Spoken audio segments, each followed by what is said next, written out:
And there we go. We're live. Oh, there are people here. Yep. Actually, you know what? Let me just... Since... That way you might be able to get in with me. If we're careful. And wedge in here. Oh! That explains it. You're on top of a cat toy. That's that what's would do making it hard for you to move. Some frozen lion noticed the background looked biblical. Well, biblical is a strong word, but you're in the realm of warm water. That was not a hint for anything, by the way. We just called that slide purgatory, and Seki ran with it. I mean, to be fair, I was always going to call it purgatory. Let's be honest here. I am nothing if not the biggest of nerdists. So yeah, we're just getting going here. We will be doing, in a half an hour, we'll be doing our first Seki Reacts, I think. Presumably, yes. Because I'm totally prepared. Got you. Well, let's see. How are we going to do this? Do you want to entertain the chat? Like, maybe you can even unplug the Steam Deck and just swirl around and they can see your back while I prep things off screen for them? What was that? Oh, shit, I forgot you got to open stuff. Okay. Yeah. Okay, go ahead. You can just unplug this. And there you go. All right, chat's coming with me while I move because I can't see what he's pulling up. All right. Hello, everyone. I know the lovely view of my head is what you get to see. The back of Seki's head. Great stream content. I mean, I would love to do a Satan reaction, but you know, me and him are pals, and it's rude to put your pal on blast. Also, yes, they are nice shelves. Thank you.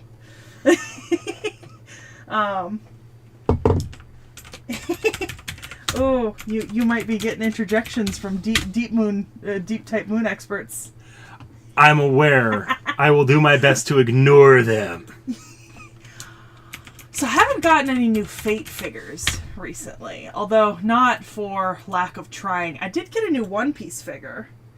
Finally arrived in the mail the other day. So you saw a bomb Passion Lip figure yesterday. I did. I saw the coolest Passion Lip figure. I don't know who that is, but no. I don't think isn't that a Fate original character? Yeah. But it was humongous. I mean, this thing was like the base of it was like 14 inches across. And it was like her on her like little leg things, like chilling. And it looked so fucking cool. Alright, this is the part where they get to hear me opening videos up. Frost Shard says you can't ignore him, Horseman. Oh man, now I'm gonna be judged by people who are lore and mythology nerds. Ugh. Yeah, I could see why Passion Lip would need a large base for stability. It was a humongous figure. I think the funniest part was we saw like a mini version of the figure, and then there was like a $300 version of the figure. And I was like, you know, that is humongous. Also, she has the biggest tits I've ever seen. like just tits out to God knows where. Oh, those are her hands?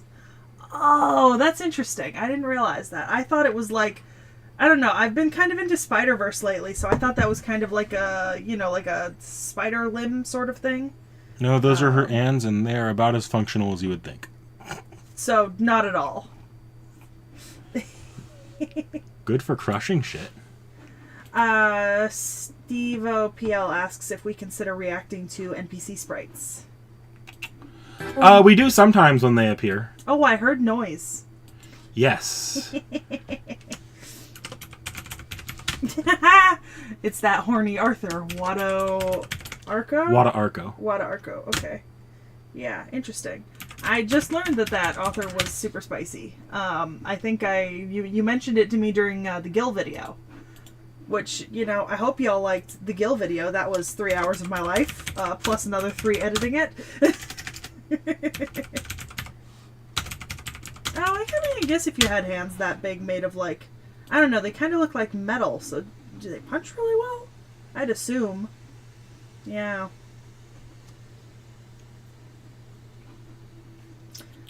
Interesting. I do have the Zhuge Nendroid. He is posable in like his suited outfit, like the full size one that I have up here. But I prefer to keep him in the Iskandar t-shirt with coffee cup looking tired. Because I feel like he mirrors my energy if I do that, you know? The Filthy Casual says Gil video's still too short. That movie was longer than most feature-length films. Apparently we need to do the Sakura 5. I don't know what that means. I know what that means. Coming eventually. Does that mean it's on the schedule?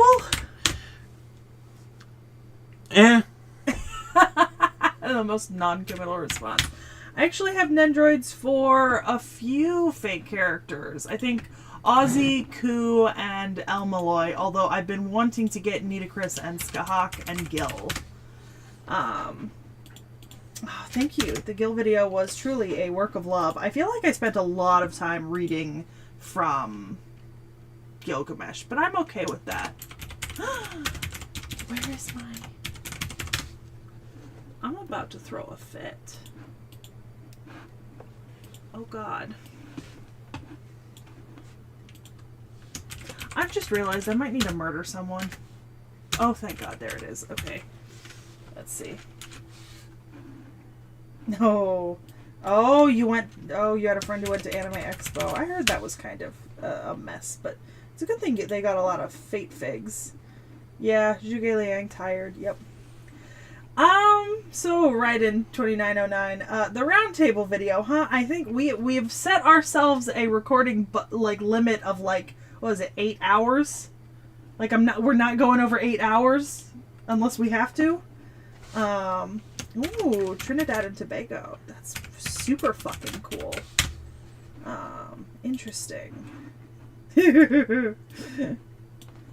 Oh shit! Apparently the Gil video was our 69th video in the reacts. As it should.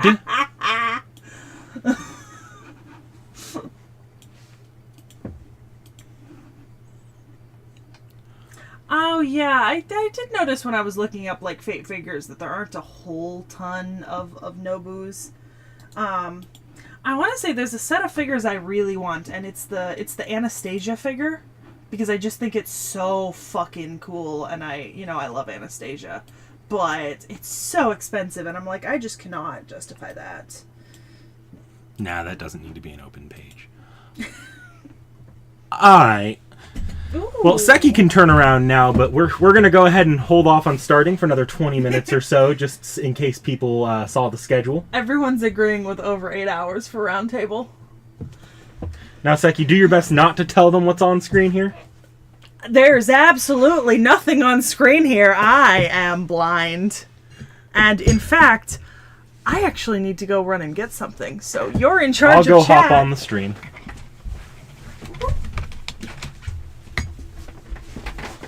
Hello, I've taken over. Let's see. Oh, Christ. You break my fucking chair. It wasn't your chair. It was your Hawks figure. Nothing. Boy. Let's see. Anastasia. Nice. Anastasia's a fun one to pick. I picked for my... So I guess while I'm sitting here, for my GSSR, I picked T.H.E. On the... I managed to get Koyanskaya within 200, 300 rolls or so. And on my, on my pick your SSR, I picked T.H.E. And on my GSSR, I got Van Gogh. So that comment I made on a stream recently about foreigners really liking me is proving more and more true. Hello, Frost Shard. See, the real meta here is trying to eye what historical figure is currently reflecting off my glasses. That Summer Meltrilus anniversary figure was pretty good. Yes, when we do the roundtable video, it will contain the Fairy Knights.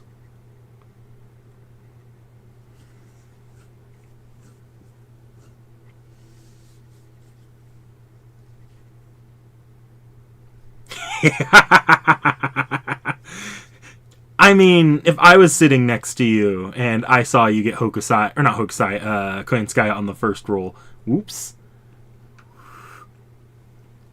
may have Freudian slipped there. Then,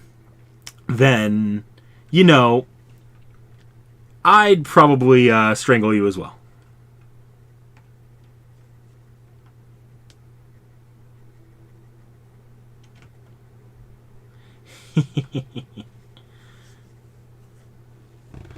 Let's see.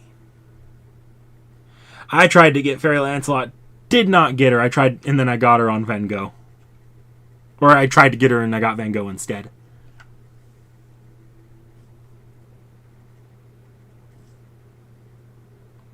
Oh, you got it on the you got it on the whale roll or the paid single.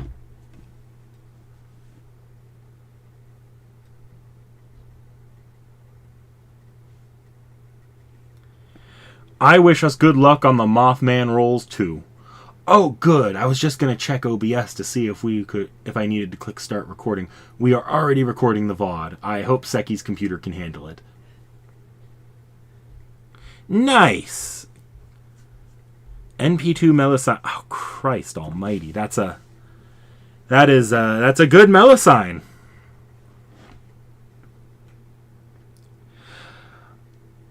$500 quartz for Avenger Comma. Avenger Commas are really good. Is it Arts Looper? Arts Looper, I believe.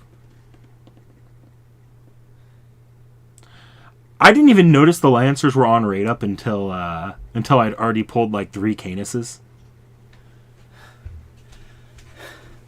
Can you pass me my phone? Yeah. We need to get it back on the charger, but I know.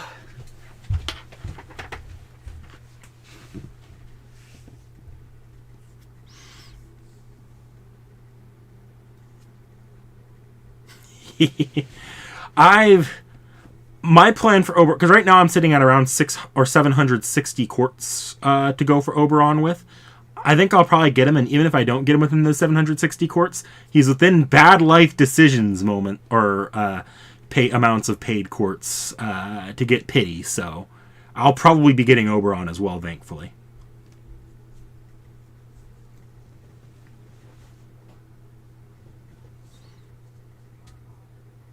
Answer. Let's see.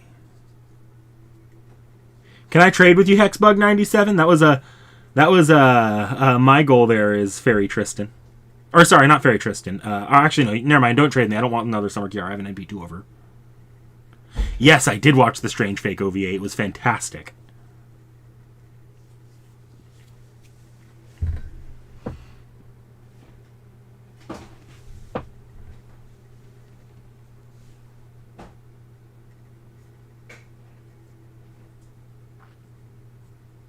Never drop money on this game, Doshi Wario. Don't do it. It's a trap.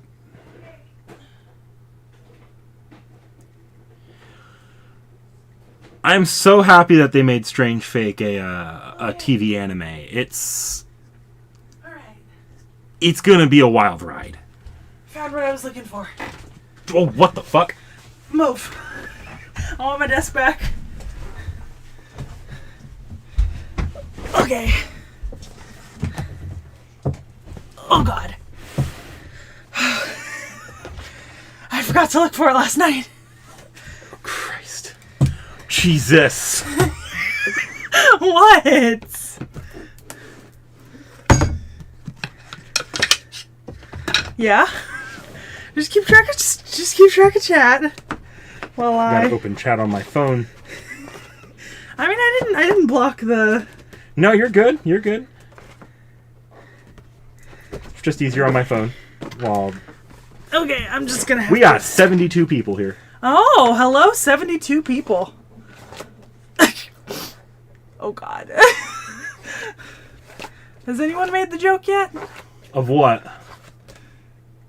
Never mind. Obviously not.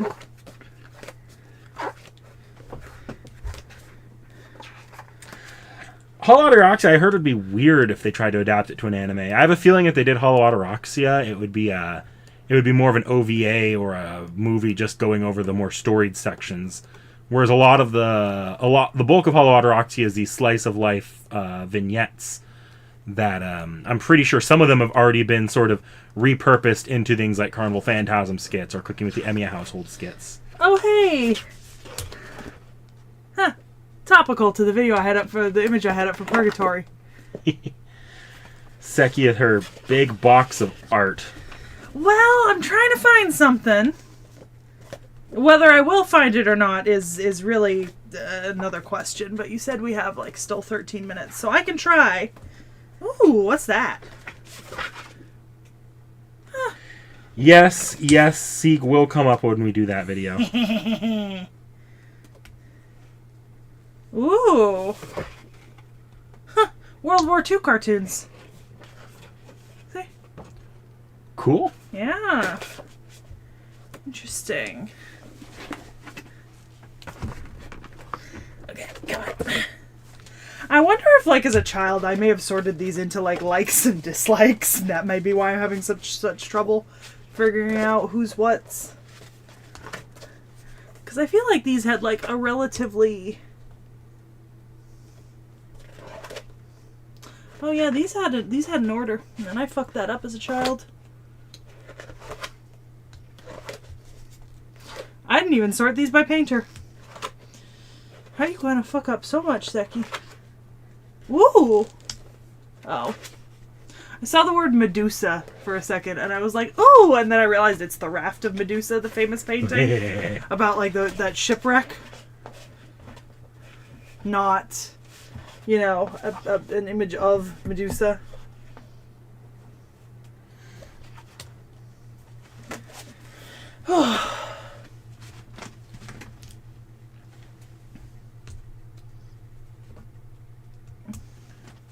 Not even done with the box. You butchered some French, I see.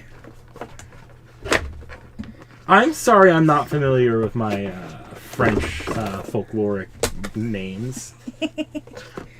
Speaking of, I did actually order a couple of recent Fate and Androids that have yet to come out but are Camelot adjacent that are coming out next year. I kind of put the order in on them and then tried to forget what they looked like. What were they? I think one might have been Oberon. Oh. I think one was Melusine. Because I think she's getting an Android next year. No, we're not talking about Feet King Killed. I don't care that it's an FGO event right now. What? There's an FGO event where you could take pictures of servants, I think, or something like that, and everyone's taking pictures of feet, or the event's about taking pictures of feet. I don't know what the fuck it is. I'm just trying to ignore it. This is why we need the apocalypse. Yes. Like, they're definitive reasoning. Man, what is with all these white men? Have some variety. Come on. Ew. Oh, that's awful. Medusa Lily is the worst one rolling Lancers. No. Hey, if he ever gets added to Fate, we'll do him. Who? Henry VIII. That'd be a funny one.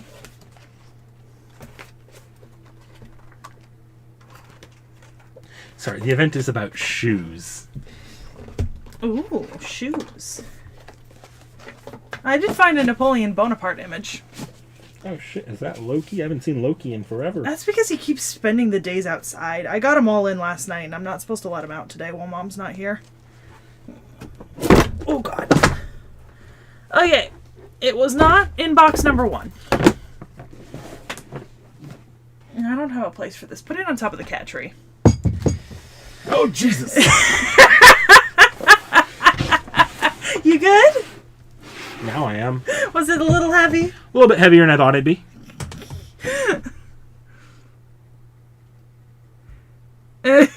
Yeah, Andrew Gerardo, that's the one. That's like half my anthropology classes is what is with all the white men?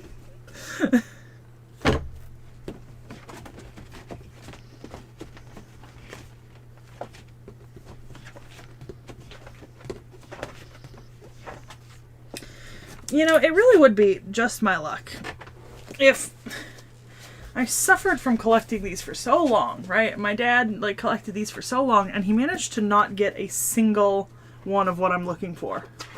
I know there was at least one, but I'm worried that it's not in the boxes. I'm worried that I pulled it out and put it up as art somewhere, and so it's just not here.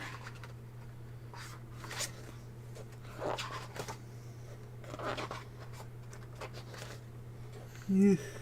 Watch, your dad hung it in his No, because he wasn't the one who pulled it out, because I remember where I had it for a while.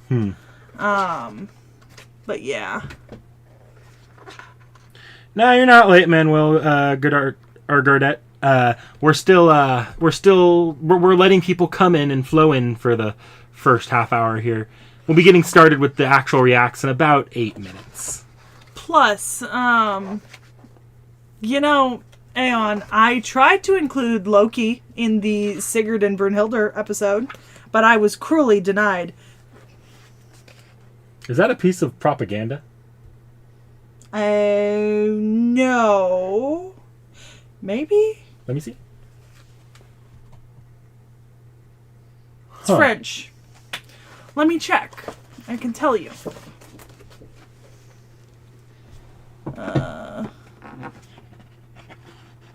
Parisian furniture store promotions. You gotta have that and watch them not have the one we're looking for. Like I said, I know that the one that I'm looking for exists in here. It's just, it may not be in these boxes. In which case, I've wasted time. But I thought I don't know, I think somebody might have gone through these since the last time I went through them. Because I had these organized in a different way.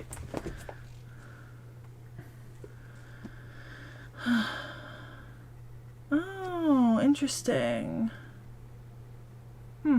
Yeah. There. You guys are getting the gist of the Ilya thing. I was gonna hop in and explain that, but nope, you guys got it. Still interesting.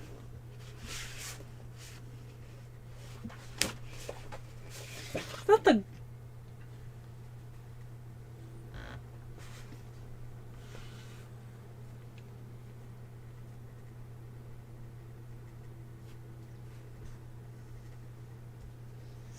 Yeah. Pretty sure that's the gods. The Greek gods, specifically.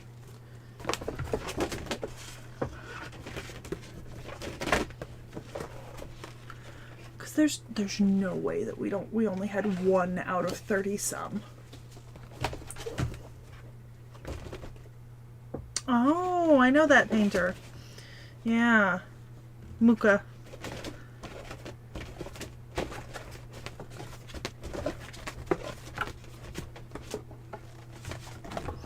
I don't think so. Nah. No. Similar, but not what I was looking for.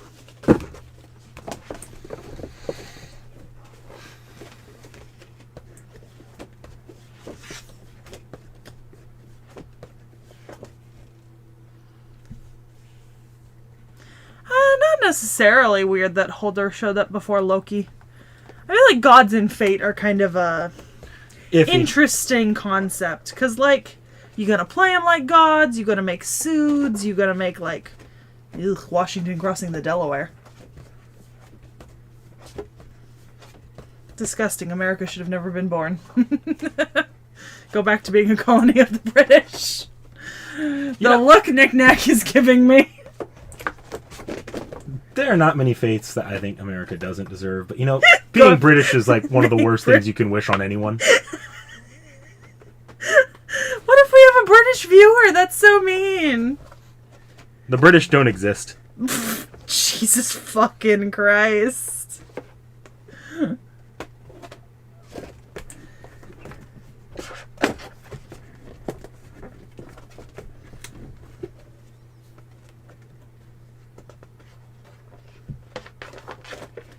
At this point, I don't know, it'd be funnier if it just wasn't in there at all, or if it's at the very, very bottom.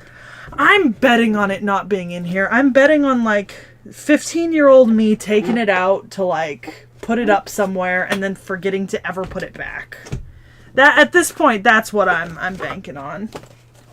And in that case, there's one more place I can check, but... Well, I found the Mona Lisa, so whenever we do, Da Vinci... Oh, I think it is. Yep.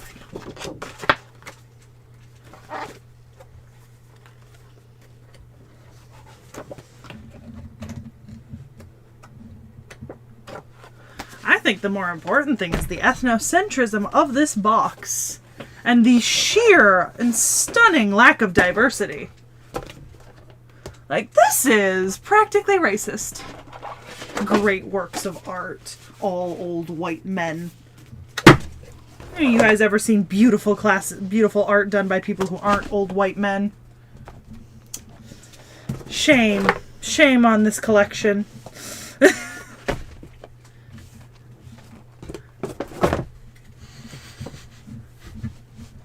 Maeve should definitely be president. Artoria and the Round Table are... the British is a strong word because, like, it wasn't Britain at the time, per se. I mean, I know there are, like, some theories and suppositions currently that, like, Arthur and her knights were, like, fuck fate. Arthur and his knights were, like, Romans interposed into kind of a kind of Celto-Gallic landscape and stuff like that. But Britain, per se, outside of the fact that British historians try to trace their lineage back to, like, you know, as close to the year zero as they can, it's not exactly Britain as we think of today. Like, it's not necessarily the same ethnic groups or the same language families. So it's, you know... Aww. No, we love El Malloy. It doesn't matter that he's British. Fuck the French, though. I know Welsh wouldn't necessarily be correct either, because I feel like Scottish, Irish, British, and Welsh are all kind of modern, like more modern terms for kind of the like groups that were living in those areas. I mean, because even considering the British Isles, you have Northumbria, which existed like in that space of the world, and we don't necessarily call them Northumbrians, but Northumbria was a kingdom that was like the south of Scotland and the north of England, you know, and that's kind of historic existence that we don't really talk about today when discussing I love England. that comment from King Keld. What if how different would fate feel if Artoria arrived and just started speaking in a complete like Cockney accent? I mean, valid though. I would have enjoyed that. Well, we couldn't find the fun little bonus thing, so... I will be back in a minute. Yeah, we'll go ahead and get started on the reacts as soon as Seki returns to us. Look, I have to make the attempt. It's 9:30! What? It's time! Well, fuck time. She is a fickle bitch. I think I have seen that abridged where she arrives just speaking in a Cockney accent. Can't remember which one specifically it was, though.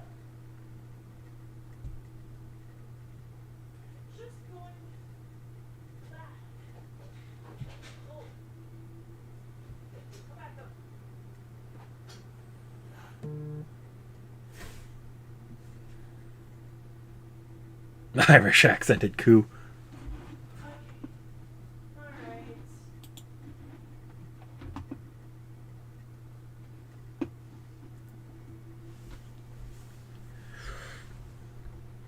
No. Saber would be completely indecipherable.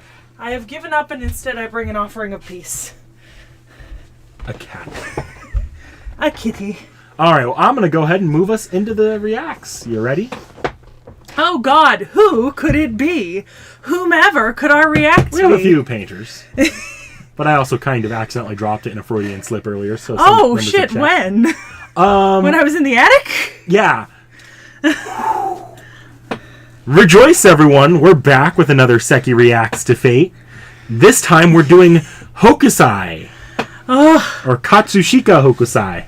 Yep, Katsushika Hokusai. Just for your guys' information, I'm sure you figured it out by now, but the piece I was looking for was I have a print of the Great Wave of Kanagawa, and I should have had a few of the 36 views, but I could not find them. My dad had this like collection. He subscribed to this like thing that would basically every month send him like 10 to 15 prints of famous paintings with little informational blurbs on the back that were like really nice quality. And I know at some point I had the Great Wave and a couple of the views of Mount Fuji. But at some point, I think I went into the boxes in high school and pulled out all the ones I liked and wanted to put up on my walls. And they're in a pile somewhere because they never got put up on my walls. So, that's my bad. Whoopsies. That one's on me. Because then I could have held up like the Great Wave of Kanagawa here. But technically we can still show off the Great Wave of Kanagawa. Yeah, it will be on this page here. Yeah, well, we'll just, yeah. The Great Wave of Kanagawa. Beauty. She is beauty, she is grace. I love the futility of the people lying on the ship. That's the best part, in my opinion. So, Katsushika Hokusai, who living from about 1760 to 1849, is a very, very famous Japanese painter, right? And he did woodblock prints, and he got really famous for two sets we've already mentioned: the Great Wave of Kanagawa. One set of things, the 36 Views of Mount Fuji, but then the Great Wave of Kanagawa is one of them. He has a pretty distinctive style of portraiture, and art, like, it's pretty hard to miss it. That's why I was kind of hoping that flipping through the box I would notice if I had left some of the views out, because they're very easy to see. We did actually see another, like, wave painting, but it was Neptune's horses by, like, an old white man. As it usually... no, actually, a lot of artists aren't old white men. Like, there's a lot of artists who are not old white men, so don't... Off topic. Off fucking topic. Let's see. Hokusai did the first tentacle hentai. I know! I admire him for that. I admire him greatly. You know, this man is kind of the progenitor of the monster fucker community in the art world. Tentacles, baby. Tentacles. Nick Nack's giving me the look. So, fun fact, before his death at age 88, Hokusai was known to have produced over 30,000 paintings, sketches, woodblock prints, and other sort of images. All in his own style, and to be honest, that is astonishing. The concept of, like, managing to produce 30,000 of anything is absolutely wild to me. Like, I could not produce 30,000 of anything. Although, if Fate Servants keep coming out, maybe we'll have 30,000 of these videos. So, because of the time that he existed in history and the fact that he's not necessarily kind of a member of the ruling family, right? He was born to an artisan family, so we don't have exact dates for his birth. But he was born in Edo during the time of the Tokugawa shogunate. Kind of right as the Tokugawa shogunate's kind of hitting its decline period as well. If he'd made it just a little bit longer, maybe he would have seen the Meiji Restoration and the end of the Tokugawa. We covered that.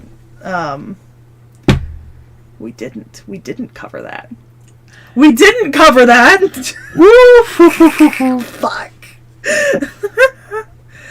He was not made the heir of his father, though, from the artisan family he was from, which likely means that he was the child of a concubine, because typically you wouldn't give your kind of inheritance to the child of a concubine, you'd give it to the child of your actual wife. But then again, we're pretty unclear at this point in his life. He's known to have used a lot of pseudonyms during his name. This was pretty typical of the time, especially with Japanese artists. You'd change them pretty frequently depending on your art style and your production. And typically then you can break up the lives of Japanese artists by the name they were taking at the time, because they'll have made transformations kind of between each period of their life, and that's why they've taken a new name. Honestly, I think that's a pretty interesting concept, is the idea that, your art has changed, something has happened to you, you've learned something new, so you take on a new name to represent the new you. It's kind of poetic in a way, as opposed to kind of Western artists where it's kind of all the same name, but then you just talk about, like, their blue period or their blank period, It's kind of poetic that you have kind of the going through with the different names, almost like you're a different person once you've learned new things. Because you're never the same person as you were yesterday. You simply can't be. So when he was in his early teens, he went to work at a bookshop and a library, hashtag life goals, um, where books at this point were still made predominantly on woodcut blocks, especially for the middle and upper classes. So he worked as an apprentice to a wood carver for a while, and then entered the studio of another artist named Katsukawa Shunso. Shunso used the ukiyo-e style, which is the same style that Hokusai used. It's woodblock prints and paintings, essentially, and it was its own school of art in Japan. Ukiyo-e is still really popular, and it's pretty distinctive. You can usually tell it apart from a lot of other types of art when you see it. Oh, that's fascinating. Huh. Interesting. I did not realize that someone was doing an exhibit. Is it a permanent exhibit? Or is it really interesting? Anyways, I'm like absent-mindedly reading chat as I go along because it's there. Around the age of 19 to 20, his name changed for the first time. He was given a name by his master, and he became Shunro. That was his first series of prints, which kind of depicted a bunch of kabuki actors. And I've mentioned kabuki before on the channel, but it's an art form I really admire, because I've seen kabuki before and I think it's beautiful. So he married his first wife during this decade that he was working in this studio, but apparently she died in the 1790s or something. There's not a lot known about her. We're still talking about someone who doesn't have a lot of fame and that sort of thing. So a lot isn't known about the very specific details of his life for most of it. It's kind of the more general strokes you get from history about those who are not in positions of extreme power and influence. So he would marry again in the late 1790s. However, she would also die relatively shortly. He did have several children, 2 sons, 3 daughters. And eventually his youngest daughter would become his assistant. She was also known as Oi. Yeah, Katsushika. So, a couple of his works date to this period that are very famous. Like there's one about the evening at Ryogoku Bridge that I've seen before. It's really pretty, and honestly, I just love that shit. So, in 1793, Shunso, the man who he was in the kind of studio of, he died. And at this point, Hokusai began to explore a lot of other types of... What are you? Oh, I was fixing the screen there. You're good. Oh, okay. He kind of started to explore other types of art, like looking into European styles, which he was allowed to be exposed to through the Dutch and the French, who were allowed into Japan in specific ports, and thereby managed to disseminate some information from Europe into Japan, even though this information would have still been tightly controlled, regulated, and limited. Which is why it's primarily Dutch and French that he's managing to find out about. And that wouldn't change until kind of much later. But because of this, he was kind of expelled from the school by the chief disciple of the man who had died, probably due to the fact that he had studied at another school as well. And he had a quote at this time. He said, "What really motivated the development of my artistic style was the embarrassment I suffered at Shunko's hands." Love that. We love spite. Spite fuels the best in us. Or the worst, but who cares? So at this point, he changed the subject of his work. He moved away from kabuki and courtesan stuff, which was the typical kind of things you would depict in ukiyo-e style art. And he began to focus on landscapes and images of daily life of the Japanese people, which was really like a massive change in the way that ukiyo-e had been used up to this point. So at this point, he moved into association with a school called Tawaraya, right? And adopted a new name. So he called himself Tawaraya Sori here. He produced a lot of privately commissioned prints for special occasions, and he illustrated a lot of poetical books at this time. And he passed his name, and kind of at the very end of this period, around 1798, right before 1800 hits, gives his name to a pupil and sets out to become an independent artist, free of ties to the school, and took up the name Hokusai Tomisa, right? So we've moved into another period of his life. At this point, he was developing ukiyo-e for purposes beyond portraiture. He was no longer really doing portrait. He adopted the name Katsushika Hokusai. The name actually refers to Edo, right, where he was born, and it was meant to be kind of in honor of a Buddhic deity, and he would then publish two famous collections, the famous sights of the eastern capital and 8 views of Edo, which is modern Tokyo, of course. So he essentially had started his own school at this point, in which it was doing ukiyo-e style woodblock prints of landscapes, right? Which, I mean, revolutionary isn't the right word, but it kind of was in terms of the art world. Like, ukiyo-e hadn't really been used for this before, and so he was breaking new ground, producing like really amazing works, like first in this kind of new area. So at this point he was becoming more and more famous, mostly because of his work, but also he was really good at promoting himself. Like, go off king, he could really sell himself well.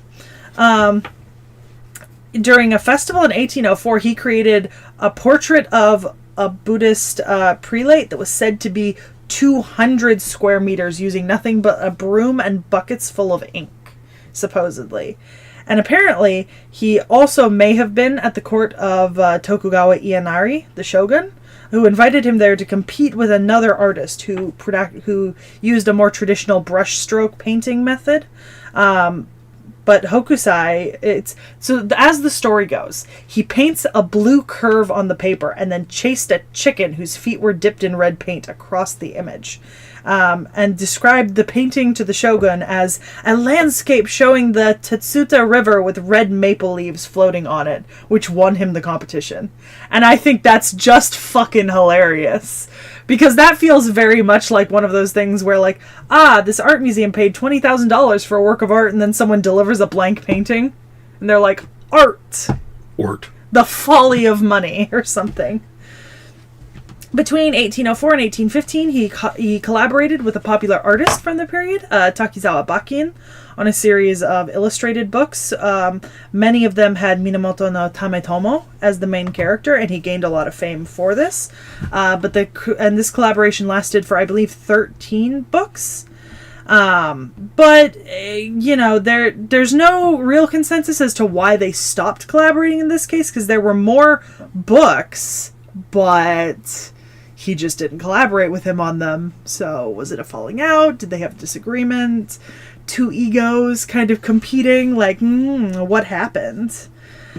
My favorite part is, his erotic art called Shunga. His most famous image is The Dream of the Fisherman's Wife, which depicts a young woman enshrined sexually with a pair of octopuses, which was part of his book Kinoe no Komatsu. I do want a print of that image, and I know it was not included in the box, because I would have known if that one was included in the box. That would have been the first thing out on screen, believe me. He paid a lot of attention to the kind of his work and how it was circulating. He would actually often write to the publisher that worked with his kind of wood cutting and the block cutting, because he didn't want them to stray from his style necessarily and kind of affect his work. Apparently he also had a beef with the Utagawa school, because he didn't like the way that they cut noses and ears, and that there needed to be amendments to their block cutting, because he didn't like the way that the final print came out. It didn't look like it was true to his style, which is pretty fucking funny, because he literally sent a letter that had like his style of nose and eyes, and then the Utagawa school style of nose and eyes, and was like, "This is wrong. Do this." Which I feel it. So at this point, we're in the kind of the 1810s, right? Hokusai is moving into his 50s. He changes his name once again to Taito. And this is the point where he created the Hokusai manga and other etehon, which were art manuals. They started being published in 1812, and they were essentially like quick lessons in simplified drawing, which was an easy way for him to make a little bit of money, attract more students. Several more of these volumes were published, I believe 12 total, although 3 were published posthumously, which included thousands of drawings on basically everything, and often with a pretty humorous overtone. Apparently he liked to make like little jokes in his art, especially for these. In 1817, he painted the Great Daruma in Nagoya, and this was a huge portrait. It was ink on paper, 18 by almost 11 meters, and the actual painting of it drew crowds. Like, there was a song created about this, literally described the act of him painting this. In 1820, he would change his name again, moving into another period of his life. He was then called T.H.E. And this is when he painted the 36 views of Mount Fuji, which included the Great Wave of Kanagawa and Red Fuji in the early 1830s. This is often referred to as kind of a traveling perspective series. And actually 10 more prints were later added to this series by him because of demand. Some of the other popular ones here are Oceans of Wisdom, Unusual Views of Celebrated Bridges, and then he started painting a lot of like individual flowers and birds, right? Including really, really detailed depictions of these like individual subjects. So it's almost like he moved into one of the most popular parts of his life, was painting these beautiful like sweeping landscape views, and then he's like narrowed back down into kind of picking out small things and doing them in extremely great detail, right? So getting into his later life, by 1834, he had moved to another name yet again. At this point, he was called Gakkyo Ryojin, or the old man mad about art, right? And it was at this time he produced 100 views of Mount Fuji, which was another series of his, which is absolutely hilarious because you've got the 36 views of Mount Fuji, and then you also have the 100 views of Mount Fuji, right? Because this man liked Mount Fuji. He really liked Mount Fuji. He had a quote right that he wrote about his work. From the age of 6, I had a passion for copying the form of things, and since the age of 50, I have published many drawings. Yet of all I drew, by my 70th year, there is nothing worth taking into account. At 73 years, I partly understood the structure of animals, birds, insects, and fishes, and the life of grasses and plants. And so at 86, I shall progress further. At 90, I shall even further penetrate the secret meaning. And by 100, I shall perhaps truly have reached the level of marvelousness and divine. When I am 110, each dot, each line will possess a life of its own. So he's kind of describing how he thinks that he didn't actually learn how to paint and how he was painting until he was old. And now as he ages, he will become better and better now that he understands, right? However, in 1839, a massive fire ripped through his studio and destroyed a lot of his work. At this point, he'd already been beginning to fade from the public eye as younger artists had become increasingly popular. So he traveled to Shinano province on the invitation of a wealthy farmer where he would stay for several years. And during this time, he created several of his masterpieces, including the feminine wave and the masculine wave.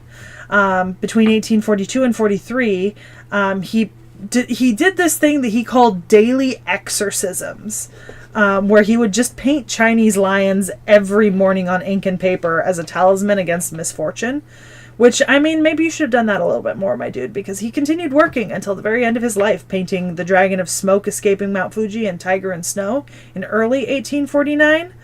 But he did die in May of 1849 and was buried at Seikyoji in Tokyo in the Taito ward. A haiku he composed before his death reads, "Though as a ghost, I shall tread lightly the summer fields." Yeah. Apparently on his deathbed, he said if heaven would just give him another 10 years, just another 5, he could become a real painter. Well, and I think that's actually not all that uncommon and kind of unindicative of many painters from what I've experienced. I mean, so I'm not particularly an art-focused person. Art museums aren't my thing. I don't often research into art a whole lot because it's so often esoteric and by point of view and what are you seeing based on what you're feeling and what you've experienced. And that's all a little like soft and wishy-washy and it's just not generally my area. But I've seen, like, I was forced to do art docent, right, through elementary school, and I've had to take art classes, and it feels like a lot of artists go through this kind of set of beliefs about themselves where they just don't, they're always searching for something better and better and trying to improve themselves, and I can really admire that. I mean, kind of the idea that a lot of artists kind of see what they're painting and realize that it is not the end all be all, right? Like there is more, and they want to keep going and keep learning. And I feel like that's a really good mindset to have in any sort of academic or artistic pursuit, is just you want to keep improving yourself, or kind of keep seeking kind of more, right? You are never good enough. Well, it's a bit negative. I mean, yeah, you know, if I feel like it, you're being a bit negative here, Knick-Knack. I mean, let's take that. Let's go a little bit more positive. You can always make something more beautiful than what came before it. Yeah. Comments agree. We have a couple more. So you did bring up OA before. I did bring up OA. I see. So I knew that this was gonna be. This is a foreigner, right? Because you gave me Cthulhu, right? And Cthulhu, my Lord and Savior. I've got my little, got my little Necronomicon and all that. I actually have like a shit ton of Lovecraft's works, and Cthulhu is my personal favorite. I've got a little keychain of him somewhere. I love Cthulhu. He is the great old one. I've read Call of Cthulhu. And I played Call of Cthulhu, the T.H.E RPG. Yeah, any commentary for us on Cthulhu? So you know how Katsushika drew that tentacle thing, right? Yes. Uh-huh. Cthulhu, yes. Well, here's the thing. I feel like Cthulhu is a pretty well-known character from Lovecraft's works. I mean, he is the iconic sort of character. Like, we got into Yog-Sothoth with Abby last year, right? And kind of Yog-Sothoth is the opener of doorways and stuff. But Cthulhu isn't the opener of doorways, right? Cthulhu is an entity. He exists in Relay, right? He kind of looks like really fucked up, head of an octopus, wings, all this kind of stuff. And it's just, I love Cthulhu. But it's hard to kind of, because he's the most popular, right? He's the character that's been written about the most in the Cthulhu mythos. So it's really hard to kind of consolidate all that, because a lot of people write about him in very different ways, right? And I mean, Lovecraft himself really wrote about him only in kind of one or two stories. And one of the things with Lovecraft is often, it's not like he's extensively describing this character and then showing you them and then telling you all about them. No, that's not what's happening. You know what I mean? Like, cosmic horror is the unknowable. So you're not supposed to be able to, like, know them super well. You know what I mean? Like, they're supposed to be a little bit weird. So it's, he lives kind of under, and he's not, like, good or evil either. Like, the great old ones are, I mean, they're cosmic evil, but that's not the same as human evil. You know what I mean? They're evil by the fact that they're incompatible. Yeah. Yeah, they're the survivors of distant pasts and places that have such like enormous power, right? That they just have a detrimental effect on humans and on the world because of their sheer presence, and they are not benevolent. They are not going to necessarily help you unless it's also helping themselves in a way. Like, they are there to fuck with you to the highest degree, right? Although I will say, in the Cthulhu mythos, there somebody made a joke to me once, and it's the Call of Cthulhu story is one of the easiest ways to see that Lovecraft was racist in the weirdest of ways. Because Lovecraft, it is never so evident as in Call of Cthulhu that Lovecraft was not racist to people of different skin color than him. Lovecraft was racist to everyone who was not born in Providence, Providence, Rhode Island. And you can really tell in Call of Cthulhu. It's not, oh, these people look different than me. No, it's, these people were not born in Providence, and I did not grow up with them. And therefore they are evil. All right, then. Well, I'm going to go ahead and start closing out of some of these Wikipedia tabs. I mean, it's not as if this looks like the Gilgamesh screen. No. But it may as well. At least close out of the two kind of side ones. Before we get truly started with the Fate stuff, though, I'd like to shout out our chat because we're recording this live for anyone that's catching this when it goes up to re-upload. Yes, Hohenzollern. Lovecraft was racist to anyone outside of his own home. Yes. That is the most accurate description. And I would like to shout out all 145 people in our chat watching right now. Jesus. Oh, God. Oh. I wasn't going to point that out until you were done with the bulk of your first section there. Oh, hello, everyone. I feel so special. So, yeah, we'll go ahead and get... Is it being racist if you hate everyone who isn't from your hometown?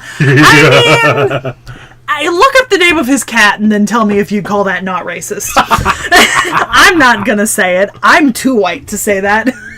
All right. So, Hokusai. Yeah. So, I've kind of seen Hokusai already. Like, very vaguely. I know that this is a gender bend. So, you've seen the design. Yeah. What if I told you this wasn't a gender bend? Oh, it's not? I thought it was a so for reference for chat and anyone else watching, I've seen this because the Noodle Stopper figure, like the seated Furyu figure, appeared in my recommendations unintentionally after I bought the Aussie one when I was looking at Nitocris. This one showed up as well. I thought this was a little girl. This is a girl. This is Oi. Oh! That's Hokusai. Huh. Fascinating. I was not expecting that. Is that a little Cthulhu? It's a little black Cthulhu. Yeah. I love it. It has its own paintbrush. Yes. That's so cute. That's a little too horny. I do like that the Great Wave is kind of coming out from behind her. Ooh, love the eyes opening in her hair. That's a lot of, Is this an adult? Yes, always an adult. Okay. Hot. Tentacle me any day, mommy. This is Oe, I believe, post... You know how, if you had gone into Oe, you would have mentioned Oe moved away from Hokusai after becoming his assistant to marry? Yeah. And then got a divorce and then went back to Hokusai. Mm-hmm. This is after the divorce, I believe. Oh, you know what? That makes sense. That makes a lot of sense. I mean... Just a little ink squirt. That's fucking hilarious.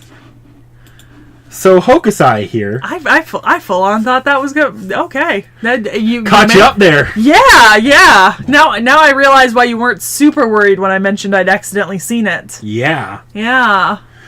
So you did get this right. This is a foreigner servant. Well, because all of the Cthulhu mythos servants are foreigner servants, you said. Yep, and if you couldn't tell by the prep, this is... Katsushika Hokusai is using Cthulhu's power. Yep. Basically, Hokusai in his life would collect a lot of reference material for his artwork. Uh-huh. And at one point, he stumbled upon a grimoire. Yes. That he would study and accidentally connect... The Necronomicon? Pretty much. The Necronomicon. And he would accidentally connect with Cthulhu. Yeah. Basically, he would have lost himself to that god and unraveled mentally, but his sheer stubbornness allowed him to maintain his sense of self. But he was reduced to a tiny octopus while saying Cthulhu had no sense of art. This feels like Good Civilization, or you have no art. Yeah. Oe, due to having at many points basically done art under Hokusai's name. Yeah, because she was his assistant, and assistants are often in charge of that stuff like that, like more than you would think in the art world. She was dragged along as well and ended up becoming sort of the primary body of the servant, with Katsushika Hokusai being the little dude. The little dude. He's so cute, though. I want one. So, yeah, I think in the Abby video, even, I might have mentioned that the Cthulhu power person basically grabbed Cthulhu by the reins and said, "No, fuck you." Yeah, that's fair. Chat has just said that not all foreigner class servants are Lovecraft stuff. Not all of them are. Okay. Usually they are, but there's a select few that aren't. So we will see exceptions eventually. Yeah, okay. That makes sense. So if I scroll down here, I don't think there's any unique... Oh, that's C's. We'll get to it later. Oh, yeah, relationships. Give me relationships. You make me read these now. So now I gotta... Oh, there's a lot. Where's my mouse? On the other screen. keep it on the screen. Okay, Abigail. Oh, I'm not the only foreigner? A golden-haired Western girl called Abigail? She's awfully jittery. Boy, she's all over the place. Don't be babbling and just draw manga, you say? It's a pain, but if Lord Master insists, then I have no choice. But know that I won't cut my rates by a single cent just because I'm up against a Westerner. The foreigner Abigail. She's like this mysterious fiend when she's out on the battlefield, but I'm a bit relieved to see that she's still a callow little girl. That's a weird word to put there. I can see she'll be quite a beauty when she grows up. That's a strange to say about a servant, I guess. A beauty, huh? Maybe I should paint her one of these days. By the way, just because I caught it in chat, I almost forgot to mention, Oe calls the little Hokusai squid or Hokusai octopus, she calls him Toto. Oh, okay. Maybe So a reference to one of his other names? Yeah, you might see that in the relationships here, so. Okay. Actually, I think it's Oto-san. Oh, yeah, an abbreviation, like Papa. Yeah. Okay, that makes sense. That Abigail girl from the West seems to have taken a liking to me. Wait, did you say Tentacle Iron Bar? You just blurted out that weird name out of the blue. You made me spit out my Amazake, huh? That was another one of Toto-sama's pseudonyms? That's just bonkers, Toto-sama. Fucking hilarious. What? Is she reacting to herself? Because she has another form. Oh, okay. I don't like it one bit. The broad's boasting that she sealed me away because I was her dark past. Just seeing her face pisses me right off. Huh? You're on my side, right, Master? Huh? To be friendly with her as much as I can? Only if I feel up to it. Valid. You're pretty cruel, Master, for summoning such a naive little girl. My face is scorching from embarrassment. Guess I have no choice. Looks like that other me's got her brush and is ready to go. So as the more mature version of me, I gotta be the bigger person here. How do I know that? You see, seems like that other Toto-sama and my Toto-sama are completely the same, and they're even connected. What the heck's happening? Aha, what a hoot. There's another version of that daughter of mine. Now there's a perverse divorcee and another fierce spitfire. They may be a handful, Master, but please take good care of them. My brain.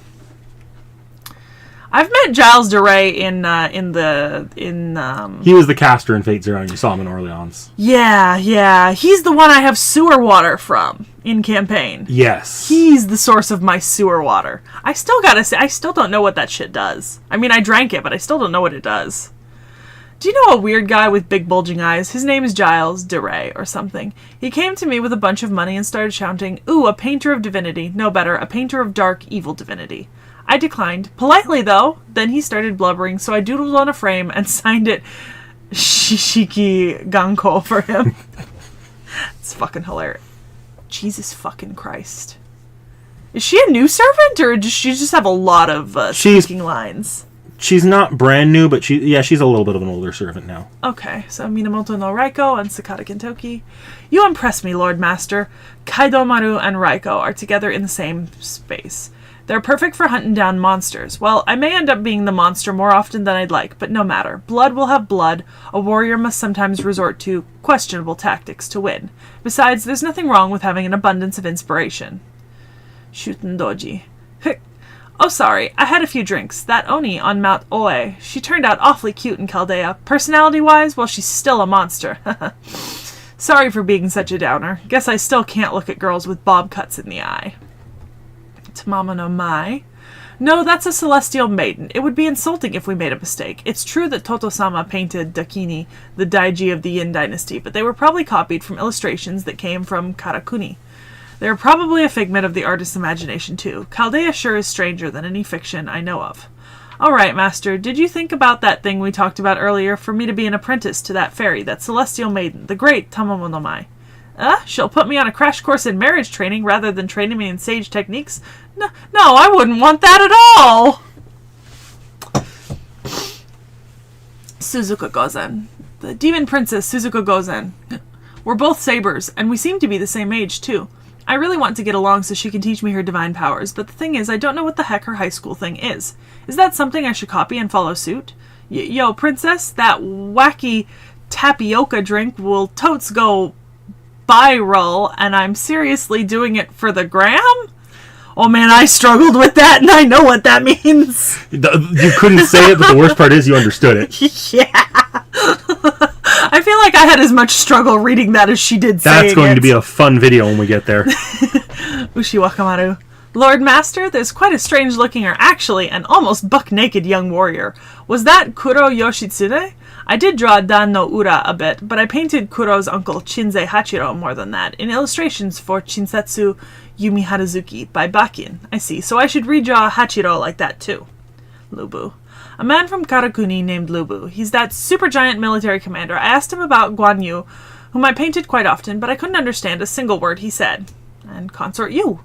Even I know that Yu Meiden is the tragic beauty, and now she acts like an old-timer here in Chaldea? On top of that, she's an immortal fairy? I need to work up my courage to ask her if I can be her kohai, just like Master. Alright, so... as far as abilities go, well, I guess we'll scroll down here, speed through here. Okay.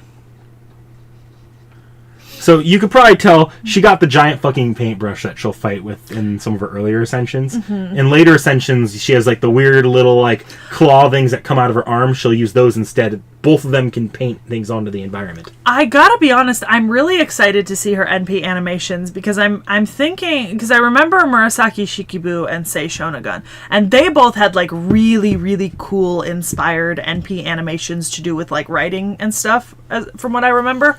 So I'm kind of excited to see this because I saw like the Great Wave of Kanagawa behind her, and I'm wondering just how much like artistic sense they're gonna incorporate into it. But okay, I see existence outside the domain. That's the foreigner thing. Yep. Right. Item construction, territory creation, divinity. Those are all things I've seen and know. So personal skills. All things in nature. Observing eye that studies the spectacles of nature and sees through it. That kind of feels like a reference to the fact that, like, you know, the kind of painting nature and going to, like, more specific things. And that sort of thing. Father-daughter bond, that makes sense. The bond between them won't be shaken by even the madness of an evil god. They will, so in fighting, Toto will still help her by like squirting ink at the enemy or hitting them as well. Also, pseudonym, octopus from another planet, a non-Euclidean geometric style of painting. I would like to just... I've raged about this before, but the fact that, like, Lovecraft was just like, you know what's the most unnatural thing in the world? Geometry. Non-Euclidean geometry. You know the worst part about that is non-Euclidean geometry is just geometry on a curved surface. It's geometry on Earth. It's Earth geometry. Like, this bitch did not understand the concept of a curved surface. Even I have a better grasp of understanding of math than him, and I have flunked many a math class in my day. Many a math class in my day. All right. So the Noble Phantasm, the 36 views of Mount Fuji. Yep. The Great Wave of Kanagawa is the 21st work in this ukiyo-e series. Okay. So yep, Hokusai basically is going to create paintings that act as a mental attack, fully enthralling its target. To the target's eyes, they may as well be in the painting themselves. This is one of my favorite NPs because of the artistry of it. Okay. You see, I was really hoping for something...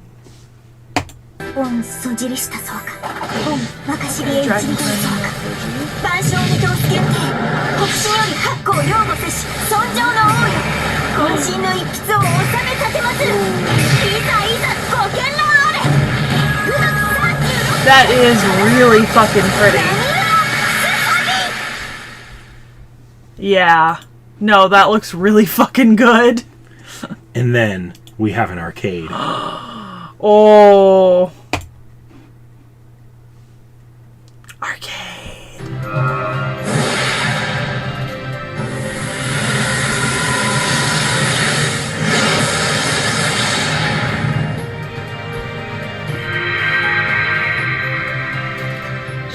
cute too. 葛飾北斎しがないがこうさお手前様がマスター殿ねはあなかなか絵になる御仁だま勝手気ままにやらせてもらうさ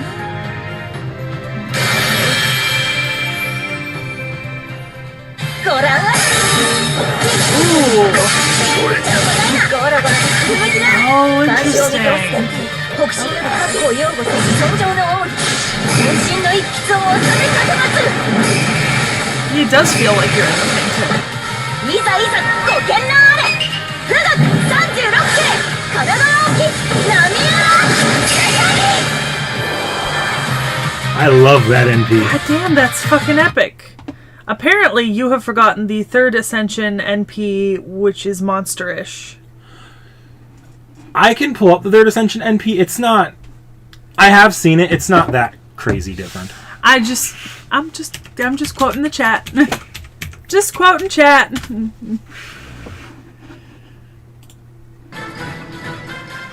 Oh, look, Abby. I love Abby. She's so cute. いやいやおみそ汁したそうか Okay, so this is 岩 with 船 the ぶった tentacles. 万象見通す限定星海の館にてまどろむ天帝よ渾身の一筆を収めかけます The color of the water is different. The shape of the ships are also different. Yeah. Yeah. Interesting. So just kind of like a more demonic version, a more Yeah. fucked up version. Yeah, because that's like using the most of Cthulhu's power. Also, when she's like this, actually, I guess I might as well mention it.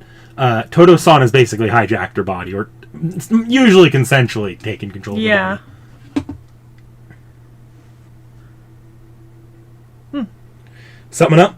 No, just somebody in chat said that their stream's ending, but I don't know. It doesn't look like it. Yeah, I think it was just this. It might have been the stream jittering on the YouTube Oh, side. okay. Yeah, All right, so that's entirely fair.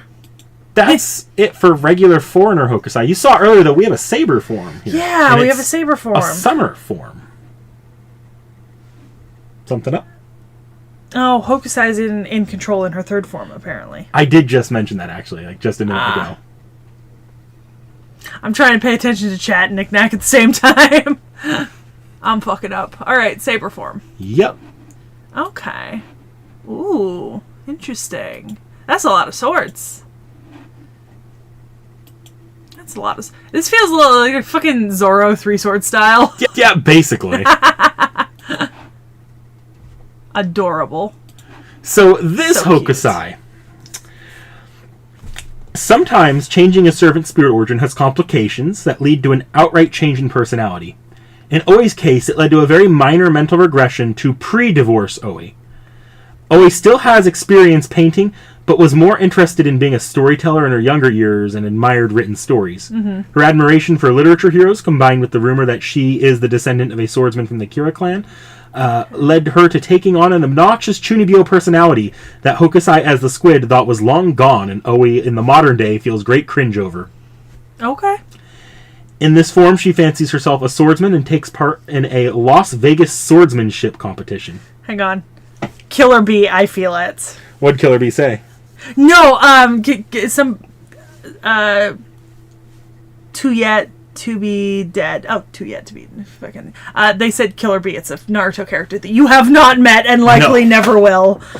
The chances of us getting that far are slim to none, but I feel it.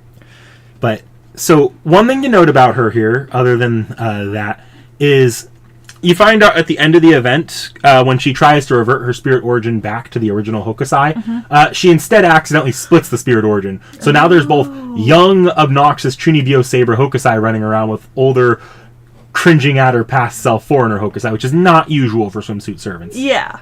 Yeah. Okay. So yes, she fights with four swords, and Hokusai will also, the Katsushika Hokusai will also occasionally grab one of the swords. Interesting. And chooses an acrobatic style inspired by waterfalls. Oh. It's just Like the famous waterfall painting from later in life. So we don't have the listing here, but you can see the a still tour names of the here. waterfalls of the provinces. I mentioned that one when I was doing over the history. Okay. So yeah. It's nice to see a video that doesn't have like 300 tabs open. It's rare. We picked those pretty strategically this time. Yeah. そらぶん回したガリを転生 Is she wearing sunglasses? ベルボネイ Not normally. No, in her last art, I swear to God, she was wearing sunglasses. She might flick. Yeah, she flicks on. Oh, are they sunglasses. goggles? I think they are goggles. Okay. あれれこれ I do like her outfit with all the different patterns and stuff hanging off. 隅田と糖質投資の家族ミラクはさつきの恋の吹き Yeah, 出し swim goggles. さてお目に留まれば元へと返す Oh, oh, look at that.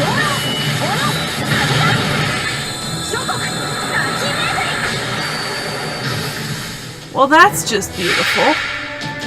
God damn. Let's watch it again in 3D. Yeah, let's watch it again in 3D.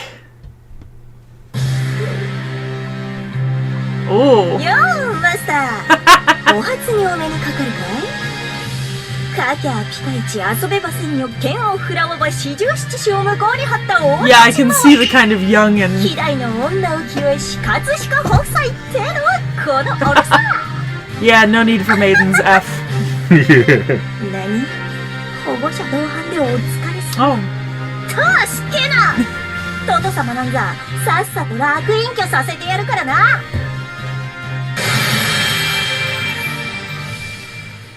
一筆両断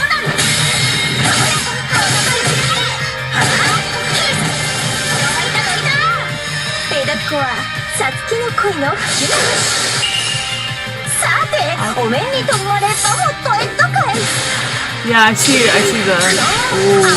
少年義経両断俺の網だ God damn. 咲き目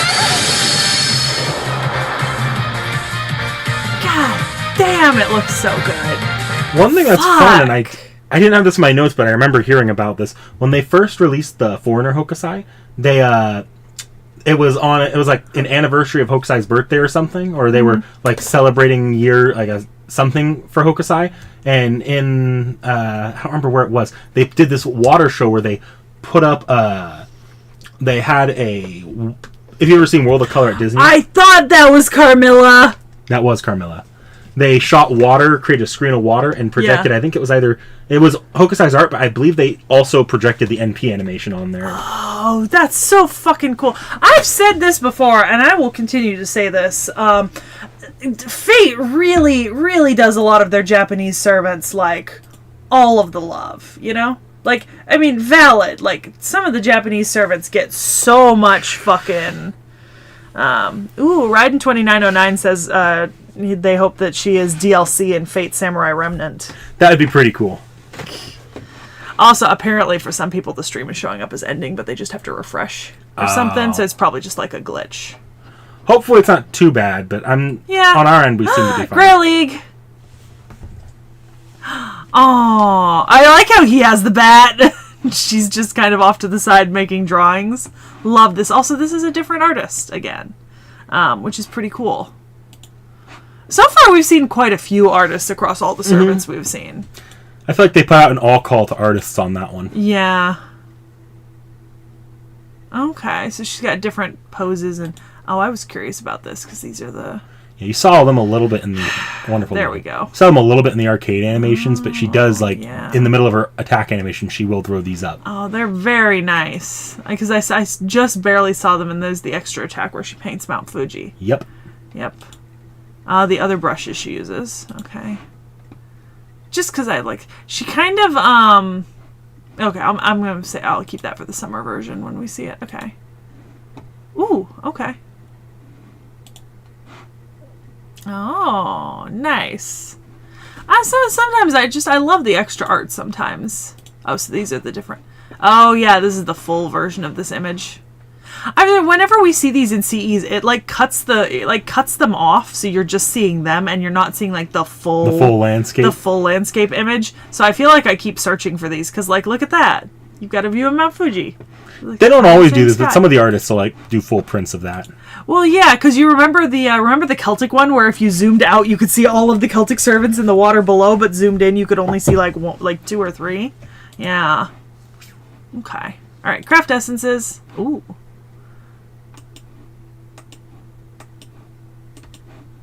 I learn. I click. Well, she's got a lot of heroic portraits, which is nice. It's been a while since we saw a bunch of them. God damn.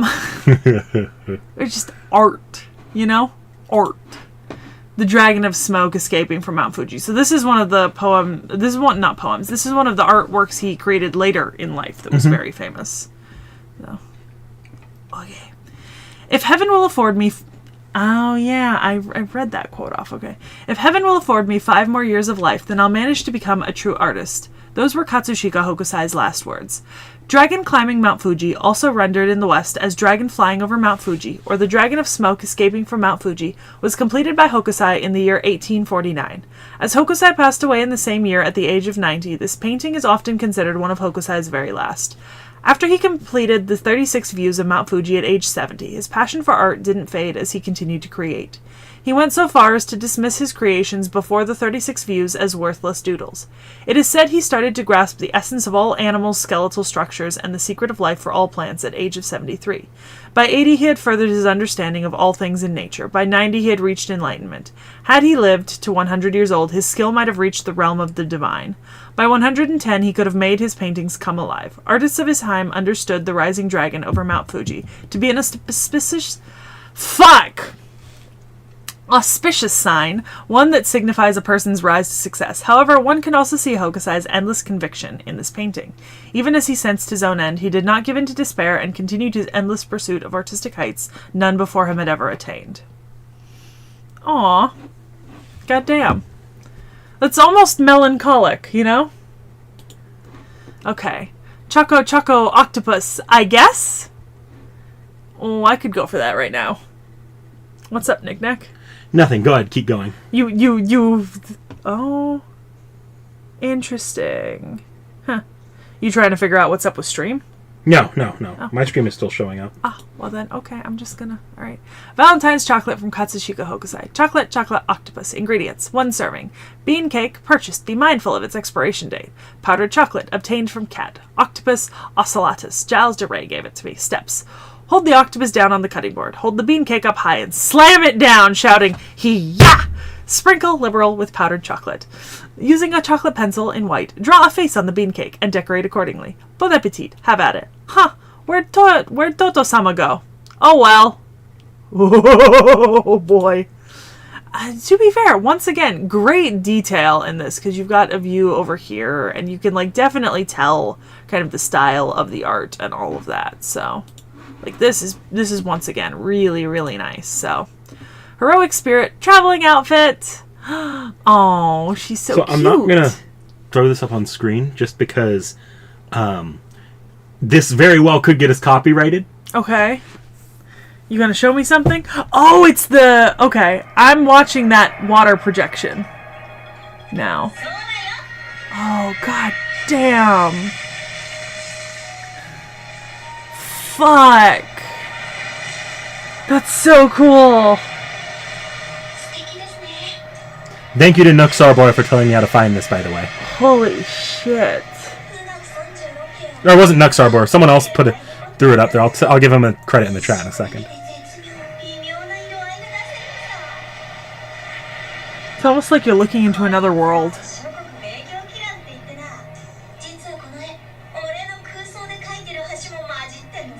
Wow.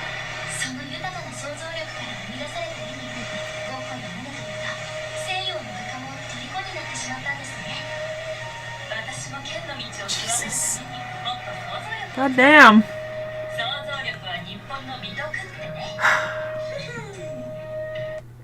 God damn. Let me give credit to where credit is due, but yeah, I just showed Seki God damn. the water projection. Oh look! He's down at her feet. I just noticed that. Oh, no, it was Nuxar Boy. Thank you, Nuxar Boy. Look, he's down at her feet. Toto-sama. But yeah, that's really cute. I like that. This is, yep, 3rd anniversary traveling outfit. Love it. Okay. Emerald Flow. Oh, yeah. Yeah. You were like, you'll know who one of those people is later. I see him. I see him right there. Also, pancakes. Pancakey. Pancakey. Pretty sure this was one of Abby's CEs, right? Yeah, it was Abby, and then you have Abby's friend that we also went over. Yeah. So Lavinia. Lavinia. So, Waitley. So I don't need to read that because we've already done it. Painting Summer. So this predates Hokusai's swimsuit outfit. Oh, so it's a different Hokusai swim. I mean, I'm here for Hokusai swimsuits. You know, just keep them coming. Whether during summer at our beach, the obsessive painter's brush is never still. There is always a moment to capture in painting. But if you call out her name, see, she'll turn around and smile at you, and then get right back to making that brush dance. Lovely. Also, he's right there, which is adorable. Okay, New Year's greetings. All right. Oh, right there. Just right there. But also, I see Artoria and Deermud in the upper left. Oh, and there's Hokusai kind of in the bottom of the middle. That is that Bear Orion up by the yes. male main character's face? Yeah. Also, I see one of her brushes held by the tentacles right up there too. Yeah. I don't recognize the white-haired person that we're only seeing the back of, and I don't recognize the. Is that MASH? At the bottom, yeah, it's Mash. Yeah, and I don't know who this... Do I know who this is? No, you don't know who that is. All right. Happy New Year. With fresh determination, we will begin 2021 by visiting a shrine. It's New Year's celebration. That's adorable. Heroic Spirit, festive wear. Why is it a maid? Nah. Give her, like, a nice I mean, it's a very nice maid outfit, but, like... Okay, but Hokusai is also in a maid outfit. Oh my goodness. 10 out of 10. Also, I don't know if you can see this knick-knack, but there is artistic, like, detail. Yep. Okay. I'm not sure, because it's, like, black on black, so, like, even I almost didn't notice. Okay. Clear begin... Oh, we've seen this one before. Where is Hokusai? Well, I see Abby down here, who I didn't see before. So... The problem is we could be looking for Oe or Nitocris Hokusai. is there with Abby.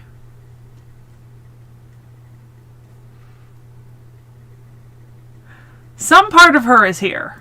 Yeah. Oh, she's right beside Abby, but slightly behind her. I see her. Yeah. Okay. Found her. And I've read this one like 7 times. And here's the Heroic Spirit Journal. Oh! It's voiced. こっからってな、トート様も書いてねえだろ? I bet Toto-sama's never drawn this place from this angle. Under the same sky in this our world. That's actually pretty cool. That's a good one to voice. Alright. Oh, and we've got a Heroic Spirit Dream Portrait. Oh! Is this, this looks Indian inspired. It might have been. Yeah, this one looks... I think this year they were doing around... Or they were doing There's an elephant behind her in the upper left. This one's Indian inspired. I think this is the year they were doing this... No, that's next year, but they were... Also, Hokusai's wearing a bindi decoration. Yeah, and all the jewelry. Okay, so it is Indian inspired, but it's still her same print and outfit, so that's beautiful.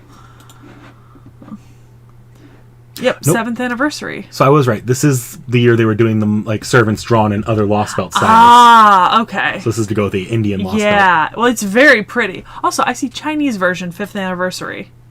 So the 5th some of the different areas get their own CEs. Like this isn't in JP or in NA. This is only in the Chinese version of the game. We got something like this in NA this year as well. Okay. Do I know some of the people here?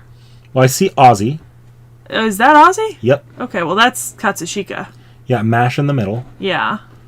You have a blonde version of the female master. Is this Gil? No. Oh, it was red eyes, blonde hair, so I just assumed. No, I think that might be... Is that Jekyll? I could be wrong. It could be Jekyll. It could be one of the two. They're both red eyes, blonde hair. Okay. Interesting. Love that. I mean, I know it's just an anniversary thing, but like... Hang on. We've got a visitor. What? Oh, is it Vorn? Yep. Do not let any cats out. I'll be careful. My mother will murder me. We're in the middle of the second day. Vorn is arriving. Do I have an English translation? Okay, just a congratulations. All right, which means we are moving on to summer. Shut up, Vorn. Good morning, everybody. Shut up, Vorn. Look at her Grey League. Look at this shit. Oh, that was Gil. Okay, I know Gil when I see Gil.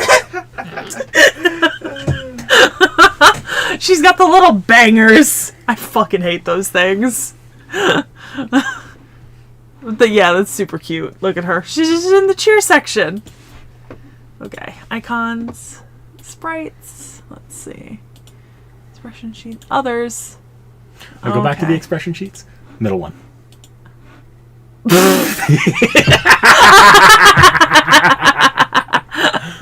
Also, I forgot to mention this last time, but with the little wings, right? He kind of looks like that thing from Stranger Things. The Demogorgon? I don't know. Yeah, a little bit. Well. Okay, he does. I've seen recently 2 watched episodes. some of it, so he kind of looks. Yeah, you see, I know Gil. AOU. AOU cast off. You think I wouldn't recognize Gil? Was there anything in others? I don't know. I cut you off. No, there wasn't. Okay. All right, so this. Oh, look at that! Look at that. Okay. Shinsetsu Yumi Haruzuki. Oh, so this is almost directly related to that relationship line she had talking to Ushi Wakamaru, where she talked about painting his uncle in the Shinsetsu Yumi Haruzuki. A Wonder Tale, The Moon Bow, Shinsetsu Yumi Haruzuki. A Yomihon written by Kyokute Baki, known for the epic novel Nanso Satomi Hakenden. Katsushika Hokusai worked on the illustrations, and it was extremely popular among Ritos in Edo. Hokusai's daughter, Oe, was dexterous with her hands, and she often made and sold clothing for small wooden dolls called Keishi Ningyo, or Mame Ningyo. Young Oe immersed herself in these Yomihon, and she may have created Keishi Ningyo modeled after Minamoto no Tametomo, the hero of the Shinsetsu Yumi Haruzuki, or even the fairy of the Dragon Palace from the Yomihon titled Kinkai Seikai, which were illustrated by Hokusai's disciple Katsushika Hokusu. I mean, that's really beautiful and detailed as well. I mean, like, the sheer detail paid to even the CEs is stunning. Okay. Choco Choco Octopus Netsuke. Oh, look! Are those... That's Kath Palug. Yeah. And there's Toto-sama. Is that the main... That's the female master. Yeah. There's the male master just above her. Oh, there. I don't know who that is. Oh, no. Oh, I know who that is. These are other servants, aren't they? Yeah. Yeah. It does kind of look like the Demigorgon. With the... It's the maw. Are those wooden carvings, or what are they? It's chocolate! Oh, I said chocolate. Choco! Hey, I didn't hear it. You were sitting right there! A Netsuke-style chocolate from Katsushika Hokusai. They are shaped like characters found in one of the Yomihon that Hokusai's daughter Oe likely preferred to read, titled the Shinsetsu Yumi Haruzuki. They are also delicately engraved with the images of Toto-sama and the members of Chaldea. The same for that Valentine's Day thingy. I'm just sharing some food with you. It's just me appreciating everything you've done. I mean, I want to thank you. Just quit staring at it. Hurry up and eat it. Fucking adorable. So yeah, that is Hokusai. Interesting. Yeah, I love this servant, especially for the NP. Like, they're very artistic-looking NPs. Yeah, like, what the fuck? That's one of the best NPs we've ever seen. Like, holy shit. You could tell they put a lot of love into this one. I was right when I said it was going to be very similar to Murasaki and Sei Shonagon, where the NPs are very artistically inspired. The first one, I think, actually predates Murasaki and Sei Shonagon's Oh, NPs in interesting. That's even more interesting. FTO. You have to unplug the charger. Oh, okay. Let's see. Now I'm back to check and chat. Yep. So, yeah, I guess we should probably, since this will eventually go up as a proper reacts, we should give a... yeah! Wait, who's... next is a return to the sagas. Yes. Next is a return to the sagas. That said, y'all probably forgot what servant that was. It's only so many. So, I will go ahead and move us back to the talk zone. We will be starting the Babylonia Talk No Jutsu remake in a second. Oh yeah. Trivia part do be slacking. Was there trivia? I feel like I always kind of like skim the trivia, but I don't. Oh, goddamn. Okay. Not enough trivia. All right. Yeah, I got that. Okay. All right. Let's see, yeah. Design of the servant is based on the dream of the fisherman's wife. Okay. Based on the Great Wave of Kanagawa. Yeah, that's what I thought. Yep. Okay. Design in third stage is based on the ukiyo-e, the night scene in Yoshiwara, where the outerwear represents the lattice window. Okay. A lot of this stuff is stuff you can kind of Interesting. get by watching it, but it's like having Yeah. it listed. See, I mentioned that one when we were talking. Interesting. Okay. Yeah. I don't know what that means. Tacos $2.99. What is Taco's saying? Love more. I What? I Love don't is know. war. Sorry. No. No. No. Okay. Nah, just All right, let's just... I. What am I doing? So next up, we're going to be talking about Babylonia. Okay. So, however you want to... right now, we're already in the talk zone. Oh shit! I forgot. But we don't have to do it. This is with the chat up. Did we want to do it with the chat up, or did we want to do it? Oh, we could do it with chat up. Okay.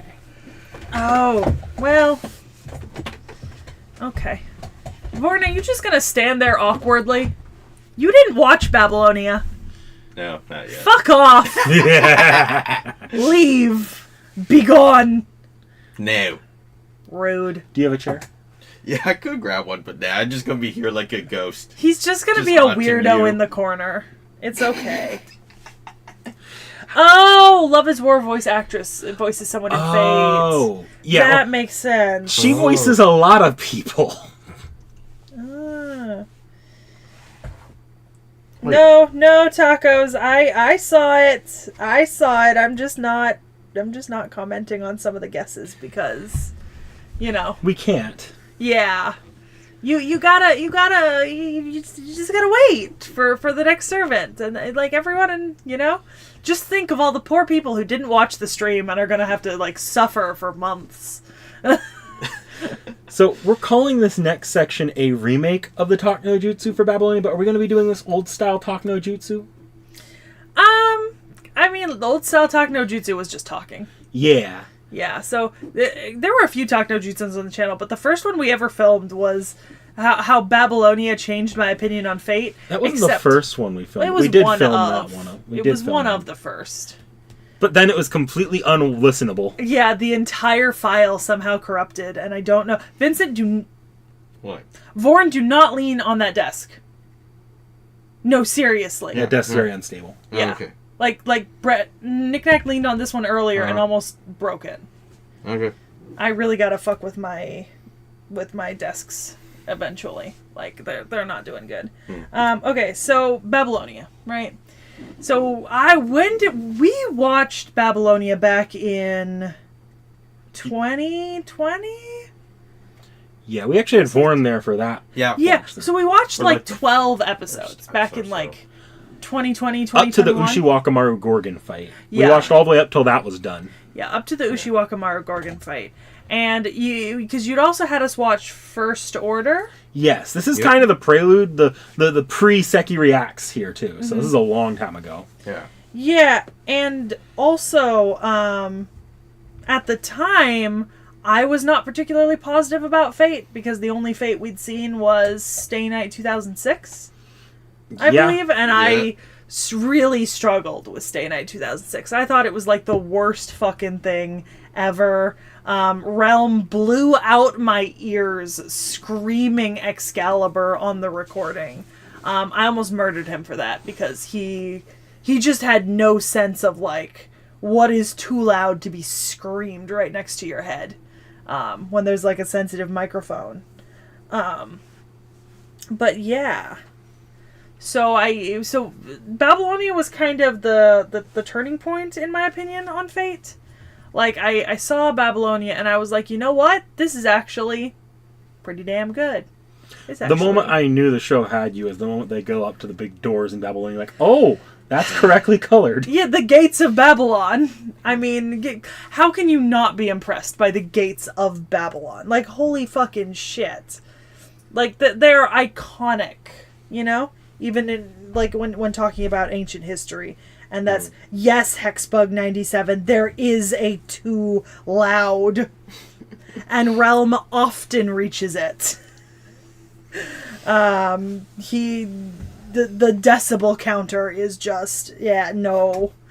I mean, I think what is, if you wanted to judge on it, you'd have to go back and watch the original Fate Stay Night 2006 episodes 1 to 13 or whatever. I can't remember where in the recording he does it. He just screams out Excalibur. Because I think he screams it out right at the end or something. Yeah, I think it like was. right near the end, and it was so fucking, it was literally ear-shattering. Yeah, no, Stay Night is not a great starting point. The turning point was not necessarily Castergill. I actually like a lot of the servants shown in Babylonia, even though I didn't recognize a lot of them right away. Like, Ushiwakamaru, right? Like, obviously I learned who that was, right, in Babylonia, but then I completely forgot that they were Ushiwakamaru when we did the video. On Ushiwakamaru, which was really funny because I just did not remember that servant had been in Babylonia because I didn't continue watching it after a certain point. I will say, if any one servant who showed up convinced me that Fate was good in Babylonia, it was definitely Ketz. You only saw Ketz's clips up to that point, though. I know, but I went and looked it up, and I was like, this is peak servant design. I love this. Like, Ketz was maybe my truest turning point. You also lost it over Leonidas, too. I did. I love Leonidas. I love Leonidas so much. I don't like that question, Hayashi. Fucking your favorite servant design. Goddamn.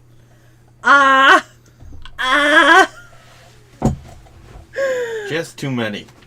Well, see, I like a lot of the servants, but I guess if I'm thinking about, like, favorite design, considering, like, you know, accuracy, like, color, like how much I enjoyed looking at it, Ketz is definitely up there. Maybe with, like, Lady Murasaki or something, you know? Because I really liked Lady Murasaki as well. I thought that she had, like, an absolutely stunning design. Tacos, are you talking about the Ushiwakamaru Melty Supers? Because those are in the original Ushiwakamaru video. We got them recorded last second. Mm-hmm. Yeah. That was the first of our curse. Yeah. Was the Ushi Melties. But anyway, so back to Babylonia. We watched up to that particular fight, and to be honest, I really thought Babylonia was good. Like, it was engaging. It helped that it was in a setting that, like, I could really kind of engage with and enjoy, being, like, you know, ancient Babylon, you know. And you see the walls of Uruk and Uruk itself, and you had kind of King Gil sitting on the throne. We saw Siduri briefly. I did guess Enkidu back at the beginning, so, like, I knew that was. They make it pretty open there, though. Yeah, it's not exactly hidden. And then fucking Gorgon, like Medusa, looks. I think you commented, Knick-Knack, that she kind of, like, the CG was not the best. No, it's not the best there. But I personally thought it looked fantastic, and I still do. If I remember correctly, it's not the worst CG in that Hold on. Sorry. If I remember specifically, it was a problem with the snake hair. I think it was a problem that you actually had with it, Knick-Knack. Oh, I don't remember. I actually didn't have the time to rewatch Babylonia since to prep for this, but I watched it pretty recently. Yes, Kumakura. The isekai setting was right up my alley. Yeah. Very much so. But yeah, I really liked Medusa, so I didn't really have an issue with her CG animation. It's not the worst CG animation in the anime. That honor goes to Tiamat later. The Leonidas and Gorgon scene was fucking stunning. Anytime watching Leonidas use strength of 300 is just chef's kiss. Stunningly beautiful. Love it. Animation update FGO when? Yeah, when? But yeah, I don't know. It just Babylonia was like an interesting turning point. Like I really enjoyed Babylonia. And as I said, it kind of ticked all the things that like would get me interested in any given show. I mean, I do watch a lot of historical shows and stuff like that, so it was kind of just, and then all kind of the famous characters, people like Leonidas and Gil and like Medusa and all that sort of stuff. Loved it, you know. Even Ushi Wakamaru, although I did make a comment when we were originally watching it about the nipple flap. Like I definitely Everybody notices the nipple Yeah. flap. yeah, definitely got a little stuck on the nipple flap. It was consuming. It's a design choice. It was a choice. A bold one, I would even say. Yeah, because I much prefer when we did her video later, Ushi. I preferred the Taira no Kagekyo You have form. Kagekyo, and then you have the version in Melty Blood that has the bodysuit under Exactly. it. You've like- also got the alternate idol costume, which is just this ornate dress. Yeah, I preferred both of those. Yeah. It was much better. Yeah.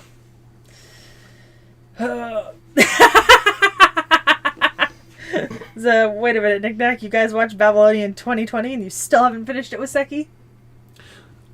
We didn't have time. It was like midnight by the time we got done with that arc.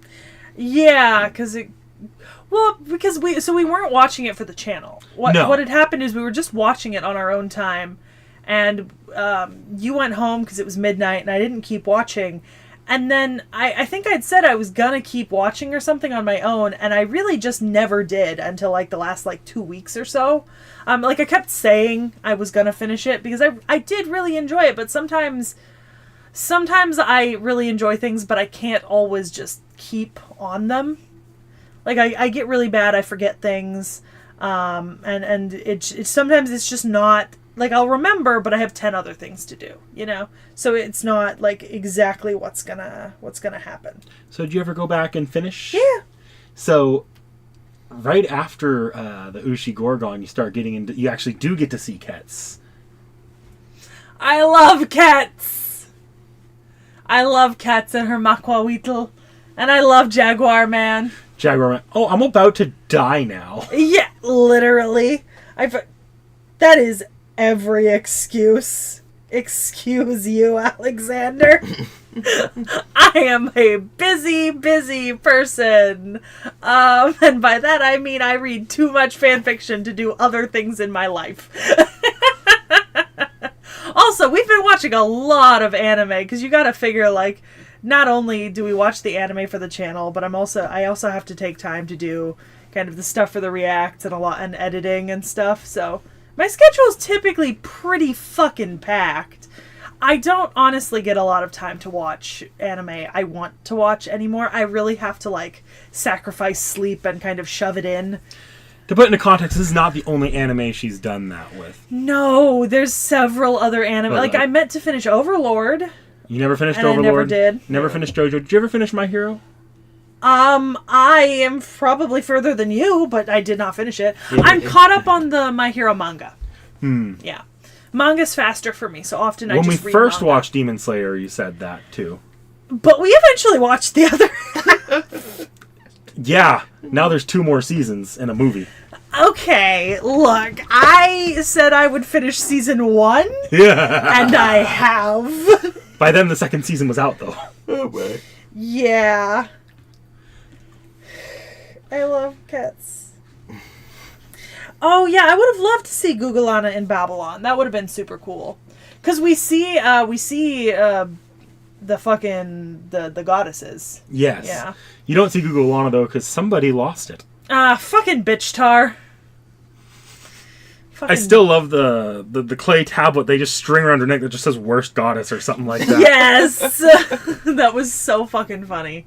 No, Babylonia was an absolute triumph. I loved Babylonia. It's maybe second to the Case Files anime in kind of my fate rankings. Third coming in is Unlimited Blade Works. And obviously you haven't really shown me that much more yet so far. Yeah, I know. Like Carnival Phantasm, I know I want to see.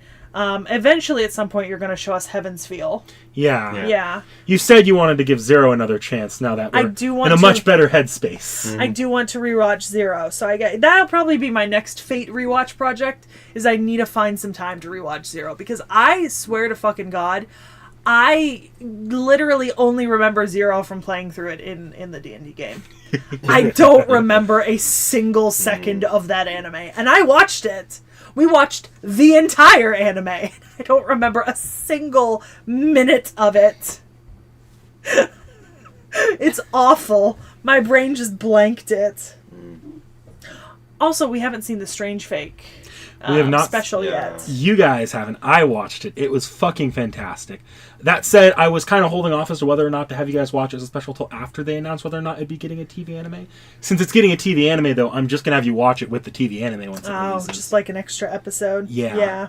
That makes sense.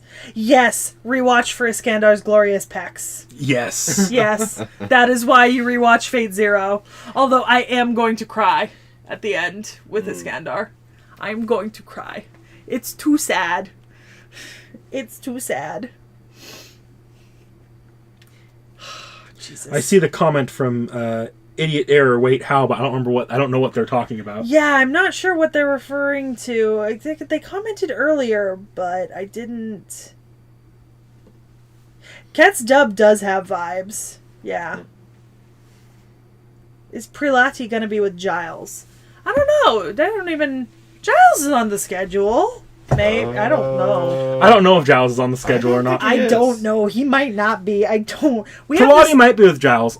We have the schedule right now. We have the schedule outlined out through the end of 2024 because we do it about a year in advance, so we know what servants we're prepping. Because at any given time, we're recording somewhere between 2 weeks to like 3 months ahead, depending on how much backlog we have time to create. Like, there have been a few times when we've been like up to the wire recording like the week before, but like we've like the videos from this stream are going to be coming out in a few months. Like, there are actually some videos between Gil and these stream videos in terms of the reacts that you're going to see. I think there's 3 in between.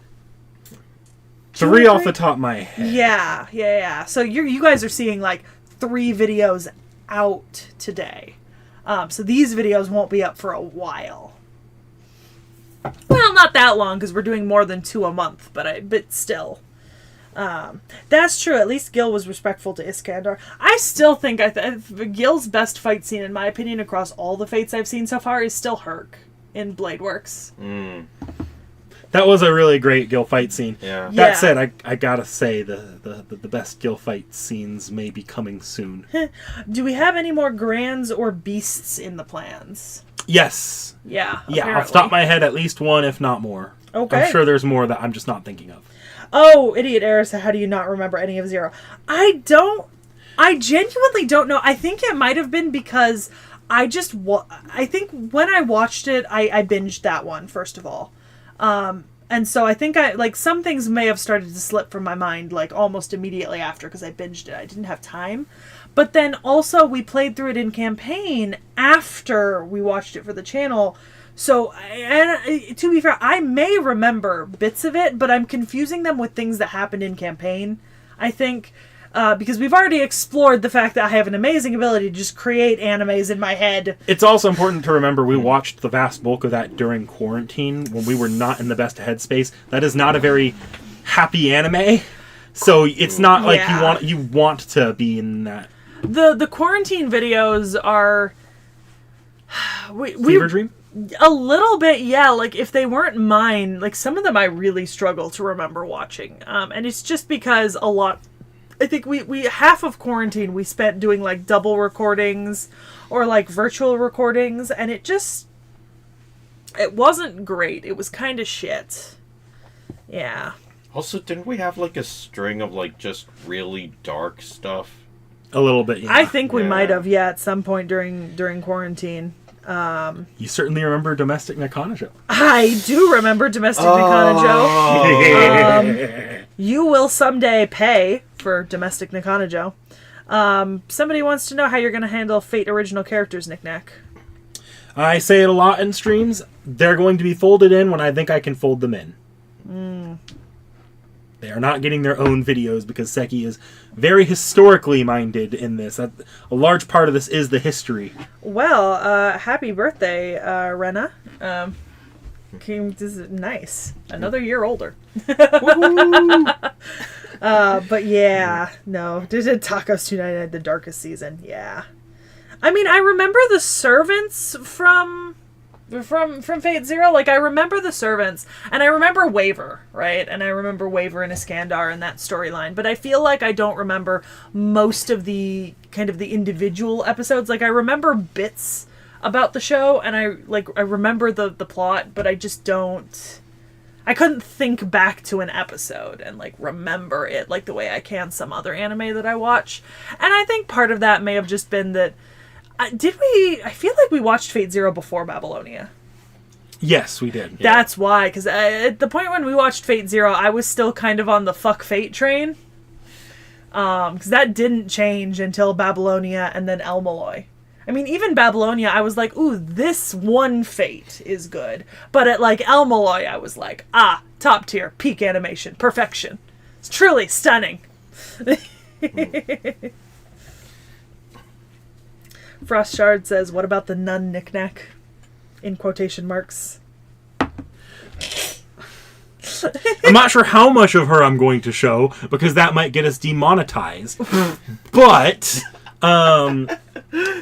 she is on the schedule in someone else's video. Oh, damn, now I'm so curious. Oh my gosh. I'm so curious. Okay. So what is up next on... The next reacts. No, we didn't have 2 reacts in a row, did we? Well, we have the reacts, the Babylonian Oh session, and shit! This wasn't just a chat with chat. This was the Babylonia discussion. Yeah, this was which was not about Babylonia, but that's fine. I liked Babylonia. That's what's important. I like the servants. I like the anime. I'd probably rewatch it pretty easily. Curious. Let's see. I think characters either of us would want to see show up as servants in any form. Well, I've mentioned before. I want just in terms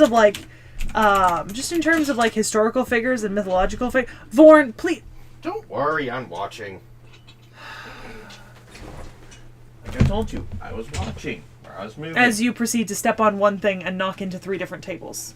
That's because I'm currently on Knick-Knack's bag. That's not my bag. No, it's not. No, that was my bag. It's fine. Yeah, no, I'm good now. You want to spin around while I go ahead and prep the next second reaction? Yeah, I'm gonna spin around and talk to chat. Okay. So, oh god. All right. Oof. Yeah, I feel that my Dixie wrecked. Gundam was rough. Genuinely. Oh, here I was answering any characters I wanted to see show up in servant form. I want to see Olga of Kiev as a servant for sure. I also want to see. I want to see like a couple more like Southeast Asian servants. Maybe that would be pretty cool. I personally think there can always be more Russian servants. I'd love an Inca servant or 2 because we have a few from Mesoamerica now, but we don't have any Incas yet. I want more Polynesians, like Oceania sort of area. That would be really cool.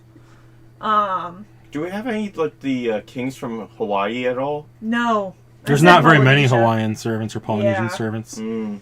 Yeah. Let's see. We'll talk about the nun. Yeah, more characters from the Mahabharata and Ramayana would be really fun.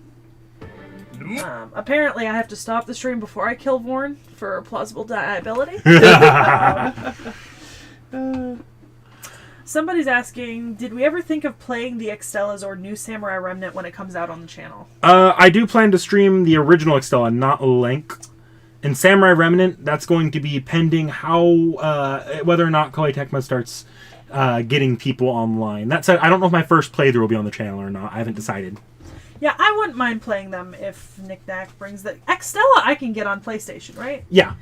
So They're all on PlayStation or will be on PlayStation. Okay, so I will probably pick them up on PlayStation, and I fully intend to play at least one of them on stream at some point. Extella Link's just a little bit copyright scary. That's why Yeah. we might have to avoid streaming that one. Ooh, Abe no Seimei would be a good one. So would Cask of Amontillado and Chinggis Khan. Yeah, how do we not have Chinggis Khan? Like, what the fuck? King Kamehameha would be pretty fucking awesome. Simone Bolivar, yeah. I had to do a fucking report on him in high school, but yeah, he would be super awesome. See, I saw that the Trung sisters got added, but... You know what servant I want added? What? I want them as one of those, like, April Fool's servants, like how Bunyan is. Mm-hmm. I want Carrie Nation from Prohibition, who went into bars and smashed Oh, tables. yes! That would be awesome. Yeah, I saw the Trung sisters go on our list, because we keep a list of all the servants, but because we haven't done them yet, I'm kind of like, you know... All right, I Modern am good to go, by the way. Okay, modern servants would be cool. You know, Cold War servants would be cool. But I feel like you would struggle a little bit. Sometimes you run the risk of how soon is too soon. Yeah, because like I mean, think about the Florence Nightingale with the dude who's like her descendant. Yeah, That would kind of suck. I saw a Twitter thread the other day that had that dude telling another person not to call him a Redditor because they were referencing that incident. It is tragic that Siduri died that way. Yeah, a real berserker coup. Yeah. Alright, so you ready to go? Okay. Hold on. Someone did ask a question. If we are going to be keeping the stream up after this? No, this is not going to be VODed. For any videos you want to watch, you have to wait till they go up as a full re-upload later. Everything here will be re-uploaded as separate videos eventually in the schedule. But yeah, this is not going to go up as a VOD at all. Not even a little. Maybe once everything's out, I'll make the VOD available. Maybe. That's a huge maybe. Okay. Because it is going to save as an unlisted video for us on YouTube. True. Yeah. Alright. Alright, you ready for the big reveal? Or do you need a minute? I gotta pull up my notes. Also, let me just close out of fucking... Jesus. Oh. Interesting. Okay. For some reason, people have decided that the best time to message me is right now. And I'm like, I need you all to stop talking to me. You know? Like, just to stop, all of you. Okay. Alright. Okay. Let me know when I'm good, and I'll slide this out for chat to see. Alright. Chat can now see who our next servant is. Whoa. Comment in chat if you guessed right. I know a few people managed to mention the sagas and then brought up Brunhilde and Sigurd. That was definitely the reference I was making. So if anyone thought about it, comment in chat. I mean, did you expect us to do Eric Bloodaxe? I'm pretty sure I asked for this one to be inserted into the schedule. I'm going to have to just remember not to bring this up later, but there's a common joke in the Fate community that Eric Bloodaxe is forgotten about by everybody, including the devs. Aww. Well, I didn't forget about Eric. I mean, look how many tabs we have. Oh! I didn't forget about Bloodaxe. I specifically asked for Bloodaxe this month. Like, I wanted another Norse sort of servant. Cause, yeah. Oh, the most forgotten servant! The most boring servant! Oh! Well, I'm gonna do... Well, Acto DK, I'm gonna do my best to prove you wrong! Well, why don't you go ahead and get started here? So, we actually have a lot about Eric Bloodaxe when you consider history and the sagas. Which means this is not necessarily going to be short on my end. Eric Bloodaxe was born Eric Haraldsson, right? The Norse tradition, name yourself after your father and then son or daughter, was a 10th century king who ruled as in Northumbria and in Norway for several different reigns across different times. As you can see up there, it says he succeeded Harald I from 931 to 933 as King of Norway, but he served 2 terms as King of Northumbria, once from 947 to 948, and once from 952 to 954, meaning he was not very successful. He also died at the end of that third one, if you don't notice. He died in 954, which means his successor probably murdered him. Yep. Died on, like, battlefield or died on the throne? Battle of Steinmoor. Ah. Yeah. However, he was married to Gunhild, the mother of kings. Mother of Kings. The Mother of Kings. So we've got a pretty reconstructed narrative of his life from a combination of kind of historical data, of like contemporary and near contemporary sources of his time as ruler of Northumbria, which, as I mentioned earlier in stream, is an area in the British Isles that's basically the north of England and the south of Scotland as a region called Northumbria. And then his supposedly his time as Eric of Norway, right, like King of Norway, is entirely based in the sagas, right? That is not necessarily in historical record, but if you kind of combine it all, you come up with this kind of story of the life of Eric Bloodaxe. Theoretically, he may have been accidentally identified with theoretically these two sources are the same people, right? Like we think that they've been identified together for the last 800 years or so, but some people dispute this and say that this is actually the case of two different Erics who just existed at a very similar time, right? Interestingly enough, he's relatively obscure in history, right, outside of kind of his two reigns, but there is a lot of depictions of him in the King's sagas, right, because he's part of the saga of his father, Harald Fairhair, and his young brother, Hakon the Good, which includes the Synoptics Historia Norwegia and Theodoricus's Monarchs Historia de Antiquitate Regum Norwegiensum. Written in around 1100. He's also in another one written in around 1190, and then the later Icelandic saga of Orkneyinga saga, and then like a bunch of other. He's also described in the Heimskringla of Snorri Sturluson, the Eagles saga, and the Olaf saga. So I mean, he is all over the sagas. He might be relatively like not the most written about person in actual historical records, but he is all fucking over, you know, kind of sagas and kind of the mythological sort of history of this part of the world, right? Like he is not a minor character per se.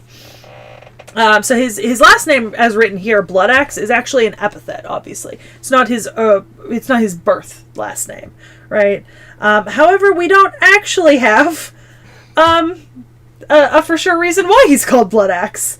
According to the sagas, it's supposed to be a reference to him killing his half-brothers in order to rule over Norway. Theodoricus gave him the nickname, like, Killer of Brothers, Brotherbane. But contemporary stuff in terms of the actual history hasn't really attached it to him. So this is the epithet Bloodaxe is almost entirely based in the sagas, right? Not in kind of historical record of the King of Northumbria. This is a reference to the sagas where he's described as the King of Norway, right? So he's listed as Harald's son, right? And his predecessor was Harald the First. This is the part that's attributed in most of the sagas, right? This is why he's included in the saga of his father and then in the saga of his brother. There are several Haralds from this period. Somebody once argued that it might have been Harald Bluetooth, the King of Denmark, that they were actually referring to, which is actually where we get the little Bluetooth symbol from, which is actually fucking hilarious. But there's very few references to kind of that supposition, right? There's not a whole lot of evidence for it. Most people assume that the herald being referred to is Harald the First, the King of Norway, right? So that seems to be the most easily ascribable option in terms of the sagas, because I don't know if y'all saw OSP's video, but I definitely mentioned it when we were doing the Sigurd and Brunhild video, and trying to deal with like historical record and then the sagas and then mythology in that area of the world is a little bit like herding a bunch of cats into a bag with no help when they know you want to give them a bath. It can be a struggle, and it doesn't help that there's a lot of similar names being repeated again and again and again. So he's got a mother and half brothers, right? That's the kind of the whole point of the blood axe in the sagas. It's said that he kills some of his half brothers in order to ascend the throne, right? His mother's never named in some of the sagas, but in other ones, it's said that she was named Ragnhildr, the daughter of a king of South Jutland.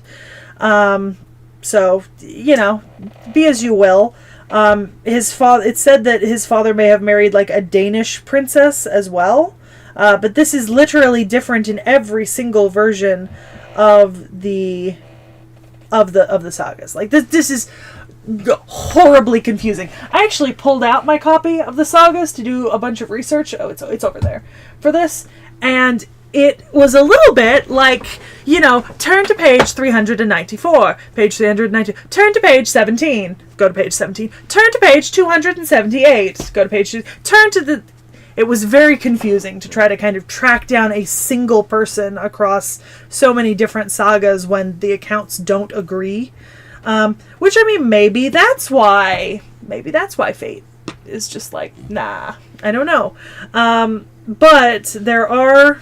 most of the sagas do agree that his successor would be his younger half-brother Hakon the Good, right?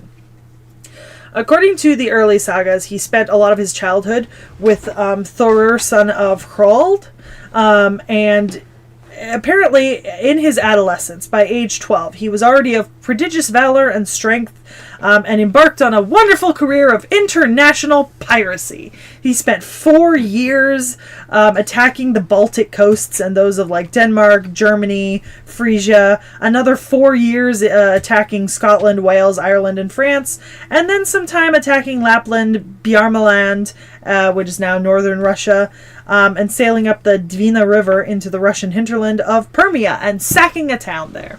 This man had a wonderful career as a Viking. You know, this man was really at it. According to one account that is near contemporary, he was received by a nobleman when he visited the king in the town of York. And because of this, he was given the wife Cathro, right? And Cathro, we don't know a ton about her other than she's like kind of British, Scottish descent. But according to the Egil's saga, his consort at York was Gunhild, the mother of kings. This account was using an earlier poem, but does not mention her by name, saying that the name was probably introduced by the author of the Egil's saga. So we've got some fun little confusion between Cathro and Gunhild, but with saga tradition, he did cohabitate with Gunhild, right? Like he did live with her in sort of a married way, which is why most people cite her as his wife. So you just gotta accept that there's Cathro and then there's Gunhild, and either he had 2 wives or he had 1 wife who went by different names, or this man was cheating on 2 women. Which I wouldn't if one of them was Gunhild, but that's just me. So we get in the sagas, his main role is as the King of Norway. According to the Heimskringla, Harald appointed his sons as client kings over different areas of his kingdom, and intended Eric, his favorite son, to inherit the throne at his death. But he fought with his half-brother and brutally killed Ragnvald and Bjorn, which were rulers of 2 of these client kingdoms, and his half-brothers. So when Harald died, he succeeded to the throne, slaughtered the forces of his brother Olaf and Sigurd, and gained full control of Norway at this point. However, his younger and more famous half-brother Hakon had been staying as like a foster son to a man of the West Saxon court, King Aethelstan at the time. And so Eric's rule was like really harsh, like terrible. This man was like a despot, a tyrant, and really fell out of favor with Norwegian nobility. Like this man was not doing good for himself. And so when Hakon returned to Norway, the nobility accepted him as a king and essentially ousted Eric, which then led to him fleeing to Britain. Right? And interestingly enough, the Heimskringla specifies then that Hakon owed his success in large part to Sigurd, the Earl of Lade. Don't think it's the same Sigurd, but It is pretty, once again, multiple names, the same names reappearing multiple times. So the dates to his reign are pretty hard to ascribe, especially for this. This is entirely based on the sagas, and no actual historical contemporary record survives of this rule in Norway. So we don't actually know if historically this occurred, right? But this is what the sagas say happened. So then you get into kind of, the fleeing to England and stuff like that. So he arrives in England and is kind of welcomed there, right? And he was baptized and given charge of Northumbria by Ethelstan, the same man who supposedly fostered his half-brother, who then returned to Norway to overthrow them, which feels like that wouldn't happen. You know what I mean? Like, if he was a tyrant and a despot, why would this man kind of welcome him, baptize him, and give him power, right? So he's given charge of Northumbria, but apparently his rule once again became absolutely fucking despotic and terrible, and he was driven out and killed on an expedition in Spain, according to discourse. According to the Historia Norwegia, it says that he went to Denmark at some point, which was his wife's native country, and therefore he expected to encounter some support there. But, we don't actually know. So, later sagas and records kind of expand upon his activities between his reigns in Norway and Northumbria.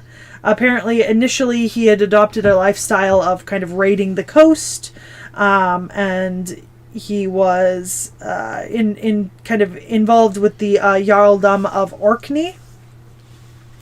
Apparently he may have had an alliance with some of the joint Jarls then, but then his Northumbria rule would be challenged later on. And apparently at one point he made a bunch of political marriages between his daughter and the future Earl of Orkney, right, to seal an alliance so that they could later target the Hebrides, Scotland, and England. And so he gave his daughter Ragnhild in marriage to the future Earl of Orkney, right? So then you get kind of to be honest, Northumbria was a pretty popular area of England. Like, people had long fought over it because kind of the Saxon kings and the Norse kings of Dublin were kind of all fighting over this. It was like right in the middle between two kind of larger kingdoms, and it was relatively contested. But yeah, so Ethelstan, right, who had originally given him control of England, he died at some point, and his son Edmund I was to take over. Now, if you look over there, underneath the kings of Northumbria, Edmund I was the first predecessor of him. What do you think happened to Edmund I? Probably killed. Probably killed, yeah. He was 18 years of age and was unable to maintain control. People started rebelling against him. Apparently, one of his cousins may have conspired to kill him, right? And at some point after that, Eric would come to power after like a long struggle for power, right? So, Eric's first reign only lasted like 1 year, maybe even less than 1 year. He was not a popular king. People did not like him. No. The Northumbrians literally violated their pledges and oaths, right? To be disloyal. Great warrior, great general, horrible king. Horrible king. Like, man, he is somehow managing to come to power again and again and just fuck it up every goddamn time. Yeah. 3 tries and didn't even get it right on the last one. Yep. So he was removed. It cleared the way for another person, Amalaib, or Anlaf of Quirain, who was then defeated in slain, returned to Northumbria, took kingship. Doesn't appear that the whole ton of stuff kind of happened in between here, but Eric had relationships with like a lot of famous like powerful people, right? Like Archbishop Wulfstan, who led the Northumbrian Church, and so on, which is really fascinating because what the actual fuck? You have friends everywhere. You are somehow managing to be militarily successful. Can you just chill the fuck out when you become king? Just rule well. Take your despotic shit and do it elsewhere. Don't do it here. Turn it towards your enemies, not your subjects. It's like Gilgamesh if Gilgamesh never met Enkidu. Yeah, pretty much. Yeah. So it's at this point that the life of the Scottish Saint Cathro of Metz kind of comes into play in between these. So Saint Cathro was a Scottish saint with a Brythonic name which visited a certain King Eric in York, right, according to records. This Eric was settled and married. It was probably on good terms with his neighbors, which does not seem like it would be Eric Bloodaxe. And this saint claims kinship with Eric's wife, but also with Dynfai, the king of Strathclyde and Cumbria. Right, so this may have pointed to some sort of alliance, but this stay is dated to be between 940 and 943, when Constantine left Scotland to Malcolm I, and 946 when Edmund was slain. Which is why there's confusion among the Erics, because there's a King Eric existing at this time, but reputedly, he's a pretty good king. He has a lot of alliances. This should not be happening. That does not match. This doesn't work. He also spends some time as theoretically, according to a 12th century Irish saga, which is not super contemporary, but according to that, he spends some time as Eric of the Islands, which is Eric, ruler of the Hebrides, which is a series of islands. But once again, one source, non-contemporary, not a whole lot in it. He's literally just kind of referred to vaguely. So I feel like in a lot of ways when I was doing the research on this, it was really just a question of, do I really trust these historians who have decided that all these Erics are the same Erics? I'm not sure I agree that all these Erics are the same Erics. I'm really not sure. You know what I mean? Eric's a pretty common name. Maybe there was more than one Eric. Also, just wondering, like, what time did this actually span, usually, like, these stories? Do you mean, like, how long did a saga span, or how long was his lifespan? Saga. So, sagas could span anywhere from 2 years to 100 years. Because they would just tell a story, and it didn't matter how long that story took. Great. Perfect way to, historically note shit, yeah. So Federico Filippini in chat said, this is a while ago, so even history is like Eric Bloodaxe who? Also, he's also just said, Eric of the many Eric. Yeah, that feels like what we're talking about here. So on to his death. This is the next part in our tale. So it seems as if there is at some point an account of his death, right, with Northumbrian politics in the fore. The Historia Regum recalls that he was driven out and slain by Maccus, son of Onlaf, but a different one adds the following detail.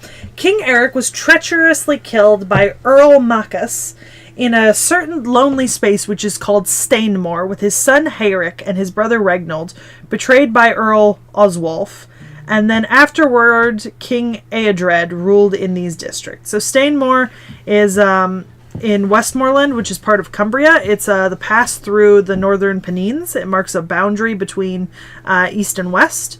And it is theoretically maybe the same route that St. Cathro may have taken, but in the opposite direction. But it is said that he was betrayed here and slain here. His death gets a pretty grand treatment in the histories and sagas. It's according to the Heimskringla, Eric and 5 other kings died together in battle, right, in this place. By the way, Vorn, in terms of record, right, think about this. The Heimskringla detailed the life of his father and is now covering his own death. Great. That's not even all that the Heimskringla covers. So, but yeah, the modern scholars are kind of one Eric among many Erics. Which Eric did what and where and when did they die? I am not going to go into each and every individual saga that mentions him in a slightly different way, because that would be folly. There is theoretically a monument where he died called the Ray Cross, or the Rare Cross, which is just a stump, a socket, and kind of a fragment of a shaft. And this may have been to mark his grave. He's got a pretty shit reputation. you know, you had a lot of conflicts and that sort of thing. Here I set up a poll of insult against King Eric and Queen Gunhild. And I direct this insult against the guardian spirits of the lands, that every one of them shall go astray, neither to figure nor find their dwelling places, and until they have King Eric and Queen Gunhild taken from this country. Like, man was hated by a lot of people. Like, really, really hated. Wait, if there's possibly multiple Erics, would there possibly be multiple Gunhilds as well? Not necessarily. As far as historians are aware, it's the King Eric Blood Axe, right, that ruled in Northumbria, likely had Gunhild as a consort. Now, Gunhild is not the most uncommon name, so you would find other ones of them through the stories, but she doesn't get confused as often as Eric does, because, one, women are written about less in history. Two, important women are not as common in history, so you don't see them as often, so it's harder to confuse them. And three, Gunhild is actually one of the few things that several of these epics agree on, right? Like this woman who he was married with. So yeah, you know, but the reason why she's called Mother of Kings is because a bunch of her children with Eric became co-rulers of Norway in the 10th century. Like several of them did. That's why she's called Mother of Kings. Okay. I'm done. Okay. I've done my part to elongate this video. So, what class do you think Blood Axe here is going to be? I think that this man is a berserker. You would be 100% right. Oh, damn. Oh yeah, you haven't seen him yet. No, I haven't. I have him in campaign though. Probably. Yes. Yeah, I haven't clicked into him. I kind of hate it. I don't know what about it is. I think he's just too bulbous. I say it's the horns. No, Vorn, the horns would be a turn on for me. It's definitely just something about this is not jiving. This is a really old sprite, too. Oh, yeah, that's a very old sprite. He seriously looks like a Minotaur almost to me. It's like, what the hell? So, Eric Blood Axe, Berserker. Yay, I was right. Let me pull my notes back up. Oh, you put your notes away? Yes, I don't know why. Shame. So, Mr. Blood Axe here, I told you before, is the butt of many jokes. Mm-hmm. I will include my own sort of sin here. When designing the D&D campaign, in prepping Okeanos, I completely forgot he was in Okeanos and didn't write him into the campaign and had to add him in post later. Oh yeah, that's right. Not that I minimized his role at all. Yeah. I kept his role 1 for 1. He was just not in there very much. Taco says for shame.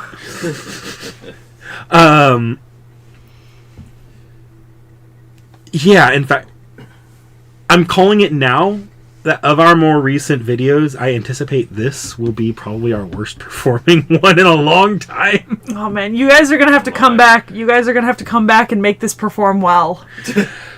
But I kind of hate him though already. I don't know. I'm not. Nah, this ain't doing it for me. So, as the servant himself is a berserker, on the scale of philosopher to raw, he falls somewhere more well-spoken than that. Mm-hmm. The problem is, though, he never speaks, and instead acts like he's raw. Well, he's a berserker. Well, he actually is able to speak, unlike a lot of berserkers. Oh, he of just that, chooses like, raw not to? variety. He chooses not to because he has his wife Gunhild in his head at all times. Oh. She is always watching his every action, and should he so much as speak to another woman, that woman risks being cursed by his wife. Oh, Jesus. Ooh, my. So he just acts like the raw variety of berserker and lets his wife do the talking when they need to work something out. Interesting. Please tell me that means that a woman's voice comes out of that face. I don't think so. Damn. Oh. Gunhild is very protective of Blood Axe. In a normal Holy Grail war, she wouldn't even let him fight. She'd take over, kill their master, and be done with it. Jesus, okay.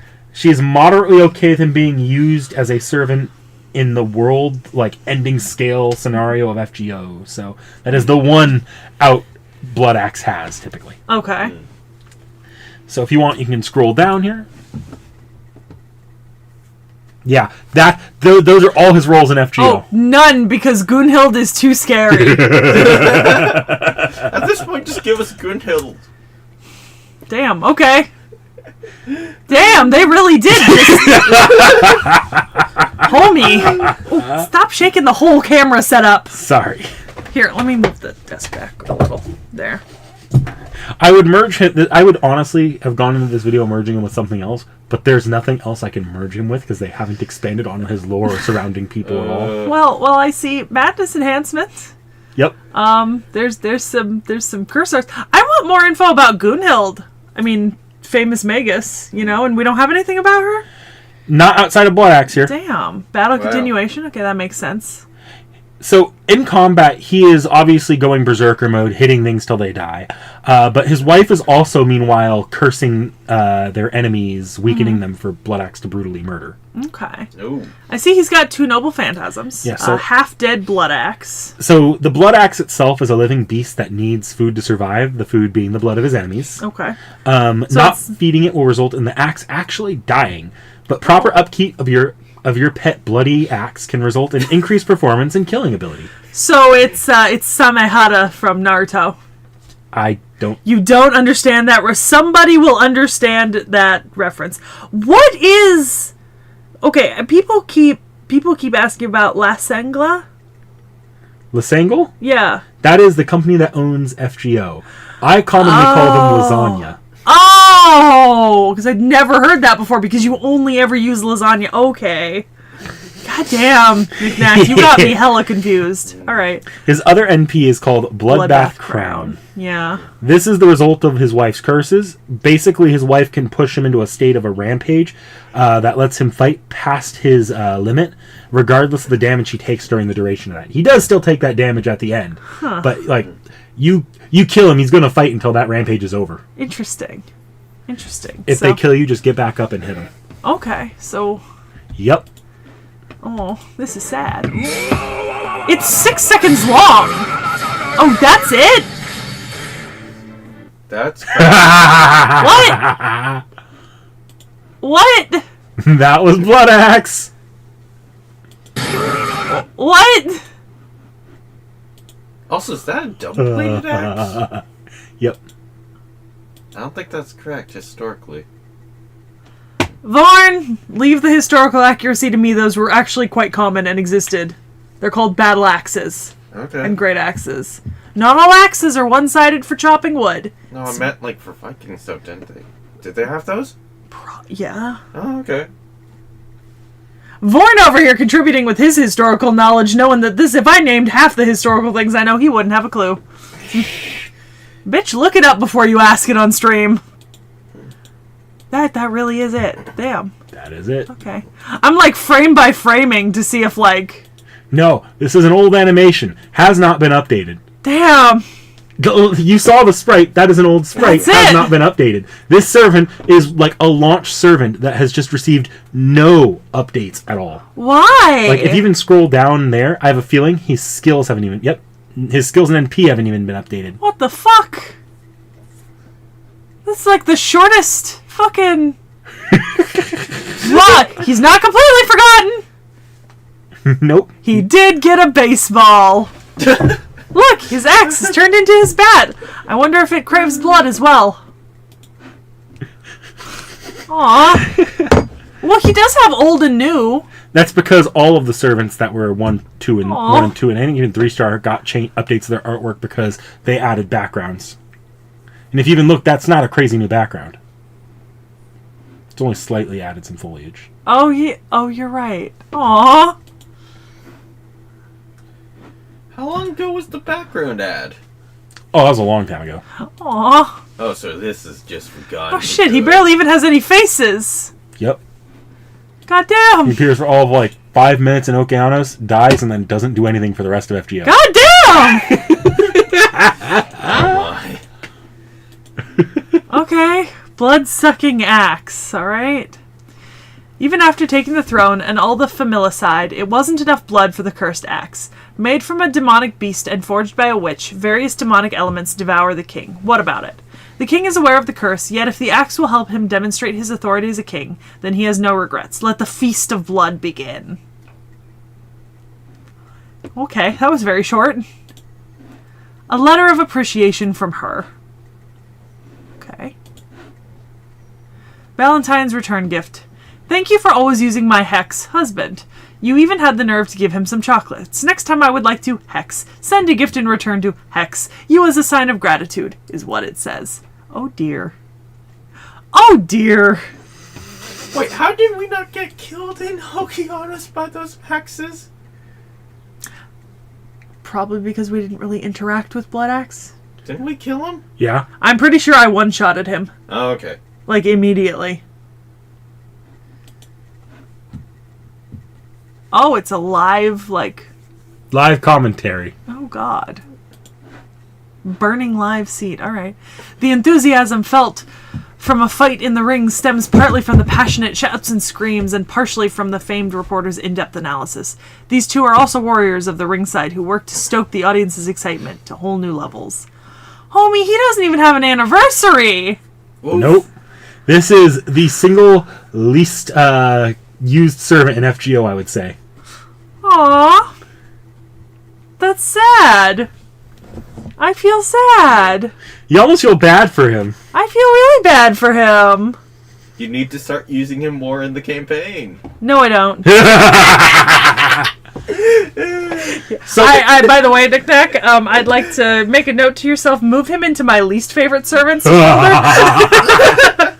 So, y'all, just while I have you on the line, I just want to ask you, every day a Blood Axe goes unleveled and unloved in FGO. So if you could slide a little EXP to your local Blood Axe, we would appreciate. We of the Blood Axe, Awareness Society would appreciate your generous donation. Jesus fucking Christ. It's so sad. What the fuck? This poor dude. You're like mistreated. God damn. Absolutely. Like I said, everyone's forgot him, including the devs. Aww. They're so sad. So, I guess, I feel so bad. Seki, do you want to give us our hint for the next servant in FGO? Yeah, White in Gayardigum. And we will see you next time, guys. I like how you didn't do that last time, but you did do that this time. Look, we're streaming. I'm catching things. I'm forgetting things. I'm gonna move us back to the talk zone. I'm gonna be honest, that's such a short video. Like, that's gonna be so short. That was like 30 minutes. I know, and I went in on it. Yeah. Oh, poor Blood Axe. Poor baby. Worst part is I couldn't extend that either. Do I you really need couldn't. these tabs? No, you can get rid of them, but if you get rid of all of them, I guess no one's seeing our tabs right now. I'll so. keep you one of each for the next. Okay. God damn, I feel so bad. Poor Blood Axe. So we got that done a little bit early, as expected. Yeah. I blocked us out an hour for that, but that's why I didn't freak out when our Hokusai went a little bit over time. Yeah. Because I was like, oh, you know what? We're going to finish Blood Axe quickly. Yeah. Okay. I'm going to go ahead and move back onto camera a little It's here. so sad. I will scoot slightly out of camera. Fate React speedrun. Oh, somebody's asked who the first servant react today was. The first one we reacted to, I'm fine giving it to them. Yeah, It's it was a Hokusai. Hokusai. Katsushika Hokusai. Yeah. Jesus. Yeah, this was 30 minutes early. Christ. Okay. Good one, Pedro. What did Pedro say? Who did she just react to? I forgot. Wait, a react happened? Who was it? Why was there only one react so far? Goddamn. Y'all really committing to the bit. That was sad. I'm sad. I'm sad now. I was expecting more. You were expecting a lot more, even as I told you it wasn't going to be much. Yeah, but, like, I didn't expect it to be that. Like, we haven't done a servant with that little, like, ever, I swear to God. No. Like, that might have been the shortest, smallest reacts we have ever done. Fuck. God damn. Well, in that case, I'm going to get started on the lunch order since we got some time and we forgot to do it earlier. But yeah, Q&A time. I guess a little bit early if anyone wants to ask any questions. We're here. Yeah. Jesus, y'all are really committing to that. Oh, Y'all are just oof. I mean, I feel it, but damn. Feels a little cold-blooded, you know?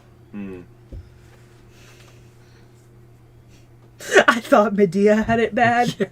No, at least Medea gets like common reappearance as an FGO and has one alt. Yeah.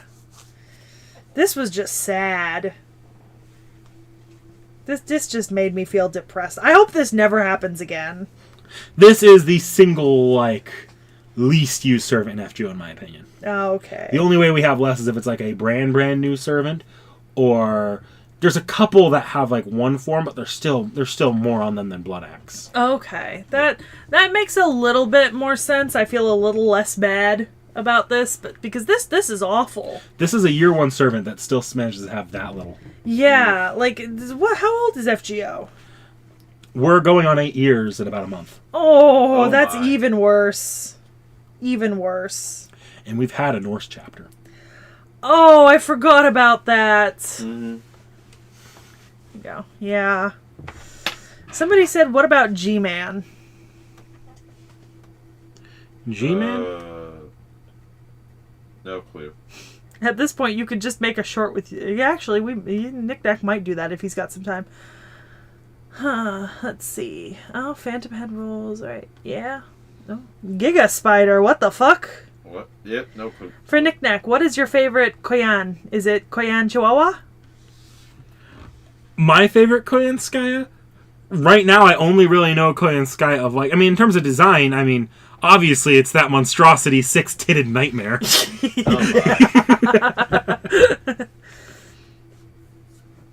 That's true. Let's move on from Eric. Giles. G-Man is Geronimo. Oh, Geronimo is got it pretty bad too, but at least he had a more substantial role in his chapter. Oh, Luke's. I'm super excited that they just announced Kali and Durga.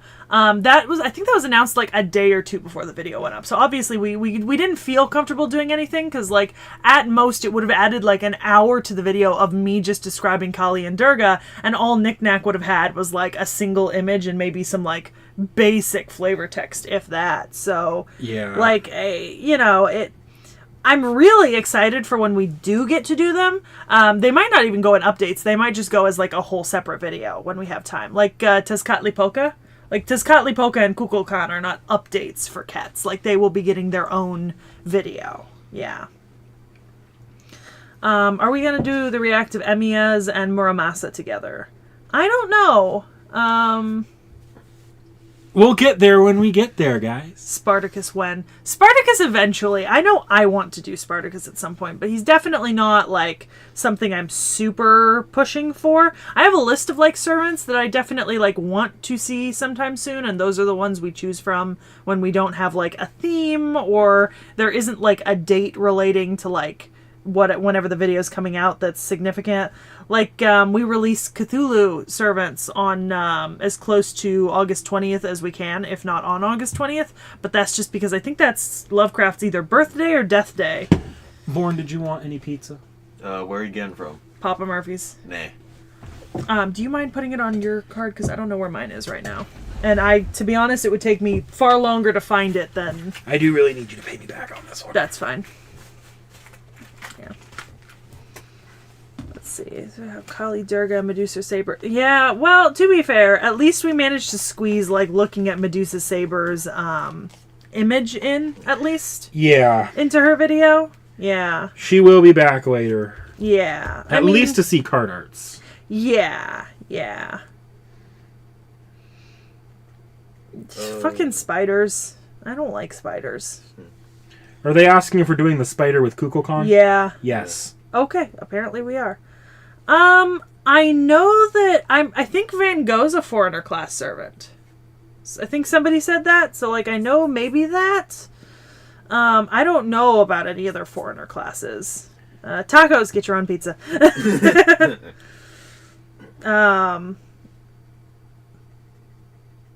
Yeah, basically that's when the Hokusai video will go up. Yeah, it should go up around Lovecraft's anniversary. A lot of the Fate OCs are just going to come in when they're relevant, unless we feel like we can do a full video on them. Holmes or Moriarty? Oh, ooh. Yeah. Moriarty is daddy, Holmes is baby girl. Oh my. Make of that what you will. I loved Hokusai. I think Hokusai was absolutely stunning. Oh yeah, we still have to do Darius, and I don't know how Darius gets treated. I would love to see Ravana as a servant. Yeah. Knick-Knack, did you get any Tamlins from the Avalon banner? No, Amazon. no. I failed Okay. miserably. Did you roll on that banner? I tried to roll for Lancelot.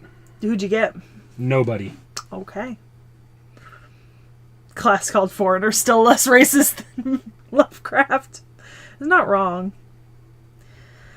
I certainly appreciate mythological and legendary characters, but I think sometimes historic ones can be some of the most interesting because, especially if they're historical figures that either have a lot of kind of standing, because then I feel like there's a lot that Fate can do with them and make references to little things, and it just gives me a little bit of a firmer base on which to kind of research. Don't get me wrong, I love myths and legends, but sometimes it's a how many do I mention and does every version matter, sort of thing. Right, Knick-Knack? Yep. It'll be ready at 12:18. Okay. Oh, Are we we're gonna pick do it up, the arcade servant that got gender bent in mobile? They will be eventually added to schedule. Okay. I can't promise when, but look. Oh, so apparently, Hexbug says that newer servants sometimes have their profiles fan translated on Reddit really fast. Yes, that's where I've had to grab some of the information recently. Is there a timetable for Canis, Knights of the Round, and Voyager?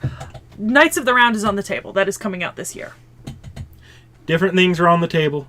We're not going to tell you guys when. But it is coming out before the end of this year. Yeah. And if you know when Hokusai is coming out, then you've got a basic gist of what our schedule might be like going forward. So you know approximately how many videos are left in the year.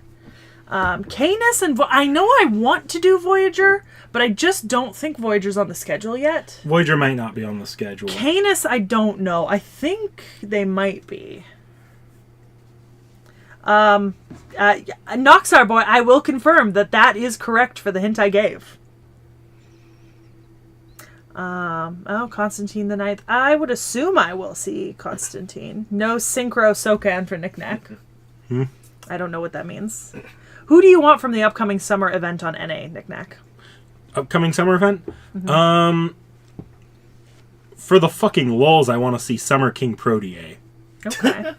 My thoughts on servants who combine historical and fictional mythological is I think those can be the funnest servants. Because you can do a lot by taking the appropriate servant and then combining it with myths and legends from that time and place. You can get really creative if you do that. While still being... there are definitely plans for Billy the Kid. I want to do Billy the Kid. Let's see... What notable figure from the modern era do I want as a servant? Fuck. Well, when are we going to be considering I want Daddy Boaz.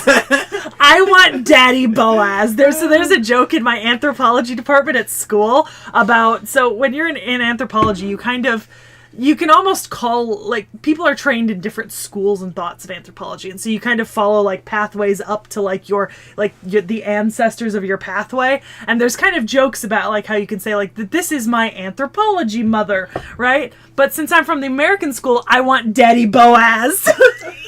Papa Boaz. Because there was a documentary where this one dude literally referred to Franz Boas as Papa Boaz, and it has just become a thing. And so I would love to see him. Knights of the Round Table is on the fuck! Let's see. More French servants to hear second. I took French. My French is not perfect, but it's better than knickknacks. Which is non-existent, pretty much. Because I took French for a year after I took Latin for 3.5. But I also studied Italian at the same time I was studying French, so sometimes I fuck up a little bit, and I go a little Italian in my French, and then I've got some friends who speak different versions of Spanish, and so sometimes it's hard to separate French from those two when I'm thinking about it. Let's see. The Tamlin's gonna all be their own video, a part of Knights of the Round. I think they're part of Knights of the Round. Yeah. Yeah, because that's in my list. No, I will not buy Round Table Pizza. I refuse. I eat too much of that at school. Yeah. Fairy Knights, yep. Constantine, let's see. Yeah, okay, then Canis is on the schedule if we said so during Medusa's video. I wouldn't be surprised. I think you asked for Canis to be on the schedule at some point. It's probably in next year. Not this year, but next year. Summer outfit, Edison. I don't know what that would look like, but I'm kind of curious. Is that a thing, Knick-Knack? No, not yet. But I'm trying to imagine that. The fucking lion head. Oh yeah, let's see. Okay. Oh, I was a little bit behind in chat. Damn. Okay. Cuchulain's wife, Bazette. Is Bazette on our list? Bazette's a Fate original character, but kind of, yeah. Yeah. Okay. I think, honestly, a lot of joke servants just get included where they can be. Yeah, the Legend of Dracula and Vlad, his historical ruler of Romania. So that made for a really interesting video, because you had, like, this intersection of, mythology and fiction. Yeah. Oh, I do want to see a Tutankhamun in, like, Yu-Gi-Oh! Art style. I do want to see that. I want to see, like, looking like... Get the Yu-Gi-Oh! Artist to come in and do Tutankhamun. What? Look up the Yu-Gi-Oh! Artist. Oh, wait, I remember. That's... Yeah. So, no. I'd love to see a Tutankhamun looking like Atemu, Pharaoh Atemu. That would be super fucking cool. I would not want to see Joe Biden. Nah. Li Shuen. Is Li Shuen in the schedule? I don't know if he's in the schedule or not. If Donald Trump comes out as a joke servant, I want it to be a Cheeto with a wig. Oh, yeah, that is a pretty recent death, so I don't know. Wright Brothers would be really fucking cool, yeah. Human body with a lion head, yeah. Edison and Tesla, Summer. The youngest historic servant is Voyager, yeah. I'm getting effed in chat they're effing to pay respects in chat. Yeah, F in chat. I feel bad. Poor guy. I do feel... I love original Yu-Gi-Oh! So, like, that was, like, for me, that was, like, my childhood was Yu-Gi-Oh! I was not a Pokemon child. I was a Yu-Gi-Oh! Child. So I did feel a lot of sadness at that. Hexbug 97. That is on the schedule. I know it is. Louis the whatever. Yeah. Yeah, that is on the schedule. Wait, we put Louis on the schedule? Yeah. Yes! Next year! Excuse you. Oh yeah, Taco said this a while ago, but he said, do the Charlemagne Knight in French. Oh, yeah, the Knights of Charlemagne. Unfortunately, I do not speak French, so we can't do it all in French. I mean, I can do parts of it in French. I'll practice. I'll practice and I'll do parts of it in French. Okay. He's with another servant when we do him. Yeah. I was like... I know. I'm the one who put them on there. I know. Oh, Bismarck as a servant would be so fucking cool. Yeah. Oh, yes. Tacos. Might be nice. Manfred von Richthofen. Yeah, no, that'd be the nice. Red Baron. Yeah. Hell yeah. Oh, who's that guy who charged into, like, battle with, like, a sword and... Oh, in World War II? Yeah. The Scottish dude. Yeah, that would be super fucking cool. Maxwell's Demon. Yeah, I've heard that one's pretty interesting. I had to look it up, but it was interesting. The Red Baron and his NP would be amazing. Ooh, Qin Shi Huang on the schedule.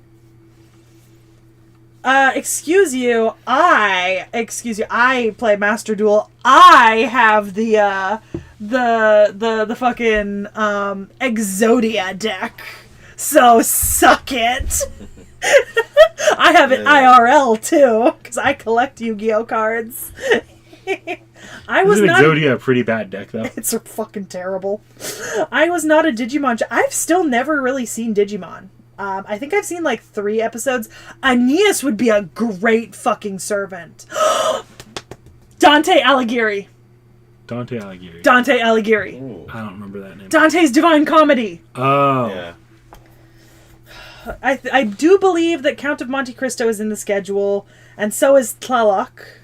I would love Aeneas, especially since I had to spend 2 years translating the Aeneid in Latin. Oh yeah. If there is anyone I know well, it is Aeneas. Mm. And Hedwana would be really cool. Neil Armstrong's a pretty... Oh, yeah, that's a pretty recent servant. Let's Yeah. see. Yeah. Oh, Kumokuro, no. OG Yu-Gi-Oh! Nah, we don't do 5Ds, GX, Zexal, nah. 5Ds is the one I watched. I actually like 5Ds. Fuck you. I watched all of them. I tried to watch It's original like, Yu-Gi-Oh! I dropped it. Are Susmoth and Best Friend planned?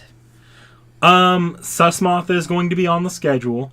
Best Friend? Yeah, he's on the schedule. Okay, is Beast 1 planned for this year, this coming year? No. Okay. Stop that. Yeah, Dante Alighieri. Oh, fucking... I need your Switch to stop doing what it's doing. I can't make it. Okay, there we go. I fucked up. Alright, Pokemon Kid, Yu-Gi-Oh! Adult, Dragon Maid fan. Alright. Hans Christian Andersen is on the schedule, I do believe. I have seen FGO cross Himura's world. It is wild. Yeah, the best fanfiction is the Dante fanfiction. Put a pin in Dante Alighieri. I would love that. We did watch the Fate Samurai Remnant trailer. Yes, we did. Yeah. That's all we'll say for now. Yep. Oh, so that's fun. Apparently Dante's been teased in the current plot arc. Oh. Yeah, Guillaume de Wael. The fucking the Aeneid was awful. Don't forget the sexy drama CD version of Count of Monte Cristo when we do it. I need to go back and like... You know what? I'll put that in our updates video. I was just called the Yu-Gi-Oh! Boomer. Because you are. You're not wrong. Like, you're definitely not wrong. At least I have the excuse of I'm just not a Yu-Gi-Oh! Fan, so I only know the one I watched. I think Svathaman is in the schedule, by the way. Ooh, Frost Shard. I am so sorry. I highly recommend just, like, have like 2 or 3 translations and a dictionary beside you. Like, it saved my life to like sometimes take a look at what other people said, because goddamn, sometimes you see the dictionary definition of a word and you're like, res reus, this is not a death mask situation. Simone Bolivar. Any of the revolutionaries in South and Central America would have been really cool. Yeah, that might be cool. Yeah. I think Amelia Earhart should be a foreigner. And I think they should fuck with some, I think they should fuck with some Bermuda Triangle shit when they do it. Because it is a thing that foreigners, that we don't know where they died or when they died. Yeah. That would work really well with Amelia Earhart, actually. Yeah. I could see that. Ooh, could you imagine Lovecraft as a servant? Like, dead ass. You kind of have that, though, because you get his character that's just a self-insert from his books in there. I'd see, here's the thing about Yu-Gi-Oh! Is I watched the OG series, and I never actually watched any of the ones after it more than an episode or 2, but I was collecting the cards, and I always remember getting it was really confusing to have to keep, like there was Pendulum, and then there was, like, it was just, I kind of was like, nah. Yeah, the rules, like, they started getting weird. Trey Billing. Beowulf is on the list. Yes. I don't know if our favorite Swiss hunter is on the list, because I don't know what that means. I saw that Duryodhana joined our list. I'm so excited. I talked about him so much in the fucking Arjuna and Karna videos, though. Honestly, if we had had him there, I probably would have just done the entire, like... That's true. Aeneas is kind of the ancestor to a lot of the Saber Faces.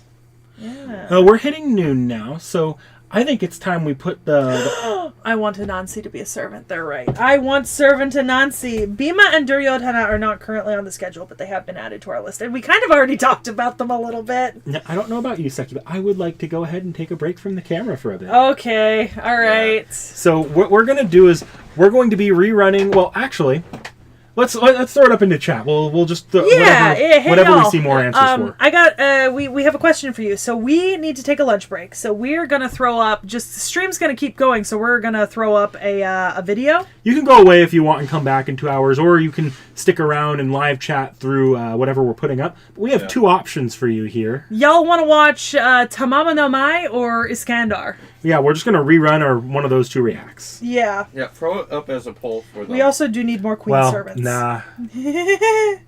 I am really a true These Yugi 2. boomer. And I'll full screen it, and we'll mute the mic and turn on desktop audio. Yeah, because we'll still probably be watching chat, so we might be responding. Yeah. But yeah, we do need to eat a little bit. I'm not. Am I supposed to be on camera in? No, you're still on camera right now, yeah. Oh, Camera's well, still on. let's go ahead and just this. We should have just the screen, right? Did we set that up? Oh, I don't think we did. I think we forgot to. That's easy though. Yeah, Love that. sure. While we're waiting for responses to roll in. Chat votes Tamamo. Chat votes Tamamo. Oh wait, no, I don't need to do just the screen. That's easy. Watch this. Oh yeah. Chat votes Tamamo. Okay, we'll go ahead and throw. Pretty Tomo much up. like universally. Tacos, I feel it. I love Iskandar. I was here for Iskandar. All right then, we will see you after lunch.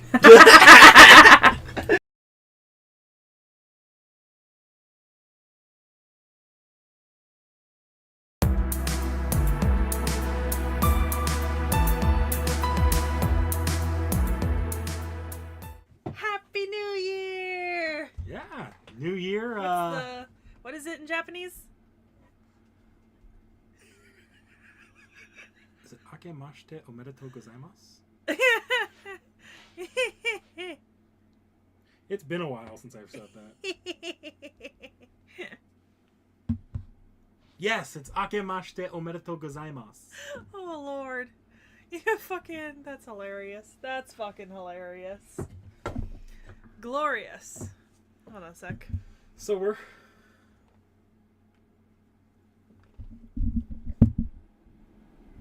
How are we coming in? Should be better now. Okay. Yeah? Yeah, Maybe. that's better now. So yeah, we're kind of stalling here. Rejoice, everyone, we're back. We're not stalling. I just need next time to maybe ready a PowerPoint presentation. So we'll be covering a lot here with Tomo no Mai. I'm just gonna tell you right now, spoilers for anything Fate that's come out since the original Fate Stay Night. Pretty much anything extra. Tomo's role in FGO, as well as the events of an unreleased chapter in NA right now called the Tunguska Sanctuary. Because Tamamo's a character in that, apparently. Kind of. We'll get there. Oh, so I guess that's my cue. Yeah, why don't you talk us into Tamamo here? Talk us into and out of Tamamo at this point. All Yeah, right. we have a lot more in Tamamo to go over here to start too. We've got a god-awful amount to go over. So, Tamamo no Mai, Lady Duckweed. Tamamo no Mai is a character in Japanese history and mythology.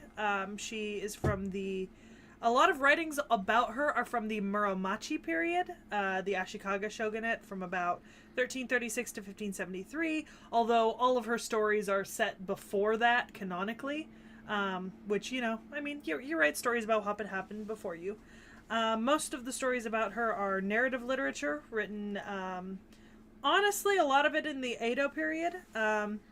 What we know historically, she was a courtesan under Emperor Konoe, who reigned from 1142 to 1155. And in a lot of versions, she's a legendary fox spirit, who appears in Otogi Zoshi works. But she's also described by Toriyama Sekien in the 3rd volume, Konjaku Hyaki Shui, which is a 4-volume set of supernatural bestiaries based on literature, folklore, and art of Japan, which was an interesting thing to find. Also, some of her story is told in the Heike Monogatari, which I have here, but that's not the majority of it. So, in the Edo period, a lot of literature written about her would conflate it with similar foreign fox spirit stories of like corruption and stuff like that. Most namely, Hokusai's version from the Edo period, which is going to be the one that we're going to talk about the most because it's the most fleshed out and it's where a lot of her character comes from in a lot of the stories. Like, people build around this framework. So, according to his story, she was born 3,500 years ago in China. And she eventually became a powerful sorceress. After several hundred years, she became a white, pale-faced, golden-furred kitsune, or nine-tailed fox, and an expert in manipulation, and she would proceed to use her beauty, charm, and wit to enhance her standing and influence in world affairs, and try to seize power. So with the Hokusai timeline of Tamamo no Mai, right, we start with Shang Dynasty China. Traditionally 2nd millennium BC. This is the semi-mythical dynasty that succeeds the Xia, but precedes the Zhou, which is the first, like, fully established archaeological we have archaeological evidence for the Shang dynasty, but there's very little of it, and we don't know much about it, right?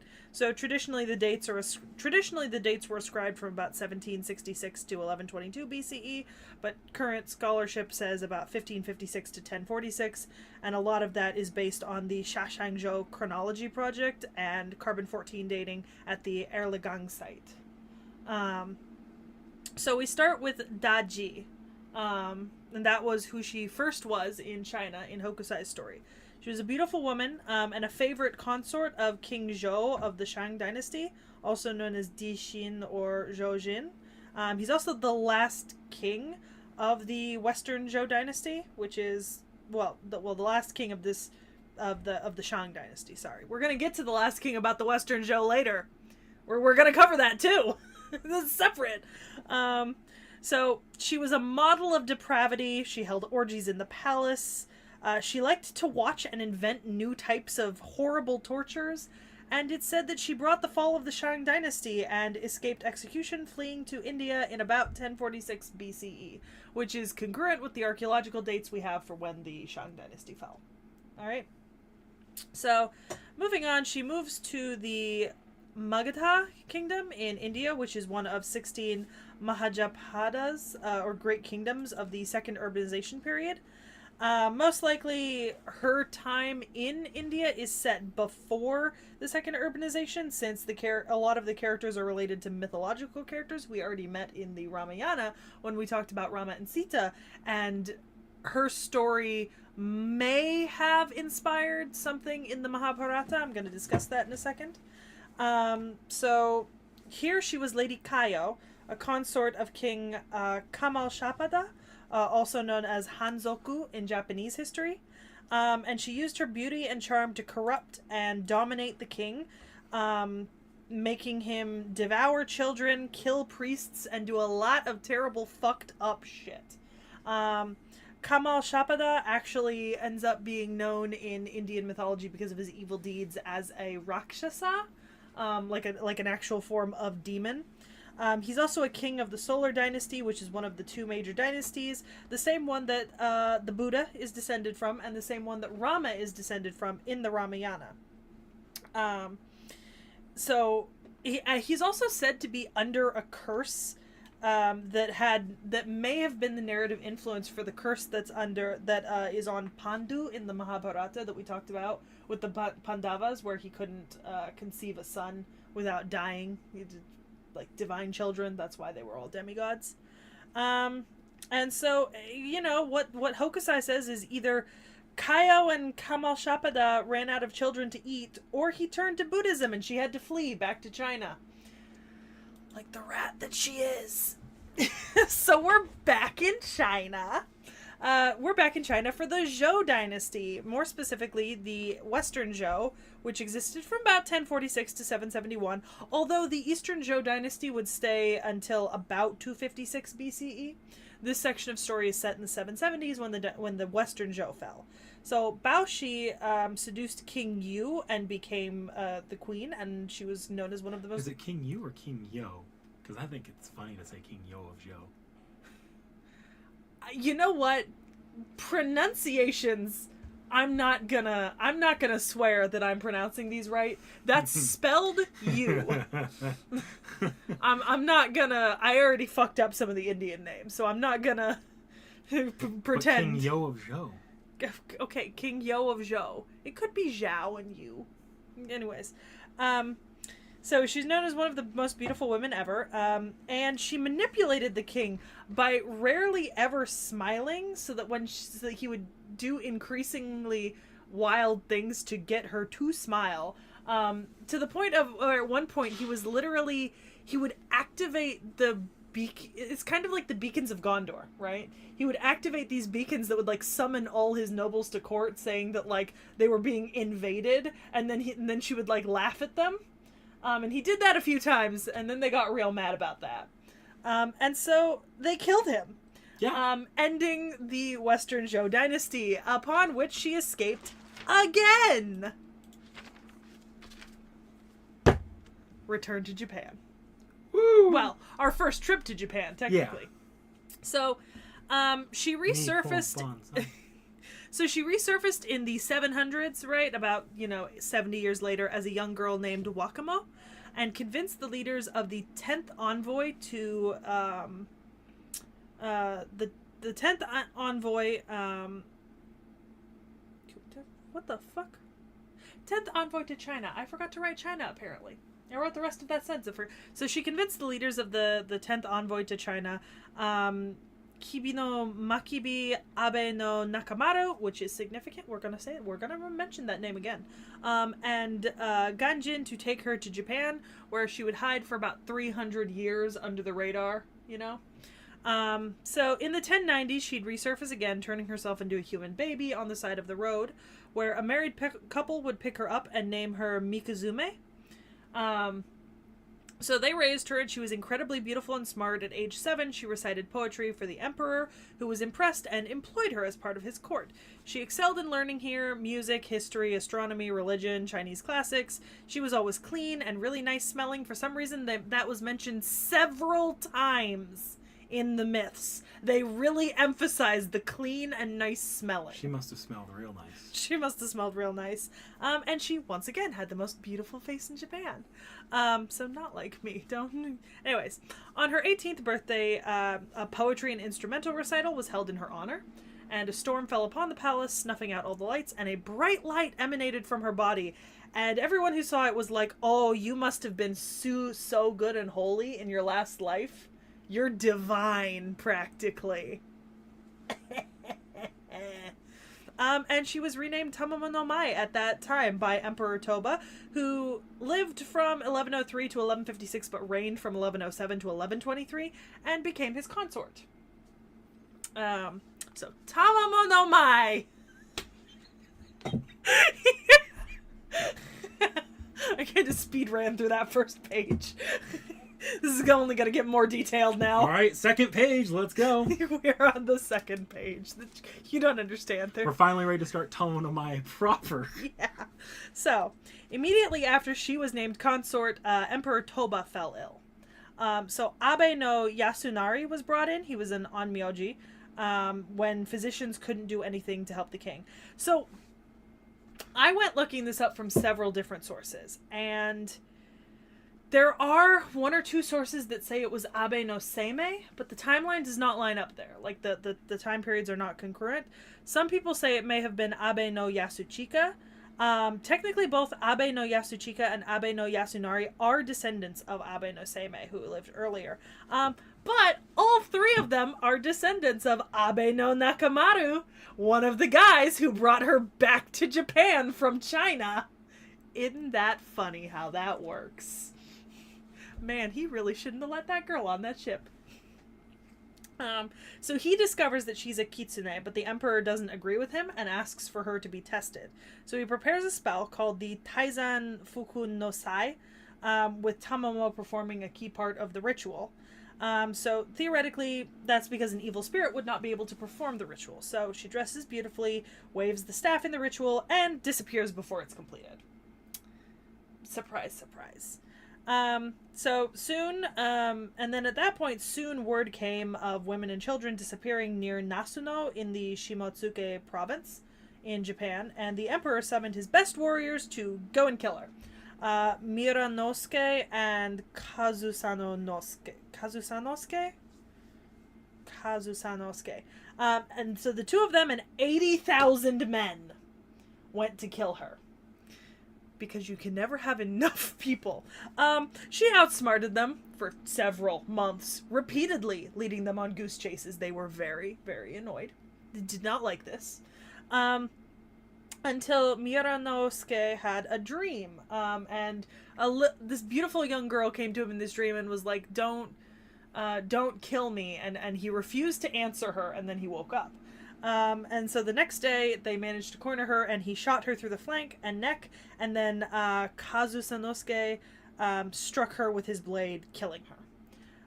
So it's said that her fallen body became or was sealed into the Seishoseki, or the Death Stone, which was said to kill any who touched it. Later, a priest named Geno would encounter a Buddhist priest named Geno. We'll mention him later. Would encounter it and perform some exorcisms on it, causing her spirit to swear that she would never actively haunt the stone again. Fun fact, on March 5th, 2022, the stone broke in half. Uh-oh. Alright. Moving on to the post-death period. Oh, hang on. I do want to clarify something. So we're going to talk about this, I think, a tiny bit more later, but. So what's interesting here is, well, actually, no, I should wait. I'll wait. So post-death, a year after she died, Emperor Konoe, who was a figurehead, the actual emperor was ruling as a cloistered emperor and had been for the reigns of 3 other emperors. Cloistered emperor just means he was like the power from behind the throne, but was technically retired. You know. So he died without an heir. And then a year later, her lover, Emperor Toba, died, and he was the one who had been ruling as cloistered emperor, controlling everything from behind the scenes. This created a massive succession crisis, in which Emperor Sutoku would be backed by the Fujiwara, and Go Shirakawa would be backed by the Minamoto and the Taira. And this would eventually end up in the Genpei War. The end of the Heian period and the rise of the shoguns with the establishment of the Kamakura period. To be continued. Okay. People, events, and concepts given to me by Knick-Knack in connection to this character. Page 3. So first of all, kitsune. We're going to do basic coverage of kitsune. So they are fox spirits of Japanese mythology, but they are present in most East Asian cultures. They are shapeshifters and often tricksters. The more tails, up to 9, the older and wiser a kitsune is, the more powerful they are. There are 2 types. Zenko, which are benevolent celestial and associated with the goddess Inari, and the Yako or Nogitsune, who are mischievous and malicious. Is that everything you needed to cover about kitsune? Yep. Cool. Right, we're moving on to Amaterasu. Omikami. So, Amaterasu is the Japanese goddess of the sun, ruler of heaven, called Takamagahara, and ancestress of the imperial house of Japan, one of the 3 precious children, along with Tsukuyomi, the moon god, and Susanoo, the storm god of the creator Izanagi, and Izanami. Man, woman, whatever.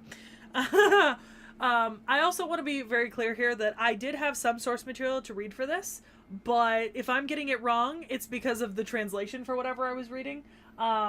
The Gikeki, which I was reading for a couple of the upcoming episodes in this one, literally has only been translated into English once by Stanford in 1966, so it could be flawed. Yeah, there was a lot of online research to double check on some of the stuff I found. So, according to the Kojiki, which is the Japanese chronicle, she was born from the left eye of Izanagi when he washed in the river after visiting Yomi, the underworld. But according to the Nihon Shoki, it has the children being born from Izanagi and Izanami after they create the Japanese archipelago. So, feuding myths, obviously. Like, different areas, different kind of creation stories. This happens in a lot of places where one religion is widespread across many different population centers. So, also there's a story that from a bronze mirror in Izanagi's left hand beget the sun, or, just from washing post-Yomi, but this story is found differently and involves Susanoo and Ogetsu Hime. So, Amaterasu and Tsukuyomi. You're looking at me funny. So, Amaterasu, so these are some of the big myths involving Amaterasu, right? And like her Yep. power and what she does. So she orders Tsukuyomi to go to the terrestrial world, also known as Ashihara no Nakatsukuni, to visit the goddess Ukemochi. So Ukemochi vomits food and presents it to him as a banquet, but he was offended and killed her. Amaterasu was very mad at this. This separated night from day. She then sent Ame no Kumahito, who found food, crops, and animals coming from Ukemochi's corpse, and she commanded that the plants be sown and the silk be reeled from the silkworms, creating agriculture and sericulture in Japanese mythology. So then there's some myth about Amaterasu and Susanoo. So Susanoo was the youngest, and he was spoiled by Izanagi for his wild nature, and he was constantly pining for his missing mother. So Izanagi was like, get the fuck out. I can't deal with you anymore. So he went to Takamagahara to say goodbye to Amaterasu, who came out to meet him dressed as a man. And when this happened, he proposed a trial by pledge or ukehi to prove his sincerity, when the two gods chewed and spat out an object from each other, and 5 or 6, depending on the telling gods, and 3 goddesses were born, Amaterasu claiming the males as her sons, and the 3 girls, also known as the Munkata goddesses, were given to Susanoo as his daughters. Next page. So he claimed that he had won, and he raged in victory, destroying one of Amaterasu's rice fields and defecating in her palace. I promise you, if one of my siblings ever defecated in my house, they in not a toilet, they would not be Alive? Your sibling anymore? In your house? all 3. So Amaterasu tolerated this with the grace of the goddess that she is, but one day he caused a hole in the roof of her weaving hall by hurling in the Ame no Fuchikoma, or the heavenly piebald, through it that he had flayed. It's a horse. He flayed a horse and threw it through the ceiling of her. Once again, if one of my siblings did this, they would no longer be alive, my sibling, or in my house. So one of the maidens was so startled that she struck herself and died, which enraged Amaterasu, and so Amaterasu shut herself inside the Ame no Iwayatu cave, plunging heaven and earth into total darkness. So, and now we're on to the heavenly rock cave part of the story, which is an important part of this story. So the gods, led by Omikane, the god of wisdom, hatched a plan to lure her out. They set up beads, cloth, and a mirror outside of the cave, and then they all started laughing and made merry like they were having a party. And she was surprised that the gods would celebrate in her absence, and so she questioned them, and Ame no Uzumi said it was because a greater and more beautiful goddess than her had appeared. So out of curiosity, she emerged and saw her own reflection in the mirror, the Yata no Kagami, important, we're going to mention that later, and the cave was sealed behind her and light returned to the world. As a punishment, Susanoo is driven out of Takamagahara. He arrives in Izumo on Earth and kills the Yamata no Orochi and rescues Kushinada Hime, where he marries her, and then finds in the carcass of the Yamata no Orochi the Ame no Murakumo no Tsuruge, the Sword of the Gathering Clouds of Heaven, also known in Japanese history as the Kusanagi no Tsurugi. Important, we're going to mention this again, grass-cutting sword, which he then presents to Amaterasu as a reconciliatory gift. Now we move on to the subjugation. So the subjugation of Ashihara no Nakatsukuni. So that's the Earth, the terrestrial world. So she and the primordial deity Takami Musubi said that Ashihara no Nakatsukuni, which was then ruled by Okuni Nushi, who was a descendant of the son of Susanoo, should be pacified and under the jurisdiction of their progeny. So she orders Ame no Oshihomimi, which is the firstborn of the males from that contest we mentioned a while ago, to rule. But he goes down there and he's like, I refuse, they're barbarians. So she sends Ame no Hohi, who curried favor with Okina Nushi and didn't report back for a long time. So she then sends Ame no Wakihiko, who married Okunimushi's daughter, Shitateru Hime, and then 8 years later kills a messenger of hers that she sends to him, and then hurls it back up to heaven, right? And then she hurls it back down, hits him in the and kills him in his sleep. It's her son. You fucking yeet that bird back at him. So then she sends Futsunushi and Takemikazuchi, who finally succeed, and Okuninushi goes to govern the spirit world. She then tries to send Ame no Oshihomimi back down again, and he suggests his son Ninigi. So she gives Ninigi 3 heirlooms, right? The Yata no Kagami mirror, the Yasakani no Magataha jewel piece, and the Kusanagi no Tsurugi sword, and he becomes the ancestor of the emperors of Japan. 5 gods also accompany him, becoming ancestors of clans involved in court ceremonies in Japan. Then notable is then Emperor Jimimu and the Yatagarasu. Ninigi's great-grandson went looking for a new home and basically ran into a bunch of trouble along the way, and so Amaterasu ends up sending him like a crow to help him out, and a sword. A different sword from the Kusurugi no the other sword, the grass-cutting sword. Okay. The only thing I have on Susanoo is younger brother of Amaterasu, and often multifaceted and wild and impetuous, because I was told I didn't need to dive that deeply into him. Yes, he, just a footnote here, he exists in Type Moon, but has only been mentioned so far. Mm-hmm. Which means the only thing I have left to discuss is the Tunguska event.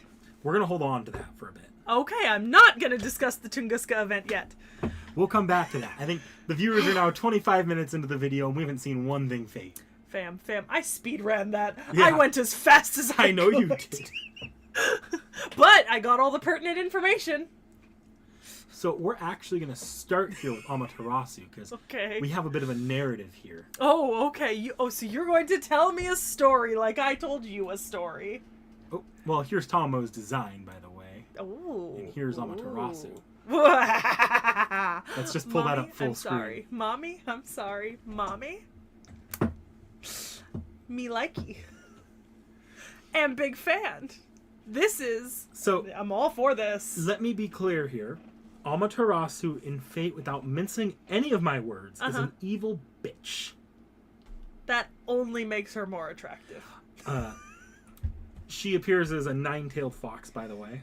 Hey! You can see her little tails in the background. So the kitsune was important not only to Tamao no Mai, but also to Amaterasu.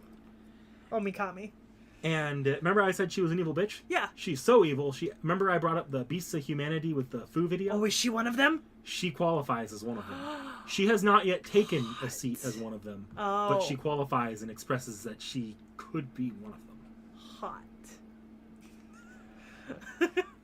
I'm into this. I can get down with this. Power-wise, it said she could beat about 100 heroic spirits, and only the strongest, like those top-tier servants, could actually even have a chance of killing her. Gil might be one of those top ones. Damn. A chance, by the way. I can cite here that one of the strongest people in Type Moon has either stated or indirectly commented, or has been commented, that they could fight and they might be able to win. But that's kind of a throwing shit at the wall there. See what would happen. You don't know. It's really not known. It could go either way. Okay.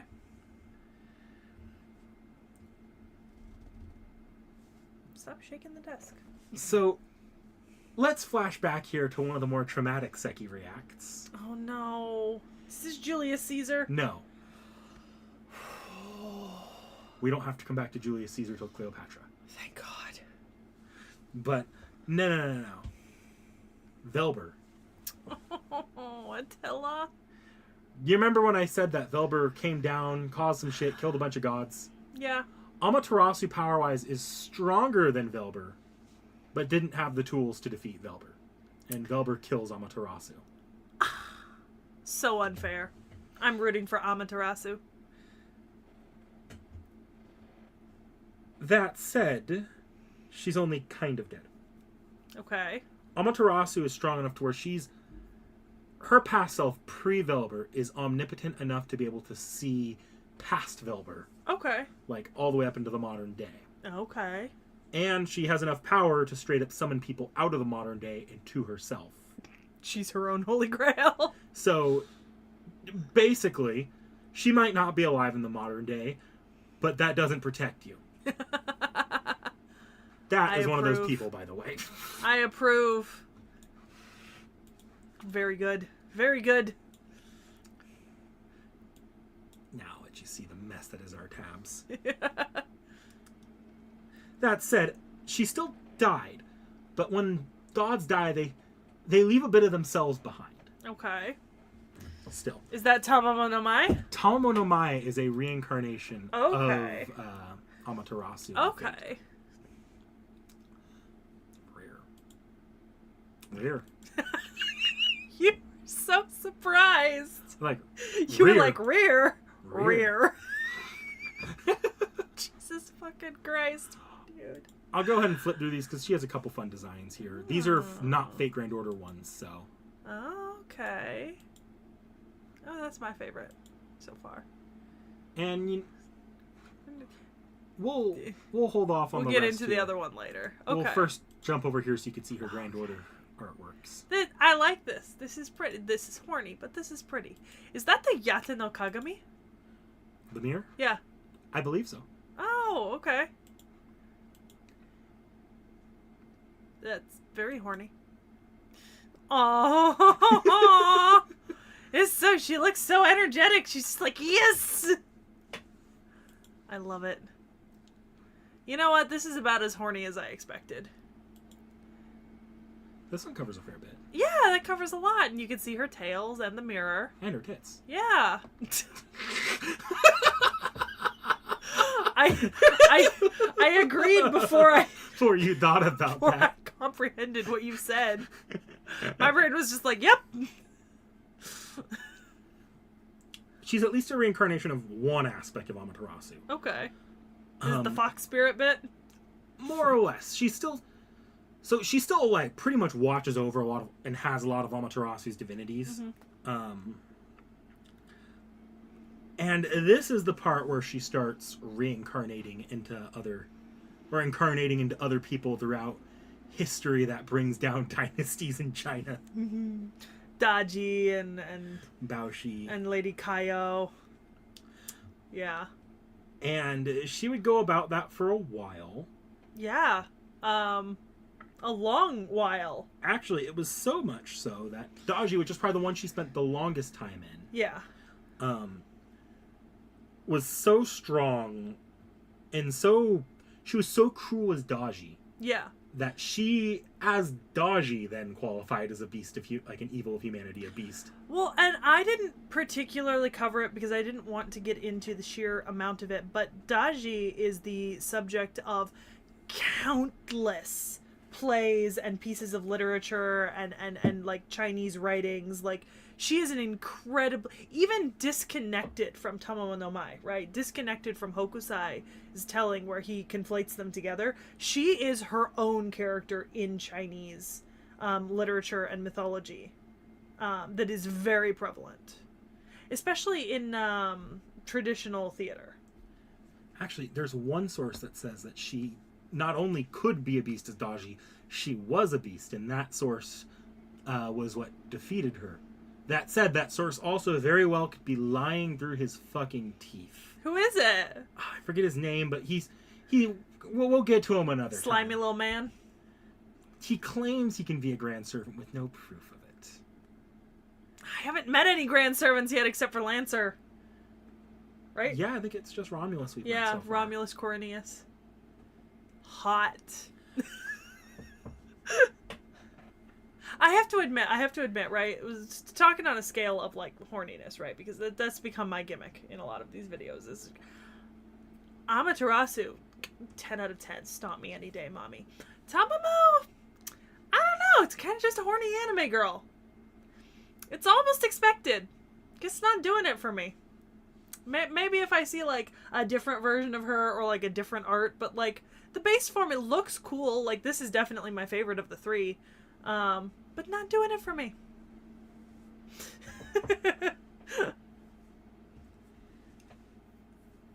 The last comment I'll leave on Daji is Tomo claims that Daji isn't even the same person. This is bullshit, and another aspect of Tomo, like another version of Tomo, has called Tomo out on this lie and said that Tomo just isn't very happy about how she behaved back in those days. Well, I mean, if you're going to take great joy in watching and inventing new torture techniques, you should own that. And holding palace-wide orgies. You would think, but apparently she couldn't own that forever. Kids these days. No sense of responsibility. Eventually, she did go back to Japan. Mm-hmm. And Yep, Wakamo. she became curious because in Japan, they're worshipping her as Amaterasu. Yeah. And she starts really digesting human culture there and created a fascination with how well humans are able to secure their own preservation. Valid. So she reincarnates again, this time as Mikuzume. Yep. And at the age of 18, she goes and serves as a lady in waiting for Emperor Toba. Mm-hmm. And then she's found out by Abe no Seme, who Yep. I don't know for... Is it in Fate? It's Abe no Seme? It is Abe no Seme. Okay, so that's fine. But historically, I think that's about 300 years off, officially. I have to Hokusai's imagine that's the timeline. case in Fate as well. And that would just mean that they're saying Abe no Seme is either very long-lived or immortal. But at the same time, like I said, the other two ones, Abe no Yasunari and Abe no Yasuchika, are both direct descendants of Abe no Seme. Because this isn't the first time Abe no Seme has come up. Yeah, I remember we mentioned that name before because I was like, this feels familiar. Yeah. Back then. We brought it up in Murasaki Shikibu as well in the Heian period. Oh, that was it. That was the one I remember. Which is after this as well. I think the implication here is that Abe no Seme is doing this thing where every single variation, every single descendant is just him. No, this is contemporary with the Heian period. Murasaki and Sei would have been before this, as a matter of fact, I think. Because they're in the 1000s? Sorry, no, you're right. It's the... Yeah. No, yeah, that was wrong. But yeah, no, I'm pretty sure what it's saying here is that Abe no Seme is just... All those descendants are just him, very long-lived. Which, fair. You do you, Fate. It is funny, though, that he is a direct descendant of the dude who brought Wakamo back to Japan, though. I don't know if you knew that, but, like, no, I saw that and I was like, gold! But yeah, she was found out in the ceremony to figure out whether or not she was a kitsune. Fox ears sprouted from her head and wouldn't go away. So they chased her with the hounds into the fields of Nasu. Yep, that's, we talked about Nasu. And when the 80,000 men showed up to get her, she begged for their forgiveness, and they did not forgive. Miranosuke said nope, and Kazusa Nosuke said nope. The first wave, they all just fucking died. Yep. The second wave, she once again returned to trying to beg for their mercy. They also didn't give mercy, except this time she did not kill them, and she was killed in the field. Oh, never mind. I was gonna say character progression. No, she died. That's okay. Ultimately becoming the stone. Seishoseki, splitting in 2022. To be continued. I swear to fucking God, if Fate doesn't capitalize on that and do like a modern day version of Tamamo no Mai, like post-COVID. Unfortunately, I don't think they will, because outside of a few servants, Altria being one of them, most of the time to be a servant you have to be dead. Quite dead. Well, technically she is dead. Not if she gets released from the stone. No, she's dead. It's her spirit that's in the stone. Yeah. She's dead. Her body is dead. But yeah, okay. Let's see here. I believe I have another note here. So, this incarnation being the one that actually ends up being summonable. Okay. What about... no, okay. So here's the thing, right? I was about to ask something about another version of her. Her and another version of her are already in the D&D campaign. I had one of them at one point, but I traded them away with Vorn and Realm. So I no longer have Tamamo, but we do have two versions of Tamamo in the campaign. Yes. Yeah. Sorry, I had to respond to something there. So, this incarnation is what's summonable because this is the incarnation of Tamamo that was actually human. Like, this is where she incarnated as a human and wasn't just a shape-shifting fox spirit misguiding men. Okay. Yeah.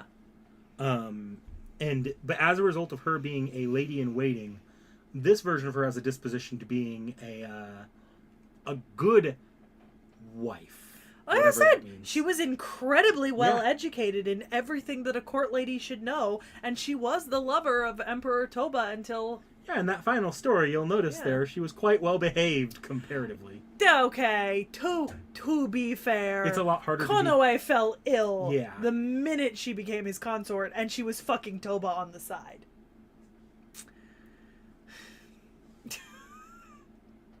Like, let's be honest, she's still a gold digger in that version, you know? Because Konoe was the emperor, but Toba was reigning as cloistered emperor, and she was fucking Toba and Konoe. But Toba was her longtime lover. The one that she performed for when she was 7, who took her into the court. So, you know. It's kind of doing a little bit of a power grab there. She's very famous for that in a lot of later literature about that. They go on about how she's, like, always searching for, like, to corrupt men and gain a lot of power in her own right. Sorry, I threw myself off track with something. Don't make this video any longer. We are 40 minutes in, my dude. Sorry, I'm trying to figure out where I am here. You were looking for a spare note. No, it wasn't Oh, I brought it. That was the good housewife bit was the spare Okay. note, the lady in waiting influencing that. okay. We'll go ahead and move on to her abilities here. Hamamono no mai.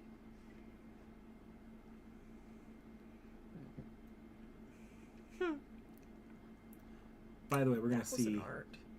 Yes, that was an art. We're going to see... What? Well, as you can see, how much Tom... Yeah, is. there's a lot. There's so fucking much. I want to find... Oh, there's class skills.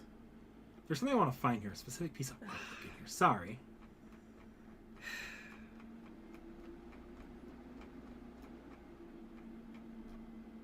Because we actually have some artwork of her in the field. I should have brought this up earlier. I am sorry. We're looking at every piece of Wait, artwork. go down. with Tom. Go down. Okay, never mind. I thought I saw green. Is it in a card art? Oh, no, here it is. Oh, yeah. Beautiful young girl. Begging for her life. Should just click the abilities in the tab to the side. I should. There is too much. I She know is a in commenter's lot. gonna say it. This is a good spot to put us here. So, Tomo no Mai, once she's summoned, she Yeah. only has one tail. Okay. Over time, she can grow more tails when she's summoned, but that one tail indicates her power level. Okay. We have numbers. Okay, but the problem is these mean nothing to me. You're gonna need to give me a servant I know to compare this to. So, Gilgamesh, Arjuna, Karna, like these A-rank servants, Yeah. right here. At rank A, they have it here. Oh, okay. And Tomo, with only one tail, is actually extremely weak. Okay. The most she's willing to grow when she's summonable as a servant normally is 3 tails. Each of these numbers is just timesing itself by 9, isn't it? Yes, it's exponential growth. Yeah. And that is how strong Amaterasu is compared to your average servant. Ah, very, Your very, average strong. servant. Yes. Very strong. To be fair, though, due to the age in the Hokusai story, wouldn't, what was the Nobu have a... Nobu, potentially. Nobu being a gag character, everything's kind Stops of up in it. the air. Yeah, but she does have the old thing. The old thing. But, let me see here. So, possibly out of disdain for her previous, like, very power hungry self, and partially because she just wanted to lose the weight that they gave her, she cut her own tails off. Okay. And that is why she's only summonable as one. Okay. It will be important later for these extra tails. Okay.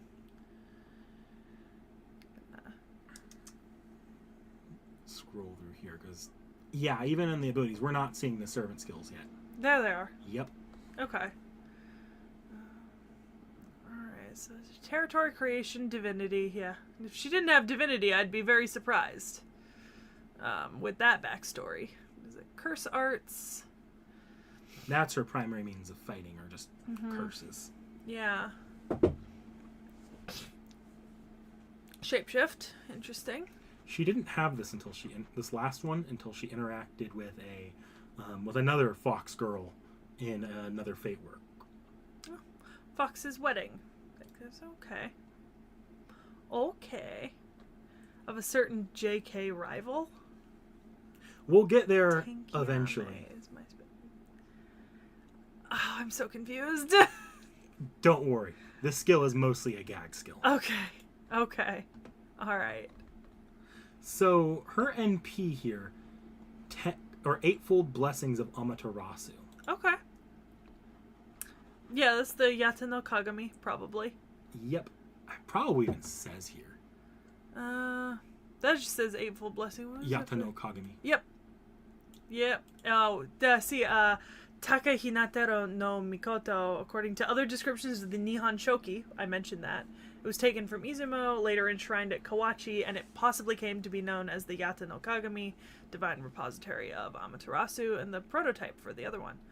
Fun fact, apparently this mirror is still enshrined at Kawachi, but there was a fire in the shrine like 300 or 400 years ago, and so we have an impression of what we think the mirror would look like somebody made an impression like hundreds of years ago or some shit, but like no one checked it after the fire because it's considered too valuable and too sacred to open. So it's enshrined there, and it might be destroyed by fire, or it might not. We don't know. So this is an actual real-life case of Schrodinger's cat. Yeah, no, it is Schrodinger's Yata no Kagami. The Japanese Imperial Dynasty's Schrodinger Yata no Kagami. Which is really interesting because of the 3 heirlooms I mentioned that were given as gifts to the Japanese Imperial line by Amaterasu, only one of them officially remains in the possession of the royal family, and that is the jewel piece, right? It's just a piece of jade jewel. The mirror is enshrined at Kawachi, and it's obviously Schrodinger's mirror. No clue whether it's survived or not, you know. It also could have been stolen at some point. Nobody knows, because it's never been opened. And then the sword, Kusanagi no Tsurugi, was lost in the 12 or 1300s in a sea battle when it was thrown into the ocean. The Imperial family does have a recreation of it, but the original sword was lost like for the better part of a century ago or something like that. Yeah. So this mirror, it's got its own abilities, but she uses it often just as a blunt force object. Because, you know, why not? Yeah, whack him with the mirror. But when she is using it properly, she can invoke its true name to revitalize herself and others, as well as increase her capacity to inflict curses. And the more tails she possesses, the stronger this mirror gets. Okay. At its maximum power, it's even capable of reviving the dead. Nice. So... Don't suppose you'd let us pull servants out of the dead pool with that. No, she would need like 9 tails. She's not doing that for your dumbasses. If I get enough spirit stones. That wasn't a no, boys and girls. So, as you can see here, this is all that NP. Jesus fucking Christ. We're going to go through these chronologically from when they were released. Oh, it's so janky. This is the original extra. We saw this last... Or with Vladdy. We saw it with Vladdy. Is that Bedivere? No. Oh. I assume it's one of the Round Table Knights. Yes. Because of the armor. It looks like Artorias. I should have found this one earlier. Here we go.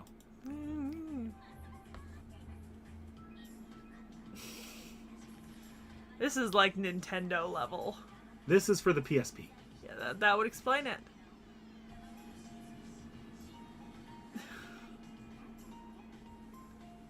Yeah. Okay. That's it on that one. Okay. This is just a better version of that one. Yep, this is for the PS Vita, I think. Oh, Jesus. But it already looks a Ofuda! million times better. Look, she's got the Ofuda. Yep. Ooh, and Torii Gates.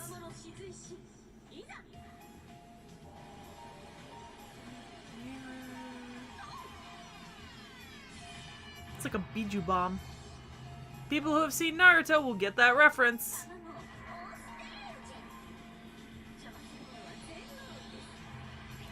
Or a spirit energy bomb from I think she Dragon also Ball. used it on another Tamamo. Yeah. It's Tamamo versus Tamamo. So here we go, FGO. Okay.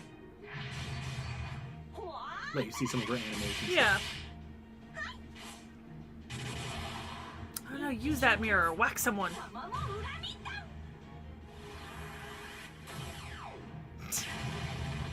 Boom, boom.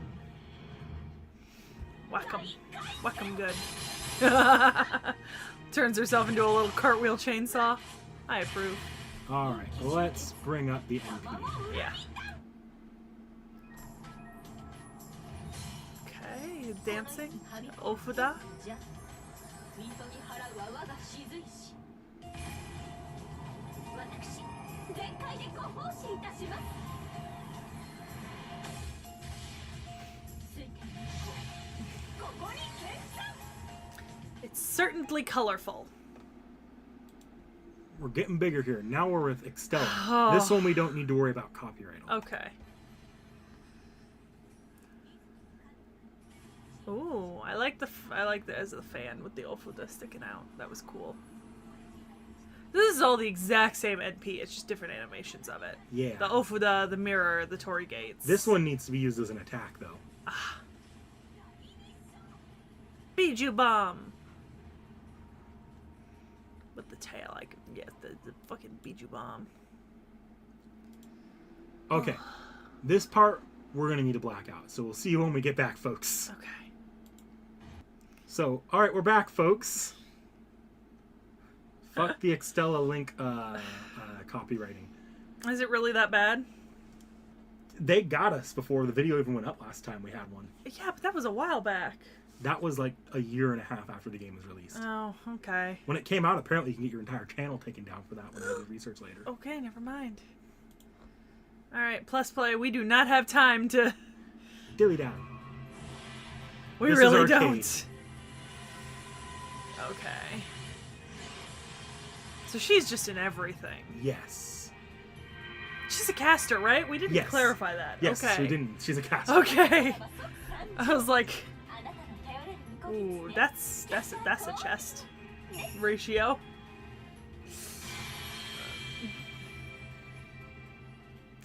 Somehow it's worse in 3D. リ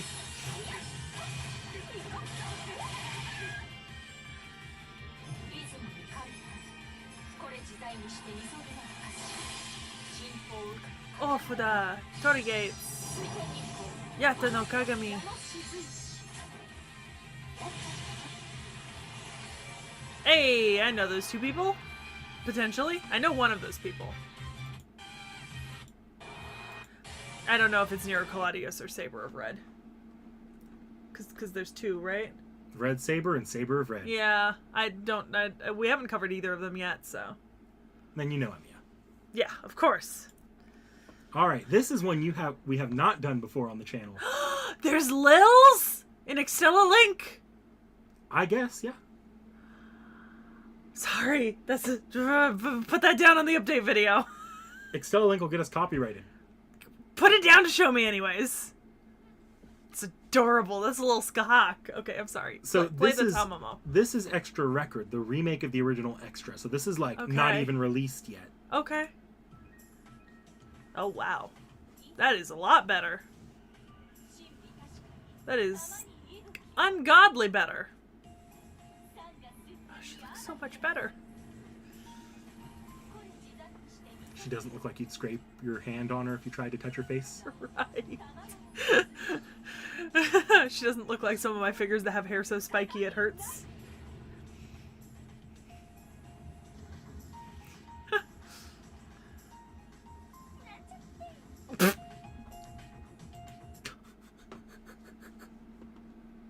That last bit got you, apparently. What the fuck? I cannot deal. Alright. So yeah. Tunguska? No. Okay. Swimsuit. Ah, Lancer. Yes. Oh, I approve. Very cute. Very cute. Very horny. Very horny. Even hornier. That's so much to say.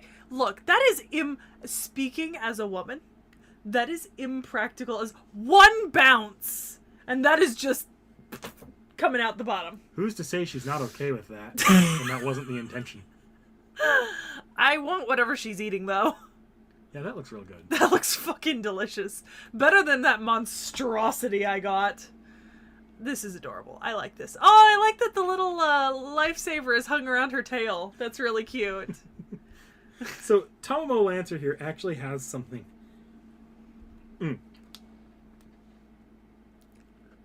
Oh, we'll have to return to those later. We'll come back there after Tomomo Lancer. So, when summer hits, Tomomo dons this swimsuit. Mm-hmm. And as Tomomo Lancer, the swimsuit being part of the sun and bringing her closer to that Amaterasu state makes her far more beastly, far more aggressive in all aspects. Jesus. Fighting, more aggressive. Fucking more aggressive. Horny? Get hornier. Yeah, yeah. That is a confirmed part, and I'm not going more into detail on that.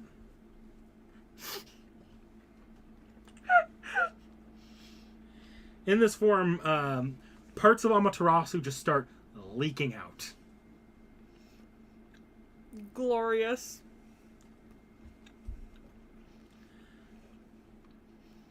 Abilities-wise, she's pretty much... So let me go over here. We'll just... Oh, I just switched the tabs. We'll go back here to... Oh, that's the NP. Oh, I guess Probably close that. We'll come back to these. They're not that important. So, ability-wise, a lot of these are variations on what she already has, just updated for summer, and it incorporates more Amaterasu into her. Her NP is called Everlasting Summer Delight, also known as Polygamy Castration Fist.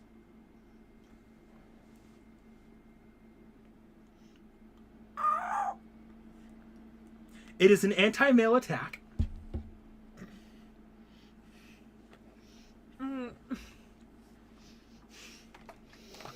I'll let Seki swallow first.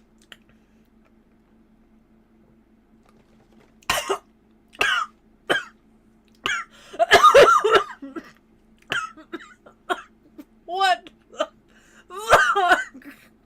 So, it's actually supposed to be an anti, evil spirit attack meant to ward off evil spirits going into that Amaterasu aspect. Is this like Meb's chariot thing?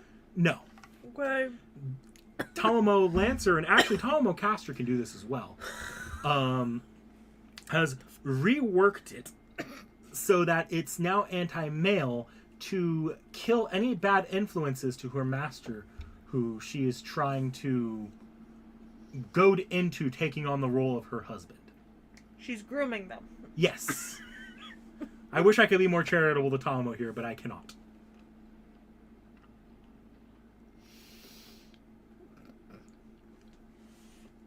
What the fuck, Fate? Thing is, so... No. We did this in order last time. We're doing this in order again. Oh. This is Tomomo Caster using it. Okay.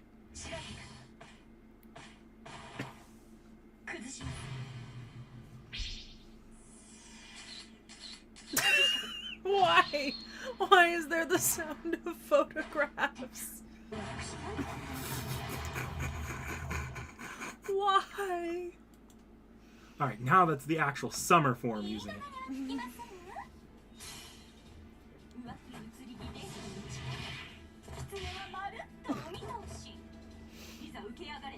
Oh wow, they really animated the physics. Yes. Arcade! Oh, we have an arcade. Do we have an arcade for all of these? No. Okay, thank God. This is our last arcade today, I think. Okay.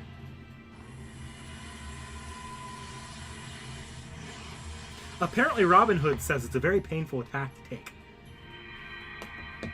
What? I haven't met Robin Hood yet. Nope. Oh, wow. る気満々で参りました。 Don't ask me what color was anything in this video.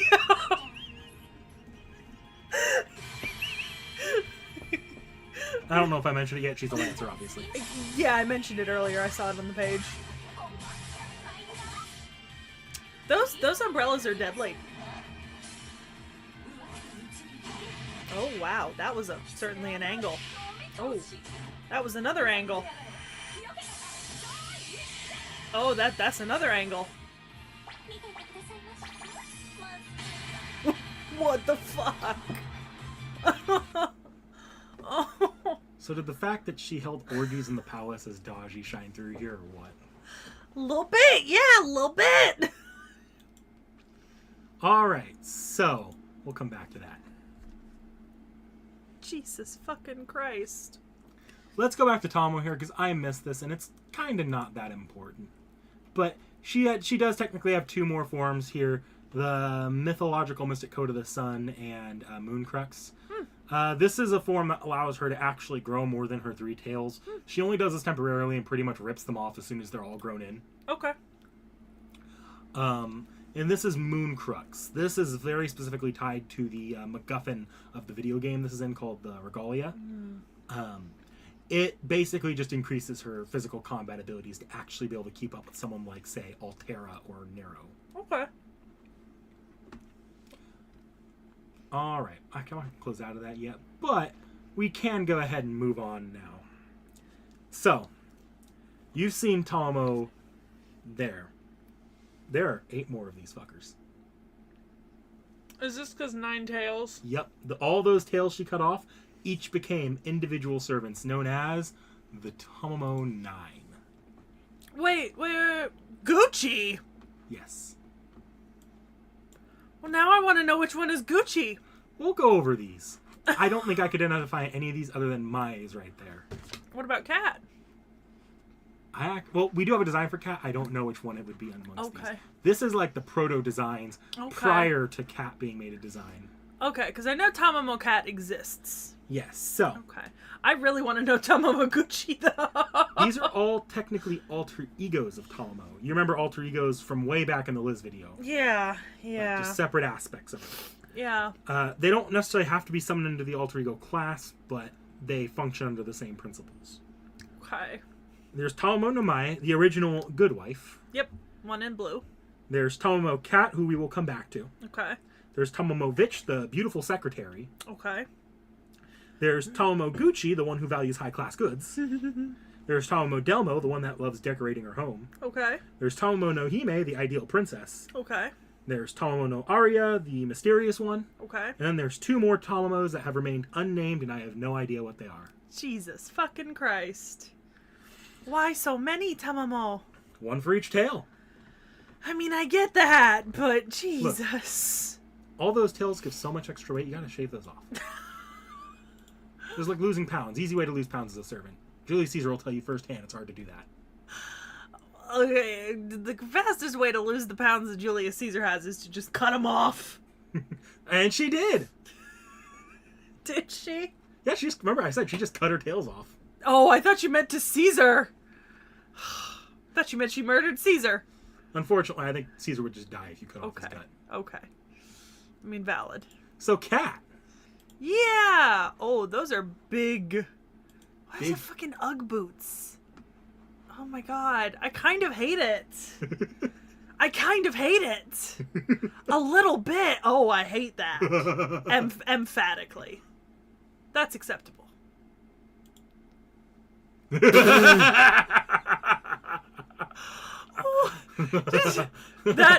Those are the eyes of someone who has recently been to the bathroom with white powder. Somebody dangled catnip in front of that kitty for too long. Sissa gets those eyes. Sprites. Yep. Don't like that. Don't like that one. Oh, That's better. that's a costume. Oh, it's like, yeah, the roller diner girl. I approve. So yeah. Also, whatever she's carrying looks once again so fucking good. So Tomomo Cat here. Oh boy. This is so far the only member of the Tomomo 9 we have any substantial information on. Okay. And I know she's a berserker. Yes, this is the wild beast aspect of Tomo. Okay. She's weird in that she devotes herself wholly and fully to her master, more directly as if she were their wife. Tomo no Mai just wants their master to be, or her master to be her husband. Okay. She wants to be their wife. Okay. There's a difference. Yeah. Yeah.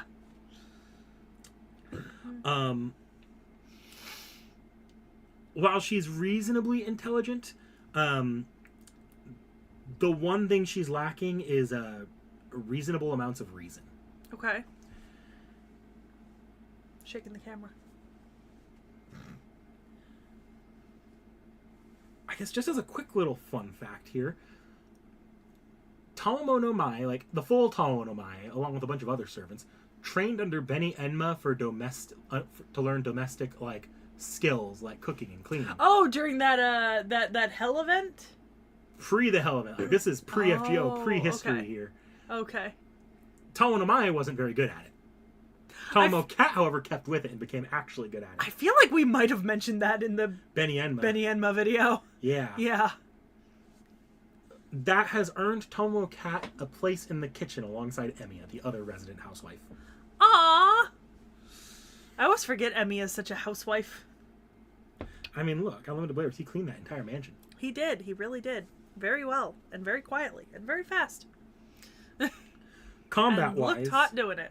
is just not important, but she can use the cursed arts that Tomo can still. And, yeah, I'll go ahead and scroll down here in case you want to take a look at that. But take a look at her skills in detail. Oh, yeah, it's really just... It's okay. simple. Yeah. So, her NP here, Opulence of Sunlight and Catnip.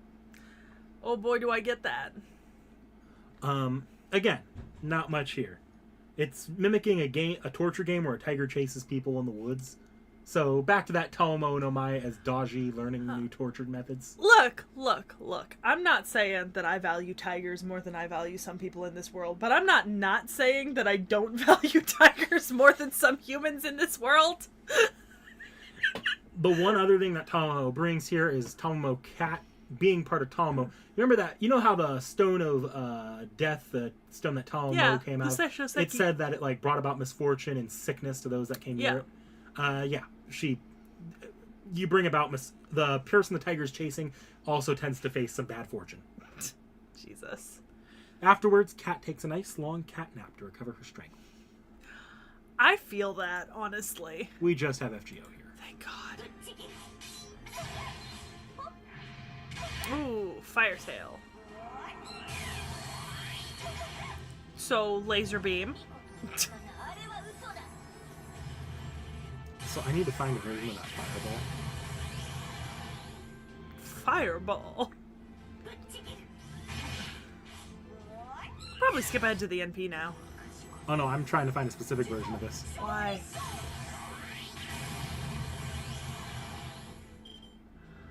Oh. Omurice. That was actually in the D&D sheet that I gave you. Oh, Jesus, I didn't look. Fucking omurice. I could go for an omurice right now. Nickel! Did you see the cute Nickel? Such a cute kitty. And that is Tomo Cat. Okay. You need to start closing some of these tabs, my dude. I need to keep a few of these open, though. Oh. Basically, all things need to stay open. Oh, Jesus. I'll close Amaterasu so we're not coming back to her anytime No. Probably get rid of the Wikipedias. I need to pull up, because it's time for... Tunguska? Tunguska. Okay, alright. So, the Tunguska event was a approximately 12 megaton explosion near the Podkamennaya Tunguska River in Yeniseisk Governorate, now known as Krasnoyarsk Krai in Russia, on June 30th, 1908. The impact flattened about 80 million trees over 2,150 square kilometers in Siberia, with some reports claiming that there were deaths involved.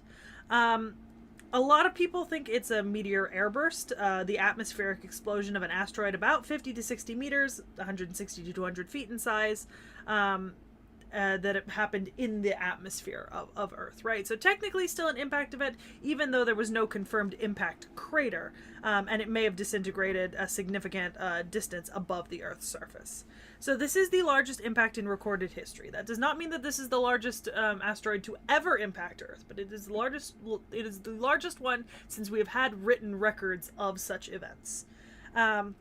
The impact was registered as far away as measuring devices in Washington, D.C. and California, and there have been many expeditions to the area to investigate. In fact, there have been over 1,000 papers published on it in Russia over the years since then. So there's a couple different versions of this. There's the Earth impactor model, wherein a meteoroid entered Earth's atmosphere constantly, and so the 15 megaton impact would have been equal to the Castle Bravo 1954 nuclear testing. For those of you who know about the nuclear testing. A fun fact, it's still only a third of the yield of the 1961 Tsar Bomba testing, which says something about nuclear weapon testing that I am not comfortable with. A 2019 paper actually suggests that it may have been a 20 to 30 megaton impact, not a 12 megaton impact. And recent estimates place comparable yields only about once in a millennia. So even though we have kind of meteoroids entering Earth's atmosphere constantly, they rarely impact like this. So there's the glancing impact hypothesis, 2022, model match of an asteroid about 200 meters, traveling at 11.2 kilometers per second. That would match the impact. The blast pattern was butterfly-shaped, which means that the asteroid likely approached at an angle of about 30 degrees, coming from about 115 degrees north and exploded midair. However, there is debate. It may not have been an asteroid. It may have also been a comet. In 1930, the idea was proposed that it was instead a comet, which is made of like dust violets, like water, ice, and frozen gases, and that would have explained there being no impact crater and no like meteor left behind, because it would have vaporized in the atmosphere. In 1978, an astronomer named Krysiak suggested that it was a fragment of comet Encke. In 1983, Zdeněk Sekanina published a paper rejecting the comet hypothesis, although, in 2001, Farinello, Ferschini et al. Concluded with about an 83% certainty that it was an asteroid from the asteroid belt. 83%, it's pretty good, but honestly, the comet hypothesis has not really been disproven.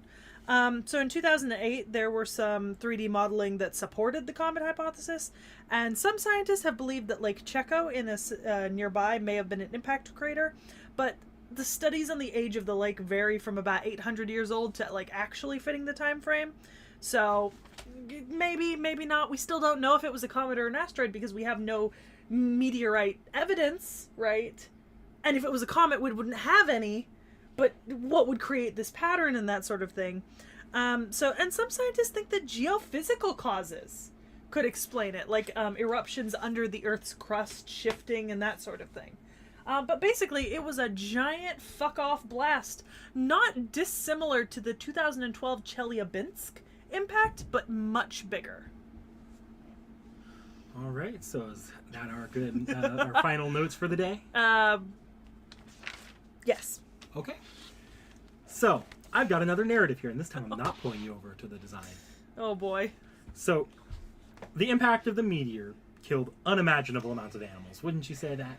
Yeah, 80 million trees. Fun fact, the trees were actually, a lot of them were still standing upright, but they were all stripped of branches as if they'd been vaporized. Imagine what that would do to a mammal. Well, that many animals, they get a lot of grief, a lot of fear. And do you remember what happened with all the dead kids in Jack the Ripper? Did all these dead animals create a fucking spirit of suffering? It created a nature spirit. Oh. This nature spirit would be so immense, and I just made a little thing. Jesus. It would grow to encompass not only the animals that died in the blast, but all the animals in the nearby area that were suffering at the hands of, like, the expansion of human civilization as well. Okay. Basically, it just became one giant lump of animal suffering. Okay. It was notable enough for the counterforce to summon a servant Dobrynia or Dobrina Nikitich. Nikitich? Yes. Nikitich. And they got to observe. We'll cover that servant eventually, but for today it doesn't matter too much. Yeah, we're not covering them now. That servant ended up naming that spirit. Okay. And the spirit's name became Yaskaya. Okay. How do you spell that? Yaskaya. I don't know. Let me see. Good. Sorry. I actually don't have a good way of showing it. Okay. I'll see it on the page, I'm sure. Maybe. When you take me to it. Why wouldn't I? We'll get there. So that spirit wasn't quite cognizant at the time. Okay. And over time, the name eventually ended up, like, their memory of that name just morphed to become Koyanskaya. You aren't going to find that in your notes. Okay. Normally, she would have just faded over time like most nature spirits born of suffering. And she normally wouldn't even be a servant. Like, you normally would not have a Tunguska event servant. Mm-hmm. Because, unlike something like Jack the Ripper, we don't prescribe the Tunguska event any deeds that we give a human. Technically, some people thought it was aliens. Not enough people. Not enough people. However, in the year of our Lord 2017... I was expecting 2022 for some reason. Technically it was 2019 if we're talking in the NA server. You remember how Calf Palug relinquished his seat as Beast 4? Oh, did she become Beast 4? She took note of that. Oh. And suddenly she became a spirit with a goal. Oh, to become a beast. Technically, I could have included her in Calf Palug's video. Oh. But we still needed to do Tomomo. So it was just whichever came first, Calf Palug or Tomomo. And it just happened to be Tomomo. Yes.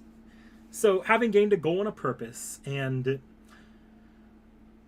more consciousness, she realized, or not realized, she picked a saint graph that she thought was similar to her in nature and grabbed Tomomo no Mai's saint graph. Okay. And took on one of the Tomomo Nine's name, becoming Tomomo Vich Koyanskaya. Okay. I really want to see how these are spelled. We'll get there. We'll pull that up in a second. Her physical appearance are apparently close enough to Tomomo when she was dodgy for I'll just say for someone to have confused her with dodgy. Okay. Hokusai? No. Okay. And so now with a body and with a purpose, she went out into the world and created a company called the Nine Fox Foundation and its subsidiary, the Tomomo Heavy Industries. They produce military equipment and mercenary services for her, and that made her extraordinarily rich. Okay. Her intention was to become a beast of humanity and take foes' abandoned seat.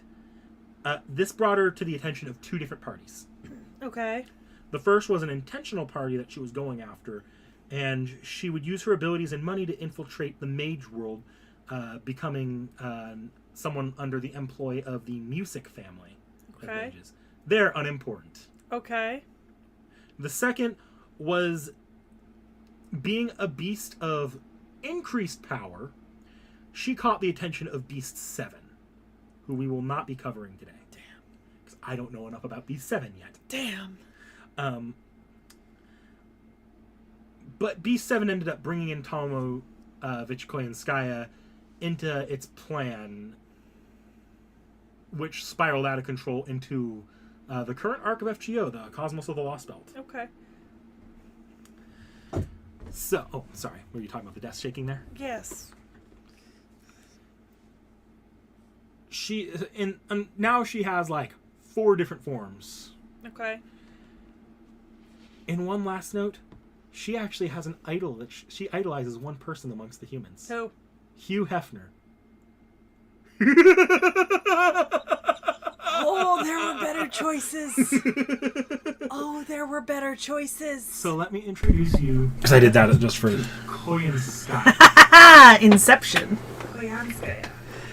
I'm gonna step in the other room and see how this sounds on the stream. Oh god, yeah, maybe do that, because I think I might have to mute one of these two. I love all of them. Ooh. Ooh, I like those two. Yeah. Okay, I just went ahead and muted desktop audio. That translates like, Yeah, take that's me to the fine. imaginary note. That should be fine. Hello, everybody in chat. It was not her highest moment. I muted it. I like this design a lot. We'll move to those guys in a second. I'm a fan. I muted desktop. I figured it would be awful. Ability-wise, she becomes a juvenile beast. Okay. Hi, chat. Is what Hello, chat. It's Other arm. Inception. Seki reacts to Seki So reacts. that's a little bit of a hard interpretation of it because it's not separate things here. Normally in the fight, this is its sprite. Taco says, "Hey, Vorn." Hi, Tacos. So, Vorn didn't know how Koyanskaya was related to. Should I mute this? Take a look at this, and we will get a good look at what actually. Yeah, the video's already been around. She looks Yeah. It'll just keep playing. Vorn was asking how Koyanskaya was related to Tamamo, and I was like, Nick Nack can tell you, and then Nick Nack was like, listen to the video on screen. Because I was just getting around. It was when the Tunguska Wikipedia page was up. Yeah, Seki of Light versus Seki of Dark. Oh, that's true. We're probably a little bit darker right now because I didn't turn the fucking light on. True. I should do that. Do I want to, though? No. Vorn could do that for us. Vorn could do that. Nah. Alright. You gotta make us all get up. Oh no, just Seki. I can reach. No, she should Seki stay of light. dark. Seki of Light.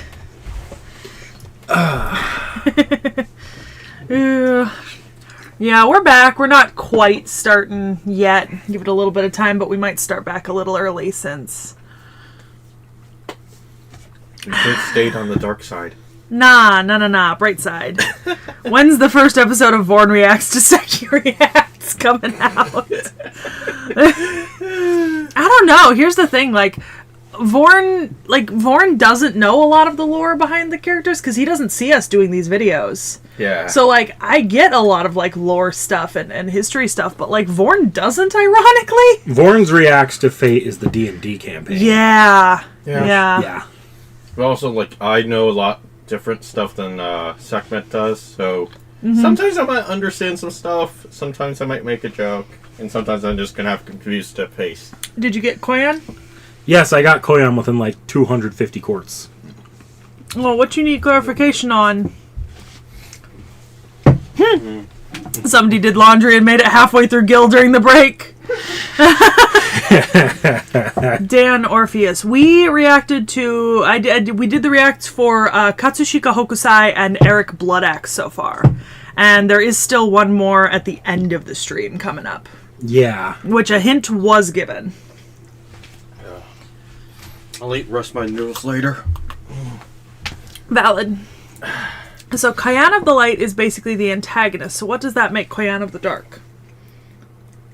The main heroine of a visual...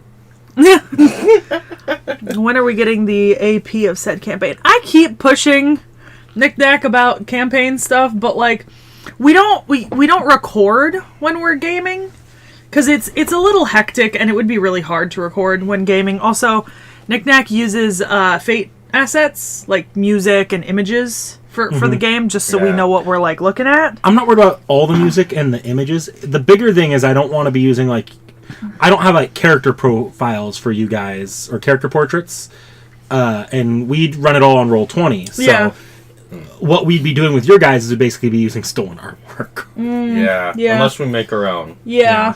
Also, the maps are the bigger thing I'm concerned about because I use a lot of just whatever maps I could find online. Yeah. I have to completely find new maps. Unless we want to just do it just like the basic old D&D way of imagination. I mean, Bloodaxe was 27 minutes.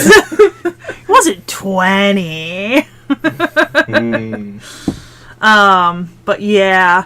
To be fair, though, we do have a lot of funny anecdotes for things that happened in game because with all the chaos that is 3 nerds playing D&D about you know, about fate. Some funny stuff happens. I mean, we talked in the Gil video about my death to Gil sort of thing. Your propensity to die to Gil. Yep. Did we ever talk about the wagon train? I don't think so. Somebody says they want to hear stories of the campaign. You want to... We can tell a few now. Yeah. Vorn brought up the wagon train, so we just started America, right? E pluribus unum, like literally just started, and we got to cover like a lot of ground, like really fast. So obviously we can't be walking. So we were looking for like servants that could cover like large. So we were looking at rider servants, and you know, based on the riders we have, really our best option was either Boudica or Iskandar. But I haven't seen Boudica, and so because I haven't seen her yet, I haven't leveled her, which means she's kind of weak, you know? And if I'm going to carry a servant into a chapter, I'd rather have a leveled servant. So we brought in Iskandar, but like, Iskandar's chariot only fits Iskandar and like another person, except in London, we did this thing where we tied another wagon to the back of Iskandar's wagon, and then just like zoomed Didn't we also through the tunnels. Eventually find a donkey to tie that? Like... No, I have a horse. Oh yeah, horse. But we also used Iskandar's chariot like bowling ball, like a bowling ball against like enemies in tight quarters, which was pretty funny. I think, Dan, we are planning on eventually doing a campaign stream. Yeah. I think Nick Nack had us do some character creation for it, and we've really just been working out the logistics. It's been going through a lot of... It's the background, like, what I actually want to do for it. That's been going through a lot of phases. Mm-hmm.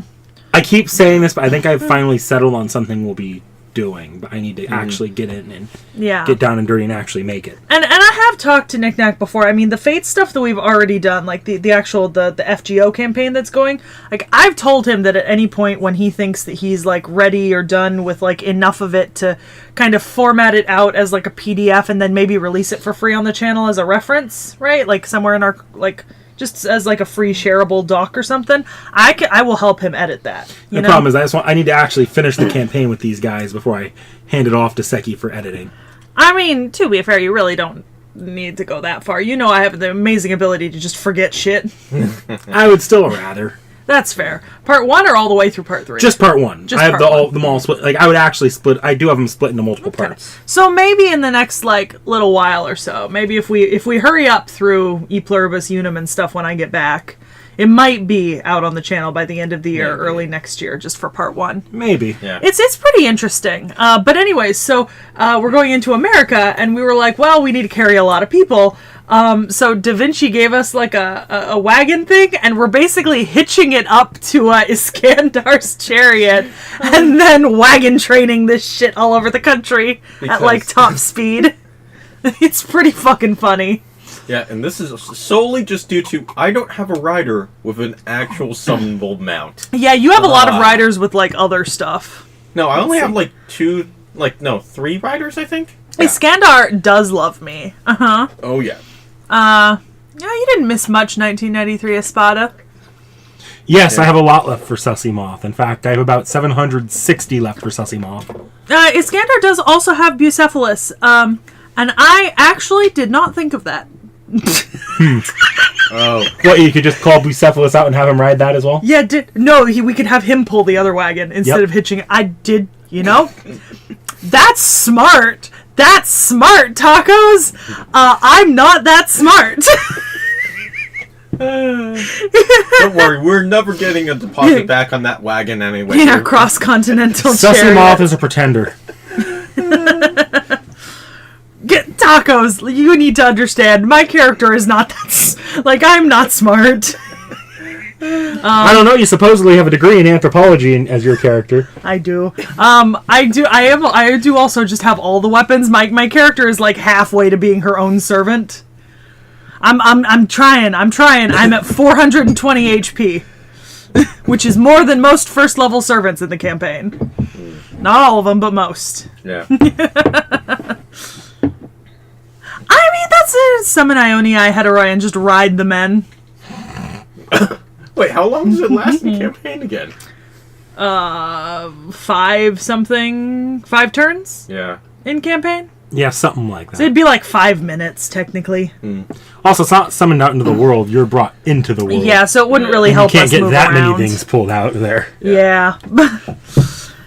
Oof. I did Ioni Heteroi, the Ioni Heteroi, though, a while back on accident. Knick-Knack hadn't put in a rule that you couldn't summon from a summon. So, like, Ioni Heteroi summons, like, all of the... But it also summons, Faker. Well, Faker, No. there's options to do, but... yeah, but it summons one character whose NP is to summon Faker. Yeah, and I included the rule that... I forgot to include the rule that you couldn't use the NPs in the Ioni Diary. Not like that, at least. I mean, you're not wrong, Dark Drac. I am kind of playing as Kuzuki from UBW in some ways. Sometimes I even pull a caster servant in to back me up instead of pulling out another heavy hitter servant. But I do tend to typically just frontline with another servant. Yeah. I have like a Guy Bull Galite. I got Kukulin to like teach me proficiency in using a lance. And so I've got this lance that I call the Guy Bull Galite. I have a lot of Lancer servants. So the way that the campaign works, we actually we essentially we have a shit ton of servants each, but we can only use one at a time because it's kind of like gacha system. We can just kind of pull at the end of each chapter for new characters and old characters. So I have a lot of servants and we can trade them amongst us. So I have all the ones I want so far. But I know I've claimed like 3/4 of the America chapter servants. Not even 3/4. They have- most of it. Since I'm not out to get their money, they have 2 roll tables they get to pick from. Either they get to pick from one in which there's no dupes, so they can get one of each servant, or one where all the servants are available, but every time if they pull a repeat servant, they level up their old servant. Mm-hmm. That allows them to both build up their inventories of servants. Yeah. I didn't have Ku prototype when I learned how to use the spear, but we did do Valentine's Day event recently. I did get a pair of magic spears from the Kus, and I'm currently working on magically combining them with my spear to get an even more big boy spear. So Knick-Knack uses the original base was D&D 5e initially, but he really he kind of had to go in and change a lot about it to make it like fit Fate. Essentially, it's using like D&D 5e on like just like ability Character rolls and sheets stuff, and- but yeah. I don't know if Gil would try to kill me if I tried to trade him. Actually, I did, Tacos. That was the first thing I tried to do because I actually speak Ancient Celtic in campaign. That is what my archaeology degree is in my character's backstory. It's my specialty. And I did indeed try, and it did not work. Knick-Knack did not let it work. I don't think anyone has Rama yet. We haven't gotten to that point in the campaign. Yeah. They haven't seen Rama yet in campaign. Yeah. I feel like adult Gil might kill me if I tried to trade him away. like a piece of garbage. I do have Kid Gil though too, and I do use Kid Gil. I don't use Adult Gil as much because I don't really get to control him the way I get to control my normal servants. He has like Adult Gil, especially after we applied his recent buff in JP, is fucking busted. Then I have to like persuade him and talk to him. Yeah. And like, I just drool over him. I'm sorry. Let's see. How about attaching a child harness on a lancer and having them run it? See, we didn't think of that. We just thought chariot, No, we thought berserker style. Well, okay, we were not hitching Hercules up to the fucking wagon. How do you sort things out lore-wise, Jared C. says? Sort things out lore-wise? Do you mean as far as servants go? Because I do my best to interpret the lore on the servants, knowing that I'm getting a lot of it wrong. Yeah, that's what Gil would say. If you mean story-wise, I try to get the bare basics, and if I have some... there's a lot that's probably wrong with what I'm putting in there, but I can only do my best. Yeah, Dark Drac. Adult Gil kind of is just the werewolf curse in classic D&D.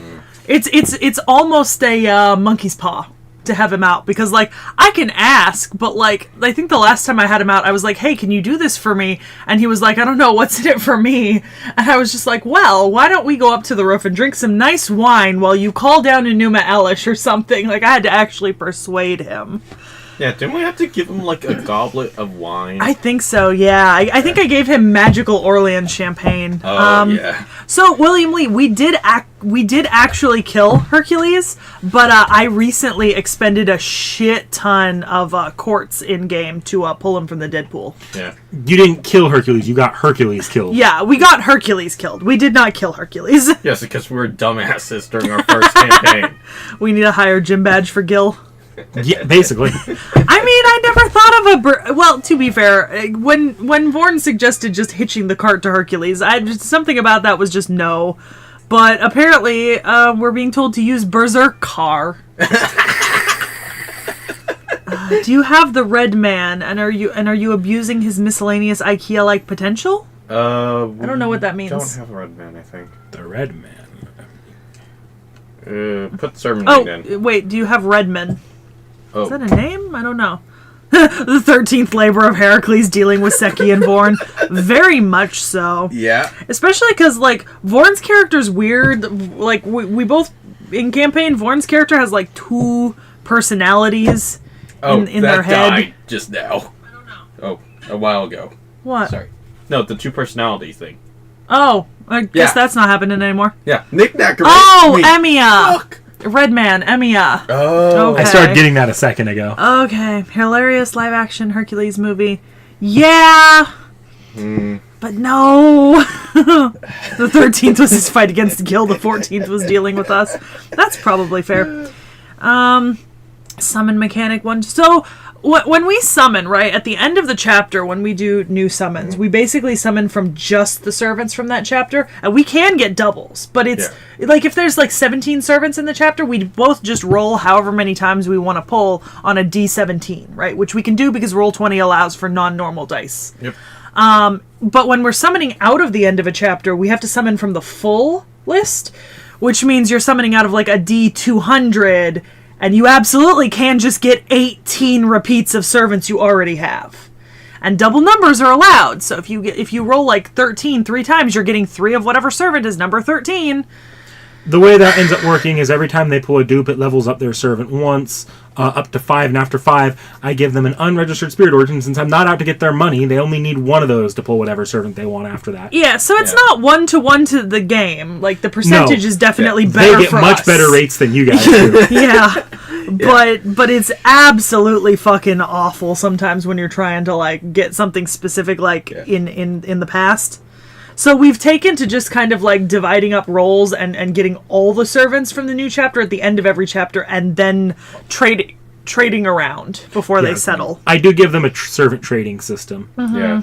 Yeah. Isn't Emiya's joke name Garcer? Does that mean Draco could show up?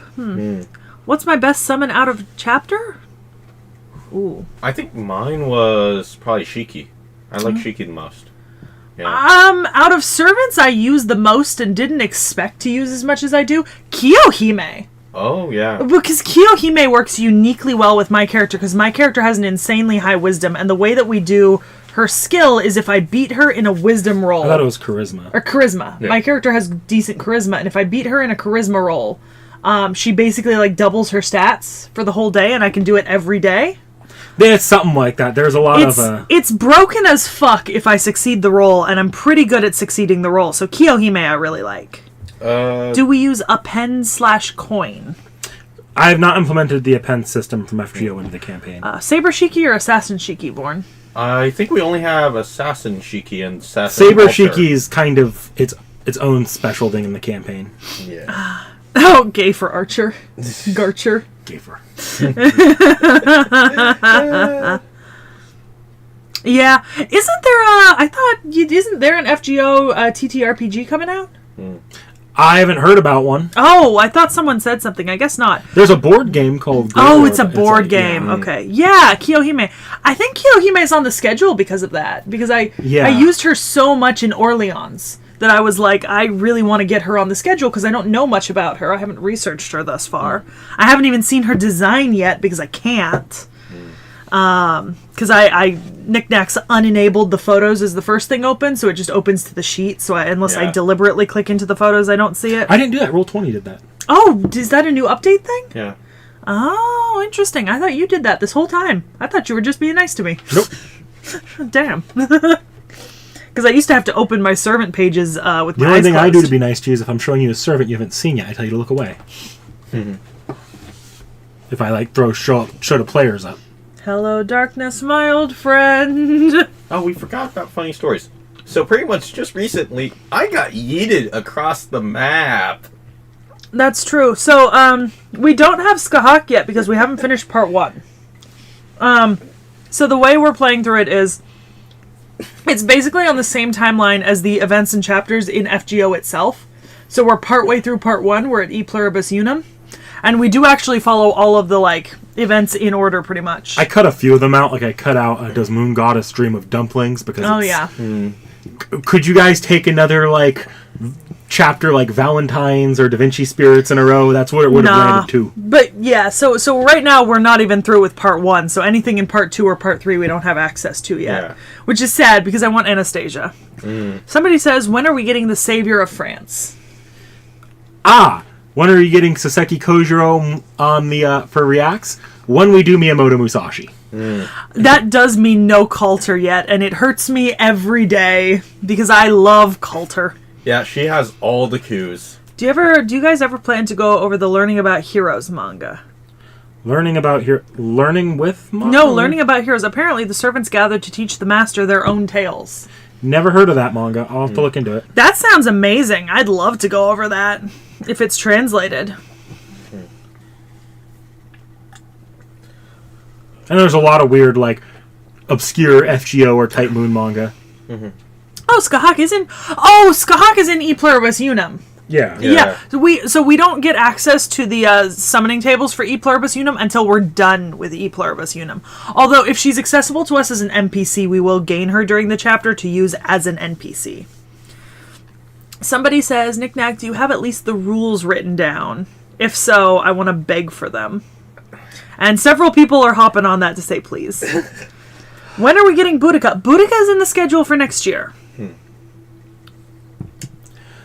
Rules, huh? I don't know if we have so much rules as... There is a player's, like, sheet that I have for rules. It goes under editing so often. We just added new stuff that they haven't implemented fully yet. Oh, yeah, because sometimes we'll come into play a game and he'll be like, hey, some of your servants have gotten buffed or nerfed or... Sometimes, like, I recently buffed Vorn, technically. I've buffed his character. Yeah. Did Your anyone- character got a buff, but it doesn't apply to you anymore Yeah. because of where you're at. Did anyone get Nobu since Guda Guda 1 released before London? I have Nobu. Yep. I do not use her, and I've never leveled her. I just don't. I think I also have Okita Soji, and I don't use. I've also got Ibuki and Shuten Doji, but I don't use them because I don't Ibaraki. know Ibaraki. Yeah. And I don't use them because I don't know them. When Tamlin Fey Knight. Fey Knights are in the round table. Yeah. So round table is this year. It will be before the end of the year.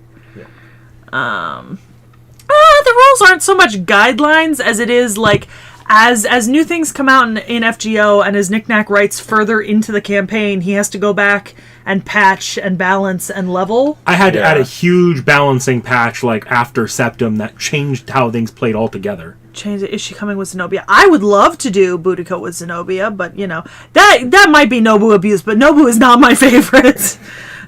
Oh, you guys keep on crying out to me about MASH abuse. I was like, oh, come on. Who's a servant we reacted to that we want for the campaign? I think out of everyone I've reacted to, I'd really like Arjuna or Karna right now.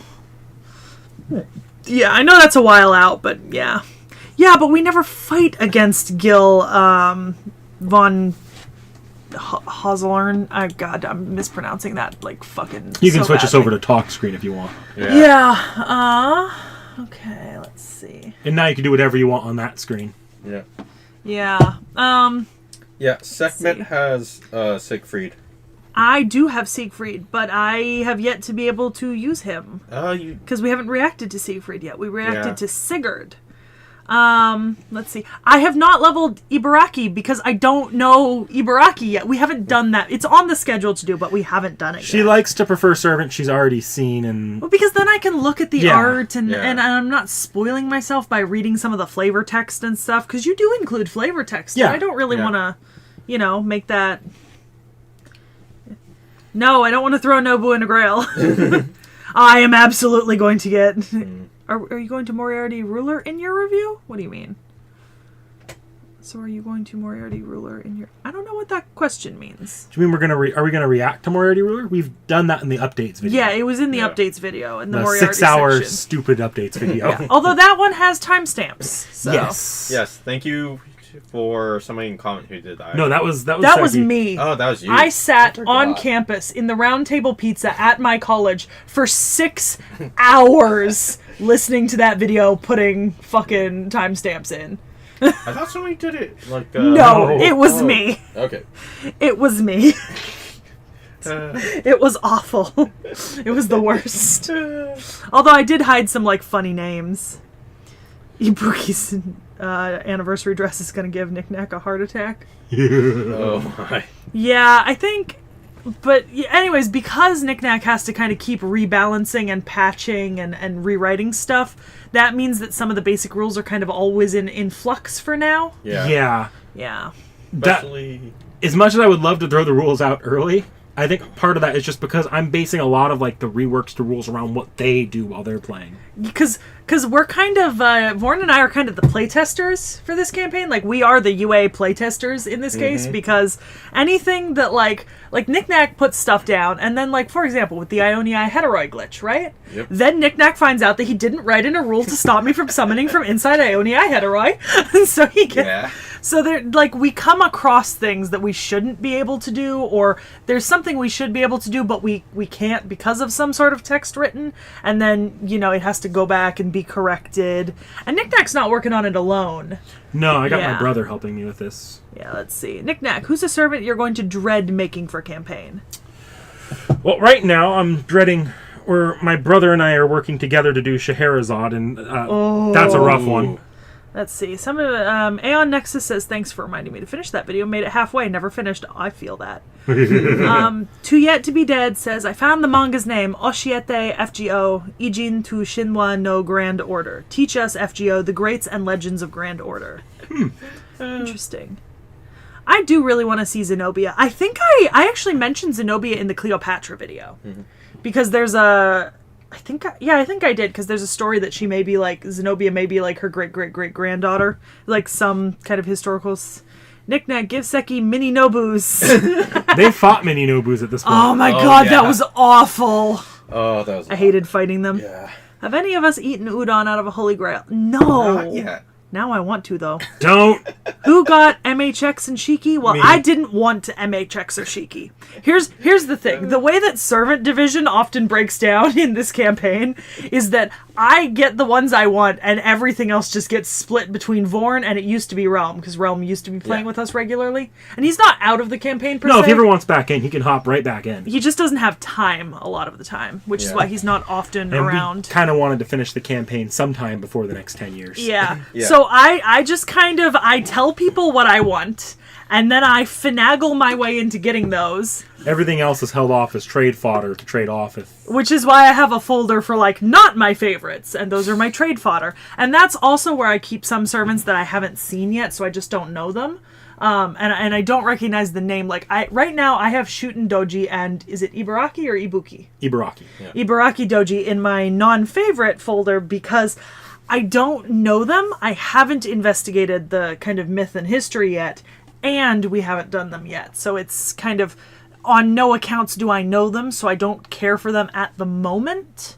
Whereas that could change later on, like it has with several servants, like Kiyohime. I would not have kept her if she wasn't so fucking awesome. I will say this: Seki is rich in the campaign. She is. I'm so rich in campaign. Yeah.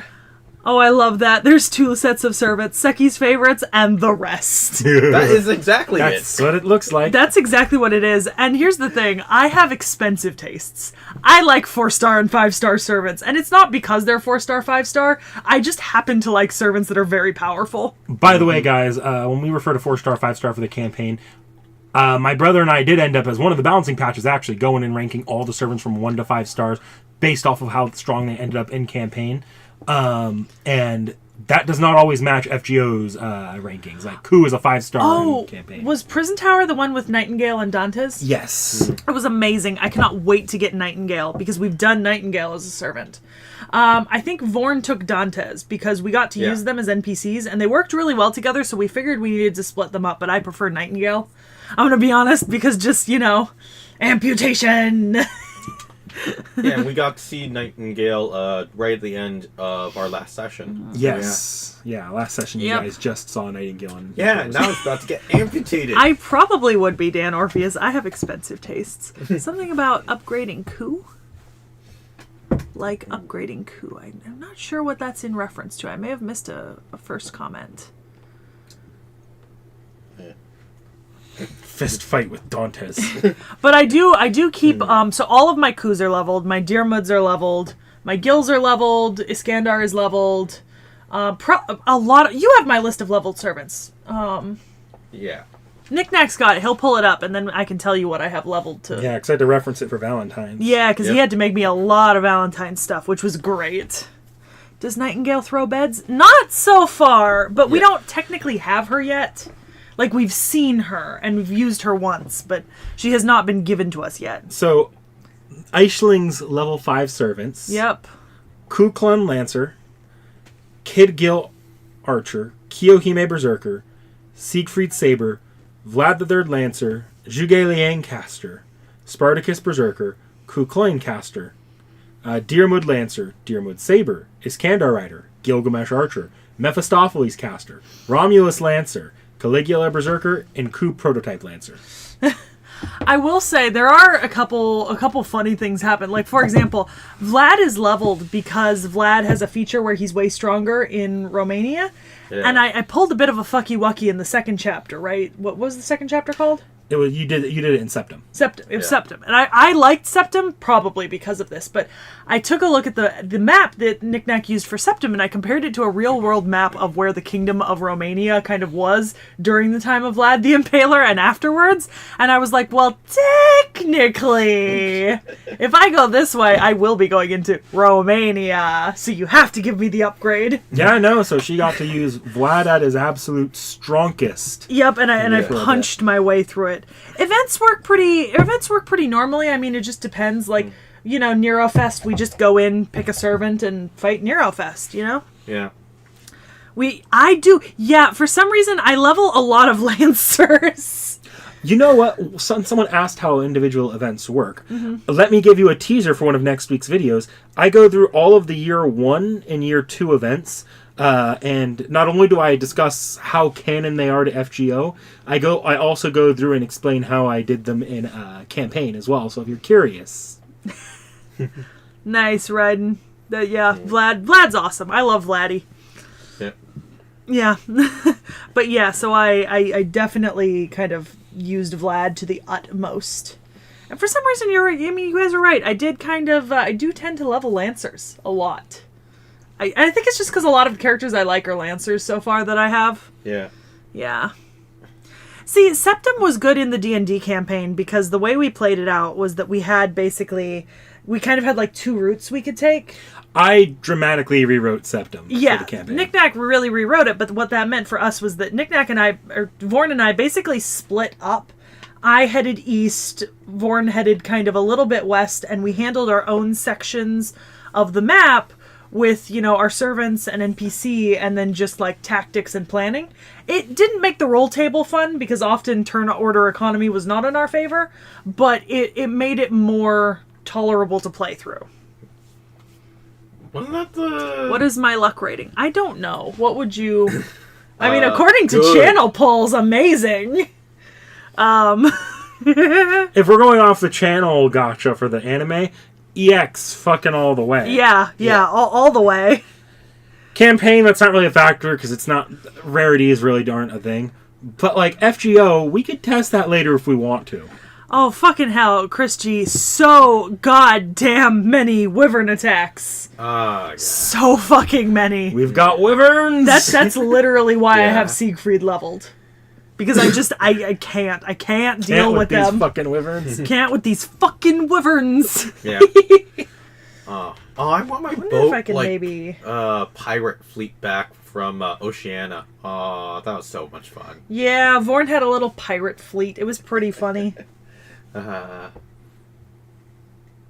Wonder if maybe I can pull up Roll20 and see what my current servant list is. large. Yeah. Just large. We've got wyverns. I think I had something I was going to say earlier, and I completely forgot about it. I was thinking maybe... Probably. Was there a reference down? Nope. Okay. Yeah, I was going to say something, but... Did Regen save France? I don't know. Oh, I know what they're talking. I'll say it's not really an in-piece of lore thing. Saseki Kojiro was one of the earliest assassins in FGO. So when FGO came out and all the wyverns are considered rider class, assassins have advantage to riders. So Saseki Kojiro, being one of the very few assassins at the time, was used to kill all of the wyverns in France. Saseki Kojiro is now considered the dragon killer of the early game. Yeah, also, AK to DK, technically Gil has killed me twice. Yes. Maybe 3 times. Try to. Once with Enuma Elish, once with Gate of Babylon, but they've been non-death scenarios. Gate of Babylon, I have a situation where the players can basically roll to save their life after they're hit with it. Yeah. Just so that, like the Gate of Babylon as an NP, not as just his normal attacks. Mm-hmm. And Seki happened to roll to survive that when she would have otherwise died Yeah. in Excel 0. Yeah. Enuma Elish, she got hit with by Toyotomi Gilyoshi in Guda Guda Honoji. And in Guda Guda Honoji, I went into the chapter saying, okay, guys, I'm going to kill servants here if I kill them.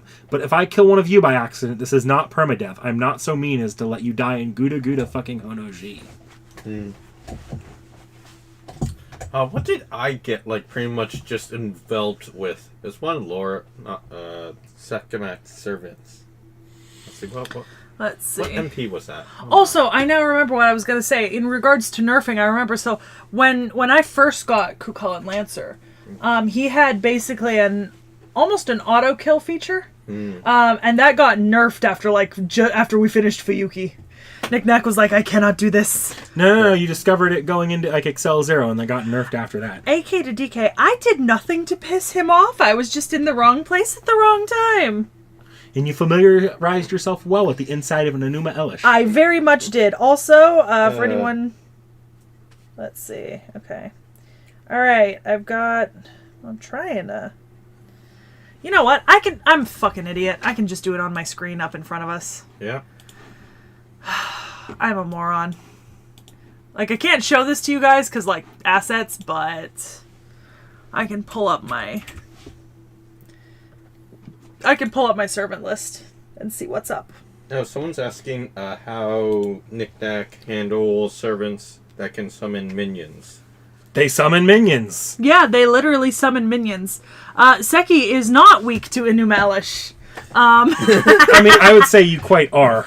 I am, but not in a way that would make it fatalistic to me. I'm weak to Enuma Elish. I am so thirsty for Gil that I survive out of sheer thirst. Vorn got to see the inside of Clarent Blood Arthur in London. Vorn did. Yeah. I hate you for that.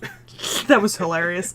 All right, so I've got 2 folders. So in my non-favorite folder, I have Astolfo, Georgios, Giles de Rey, Lubu, Boudica at the moment only because we haven't done her, Oda Nobunaga, Shuten Doji, Ibaraki Doji, Asagami Fujino, Nikola Tesla, Charles Babbage, and Jeanne d'Arc Avenger Alter.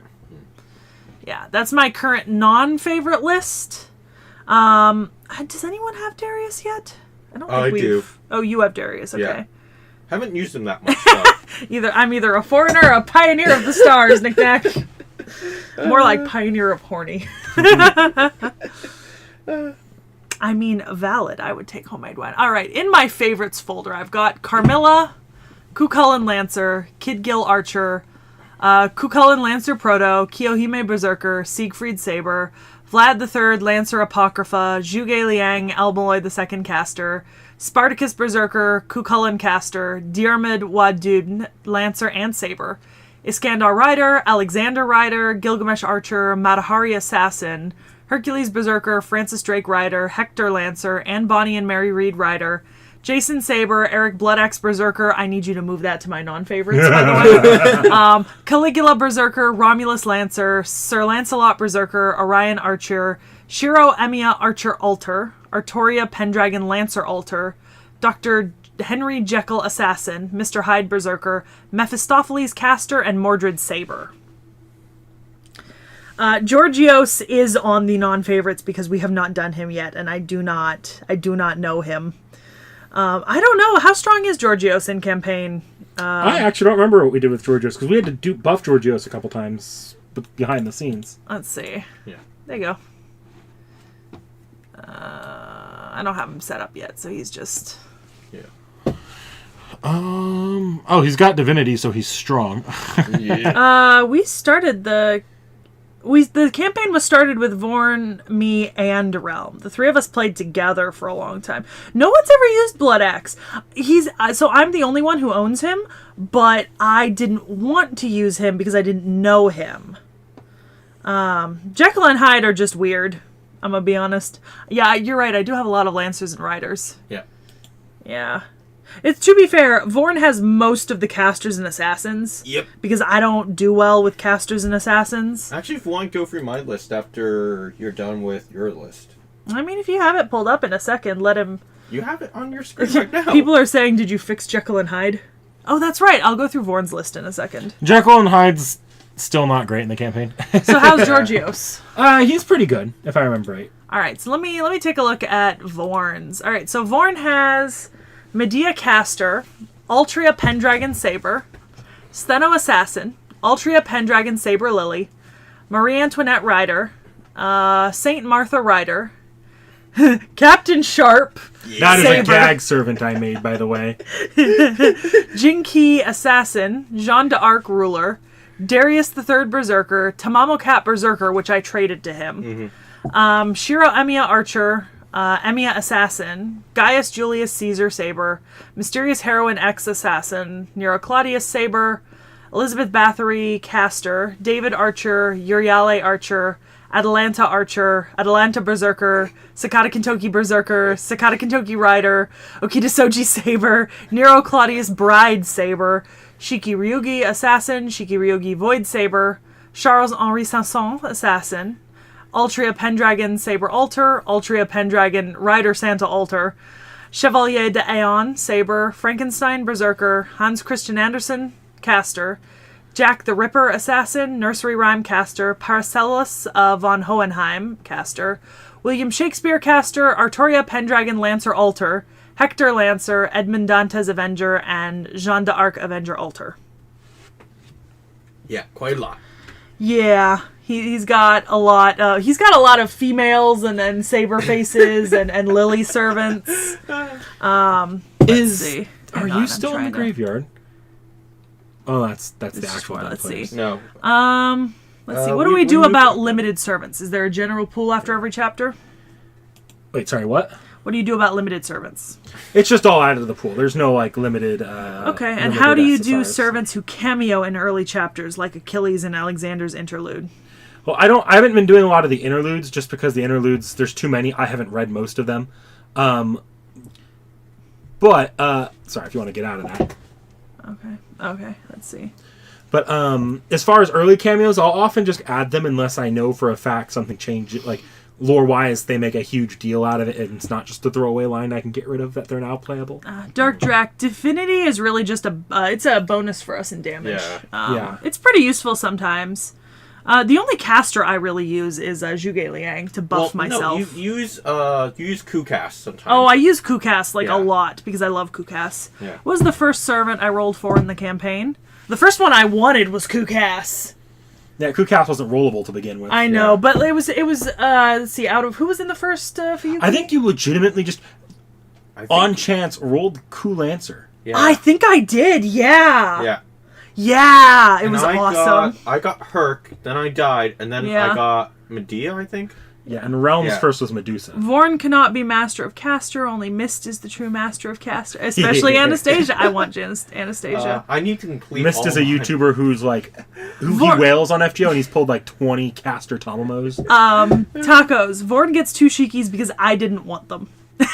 The Shikis in FGO are actually built to be more like one servant than Guillaume two. says at least in how- the campaign. In the campaign, not Guillaume, in FGO sa- properly. Guillaume says, how do you balance void? We don't. That's the fun part. That's why I just folded it into normal Shiki, and they have to do these really weird things to get void to actually function. Yeah, because we're allowed 10 stars max, and she's a 10-star. Yeah, no, they're So- 10-star. So In air insta-kill in campaign isn't necessarily insta-kill. It's usually a make a saving throw, and if you fail it, it's insta-kill. If you don't fail it, you take a specified amount of damage. So insta-kill used to be insta-kill. It used to be, It yeah. used to be. We've since then, for balancing reasons, because I don't want them going into a boss fight and just, insta-kill Guy Bulk. Which I did try to do like twice. Yeah, and it was happening a little too often for comfort. We made insta-kill 150 damage, which is about the baseline for a servant. If you take 150 damage as guaranteed damage, and then whatever the roll is for a Noble Phantasm, usually you're dead anyways, unless you're like the bulkiest Unless of you're bulk me. servants. I'm kidding.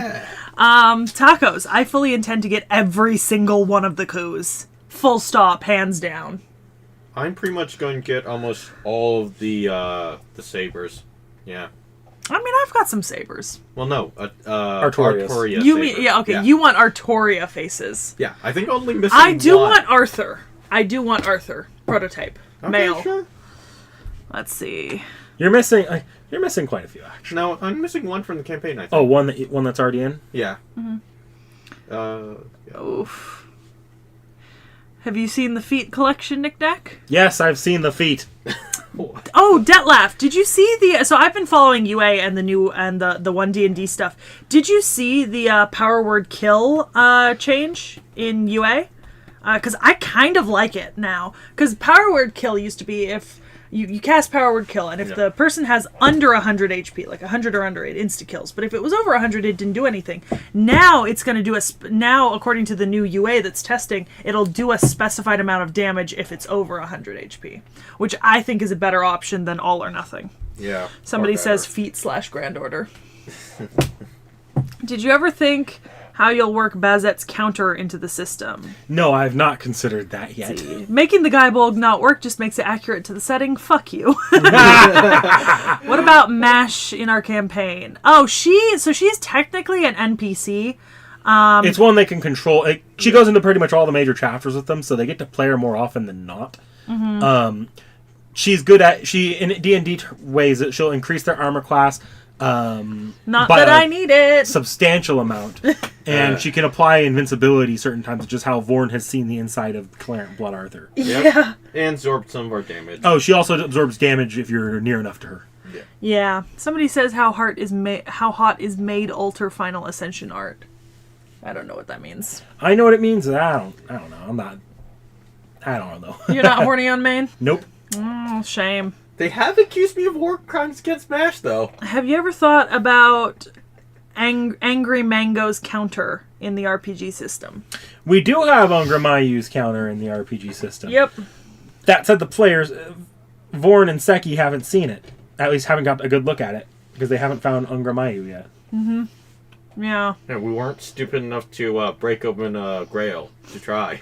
Well, I'll tell you now, you guys can find Ungramayu. I'm not telling you how, though. To be fair, Realm wanted to. Yeah. Oh, yeah. Realm was going to go for that Angramayu. How would Nick Nag handle some crazy scale NPs like a certain fox's meteor crashing? I think that's Tomokat, isn't it? No. I don't know. Oh. No, that's Koyanskaya. Koyanskaya Light. Yeah. You know, I don't know yet. And the best part about that is I'm not even through Epic of Remnant yet in making the campaign, and so I don't have to consider that for at least a while. Yeah. Yeah. We're not going to get anywhere near playing that yet.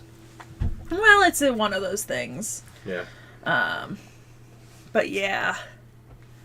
I mean, it's fun though. And I see. You know what? I can also say what Realm's got. I think Realm hasn't drawn in a while, so Realm's got a much smaller servant list. But Realm's main was Medusa Rider for a really long time.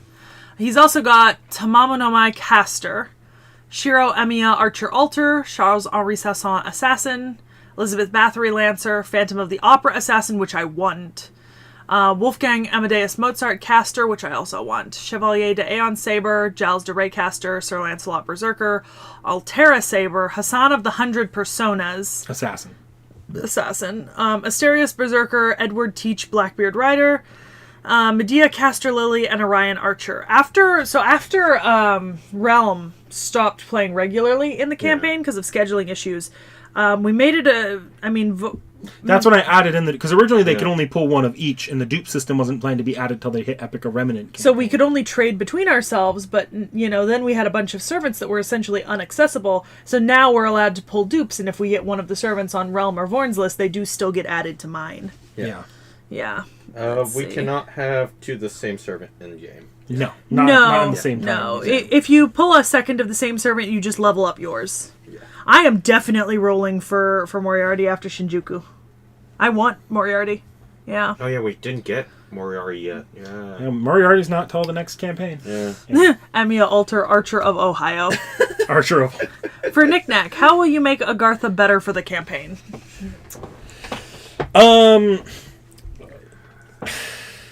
I do talk about that. So, in that video that's coming out later, that I also go into what I did for the Epic of Remnants as well. So okay. You'll see that there. Agartha is done though. What about Liz? Technically, every Liz variant is a separate person. Well, see, you could have, like, for example, like I have Kulancer and Kucaster, right? But I can't have two servants out on the battlefield at the same time currently. No one can at the moment. So, like, it doesn't really matter if we have two. And then there are certain servants we're told not to summon together, like maybe don't bring Altria and Mordred into the same chapters and stuff like that. Altria and Mordred wouldn't be any that would actually be far easier to pull off than Altria and Berserker Lancelot. That was it. Altria and Berserker Lancelot. So, Also, Vorn and I just don't have a lot of the same servants, so we wouldn't really run into the issue of doubling. Yeah.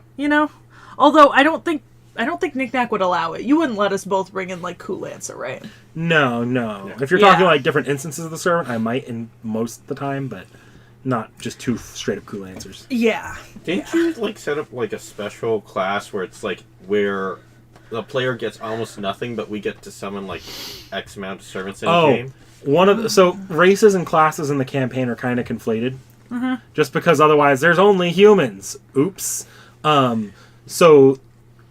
They have classes like mages, spellcasters, amongst other things. One of the special classes they have access to is just called human. And human is basically just the master class. It's what you would be like. It would be playing regular FGO where you summon multiple servants, but they're a little bit weaker than they would be if you were just using one. I mean, theoretically, yeah. Does enemy Lancelot retain the FGO fate of focusing on our trait? Yes. Yes. Yep. Yeah, Boudica and a Roman servant. Yeah. Because technically, Vorn's character is a homunculus. Yeah. Yeah. And my character is a... You're like distantly related to one of the Demon Hunter families. Yeah, and I have magic eyes. Yeah. Which is why I was genuinely blind in Chapter 1. Like, whole ass blind. You were blind for a large portion of the campaign so far. I was blind for like a long time, which is why the kind of AOU was funny in the Gilgamesh video, because there was a joke in Fuyuki that everyone else got to see naked Gilgamesh in a room like drinking wine, and my character didn't. And I was very disappointed. So I finally got to see how pretty Gilgamesh is when I regained my vision. Crits work same as D&D does. Well, kind of. Basically, if you hit a crit, you break through any defenses. If you crit, you hit. It doesn't really matter what the person's armor class is. And if you crit fail with a physical weapon, you roll on a crit fail chart. Yeah, we don't do it for magic. Yeah. If you guys are like, if you're like in front of somebody who crit fails on magic, though, the magic does hit the person in front of you. Wait, is Seki related to our pride and joy, Pepperoncino? Not to my knowledge. I'd have to really go review Pepperoncino's bloodline. Okay, deadass. That is about what I said to Gilgamesh when I was blind. I'm pretty certain I made the comment that I was blind, but I could still sense the majesty of his aura. I don't think that Seki is related to Sexy Pepe. So Seki is reverse Gudako on less quartz. I don't know. I have a lot of quartz. She does have a lot of quartz. I am rich in quartz, which is why I can summon all the servants I want whenever, and why my HP is so high, because I literally bought HP.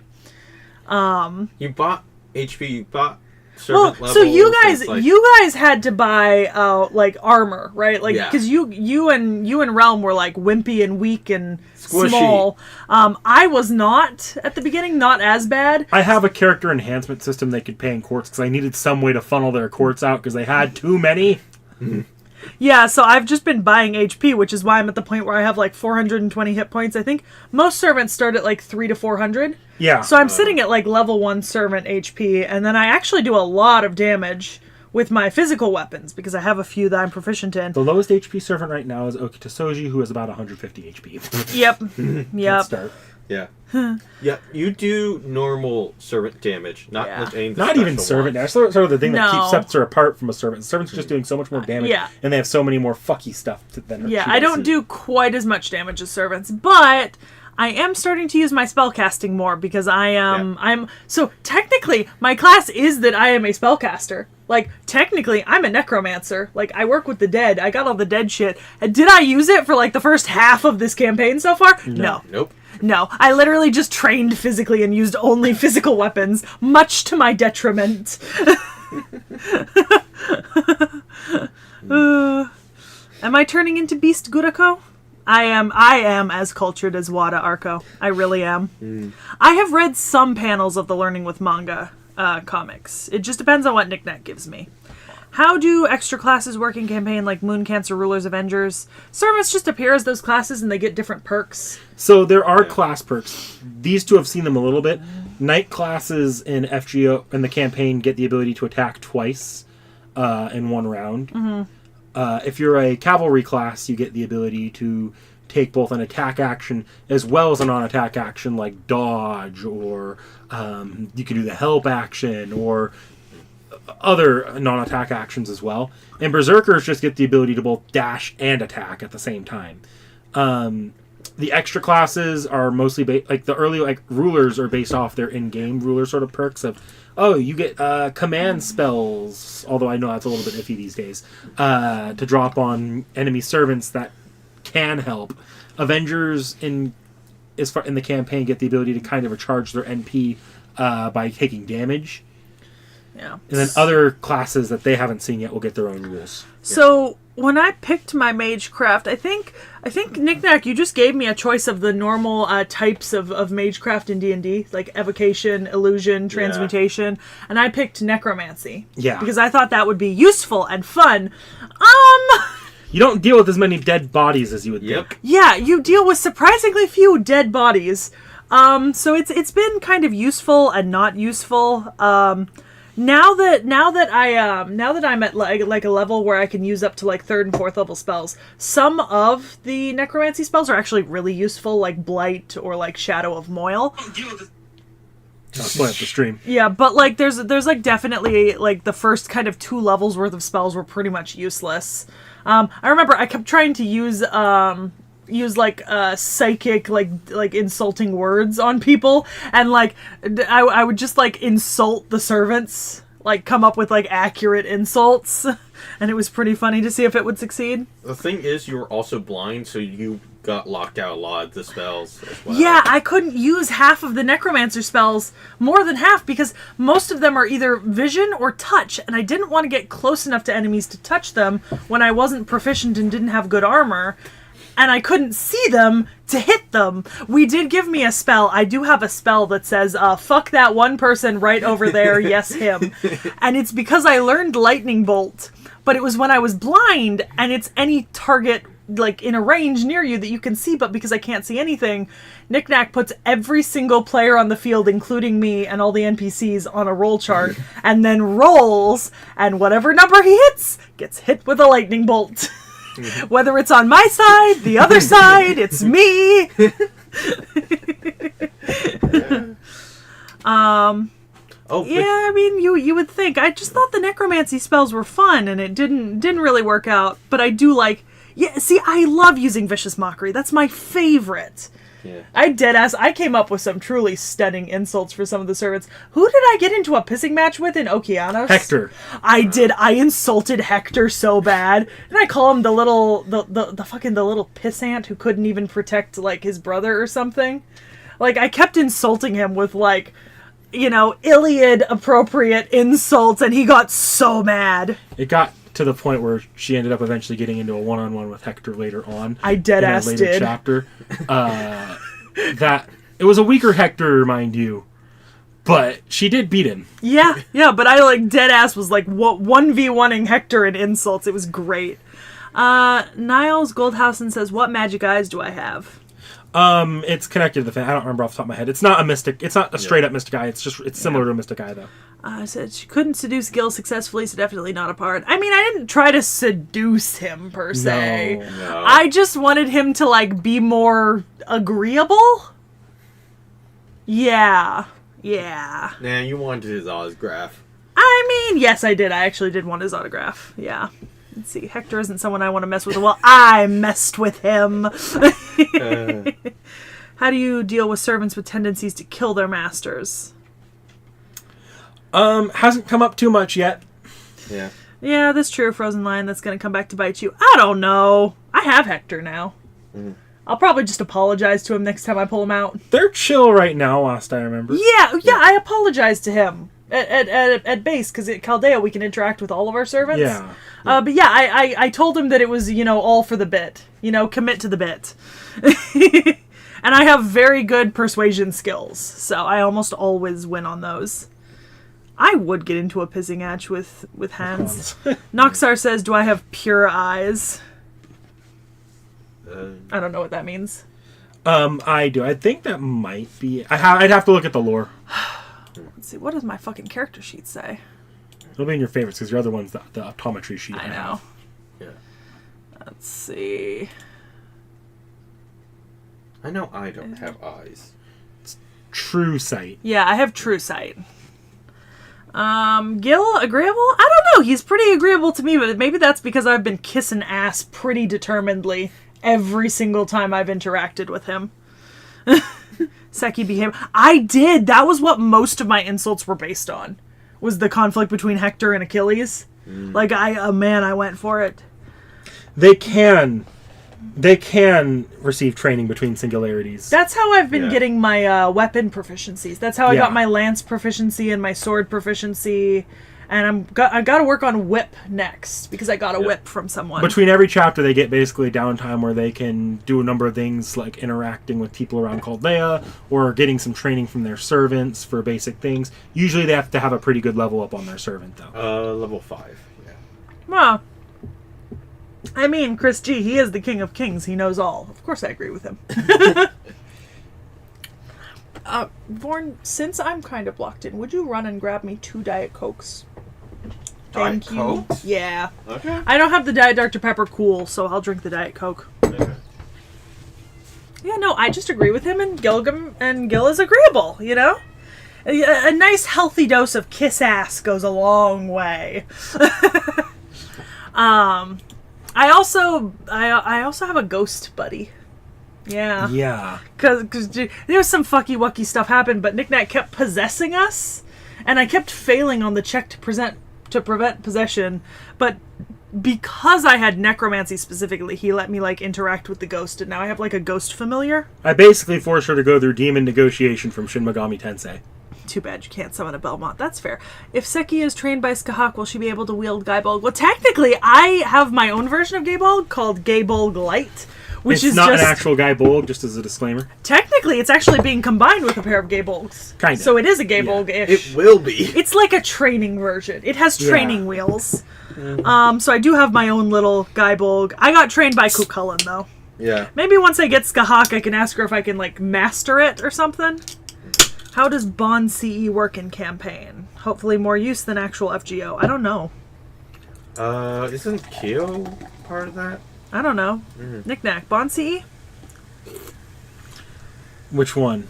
How does it work in campaign, or do you have it work? We don't have Bond CEs implemented. We got Valentine's implemented for some reason. Which was great. But not Bond CEs, because not all of them are actual items, whereas Valentine's are. Well, you see, Chris G, I'm just built different. I'm As sure I'll for- be fine. As for kissing ass, causing the Tokiomi method, I don't know. We're not that far in campaign yet, Yeah. and she hasn't kissed Gil's ass too much. That's because I kind of don't use him very much anymore. I have other servants I prefer to use, and honestly, I've been trying to be a little bit more experimental in my use of servants. Like, I want to use more servants I haven't gotten to use yet. So, Valentine's weapon CE is used. Yes, they do get the weapons from Valentine's. Any Valentine's where it's like, wait, do you actually get something? You do get something, and a lot of the ones that would have been underwhelming, we gave some effect. Yep, training with Skahak. I mean, I'd be okay with that. My character's equal opportunity. Actually, I don't think I got weapons for Valentine's Day. I don't remember what you guys both got. I just dropped them in for you, so. Are you going to add costumes? Will they give a bonus? How did you implement the gut skill? I mean, I'm down for that graduation gift, Chris G. I'm just gonna let that through. Has Vorn Vorn doesn't play FGO. Yeah. Not the mobile game. I think in a couple minutes we're getting started on Yeah, we'll be getting an started off the shelf. Yeah. For costumes, they can just throw on costumes they want. I might change it up for the in chapter, but it's up to them if they want to switch up. Oh yeah, costumes. because I know I have my Juge set in his like third image or something. Any costume that's like a huge like power increase in lore might just get the Void Shiki treatment. Yeah. I will probably roll some today on stream later when we do Bachelorette. I think I have a fair amount of courts saved up. I don't know if I got any new, but You had about 9 new courts. If you had logged in earlier, I almost told you to log in earlier this week. But you'd have gotten more, but I had some already, so I'll probably roll once or twice. But The only thing that we can't do for skins is if that skin is tied to a different servant altogether. Dan, we use Roll20 to run this on, but I mean theoretically, if we had if we really settled down to it and printed everything out as a printable sheet, and if Knick-Knack just went through and changed all the dice to dice that were possible, like where it says 1D, where it says like roll like 3D50, you just roll like 15 D10s or something. yeah. Like It would just be kind of a pain. Yeah, you could easily kind of transition this to like a physical in-person tabletop. You would just take a lot more dice that you would need to be rolling because sometimes the damage results are so high. But Roll20 allows you to really roll a dice of any size. I mean, you can put roll D57 and it will roll a 57-sided die for you, like statistically. I desperately want Aussie, believe me. Desperately.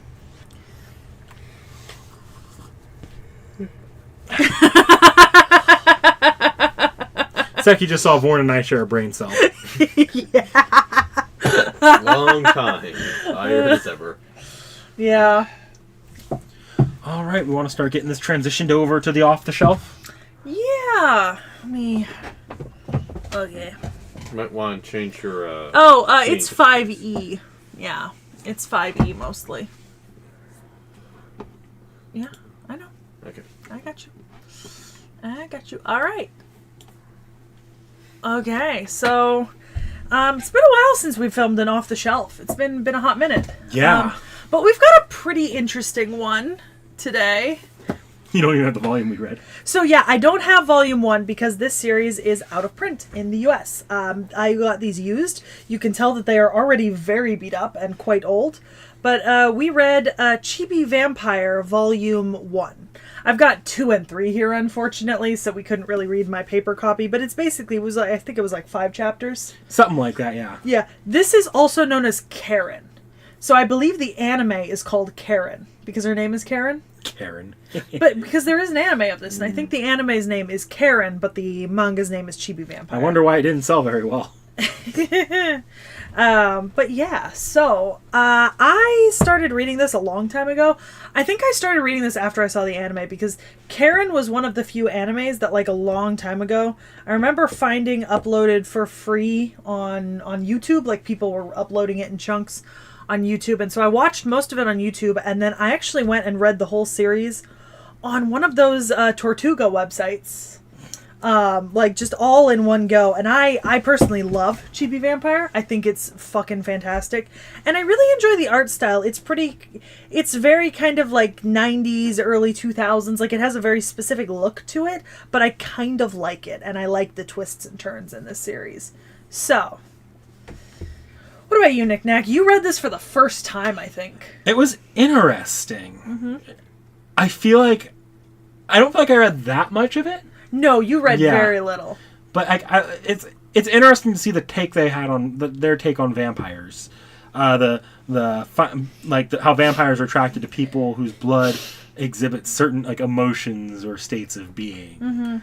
Kind of each their own preference. Yeah. She complains in the book about being attracted to miserable people. I kind of feel like it's better than being attracted to happy people, because if you suck a happy person's blood and they're not happy anymore, I feel like that'd be kind of... Oh yeah, because they suck out the emotion with them. Yeah. It's not just the blood. Yeah. But she sucks out the misery. I think it was the stress. Yeah, stress and that sort of thing. It was really funny because she finds the one, she does it to the one dude, and then he's just like, yes, let's go. It's like all of the manic panic. I love it. She's like sitting there questioning why she's so attracted to this one guy, turns around, finds someone else she's attracted to, and it's his mother. Yeah. Like, oh man, y'all are so down in the fucking dumps. Like, I feel this on a spiritual level. Like, they are so down. You know? Like, goddamn.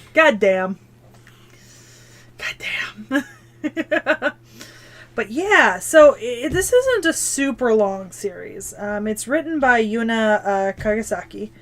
And like I said, I want to say... So this was a Tokyo Pop publication. We've discussed them before, how they kind of... their American branch went out of business at a certain point. The printing of this in English originally was 2006. So it's not that... And obviously it's older than that, because the Japanese came out before then. And you can definitely tell how old it is by the recommendations for other manga in the back of it. I didn't recognize a single one, I don't think. Well, the Star Trek manga is being advertised, so, you know, it's not exactly topical to today, but it's got a pretty large kind of following online, and I think that's just because Karen is pretty easy to find online, the anime, and so is the manga Chibi Vampire. Like, this is not a hard series to find in the anime or the manga. I believe it has both a dub and a sub. And it's pretty interesting. And it's not super long. And I think that's a big selling point for it. I think the longer a series is, sometimes the harder it is to find accurate translations or like animes that go along with it. Like my poor adventures in Kitekyo Hitman Reborn, where only like 20 volumes of 40 were ever translated, you know? And they stopped the translation around when they stopped the anime, right? Yeah. Woof. Yeah, so like I have very little chance of ever getting to finish that series. If it makes you feel any better, there's a lot of fates that just are never going to get finished translations. I know, we've been discussing it with Chat. Chat brought it up several times. But so we met pretty much everyone in the family in Volume 1. How are we feeling about all of them? The mother gives me huge, Wednesday's Mother's vibes. Oh yeah, I like the little sister with her like creepy horror dolls and stuff. She's got fucking Chucky. It's fucking Chucky, and I love it. It's the cutest thing ever. Little horror obsessed weirdo. Love her. Also, can I just say, as a student who also is super stressed, I feel it, my guy. I really. You need a vampire partner who will come and suck out all of the stress. Yes! I'm someone's Kenta. Someone be my Karen. Put that on your dating profile. Will you be the Karen to my Kenta? I got a feeling that would attract some people I don't want to attract. I don't know how many people would get that reference on dating apps. Oh, that's fair. Dating apps are lame. People aren't cool like us. Cool, yo. Totally cool, dude. I kind of wish I'd had you read the first 3 volumes, but we were on a little bit of a time crunch, and A little bit. It was looking like more of a time crunch at the time. yeah, it wasn't in retrospect, but I mean, if I'd known we'd had a little bit more time, I probably would have had you just read the first 3 volumes to kind of get into it a little bit. Thank you, whoever commented Hitman Reborn with all of the exclamation points in all caps. I truly love that series, and it hurts me every day inside that I don't own it. If you're seeing this as on the upload, by the way, we are currently live recording this. Yeah, so I'm also, chat's in front of us. Funny enough, even I did not originally think that the anime to this had an ending when I first started watching it, because like the anime is pretty old. It's not very long. I think it's only 26 episodes, but it does actually have an ending. Is it an anime only ending, or is it? I genuinely cannot remember right now. I remember how the anime ends, but I cannot remember if it was canon. Because it was a pretty short series because I think T.H.E Vampire has something like, I want to say it's like 17 volumes, but I could be wrong. So I'm just gonna try to pull up Karen for me. 14 volumes. So it's a short series to begin with. It only had 14 volumes. It ran from 2003 to 2008. There was a light novel series, and then there was the anime series, which was 24 episodes. Okay, so it's not. The anime cannot be a canon ending. Because the anime ran from 2005 to 2006, and the manga didn't end until 2008. So it was anime original, most likely. Yeah, there must have been... but it was JC staff, which is pretty interesting. It was a good anime, though. It was very funny. It captured a lot of the same kind of... I read this manga, and I get a lot of just panic. So much panic. That is the name of the game. The characters are just constantly panicking. Although, I'm going to be honest, Kenta, just use her. Use her to suck out that stress. I don't think he knows yet. Not fully. I know. I don't think he's just like the entire time he's like chasing her. Like, what the fuck is wrong with her? But it's so fucking funny. The answer is everything. Everything is wrong with her. Everything is wrong with them. Hello, kitten. Peachy. Peach, here's my Princess Peaches. You're live for the first time ever. I think she's mad that I haven't been around. Hello, my love. Do not drink the Diet Dr. Pepper or eat my pizza. No. Oh, please don't get hair on my pizza. Oh, God. Dunk the pizza right in the cat's crotch. Put this over by you, Vince. No pizza. No pizza. Just hold the cat. I will hold the cat for a little bit, but she'll want to move away soon, I'm sure.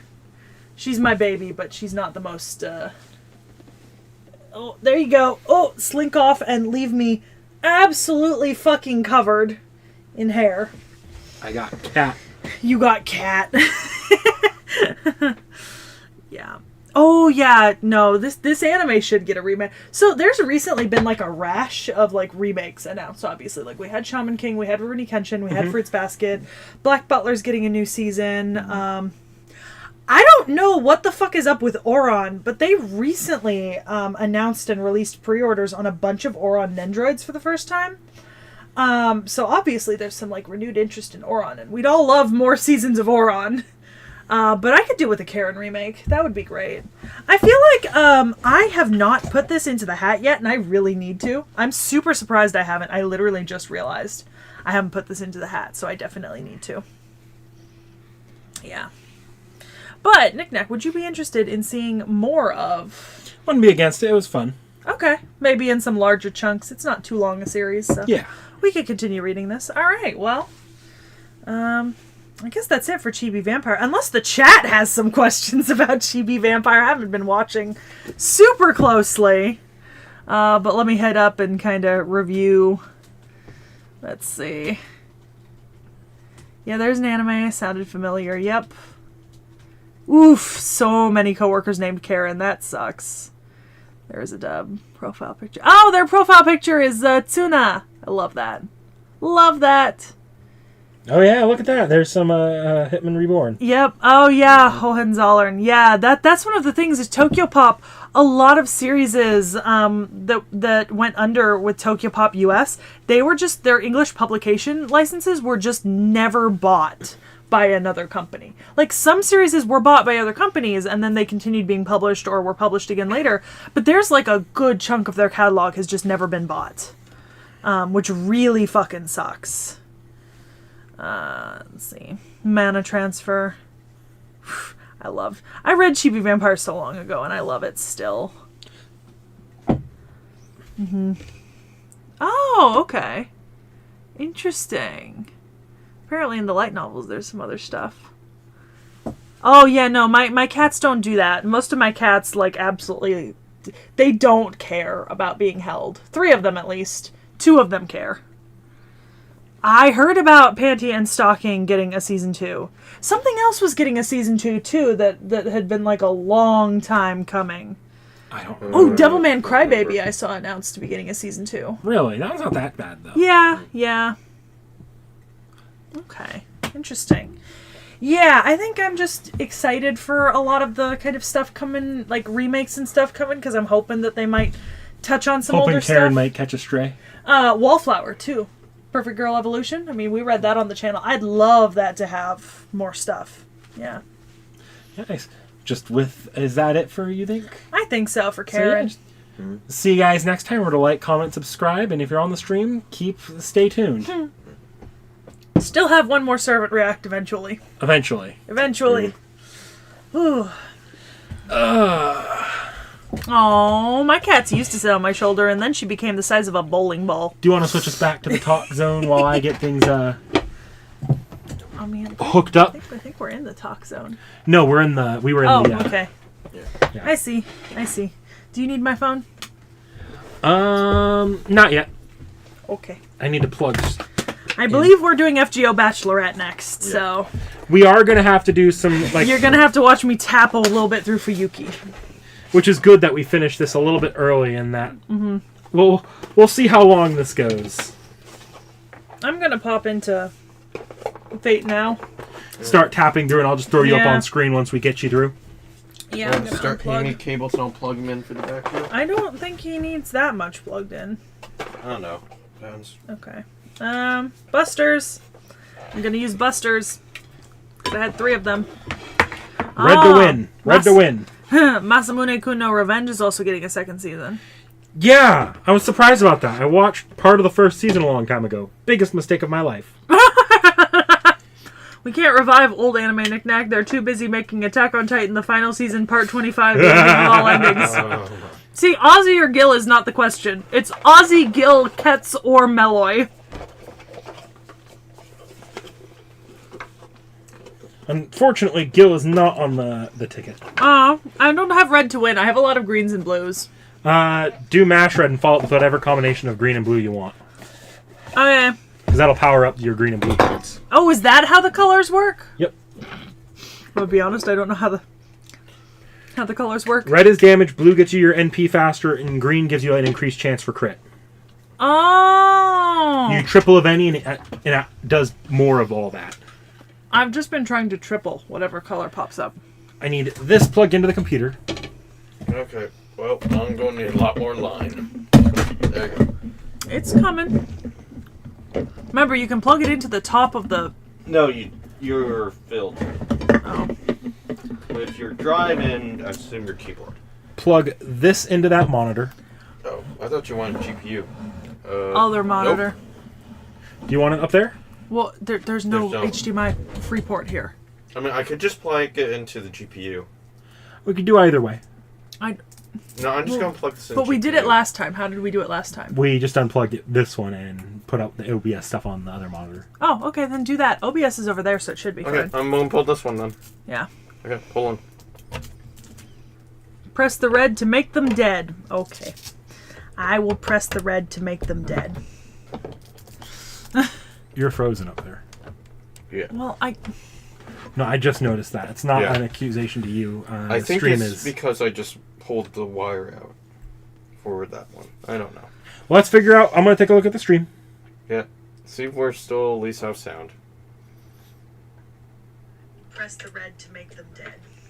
Yep, feed froze. You're frozen over there. Somebody said. Did you unplug the camera?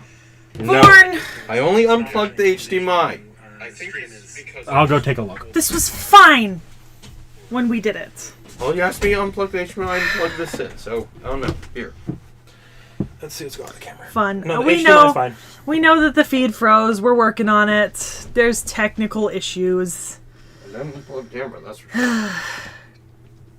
Oh, I forgot red to make them dead. Yeah, people die when they are killed. I don't know. Some of these people are not dying. I really need them to die, and they're just I'm not going dying. to yoink the camera. Okay. Just yoink it and plug it back in. All right. I think it's because we actually unplugged the HDMI. Well, you're That's the one just- who said to unplug the HDMI. No, I'm the one that So. said it. The HDMI is not hooked up to the camera at all. Yeah. No, it might just be causing OBS to have a pissy fit. Well, what's happening now? What is plugged in where? Is the camera plugged back in? It is. Let me play this. Okay, so we're just gonna click that, go back to the webcam, Yeah, okay. and we're good again. Okay. Yeah, no, it just has a pissy fit. All right. And it looks like we're back on screen too. Also, is anyone going to plug anything into here? We gotta plug your phone in. Okay. Yeah. Oh, I'm upset. You. And also, You want to pull this over slightly so it's sitting by the mic? you can also bring the capture card closer too, I think, that's Reborn. Okay, I will try. See Some- what I can do. Okay. And I'll wait till it appears on here before. Well, actually, I have to I'm reset going this. to on So. top here right now. There we go. All right. Hello, Sucky. People die when they're. I know it makes. It does not make. It makes no sense. Let's see. Oh, there's a capture card. I gotta switch the input. My phone should be I'm at 84%. We're fine. Okay, for now. so it's hooked in, so I just have to wait for it to catch the signal. Yeah, let's hope it does. Sometimes it takes a second. All right. It's charged, kind of. I mean, you know. Oh. You. Hi, Peaches. Hi, kitty. Oh, I finished a fight. Okay. Let's see.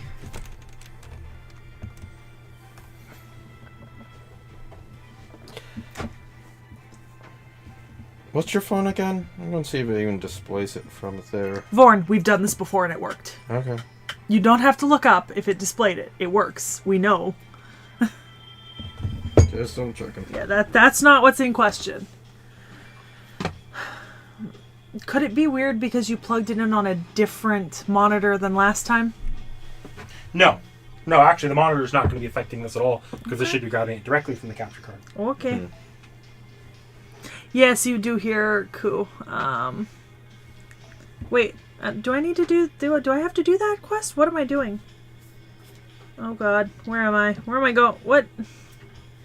I've gotten lost. Alright. Oh, that's next. Alright. I was using Ku as a guest servant. I'm using Chris's Gilgamesh this time around. I don't know if that's someone on stream, but I accepted all the friend requests I got, so I'm going to use that person's Gil. Do you need me to, like, unplug, replug on my phone? Yeah, can you unplug, replug on your phone? Okay. I'm skipping a cutscene. Hang on.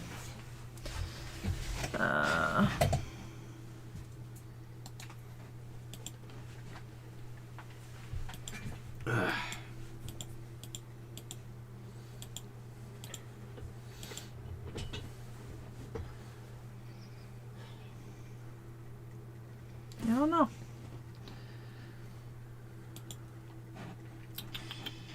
Yeah, that's right in there. What did we do last time? Exactly this. Wait, what was OBS running at that time, though? Yes. Okay. We actually streamed it last time, too. Yep. I'll get it working. Just patience. HDMI, so it's the feed. It's this cable. Oh god, I just got hit. Oh, look, I have seen Fuyuki so many times. I can skip story here. In Knick-Knack's own words, I have seen Fuyuki 1,000,001 times in different ways. She's gonna see it another time at some point too. Ooh, I have 3 busters now. I have not used my 5-star ticket yet. That's what the whole Bachelorette thing is about. But Knick-Knack says I have to finish Fuyuki first. So I'm trying to finish that real quick right now.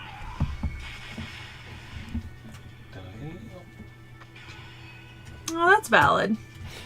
Because right now I'm using somebody's Gil. I don't know whose, though.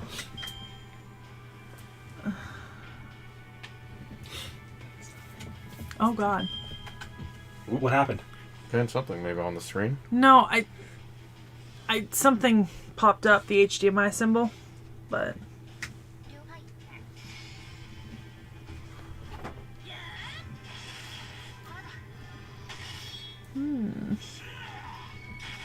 I'm also using right now Zhang Yu because he's my most powerful servant.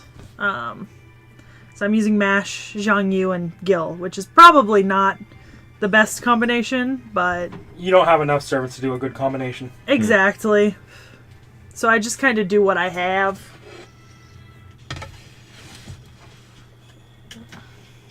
This does not seem like it'll work. If it does something weird, let me know. What? What are you doing?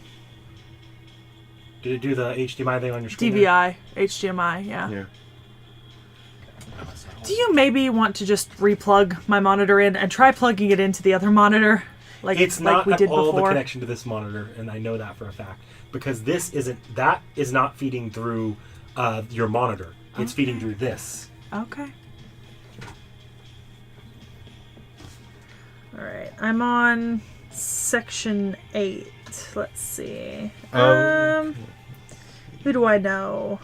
That's a... Ooh, the Dioscuri. I'm gonna do them.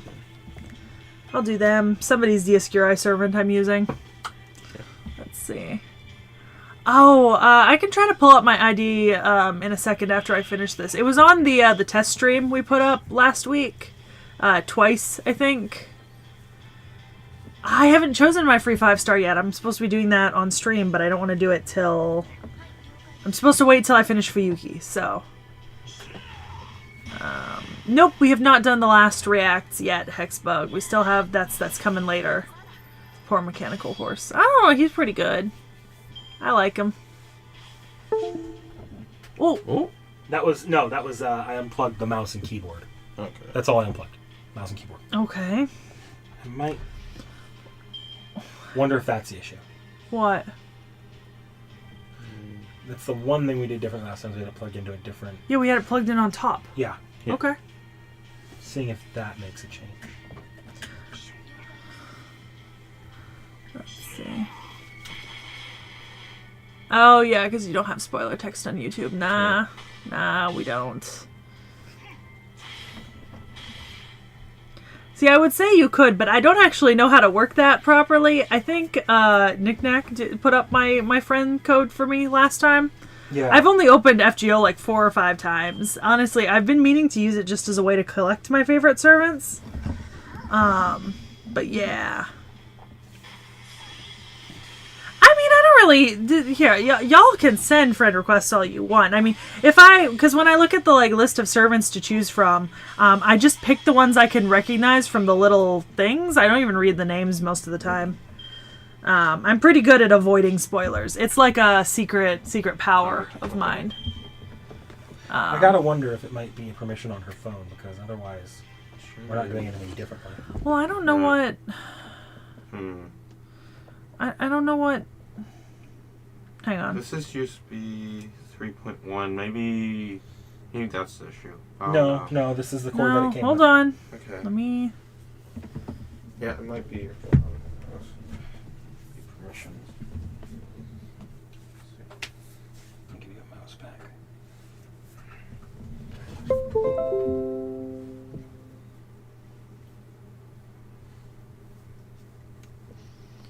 Oh, that's not it.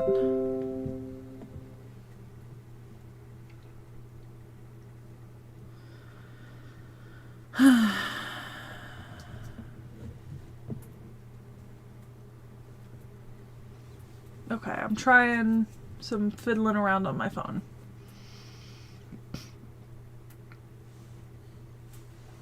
Okay.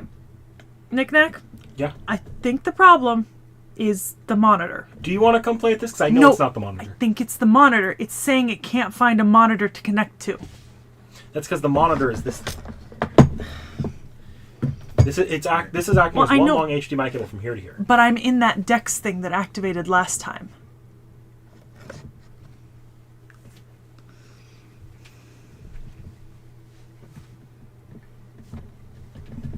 Maybe just switch to HDMIs and see what the hell happens. I did. Okay.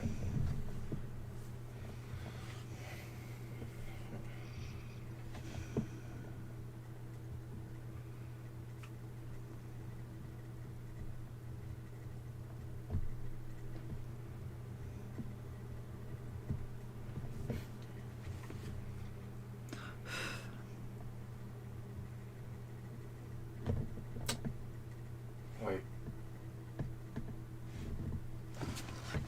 You guys weren't using this. Wait, did you guys have plugged in this monitor last Yes. time? You might actually be overwhelming the bandwidth of the USBs right here, because you have this monitor plugged in for USB. Yeah, but it worked fine last time, Vorn. Yeah, but you weren't using this monitor last time. We were you? using that monitor. No, for That's- your computer. He has a point. Plug Yeah. my monitor back in. Yeah. Set it back up the way it was before. I 'Cause- think that's the problem. Yeah, I think you're using too much bandwidth for your USBs. I think that's the reason. Okay. Alright, now I gotta get my monitor back on and then... Alright. So have to look at your wiring and remember what you do. Alright. Put it over here into the second HDMI. Okay, let me. Okay, I got to drag this out a little Yep. bit more. Let's see.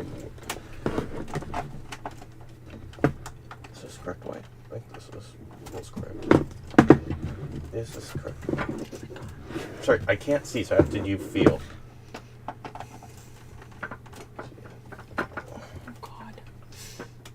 God damn it. No, okay, I'm going to just have to push this out right there. Can you move that book right there? Sorry. Yeah, no, that was upside down. Thank gosh I did not force it in like a brute. I like how we managed this in 5 minutes last time. We listened to Vorn this time and it's been 15. There we go. Okay, Okay. now let's see if it works. Alright. Alright, it should be... I mean, set you to listen that to one. Knick-Knack first, then you listen to me. It's kind of hard when the minute we said something, you... Alright, come on. Oh, that popped up last time. But it's still not feeding to here because that's not capture card. Alright. Okay. Dex.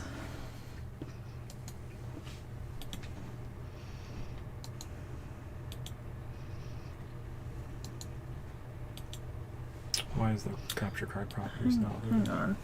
I'm gonna minimize this. Does it see the capture cord? There we go. I'm gonna play around with this. Oh, I got it. Okay, now you just gotta switch to the phone screen. So that's its own problem. yeah. Because it will not... I don't remember how I did it the first time.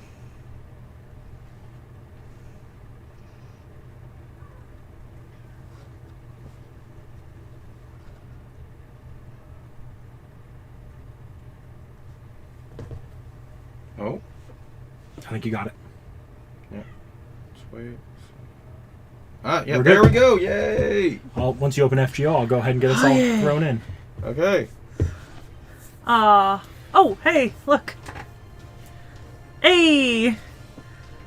Hello, chat. We actually succeeded. Woohoo!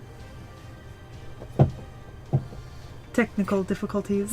I did not break everything.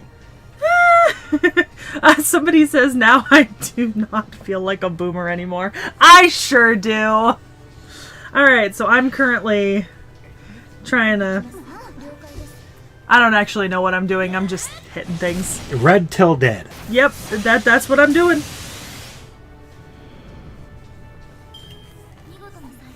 I don't know, man. Chat didn't seem to be offering anything that Vorn wasn't already saying.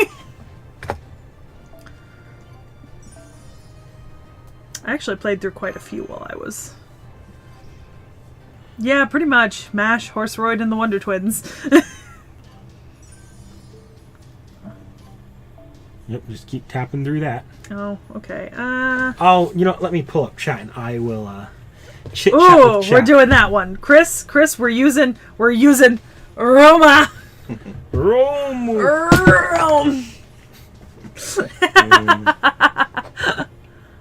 This, Probably. it probably will be uploaded. It'll be under the title FGO Bachelorette. The question will be, from what point of us screaming about technology will be cutting... Oh, I didn't think about that. I don't even always remember who's a berserker. Well, Oh. you could switch classes up at the top. I'll show you how in a minute. Oh, okay. It always does start you on the one it recommends for the boss. After this fight, let's throw up my friend code for a second, and then Roma. If Koyan's what's on rate up, I mean, Yeah, that's what she's I'll on rate up. that's what I'll roll for then. It's maybe not like my first choice, but like I don't mind her. Koyan will make a lot of the potential picks you make today a lot better if you were to actually play. Oh, interesting. Post it raw, nothing cut. Honestly, probably. I'll be real. Just us screaming about capture card Well, connections. the thing is, now we know for certain how this needs to go. I think last time we didn't bother using a monitor at all. Oh, we might not have. Yeah. Because we don't really need the monitor. That's just for Vorn and I to see. Yeah. Yeah. All right, red till dead. Also, you have too many USB devices. Plug the goddamn thing in. Well, I connect a lot of things to my computer. Let's see. Yeah. Ooh, I love Ozzy. I want anyone. Press the second button on Roma and he can NP. I don't know what that... Is it that? Yep, that'll increase his NP gauge. Oh, he's so pretty. He's just so pretty. And now you can use his Noble Phantasm. How do I do that? Just click attack. Him? Up at the top. Where? Oh.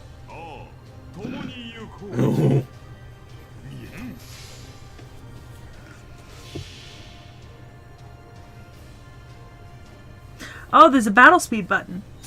Yes, you can speed up the animations. Yeah, I'm gonna be honest. The stream was technical difficulty. This is just me being unable to play FGO. He's so pretty. I love him so much. Alright, where's the speed up button? You'll have to wait until you get into another fight. Oh, okay. Alright. Alright, let's go check my... The friend flashes on Yeah. screen for a minute. Yeah. Yeah. Okay. Remember how I showed you how to do that? Nope. I will try to figure it out. Go to terminal, menu, friends and following. You might actually have a full friends list too, so keep that Oh, I in mind. might. I don't know what my how many. Click user search. I don't know what that means. Now it's up there for people to see, but I think you only have like 4 more slots in your friends list at max. Oh. Yeah. Well, You already have 4 friend requests. I mean it's up. I don't. What's the limit? The limit, it changes every time you level up. So you have 5 26. more. Okay, so I have 5 more right now. Yeah. Okay. I'll probably level up a few more times today. Yeah.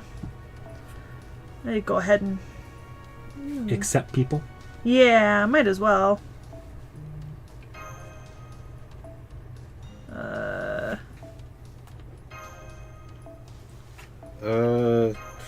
They're asking if you're alright with spoilers and She can support. just ignore Yeah, the names. I'll usually. just ignore the names. She's probably looking at the faces more than the names. Exactly. We'll worry about Alright, some of the where do flashing I- stuff. Just back into Fuyuki. Okay. We're just gonna tap till win. I'm gonna be honest. The only problem I have with the FGO game is Aussie. The only problem I have with the FGO game is that Do you want to skip? I don't know. I just kind of like looking at Ku. The only problem I have with the FGO game is that Oh no, they didn't get the last numbers. Fuck. Go to the you might have to click out of the stream for a minute if you want to add her as a friend. We still have the VOD up of the test stream. Oh yeah. Go back. I can't now. I don't think I can. I think I have to finish this fight. It is in the test stream from last week. There was like a little testing again stream. It's in there. Also, twice. We can put it back on screen for a second, but let me tell you, while you can't rewind to this stream, you can pause it. Yeah. Yeah. All right. Plus, I think I need to level up one more time if I want to accept like 2 more friend requests. So maybe I need to like level up a little. Yeah. You know. Is this still next? That's the next fight. Okay. Let me level up a few times and then We'll flash it up one more time before we go. yeah. Okay, so the speed up button. Oh yeah, where's that? Get us into a fight.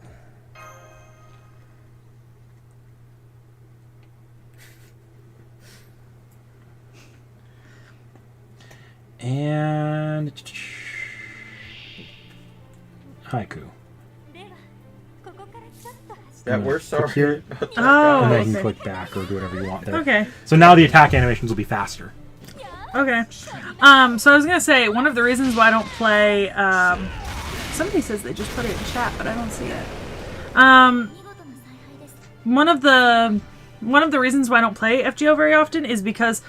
So I talked about this with Knick-Knack, but to be honest, it's kind of confusing. Like, I understand why, like, people who have played it for a long time wouldn't find, like, this layout confusing. But, like, for me, who's just popped in at a game that's already been going for, what, like, 7 years, NA, maybe a little bit more, there's a lot of features and functions that, like, probably weren't there at, like, launch. And I didn't have, like, the time to get used to them. I just kind of had to... Like, I've been dropped into them. And so I kind of don't... It's hard for me to... Oh, yeah, I did. Yes, I think that may have been your Cat's Tacos, but I'm not sure. Because I don't know what your name is in here, and now I've forgotten. Did somebody put it in chat? I didn't see I it in don't think chat. so yet. Oh, I think okay. they're asking us to pin it. I don't know. If I see it, I'll pin it. Yeah. Okay. Alright. Red Until Dead. That's what you told me. 6 years NA, yeah. So, like, even... And I've played a few gacha games. Like, the One Piece gacha game on launch was, like, very simple. But, like, as it has gone on, like, over the years, it's gotten more and more complex. But because I've been playing it through all of that, it's not as confusing for me. You know what I mean? Because I kind of got used to it. Whereas with Fate, I'm just kind of getting dropped into this, like, already very complex game with a lot of mechanics. So it's kind of confusing for me. Which is why I don't often play, although I should play more. Mostly for channel. Oh, someone put it in. Oh, there you go. I will pin it. Yep. Thank you, Carlos. Uh-oh, I don't think I can pin it. So let me switch over Why to can't Army. you pin it? I'm not on the YouTube channel. I thought you were a mod. I'm a mod, but I can't pin it as a mod. Oh, it must have been that other type of mod. Okay, I've gotten a couple level ups, so let me go check my friends list again. I will pin it to the channel. Oh, you accidentally deleted it instead of pinning it. Message deleted by... Oh. Hold on, I'll go back to my friends. I'll go back to my friends list now. I've leveled up a little. Alright. Oh, Jesus! There are like 20 new requests. I can't accommodate that. I mean, I don't think it's gonna help anyone. I'll throw it up there, but I think we're pretty full house right now for the moment. Yeah, I can only accept 2 more requests, and I'll just do them like first to last. To be fair, a lot of people said they're following, so Yeah. as I level up, I can accept more people. We are pinned though, so you don't have to keep it on stream anymore. Yeah. Sorry for deleting your comment. Oh. All right, hold on. I want to find. And now I got to find the oldest Terrible. request to go. Okay, I saw one from 17 minutes ago, and I think that one's gonna get accepted. Yeah. except I think I saw one with 15. I had to pull Carlos out of jail. Apparently I hit him on accident. Oh, Carlos, I'm so sorry. Okay. All right. I've accepted 2, and as I level up, I can accept more. I guess this means I have to play more. Thanks for giving me an excuse, guys. All right, we'll go with Gil. Let's start. All right. Pick the one with the most Oonga Boonga damage. I mean... Oh, somebody said they were at the top or third to bottom. I was going by time since request, guys. I figured that was the fairest way to do it. Somebody... There's the person I added.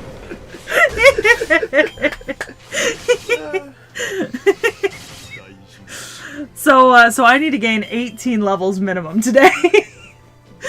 Sorry, Carlos. I'm so sorry. That wasn't me. That was him. We'll blame him. I'm a bad for the Carlos system.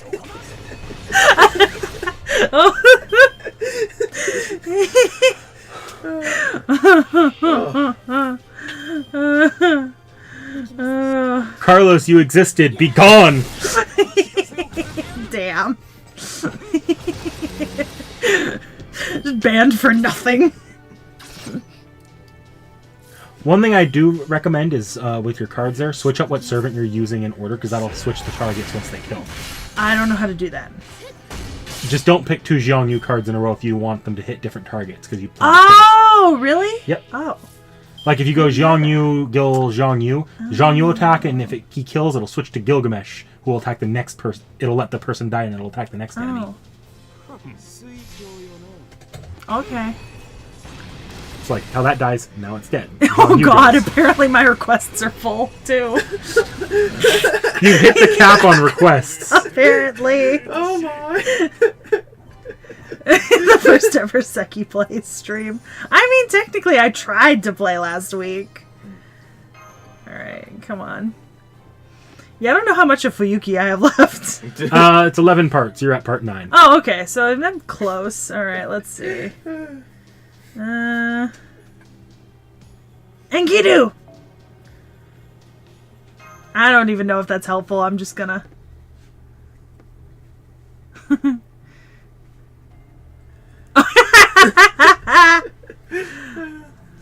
If anyone needs a clan, No, above that. 2 above that. I have been Tacos. proved like a lost. Yeah. Carlos, what does Taco say? You're an aberration that must be corrected from its equations. Nick Dak, head down. Ow! Ow! You smack your tooth against the I cup. smacked the tooth that was broken on the cup. Damn, that hurt.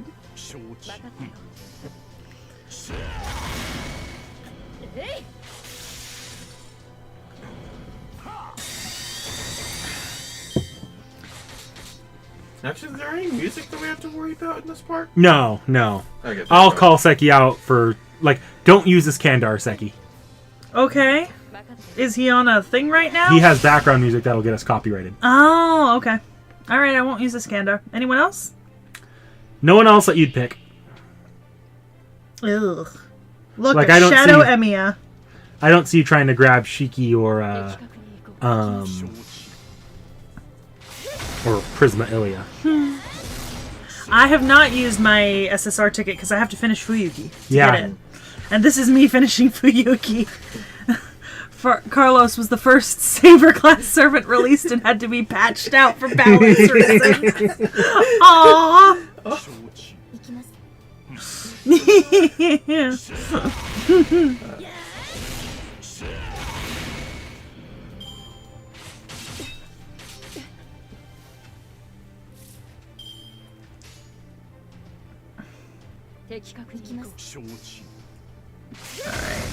See, I thought it was a good thing to pick all the same servant when the cards popped up.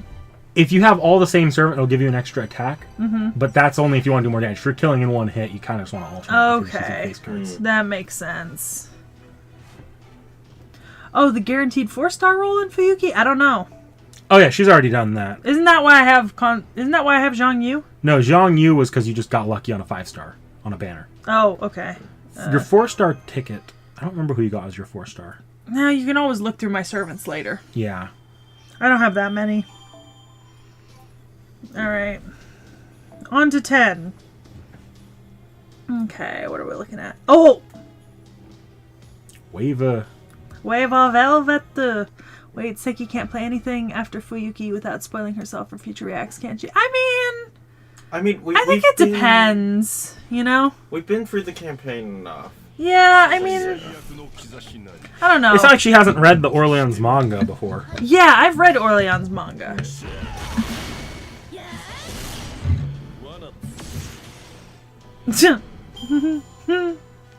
Jesus. But yeah, I don't know. It's just one of those... kind of one of those things. I'm gonna be honest. Remember to press my... Oh, I forgot I had skills. It doesn't matter. Just Red to Dead right now. Oh, okay. Skills are more important when you're actually trying to use strategy. Oh, yeah, I'm not But, really like, using strategy. In this right early game FGO, when you're borrowing servants, you're just killing everything. now. Yeah. If you want to drop Zhuge's NP right now, this is where you'd want to do it, though. Can I? Yeah. No. It's full. Just an attack. Oh, it's already... Oh, it's full. Yeah.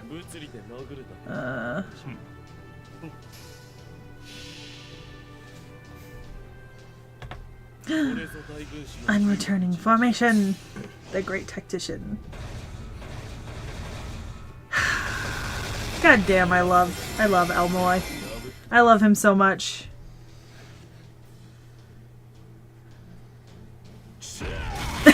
Oh, that's my waiver. Now he will also get banned. Yeah.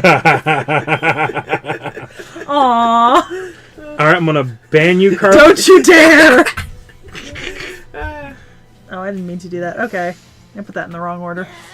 Well, there's not another enemy to kill, so you're good. Oh, good. Yeah. I wasn't sure. Alright.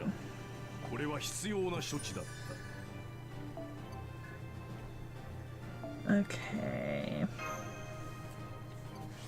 I love all the little, like, tutorial mission alerts. Yeah, we'll collect the That words from shit's those getting later. real fucking annoying. It never gets any better. I love that. Alright, let's see. Well,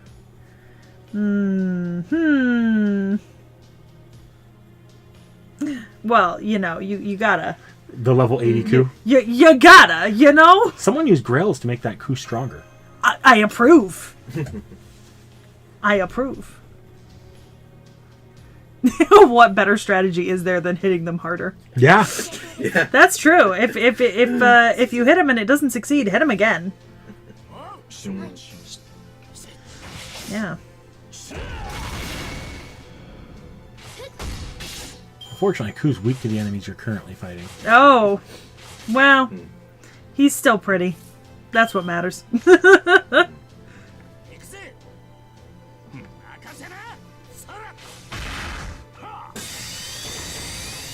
Now, one thing Seki did miss is she can no longer do Special Ascension. So, What?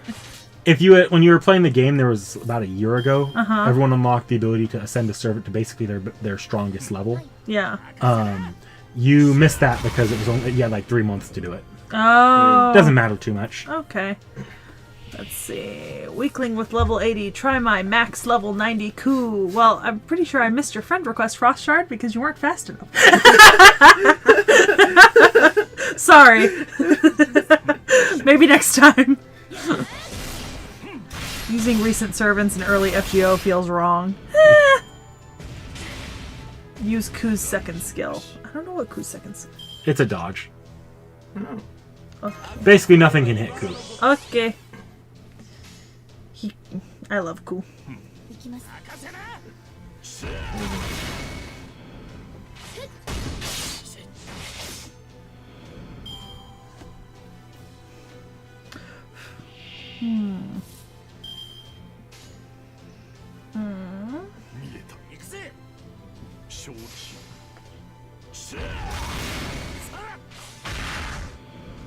I will say this while we actually do have some quiet time right now.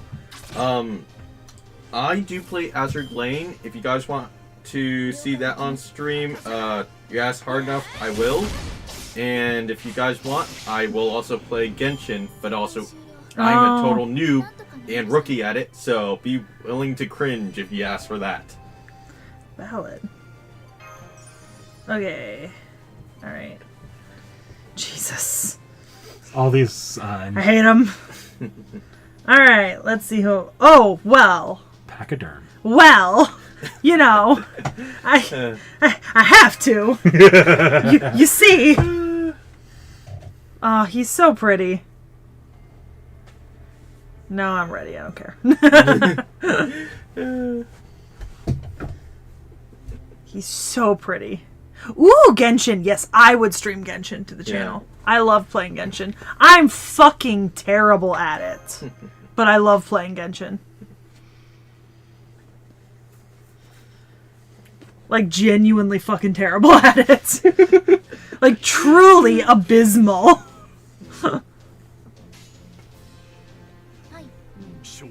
He's so big.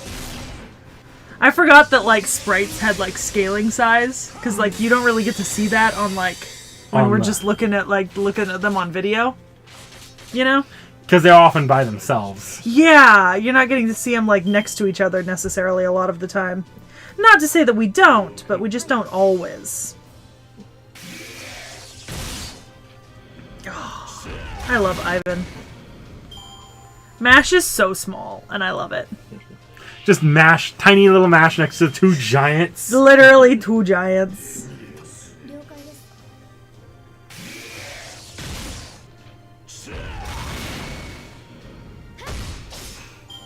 Mash's baby. Fuck you, you hit my Mash. Mash will hit you back. Mash you, bash you. Yeah, we do really remember Ultimate from our D&D campaign. But we haven't seen her in a long time, so pretty much same as you There's guys. a larger servant in FGO? There are some pretty big... Yes, there is. Do I get to know who it is? I mentioned them earlier on stream. That doesn't help me. When they asked what summer I wanted, I said King Protea. Oh, King Protea is bigger? Big.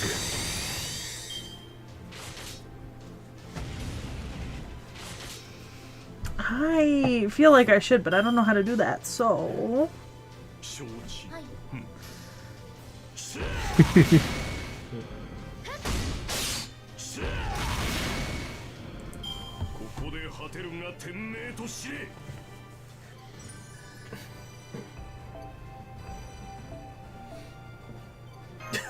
Tutorial missions.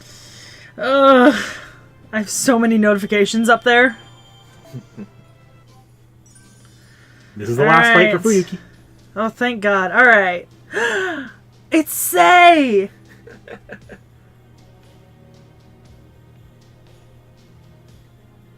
Ooh, we're going level 60 Moriarty. Oh. Well, Let's do it. I figure I'll still win.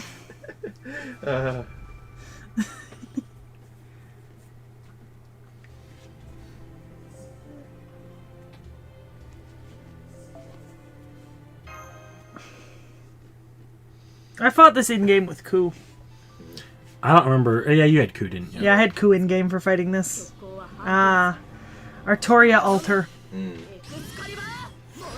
And this is the old, like, this is pre-animation update, so, like... Oh. These are, like, old animations and sprites. Yeah. I'm sorry, Christy, I don't know who you wanted me to pick. I missed it in chat, so I didn't... were you telling me to...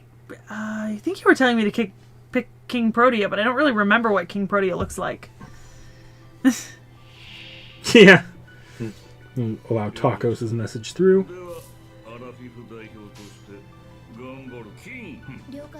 Oh, Red for Dead. I forgot. It's whatever. That was a mash, right? It's not doing as much damage. Still would have helped, but Yeah. you don't have any levels in your mash, so... No, I don't. I've put nothing into my mash. I feel so bad. Oh, I see what you mean, Archer of Shinjuku there. Yeah. Yeah. Do all 3 Moriarty. Oh, never mind. Oh, well, you said. Only if you're trying. If there's multiple enemies on screen. Oh, Because that'll switch the target when they kill. Whatever. You're still gonna kill here, I think. Okay. But if you did all 3, that would have been. Oh, okay. That makes sense. All right, let's go clear that shit.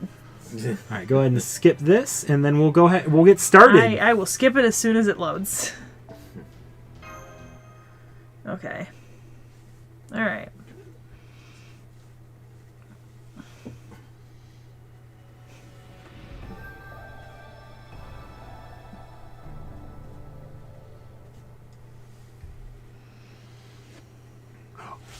What?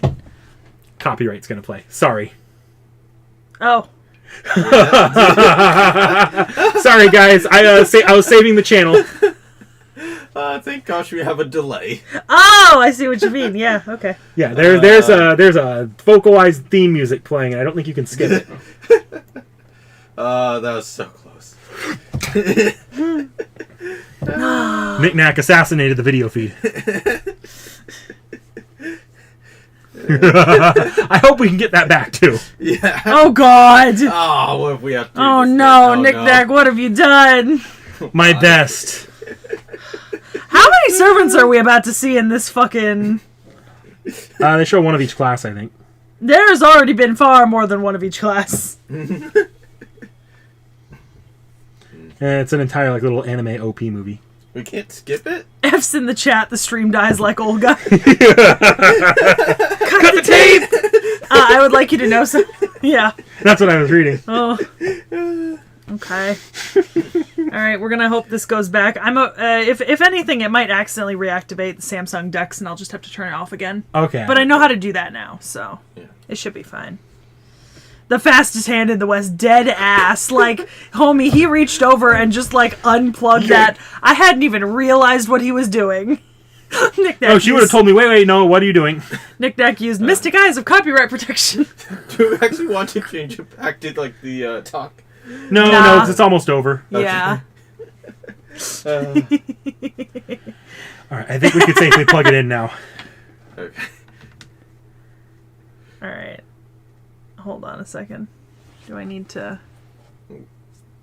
Okay, see? Alright. Oh, no, you're good. Oh, okay. That's Okay. Good. Okay, we're good. Oh, Okay. oh God! Y'all, we're about to see all my shit. All of the shame. All of it. Okay. Alright. Well, not shame so much. You just want to see my screensaver. Or my background screen, which is... Yeah, well... Okay. Free shit. Woohoo! Free stuff. Yay! Free shit. Alright, so the first thing we're going to do is collect all of those mission Alright, rewards. how do I do that? Actually, the first thing we're going to do is click the present box there. I don't... So much stuff. Stop it! So much stuff. And you're going to grab yourself a free casco. Yay! Oh. Thank you, Casco. I love you. Alright, now I love you. now you're going to click the clipboard that was next to the present box once you close out of that. Oh, you have to click close. Oh. Come on. Okay. And yeah, just receive all. You actually click into the other tabs as well. Yeah, do all of them. This will get you some free quartz as well.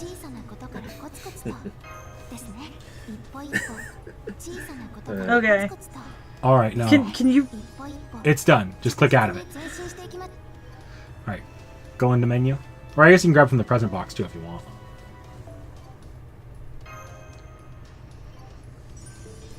Go into the menu. Go into shop. Okay. And now you're going to go that second option there. The 5-star servant specialist. And now you can scroll through that list of servants. Oh, Arjuna's here. I recommend not looking at the names, just looking at the portraits, because Yeah, because I'll know them. Alright. Ozzy! Kids! Juge! Anastasia! Oh, Vlad! Coulter. Coulter. Let's see. Great stone statue god. Let's see. You can only pick one. Yeah. I can give you some of the selling points of them. At if you least want me Gil to. wasn't in here. Yeah. Thank God. Okay, so that... I mean, to be honest, that leaves me with Ozzy, Ketz, And Waver... Kidu is in there, though. I know. Ozzy, Ketz, Waver, and Coulter are kind of... The big ones. So, like, do I need to go through? I feel like yes. Okay. So, the first one, and the one that most people end up picking, is Waver. It's because Waver basically makes any account good. Okay. Because he allows you to get half of your NP gauge up, and like just for free once he has all his skills unlocked. Okay. The next one that a lot of people go for is one you have on your screen right now, Coulter. Coulter. Ooh, stunning. Our slutty little shirtless man in high heels. Yeah, Coulter. I like you just... Yeah. Coulter! Coulter is going to hit really, really hard, and if you're playing him right, he's hard to kill. See, but like, does that not sound like me? That sounds like you. And then we have the two riders here, Ozzy and Ketz. Yeah. Ozzy, if you were to pull Koyanskaya right now, Ozzy would be fucking busted in boss fights when all of them are powered up. Because Ozzy could basically recharge all his skills for free. Tacos. The problem is, follow my heart, I need to rip it into 5 pieces! Ketz is meta-wise only slightly worse than Ozzy, but also Ketz still hits like a truck. And if you want to know the rarest ones of these bunches, the hardest ones to get in under normal pulling are going to be Ketz and Ku. The other ones can come on any other banner you roll on most of the time.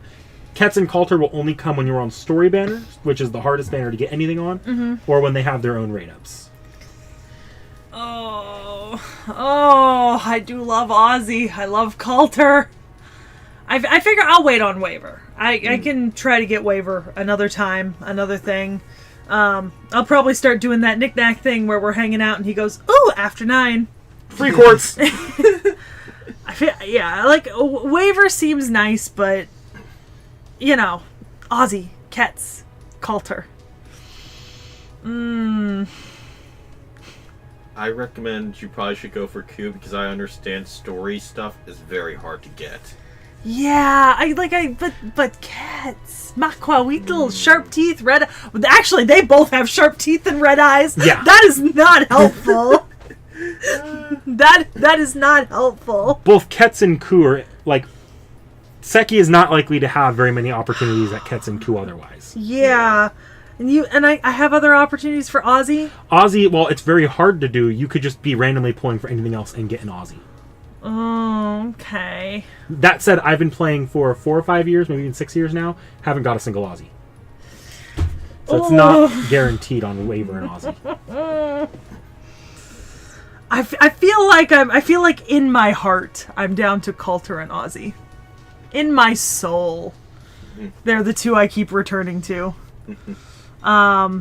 Is Seki doing the 15 paid court summon? I don't know. No, because you have to actually pay money for that. Oh, hell You can no. get a guaranteed 5-star, but you have to pay money. Yeah, no, I won't. No, I don't. I try not to wail on gacha games. That's the other thing is that 15 paid banner is the one that people recommend if you don't want to whale but you're willing to spend money. You spend money on that one because it's going to guarantee you a 5-star from a small banner.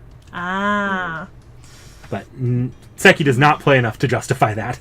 Ketz Santa form will be available eventually.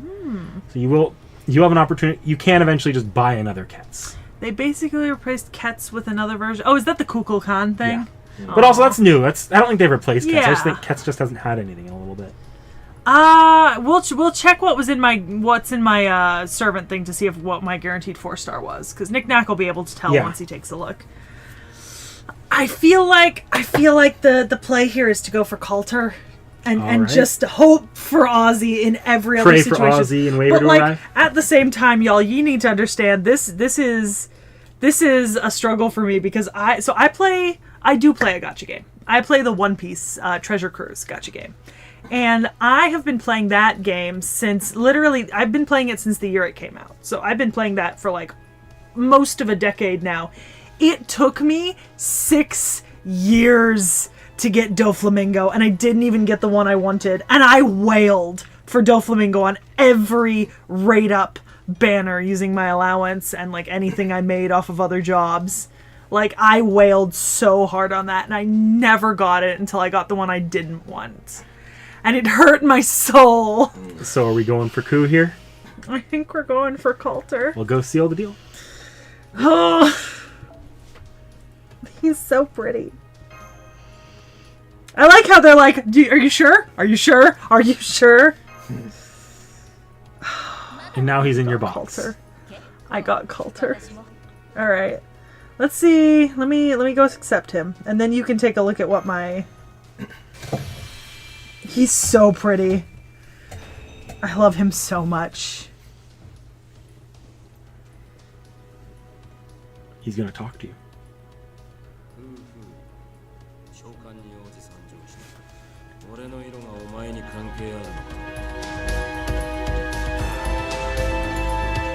I'd recommend turning that down now, yeah. Me turn it up sound just to hear Coulter. Just to hear Coulter talk to you? Love it. All right. So here, let's take a look at what my 4-star is. I'll just give that to him because I have servants who I've pulled who are literally a spoiler for me. So I don't. Oh, it was Liz. Oh, it was Liz. Okay. Yeah, I have a Liz. So now here's the question. Do you want me to try getting a Koyanskaya? I mean, we might as well try. Let me see. Okay. I can roll my own gotcha. Severely unlucky, So but I can. ignore these because these are the guaranteed banners. Okay. Yeah. That's just like roll on one of those with paid quartz, you get to grab one of those guaranteed. Oh, okay. You don't know most of these, and All right, where am I going? just keep scrolling till you see Koyan. Oh my God damn! Why are there so Yeah. many? Oh, was it that one? No. Oh. Why are there so many banners? There she is. Oh, okay. All right. What am I doing? So you have 10 tickets, but do you want to root tickets or quartz? Tickets are going to be just a single summon quartz will go from your quartz pile. Use tickets if I have tickets. Middle button. Middle button? Yeah, you'll do that 10 times. Okay. And if you want to skip the summoning animation, you can just tap the screen.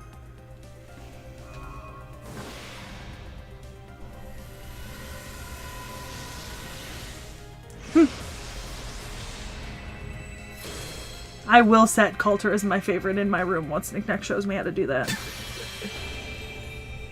Nice. Actually, you know what? You do this for Yeah. me. Yeah.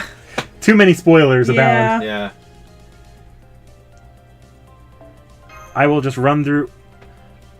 I will run through this. Yeah. There was loading there, but unfortunately, this is a brand new account, so I'm not expecting anything out of it. Tacos. I picked Coulter mostly because I will just try to get Aussie. I will just try my hardest. You could get Aussie in these rolls too. That's true. Also, She so gets I Aussie. did Hey, used look, to you got a have Mephi. Mephi. I did used to have an old account, and the last account I had, I did actually try rolling for Berserker or Coulter on. Yeah, you And tried I rolling failed. for Coulter on this account too. That's how you Yeah, got and the I John failed. Did I do all the downloads? I don't know. No, we did not download everything, so there will be loading when new things come. This is a brand new account, so everything is going to load. Don't do GSSR unless you decide you really wanna.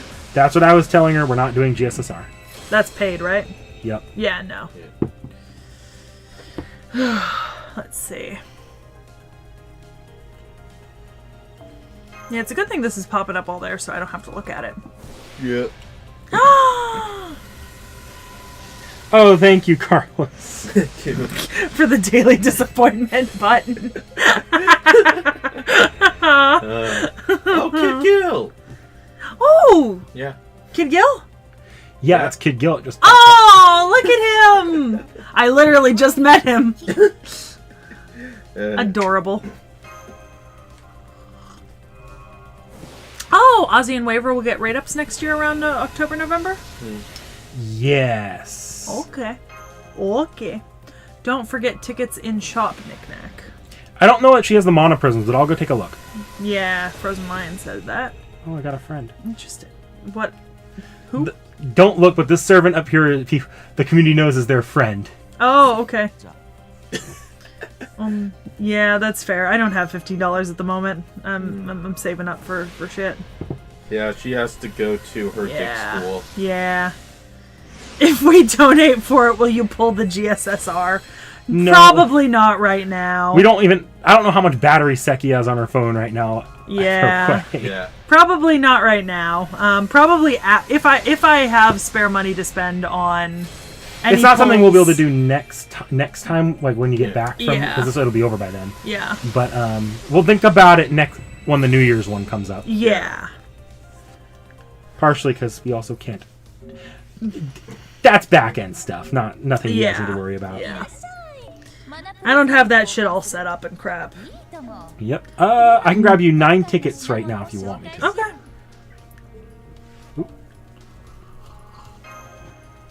Okay. You young uns and your college expenses. Yeah, that's really it. Yes. Fucking college. 9 more Shit symbols. costs so much money. Fucking not- America. Goddamn expensive ass college here.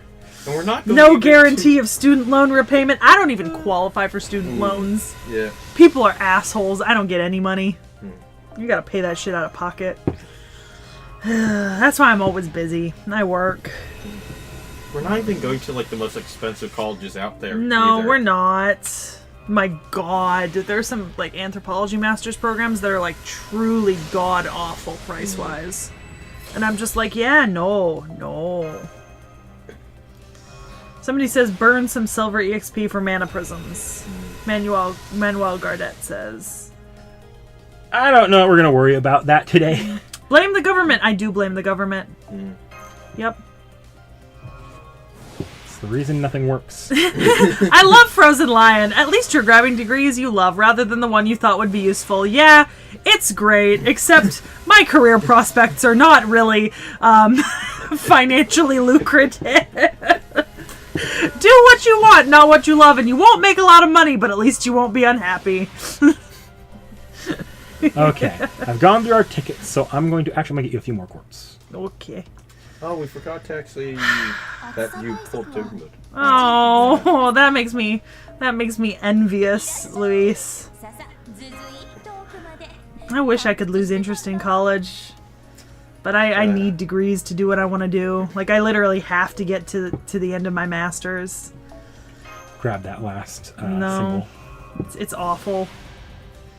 Upset avocado. Hey, I got you an has- Alexander. Hey, cutie pie, adorable.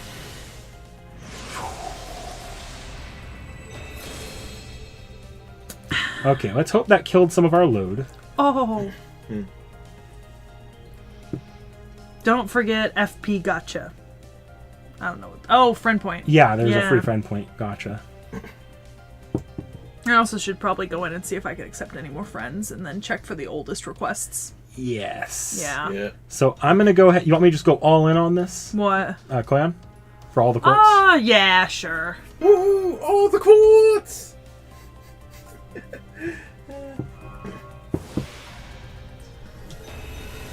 All new servants, so I'm going to click so it's... Just because we don't want it to be here all day, we do need to move on to some recordings sooner or later. Yeah. Just a tip, you can convert fragments to quartz on the gotcha screen. Didn't know that. Apparently, you just hit the prism shards and convert it right there. There's your Uralway. Ooh. Oh, nice.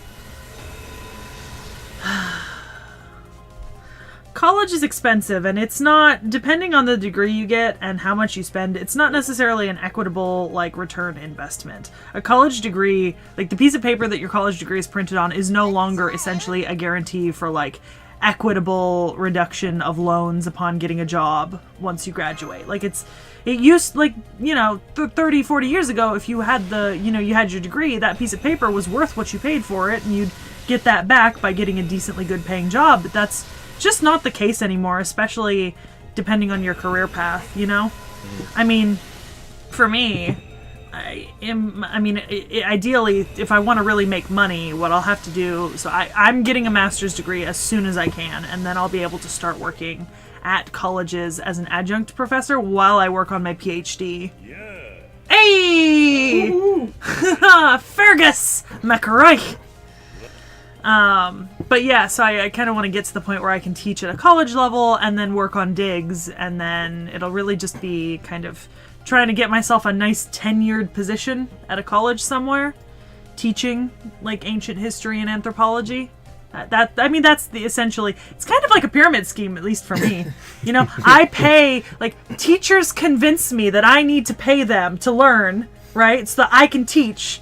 But my teaching, I also have to convince people that they need to take my classes to learn. So it's really just a pyramid scheme, and it doesn't help that my original. Hey, got her. Hey. My original chosen kind of ideal path was ancient Egypt, so it was even more of a pyramid scheme. Oh, Oh, good roll here. Fionn! I love Fionn. I mean, yeah, Sekiana Jones. That's pretty much it. Also, I've seen the new Indiana Jones movie. I cried. I loved it. But yeah, basically, that's kind of what I'm aiming for. I will, you know, work on digs during the summer, be a professor during the spring and fall. I like how everyone's reacting to the Koyan, but the squeal I let out for Finn was so loud. Koyan was like, hey, Fionn, hey!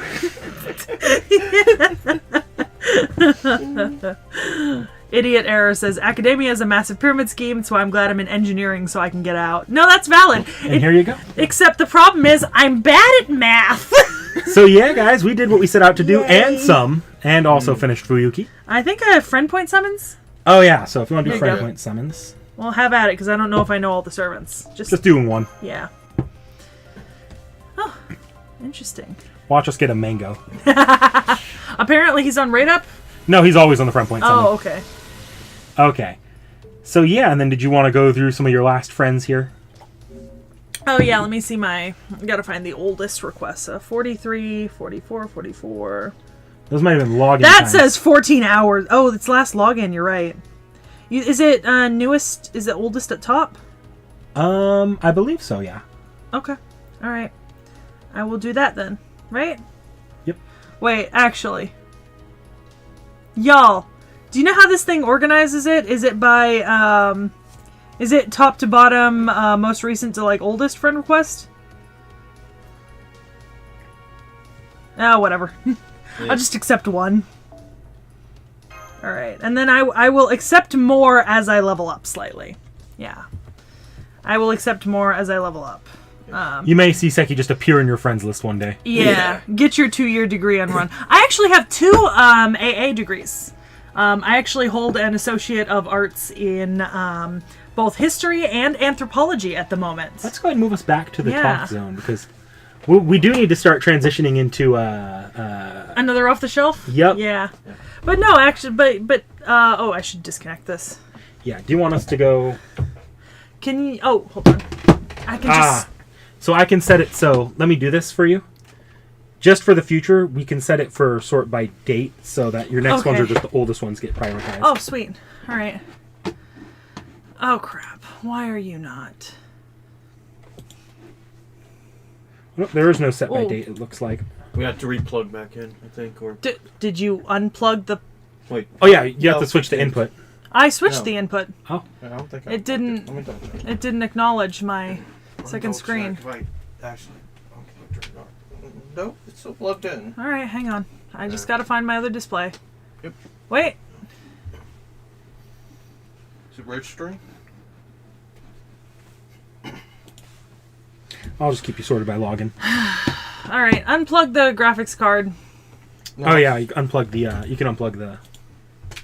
Can you hand that back? Can you hand all that stuff back to me? All right. Oh yes, the librarian movies. I mean, you're not wrong. That's kind of what I want to do. Box right now. Oh, I go behind. Yeah, I would kind of like to just keep taking degrees and like keep getting. 15 degrees. She was the trust fund baby for that. Yeah. I kind of would love to do that, Yep. but it's There kind you of go. It's hard partially to do. unplugged. Okay. Yeah, Alright. it's kind of hard to do. So so it's not something I really have the ability to do. I just don't have the money for it. But you know. And then, like I said, I'm not. It's not that I'm necessarily bad at math or science, but I really, I mean, I you know, maybe Nick Knack or Vorn will tell me I'm wrong, but I really do think I have a bit of a knack for kind of ancient history and No, you don't. You're terrible at history. I have watched the Librarian series. I've seen all the movies. I've seen the series. I own it. Actually, a couple of my anthropology friends and I have started a complete movie list of like every single movie that involves archaeology, and we've been going through them one by one from like as early as movies that came out in like the 1930s. And boy, are some of them awful. But yeah, I don't know. It's kind of something that, you know, I would love to just keep getting degrees. I mean, that's why I'm getting 2 bachelors of arts, and I have 2 associates of arts. Ideally, I'll only have 1 master's, but my master's will be in like classics or something like that. I know I'm looking at kind of master schools right now. So do we want to get started on the off the shelf? We were scheduled for that 20 minutes ago, so. Yeah, that's true. So I guess just, for those of you here right now, the order here is going to be, we're doing off the shelf. We'll probably go right into the final Seki Reacts. Fucking Frozen Lion says you could say you have a knack for it. But crap. All right. That's okay. Woo! Yo, so we are back once again with a familiar series on this channel, Volume 8 of Frerin, Beyond Journey's End. This literally came out a week ago. Like, maybe a week and a half. There's an anime coming for this. It's gonna have a 2-hour-long first episode. I don't know what this trend is with anime having, like, movie-length first episodes, but I'm all here for it. Yeah, no, we are here for this. This is where we want to be. This is the world as it should be. This was great. I fucking love this volume. It was pretty good.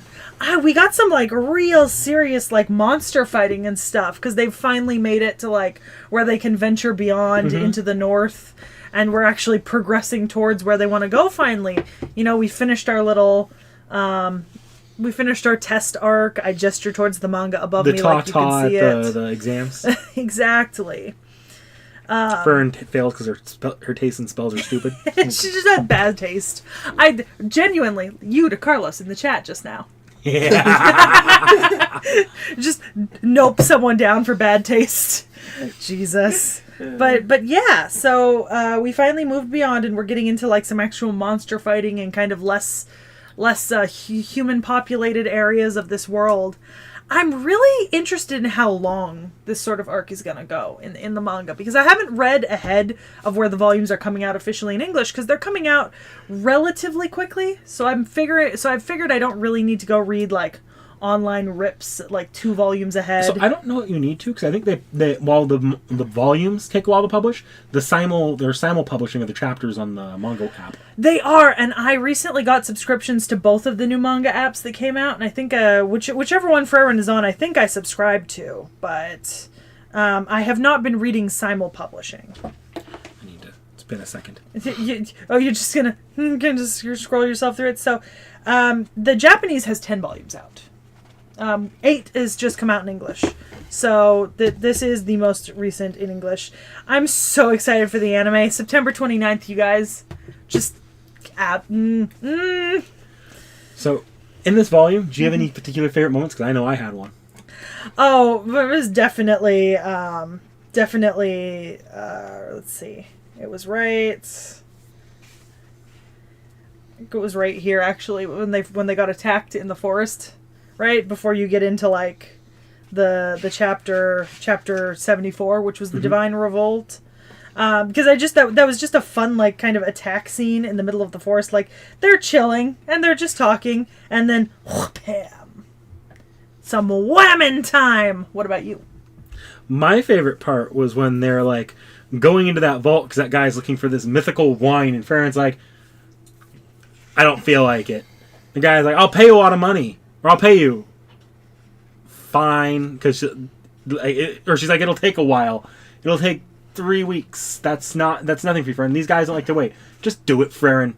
Fine. She opens it. The wine's terrible. They drink it. The wine is terrible. Also, and everyone's like, nope, we're going to pass around the time. It's shit, but we're all going to drink this shit and enjoy it together.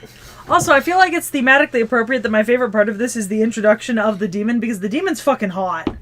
Like, yes. Down. Bad second. It's also nice to, like, get the introduction of, like, a new group of characters occasionally. I think one of the things I like the most about Frieren is the fact that you're constantly getting to meet new characters who don't necessarily stick around, but it feels like a pretty accurate representation of, like, meeting new people as you travel and then having to leave them again. But Frieren, she's probably never going to see these people again. Yeah, but she still makes, like, some somewhat meaningful connections. Mm-hmm. They work together, they kind of, things happen, and it's really nice to see that, you know? Especially because, you know, sometimes you almost expect them to, like, every time they meet two people, make them part of their, like, group. But no, they don't really do that, which is nice. Yeah, I think we've lost more people than we've gained recently. Yeah, which, to be honest, 10 out of 10. We love it. Frieren actually turns down towards the end. She turns down, was it one of the... There's a priest that wants to join them, or a priestess? Yeah, and she's like, nah. We've got someone. Yep, we don't need you. Yeah. Oh, it's a second-class mage with the emotional magic. And the priest that comes with them. And she's like, nope. I loved at the end, they're like, are you sure you shouldn't have invited her along? Yeah, no, I'm fine. But isn't our priest going to be mad when he comes back and he realizes you turned down the possibility of us traveling with a mature woman? Yeah. And they're like, that doesn't really matter all that much. Nah. Unnecessary. Also, that wound. What? Yeah, just a hand through. You should never be able to stick your hand through someone else's body. I just fucked something up. Yeah, you did.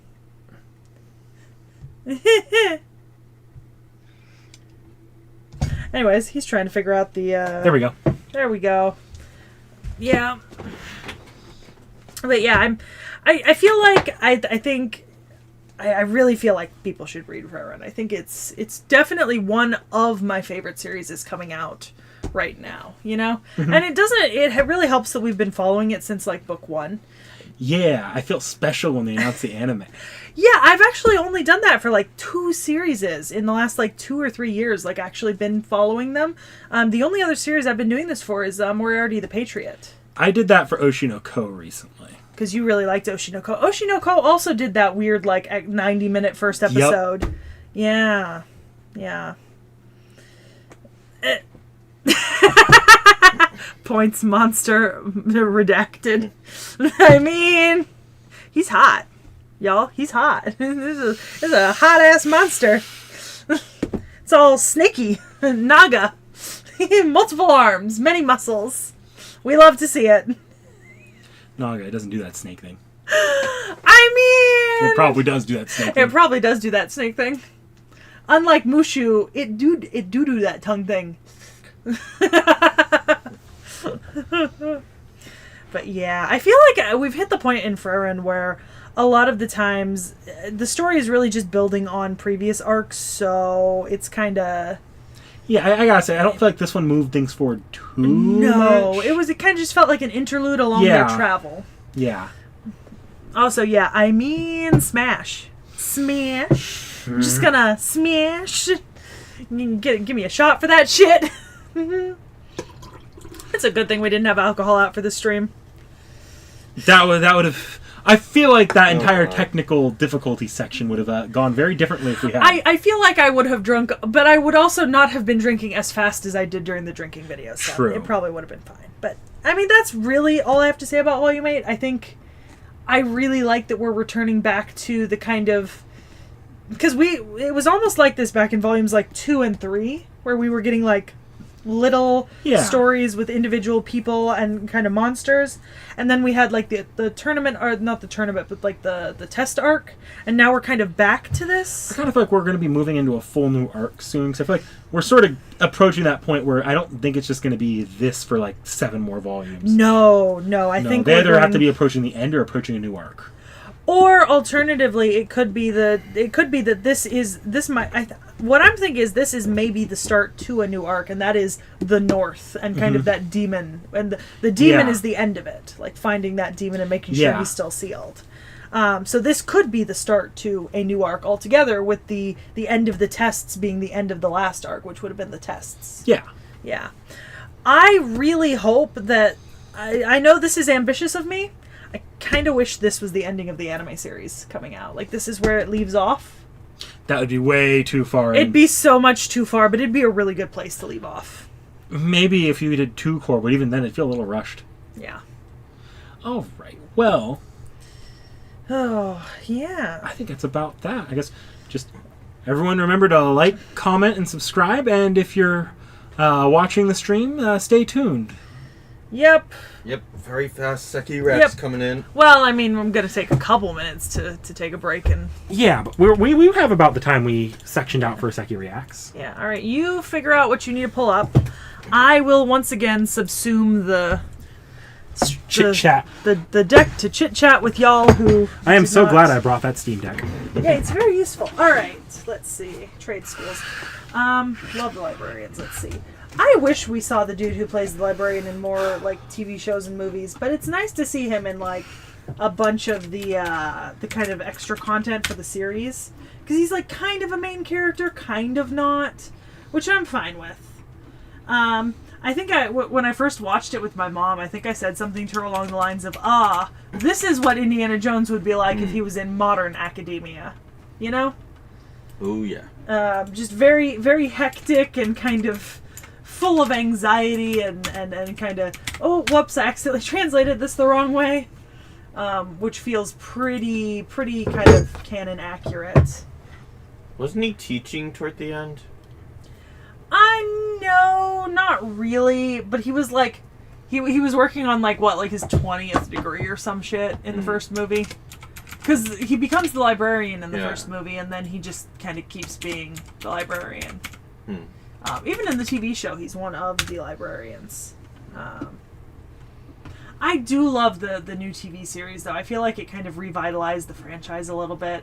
And it was nice to have like a whole cast of new characters. And I like the interplay between some of the characters and stuff, because I enjoyed all the new librarians and that kind of thing. Yeah. And also, you know, like even more references to other historical things, like the fact that it's that instead of it being, you know, what's his face from the Bible, it's the Round Table Knight. That would be really cool. Out of every servant that I know, which has my favorite art style? I feel like that's hard, because I know I've seen servants who are done by the same artist before, and I don't know who my favorite FGO artist is. But I think some of my favorite CEs have probably come out of... We are good to go, by the way. Okay. Like, I've definitely...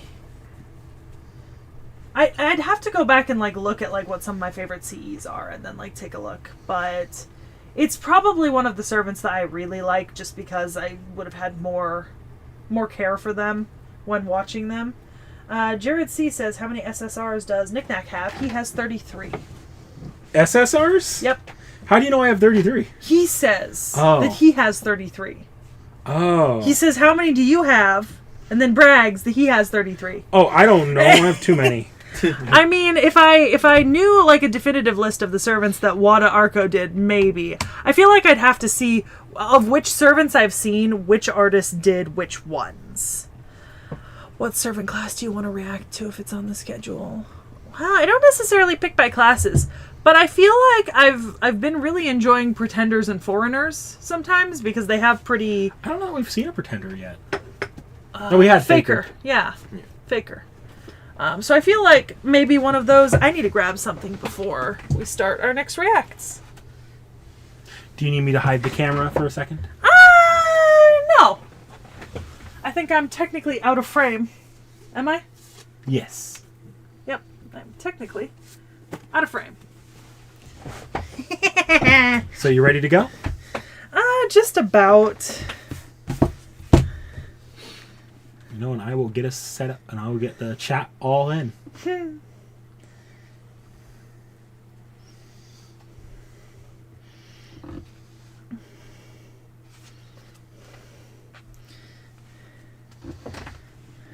That's right. There was a Liz Pretender too. Oh yeah. All right, I think I'm ready. Cool. Rejoice everyone. We're back with another Seki Reacts to Fate. This time, Beowulf. So, the Spear Danes in days gone by and the kings who ruled them had courage and greatness. We've heard of those princes' heroic campaigns.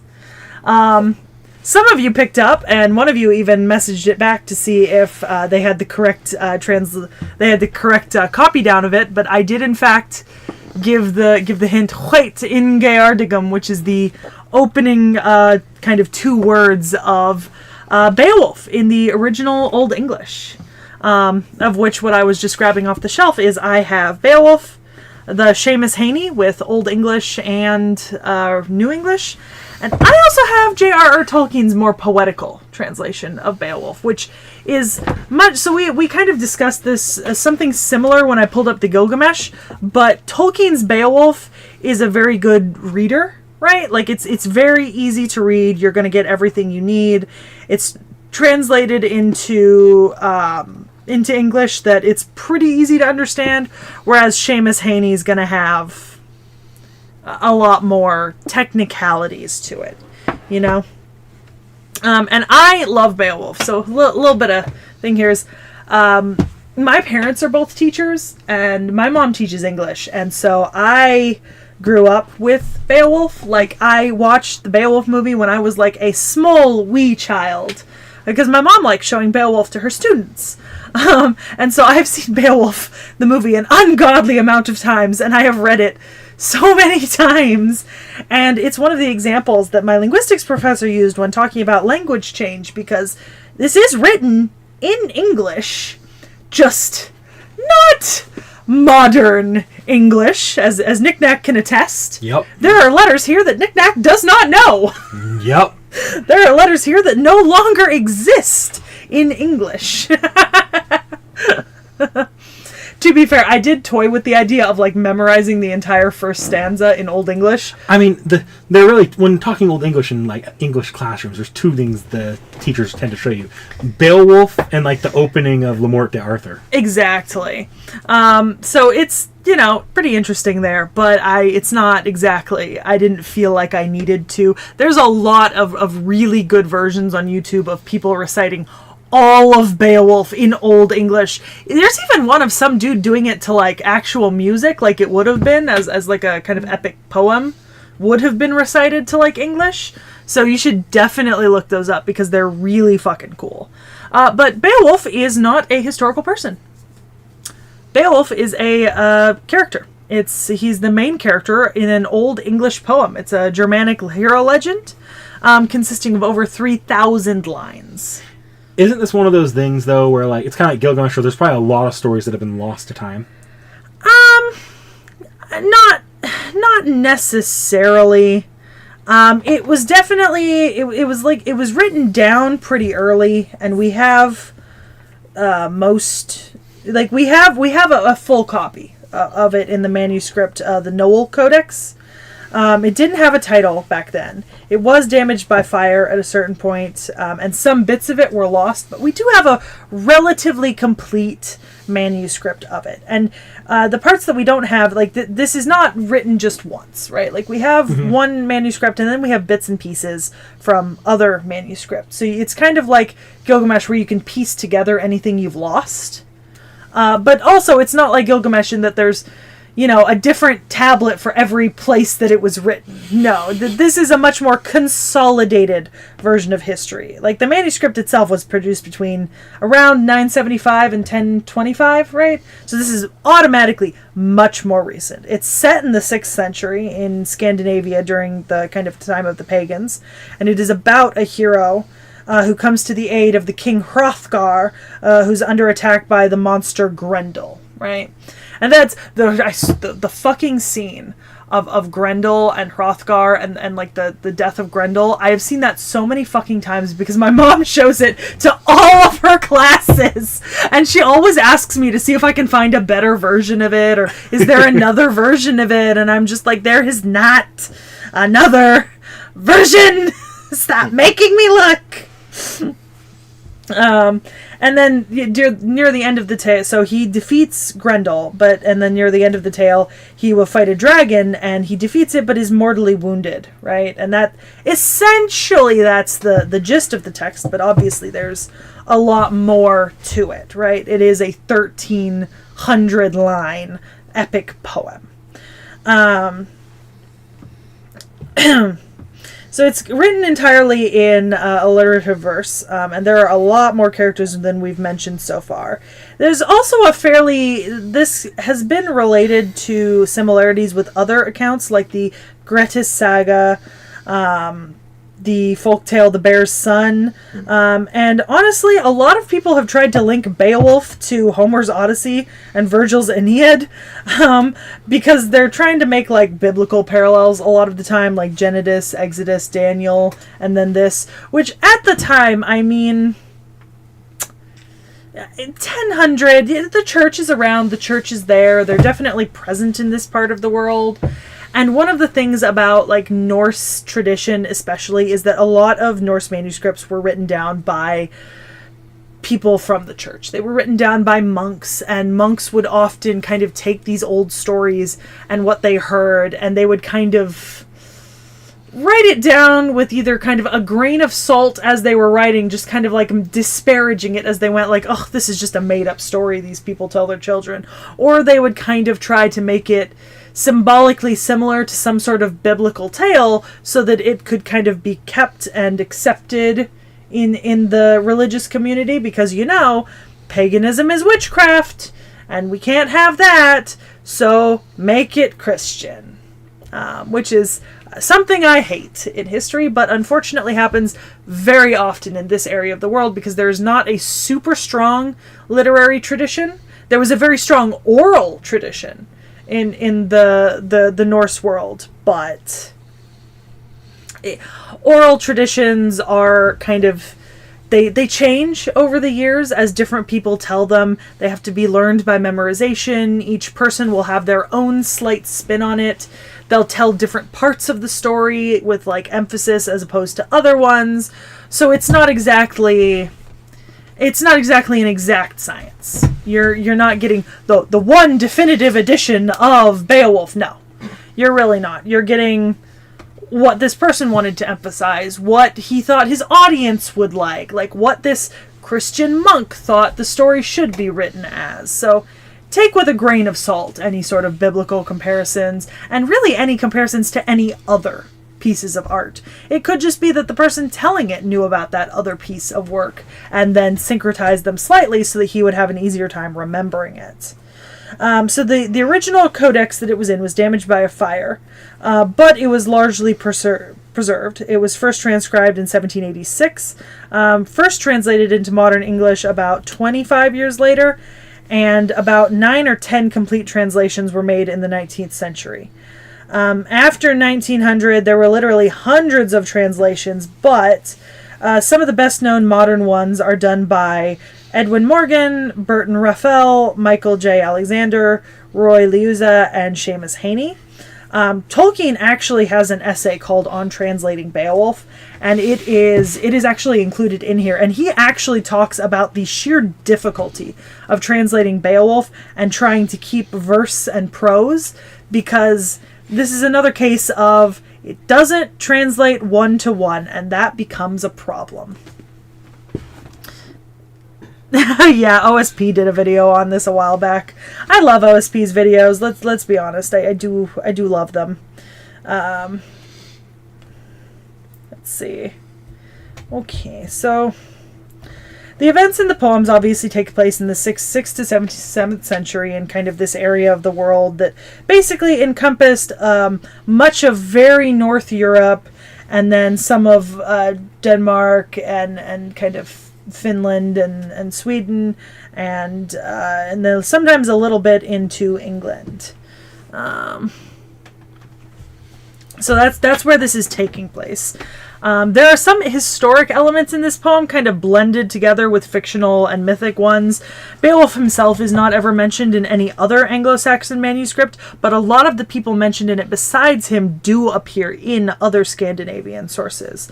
Hrothgar, Halga, Herdulf, and many others, as well as some of the names of the clans they use, like the Sildings, Selfings, and Wolfings, as well as some of the events. Like there's definitely an attempt was made to connect this to the historical goings on of the period and area. Like it's definitely meant to be set in here.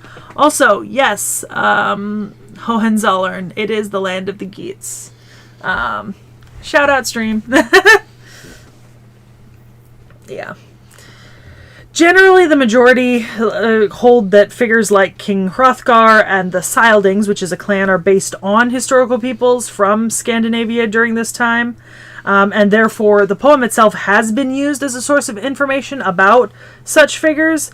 But the poem itself is pretty ambivalent. It's not necessarily myth, but it's also not necessarily a folktale. It's a story set against a legendary history background on a roughly maybe recognizable map of this part of the world. So take with a grain of salt. There is some archaeological evidence that was discovered in the 19th century that was thought to confirm elements of the Beowulf story. For example, Eadgils was buried at Uppsala, according to Snorri Sturluson, and when this mound was excavated, the finds showed that a powerful man was buried here on bearskin with 2 dogs and rich grave offerings, which could kind of lead some kind of interpretation towards this was powerful man, and it could have been this man. But the essential summary of the book comes in a couple of sections. So you get the Sild prelude between Hrothgar and Grendel, right? Then you have the part where you're kind of received. So Beowulf is then received by the Danes and kills Grendel, right? So then they talk about the glory of the Danes. And then Beowulf fights Grendel's mother, who comes to avenge her fallen child. Then you get a lot about the Danish court and the Geatish court, which send Beowulf to fight the dragon. Yeah, Frozen Lion. Grendel's mommy. So Beowulf fights the dragon. He kills the dragon, but then dies. At which point, the Geats mourn him. A huge burial mound is built to him, which I believe encompasses all of the dragon's treasure. Right? Because that's part of this, is that he is buried with all the treasure of the dragon. Which is pretty fucking cool, and led to a lot of people trying to find the tomb of Beowulf. Rather unsuccessfully. I mean, I would imagine. Yeah. The poem actually begins kind of in the middle of the story, which is pretty typical of things from antiquity. And just includes a lot of stuff about the brotherhood of warriors and loyalty between people. Oh, God. I've been talking all day.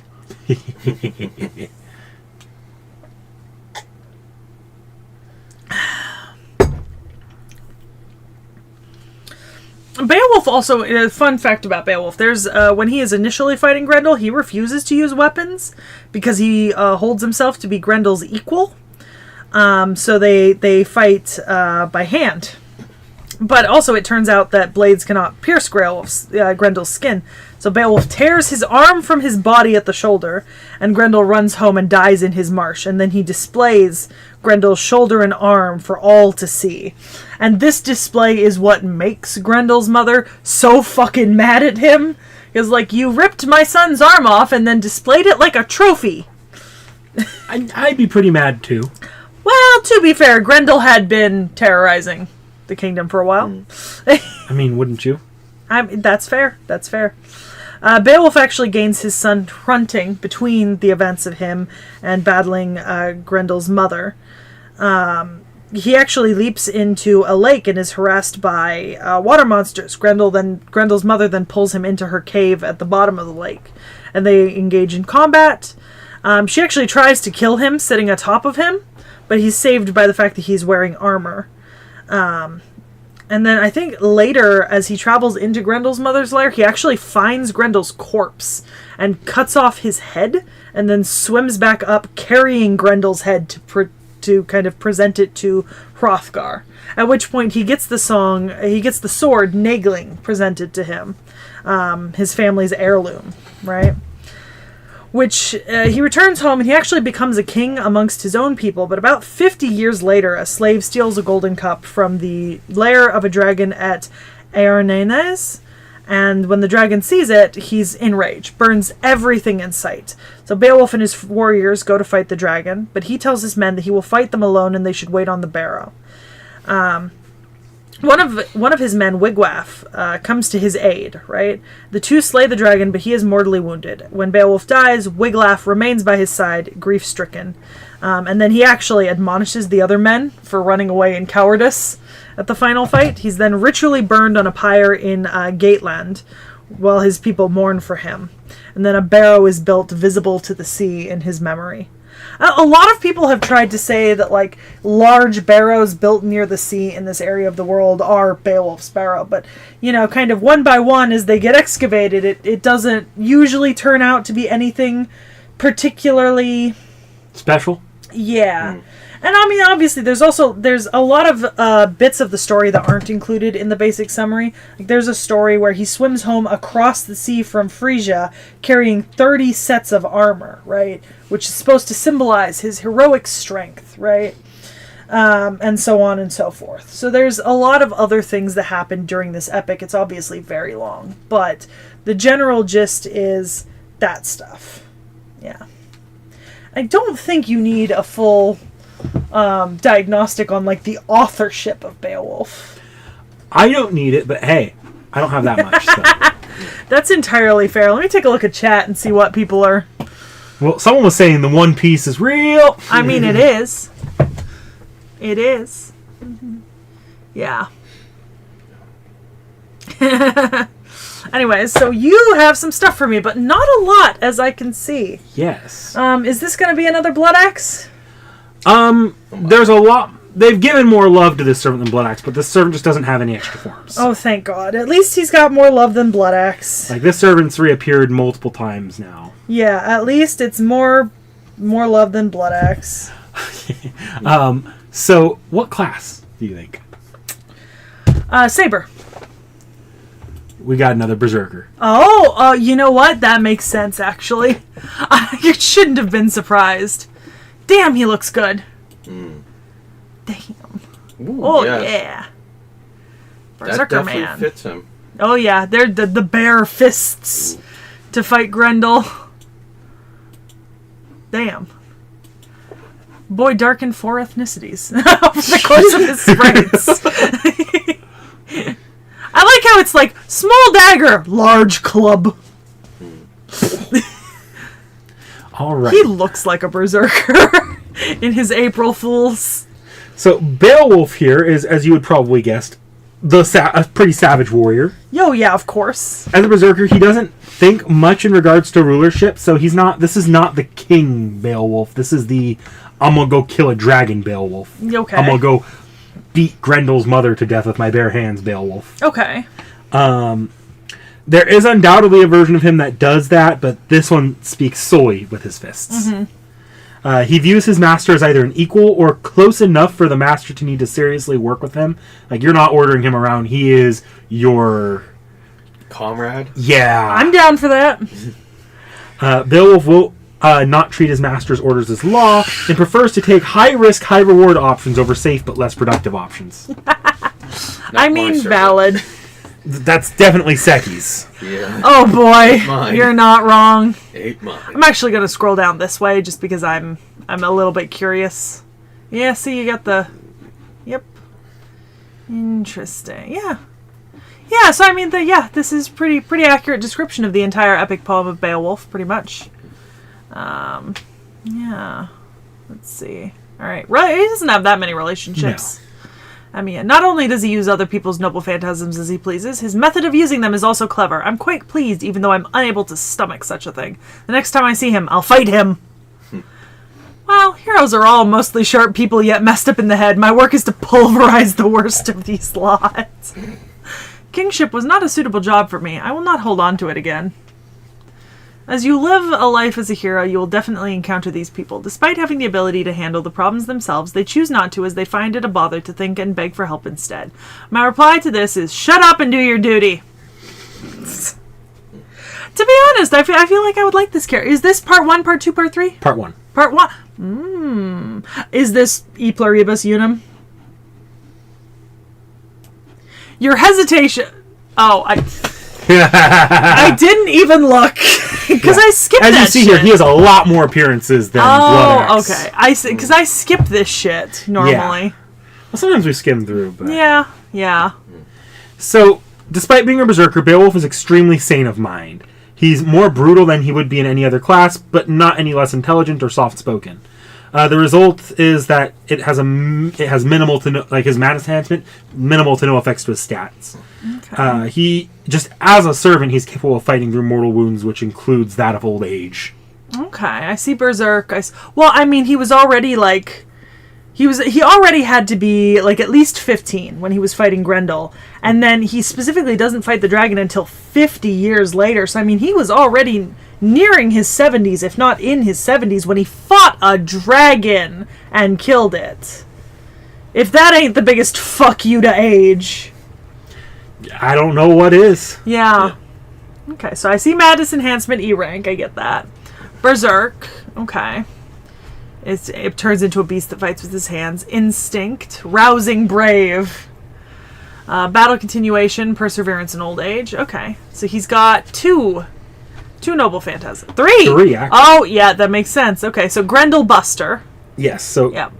I'll go... This isn't the order they have it here, but I'll go in this order here. So the first is Frontig. Yeah. This is a sword that sniffs out blood. Will always take the most optimal slash in combat.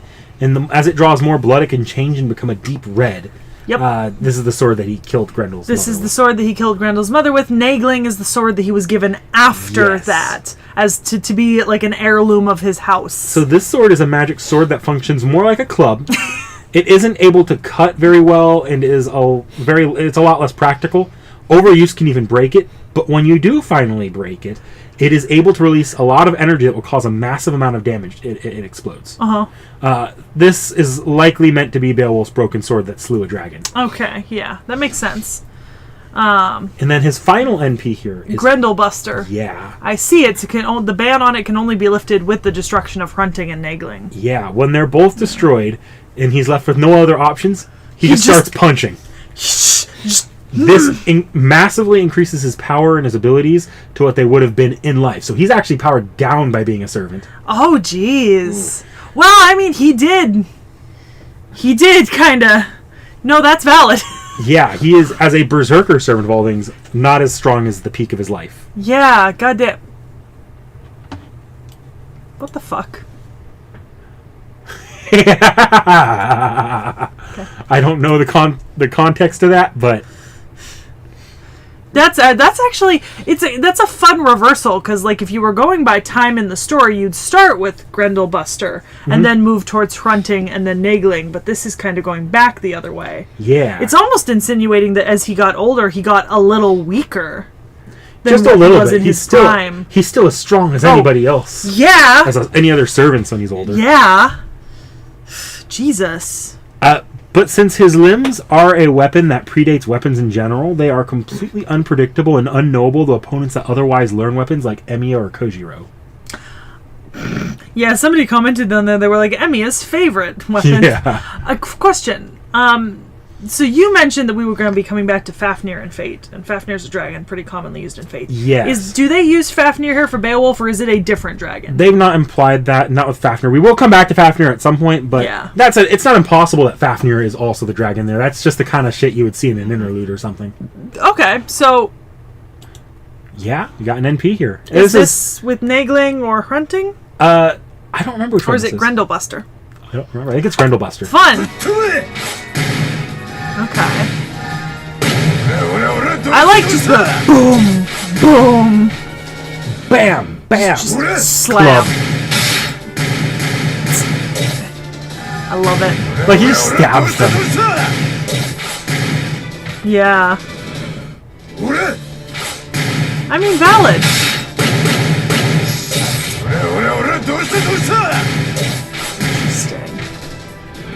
Interesting. So this is gonna be a little bit of a long video because this isn't one of the official character trailers. Yeah.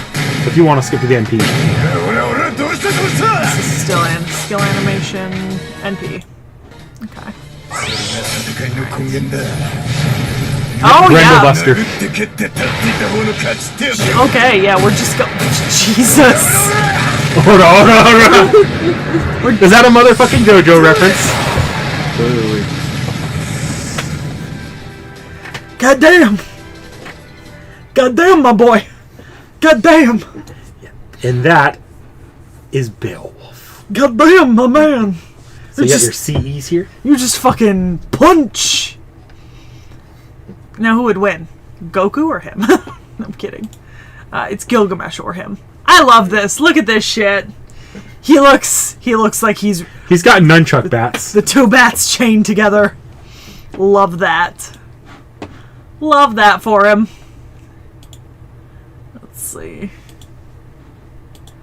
I There's- assume you're claiming Oh, him. okay. Yes, I'm claiming him, Vorn. He's mine. Got it. Okay, so just the different versions of. Alright. Oh, okay. A little bit more then.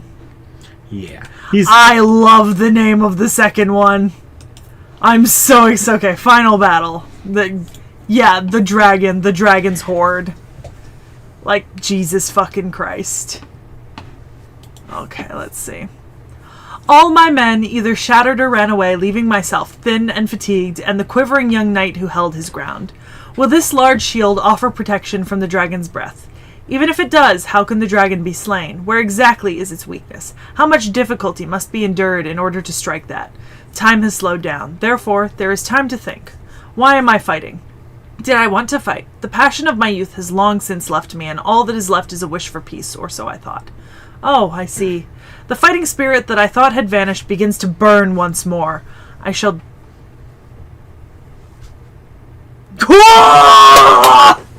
so I shall burn once more. I shall... no need for maidens. Just dropped us a piece of trivia that his voice actor also voices Zoro. I know, yes.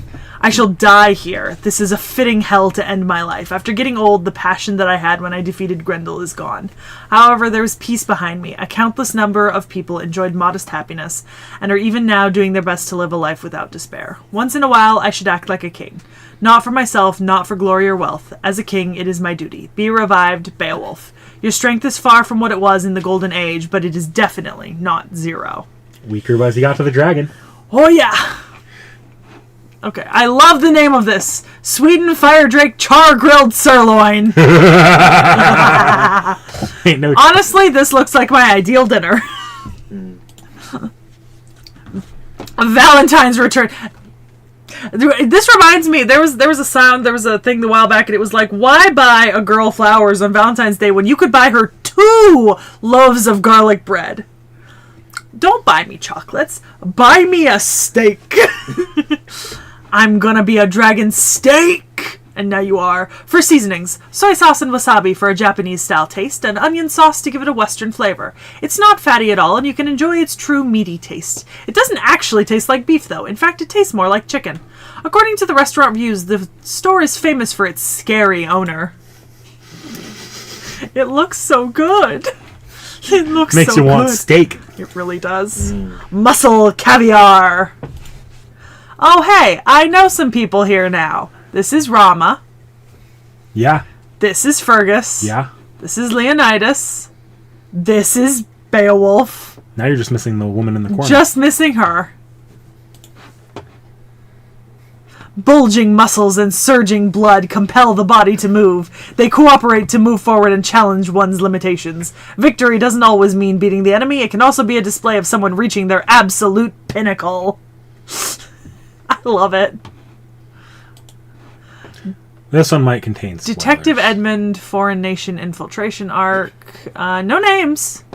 My path leads to the farthest corners of this strange land. What awaits at the end of their journey? This time, the detective's adventures take him across the sea. Accompanied by his skilled bodyguards, the detective and his entourage infiltrate a foreign land. See Beowulf in the back there. Yeah, Yeah, looking a little older. Yeah.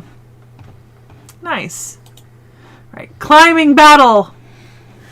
We went over this, didn't we? Yep, that's Achilles and Beowulf. I was wondering, because I didn't know who this was. I remember. If there's some sort of competition, they'll be unable to contain themselves, whether it's out in the great outdoors or if it's going up against powerful waterfall rapids. It's in the warrior's nature to take on any challenge. Go down a little on the... I don't know what page we were on, Manuel Gardet. I'm sorry. Who will win in a fight, Beowulf or Gil? Answer, Seki. Alright. Bear Kings. Okay, I know everyone here, even though I'm not supposed to, because my original FGO account spoiled me for who this is. Yeah, so you know all three of them. So I know all three people here. But what a set. Show us your might using only your body. Show us your strength using only your body. A king is always present at the place you are heading to until the day the next king is crowned. Yeah. Let me see if... there's nothing in the trivia. Yeah. Yeah, I don't know what page we were on, Manuel Gardet, so I can't, Oh yeah, no. I don't really want to know who the girl is if it's a servant. Because we'll get to her eventually. But yeah, at least he's not as forgotten as Eric Bloodaxe. Yeah, there's only one of him, but also they do some fun stuff with him. Yeah, I feel like he's a more kind of important character. He factors in a little bit more.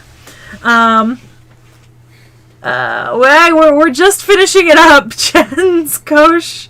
Did he just arrive? I think so. Oh man, I'm sorry. I'm so sorry. We just finished going over all his CEs. My favorite is definitely Sweden Fire Drake char grilled sirloin. Stunning. Love that. Perfection. You don't know how much we were chuckling to ourselves during the lunch break at the person who was like, "Are you doing Beowulf at some point in the future?" Yeah. Taco says, "I'm surprised you didn't show Lug Beowulf as a joke." You know what? I thought about showing Lou Beowulf as a joke. There's another character in Fate named Beowulf. Completely not related at all. Oh, is it another servant? No, so it's from Mahotsukai no Yoru. It's a little boy who becomes a big werewolf with golden fur. Mm-hmm. Oh, interesting. I almost threw him up as a joke, but I decided against it at the last minute. That'd be pretty funny, though. Yeah. I like Beowulf. This was fun. I feel like, looking at, we started with Hokusai, right? And Hokusai was stunning, right? Yeah. Hokusai had so much. I feel like sometimes I understand that Fate is a work that's coming out of Japan, and I really appreciate them for including people like Beowulf and kind of from all over the world. But sometimes I don't know, that little thing in me is just like, I want more. I think what hurts is that a lot of it's only going to be the female servants that are going to get most of the swimsuits. Apparently, there's extra artwork on the Muscle Cavalier page of the servants. Let's take a look. Oh, there is. I can look at this one. I think the next one's just MASH. Oh, is it? Was MASH even in the CE? I think it's the purple-haired girl from... Let me take a look. You can close your eyes if you want. Just click the arrow. Yeah, it's just MASH. Oh, that's so cute. Go back. Goddamn. Man, that shirt is really gripping there. Holding on for dear life. I think Leonidas is one flex away from being shirtless. One flex. Also, I like that Fergus is just up here, barely in.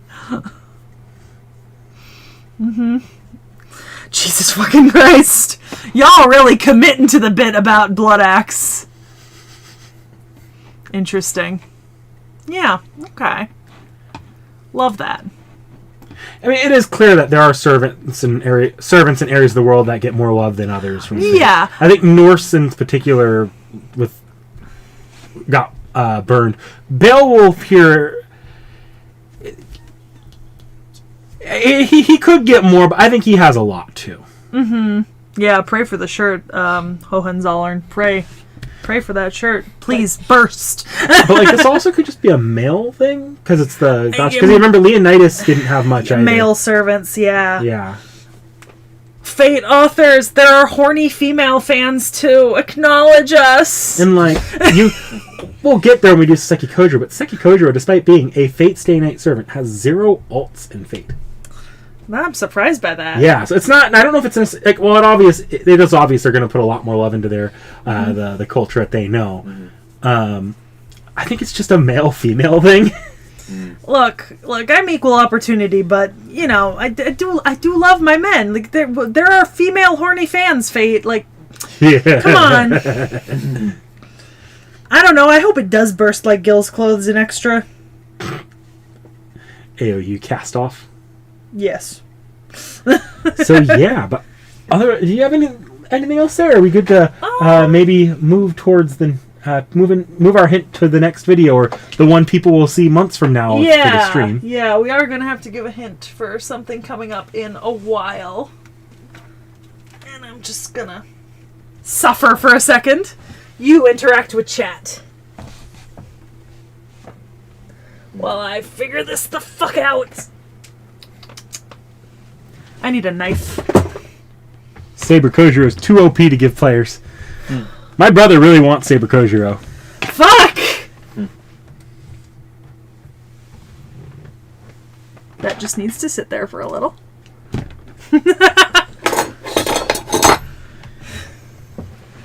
Oh Jesus, she brought out the protractor. Oh my. No, my books were so tightly in there for the hint I needed that I had to actually pull out a different book first. And I needed a knife for it. There's just a little knife. It's fine. It's fine. Oh my. It's fine.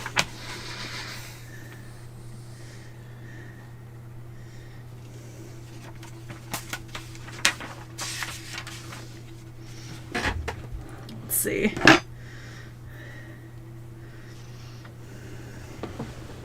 I'm not going to read the exact opening lines because that would be too spoilery.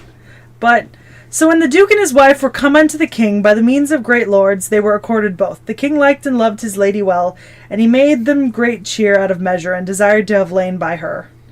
But she was a passing good woman, and would not assent unto the king. And then she told the Duke her husband, and said, I suppose that we were sent for that I should be dishonoured. Wherefore, husband, I counsel you that we depart from hence suddenly, and we may ride all night unto our own castle.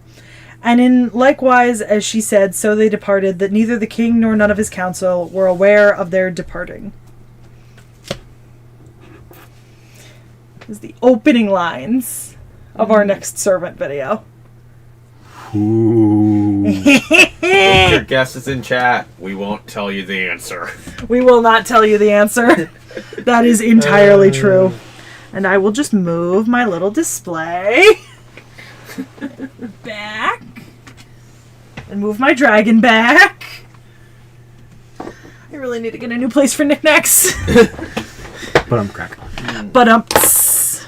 Let's see. I'll go ahead and move us back to the just chatting window. Yeah. Yeah. Alright, let's see. Why do you need knife? What did you... Oh, you mean the knick-knack threatening knife.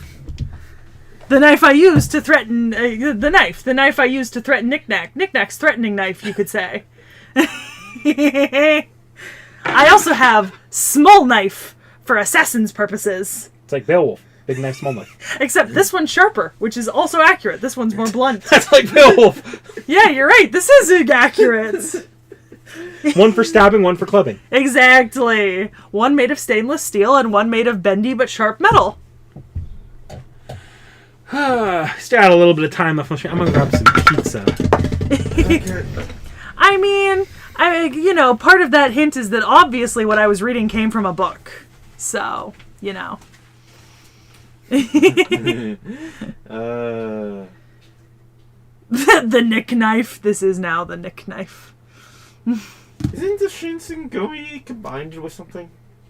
No, the Shinsengumi will be done on their own together. Okay, just want to be sure. Basically, that last one to stab the other. One to stab the other one to parry like fencing. Mm-hmm. They've named this the nick knife. I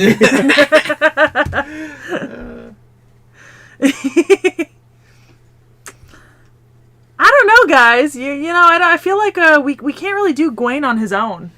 No, no. Yeah, it's definitely not Gwen. Definitely not. But yeah, so y'all, you got to see 3 reacts today if you stuck around. Hopefully all of you at least got to see 1 react early. That would be my goal. I think it would be really fun. And we kind of dispersed them a little bit, so hopefully y'all got to see 1 at least. Give me a stab. Give me... Nick Nack over here flinching. I haven't even pointed it at you yet. Stay back. I got pizza. Stay back. Chris G says that really shinsens my gumi. The longer you wait, the more Shinsen Gumi members will be in FGO. Oh, the horror. Oh, God. You know, mega videos need to be slightly less mega when you consider that Gilgamesh and Enkidu was 2 people. Yeah. And it went 3 hours. Like, that was a lot. I like how most of the people got the reacts to the person who shall not be named. Most of the people showed up for I think we did the biggest one that most people were excited for at the start of the day. Yeah. Oh, yeah, it's 1 a.m. You should go to bed. At least it's a weekend, hopefully. Hopefully you're not that far ahead of us or different from us time-wise, because that would be awful. Not that I wouldn't stream till 1 in the morning my time, but, like, not today. Okita is good civilization. I don't know. That's a lot of tuberculosis to be good civilization. Yeah. You know? Let's see. Giga video brought to you by Mini Nobu VTuber Seki. You know, for a while I considered getting like a fucking VTuber alt. But I was like, nah, that seems like a lot of effort, and I don't do the whole VTuber thing. A lot of cash as well. I'm also just like, for some reason, I did not get directed to the section of YouTube that became like VTuber YouTube. Like, I somehow did not get that.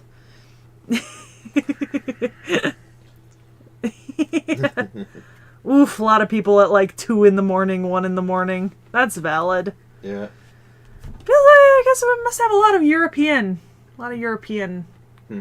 fans. Yeah, thank you. Because I think that's what that breaks down to, somewhere in Europe. Because I know when I travel, most of the time I'm at an 11-12 hour difference, and I'm over in Europe. So yeah, that's pretty significant. Yeah. Well, some people, are lucky, and it's 7:45 p.m. for them. Fucking East Coasters. Yeah, will you be adding Gil's cast-off AOU to the campaign? Technically, he already did.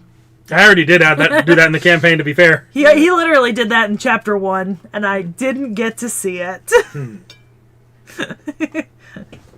Europe gang! Hey, maybe if my data's working right when I'm in Greece, I'll run an actual, little, Q&A or sometime during an actual European time zone.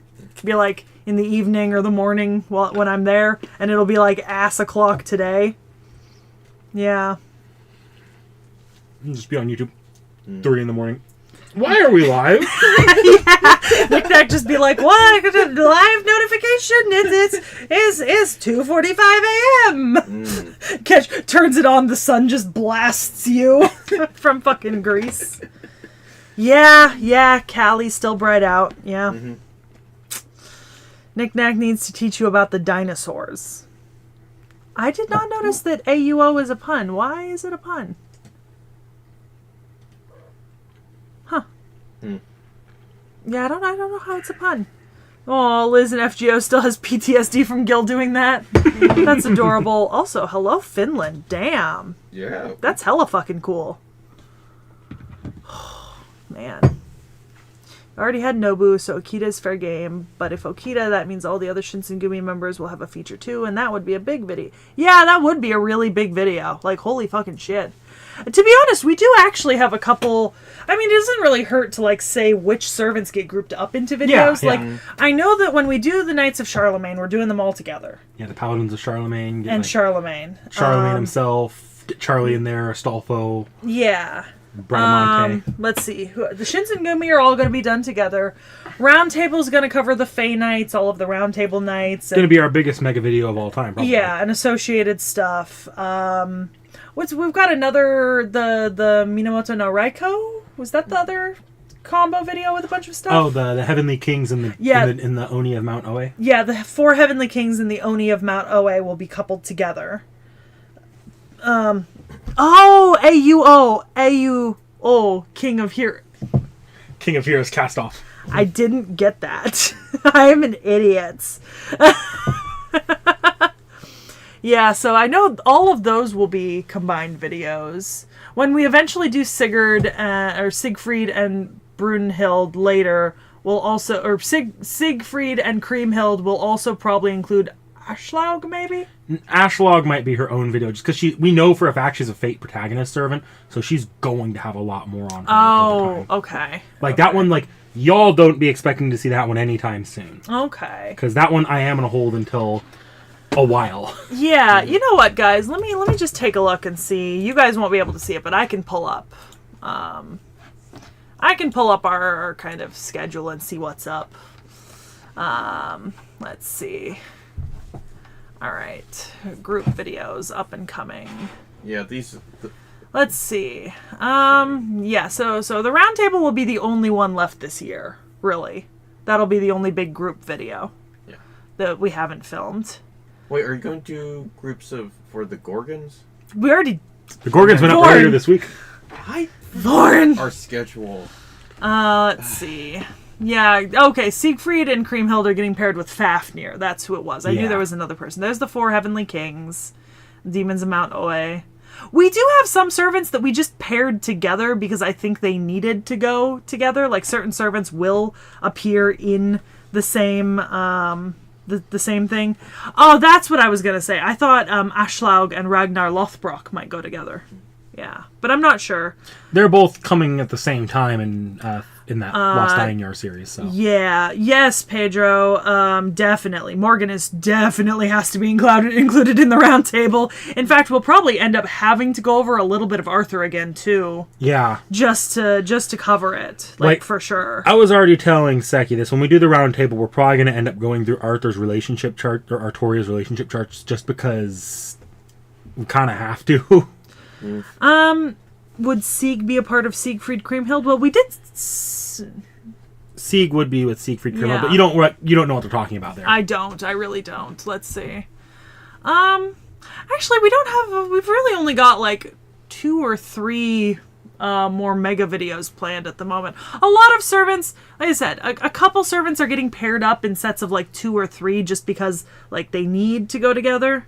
Or like I just think they should go together, that sort of thing. Hey, actually, we are planning on doing Garden of Avalon later, the book. Yeah. That's on the schedule. Like that that's will on be our an off the shelves at some point. Yeah. Maybe I'd hesitantly put like when we do Tezcatlipoca, I think I hesitantly put maybe doing Tlaloc. I don't know if I want to do them together just because. Oh, okay. So maybe not Tlaloc. And I already know that Tezcatlipoca and Kukulkan are not going to be done at the same time. Yeah, originally the idea I think was to do all the Mayan gods. I was looking at them like there's not as much of a linking thing to them as there was with like say the machine gods. Yeah, so Merlin will be a part of the round table. How will Knick Knack handle Nero? You'll have to find out with Nero. There's a lot with Nero. Nero, yeah.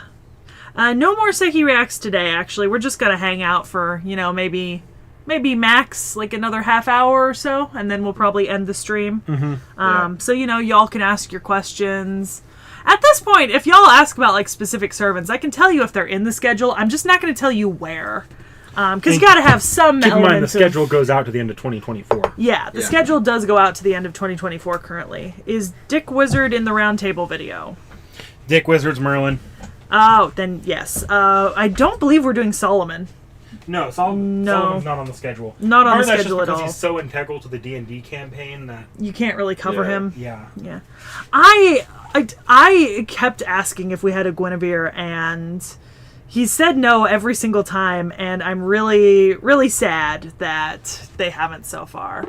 I can hesitantly note down, like, maybe Zenobia there, because I wouldn't mind pairing her. Of course, the final decision is up to Knick-Knack on that kind of thing, because he's got to think up the lore, he's got to figure all that out. Yeah, and also make sure it doesn't conflict with anything that we are going to maybe run in game. Oh, no, it wouldn't. Yeah. Nero is on the list, yes. Let's see. Voyager, I don't believe Voyager is on the schedule. It doesn't look like it.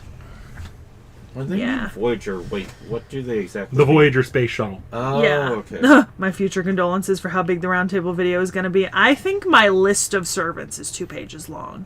Sakamoto Ryoma is on the list, yeah. Martha is on the list as well. Amakusa? Amakusa Shirotokisada is not on the list. No, not on the list. Pretender Moth? Is on the list. Yep. Charlemagne is. That'll be a mega video, yeah. Until your campaign did catch up to part 1, Final Solomon makes no sense to cover. Yeah. Jeanne d'Arc is... Yeah.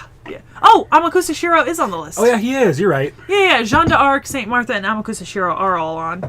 Asclepius is not. Van Gogh, I don't believe so, even though I would be interested in doing him. Yeah. Oh, Zenobia, Boudica, and Spartacus all have a theme. Jean is... Atlanta, not thus far in the schedule. I don't think we have a whole lot of Greeks in the schedule at the moment for the upcoming year or so. We went pretty hard on them earlier this year, though. Yeah. Habitrot? That could be covered in Roundtable? I would have to take a look. I don't know.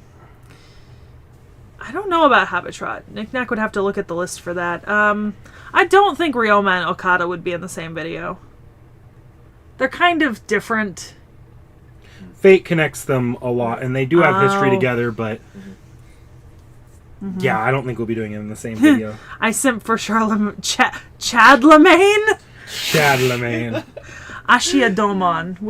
Would that be part of... He's not on the schedule, I don't think. No, I don't think so. Not a name I recognize.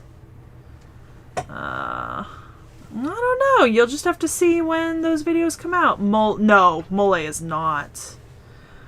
Suzuka Gozen's also not on the schedule unless she's rolled into something else. Duryodhana and Bhima are not on the schedule only because I don't think Knick-Knack has a ton of information on them. And we did briefly touch on both of them during our Arjuna and Karna videos. Like, I definitely brought them both up as, like, significant story characters. So...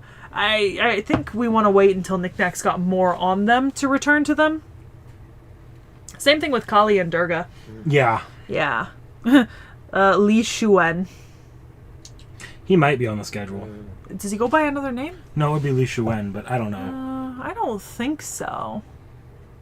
Yeah, no, he's not on the schedule. No, Li Shuen's not on the schedule. Hans Christian Andersen is. Yep. Miyamoto Musashi? Yes. Yeah, the 4 Heavenly Kings. No, Miyamoto Musashi's just on the schedule. Forgot about that. Yeah. Their stories just came out, so they're still fresh. Yeah. Also, Knick-Knack likes to wait till a little longer, Yeah, I try not to. Yeah. Fey Knights is going to be coupled in with the roundtable, that's why it's so long. Knick-Knack, what's your thought on the Abe no Seimei is Merlin in a wig theory? That would be funny. That would be fucking hilarious. Izumo? No, Izumo no Kuni is not on the schedule. Knick-Knack better cover Maeve in the update video. Mary Anning's definitely not. Miyamoto Iori sarcasm. Technically. Yeah. Ironically, we don't touch on the American servants very much. There's not all that many American servants. Yeah, and we've also somewhat avoided a lot of the more recent European servants, like the ones who are going to have like a lot more lore because they're historical people. We've avoided a lot of those. Can you make space for Buddha in that list? Do we have Buddha? No, Buddha is not in the list currently. But is he in Fate? Yes. Yeah. Oh. He actually has a unique class, but that's... Oh, interesting. Not on the list currently. What about Minamoto no Tametomo and the Genji Ushiwakamaru... Well, we did Ushiwakamaru Taira Minamoto no Yoshitsune. Yeah. I actually bought 2 new books just for that video. Senji Muramasa? Muramasa should be on the schedule, I think. Somebody says pulling Merlin as Abe no Seimei in a wig seems like a waste. It would be. Tomoe. As in Tomoe Gozen? Yes. Didn't we touch on her in Ushi? Was that We a might have different- mentioned her name, but I don't think we went into her. Yeah. Yeah. Oh, yeah. Somebody said about Annie Oakley. Yeah, Buddha's the only saver. Edmond Dantes is in the schedule. I assume Jacques de Molay is Yeah. not there. Are the Sakura 5 going to be together or separate? You might see them pop up here and there. In fact, King Protea did pop up in the Tiamat video a little bit. So Rasputin is on the schedule. Charles-Henri Sanson is only because next year, for some reason, we're doing quite a few French. Yes. Like next year, for some reason, we somehow ended up with like a fair amount of There's French. just this really gross French month in there. Two French months, technically. We literally have 2 months where almost every single servant in them is, I think, French. 2 whole months. That's 6 videos, y'all. So if we're missing a servant you want on the schedule, it's the French's fault. Yeah. Dobryninya we kind of covered with Koyanskaya. We'll actually go into Dobryninya at some point. Okay. So Columbus. I actually asked Knick-Knack if we could maybe do Columbus. Because I was thinking out. We don't have room for him next year, but I was thinking maybe next year, or next year, like 2025, we do Columbus and Leif Erikson in October, along with Vasco da Gama and Ferdinand Magellan. And we just call the 3 of them monsters for Halloween. Unfortunately, though, like 3 out of 4 of them we have almost nothing on. Yeah. Yeah, it is going to be the year of France. I don't know why we ended up with 6 videos on France in the schedule. And 2 of them are group videos. Viva France! So it's more than 6 servants. Yep, Columbus, he's a monster. Looks like it. That's why I suggested putting him in October with the monsters. And the horror things. All you need is Saseki in the French months. Let's see, does she have design? Oh, I don't know about that. Asking another person. It's always the French. Yep.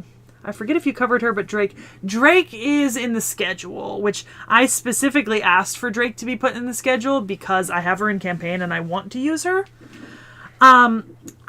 It would be nice to pair her with Anne Bonny and Mary Read, but I don't think that's a good option. They're long enough videos on their own, I figure. Yeah. So we'll save Anne Bonny and Mary Read for another time, but Francis Drake is in. By Oki you mean Okita Soji. Yes. Columbus Day it would have been Columbus on Columbus Day and Leif Erikson on Leif Erikson Day or some shit. I think they're the same day technically, but we would have made it work. Robin Hood. Oh, I forgot Robin Hood was a character. Oh, he is on the schedule. Okay.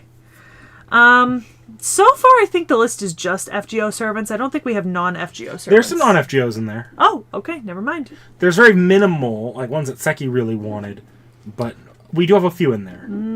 I do try to limit those, though. Shooten and Ibaraki are, I believe, in with the Demons of Mount Oe, which means they're in the 4 Heavenly Kings, which means they are on the list. Yes. Yeah. What's the Punch Saint? Yeah. Yeah, you have to watch her videos to find out. That's fair. Osaka Behime.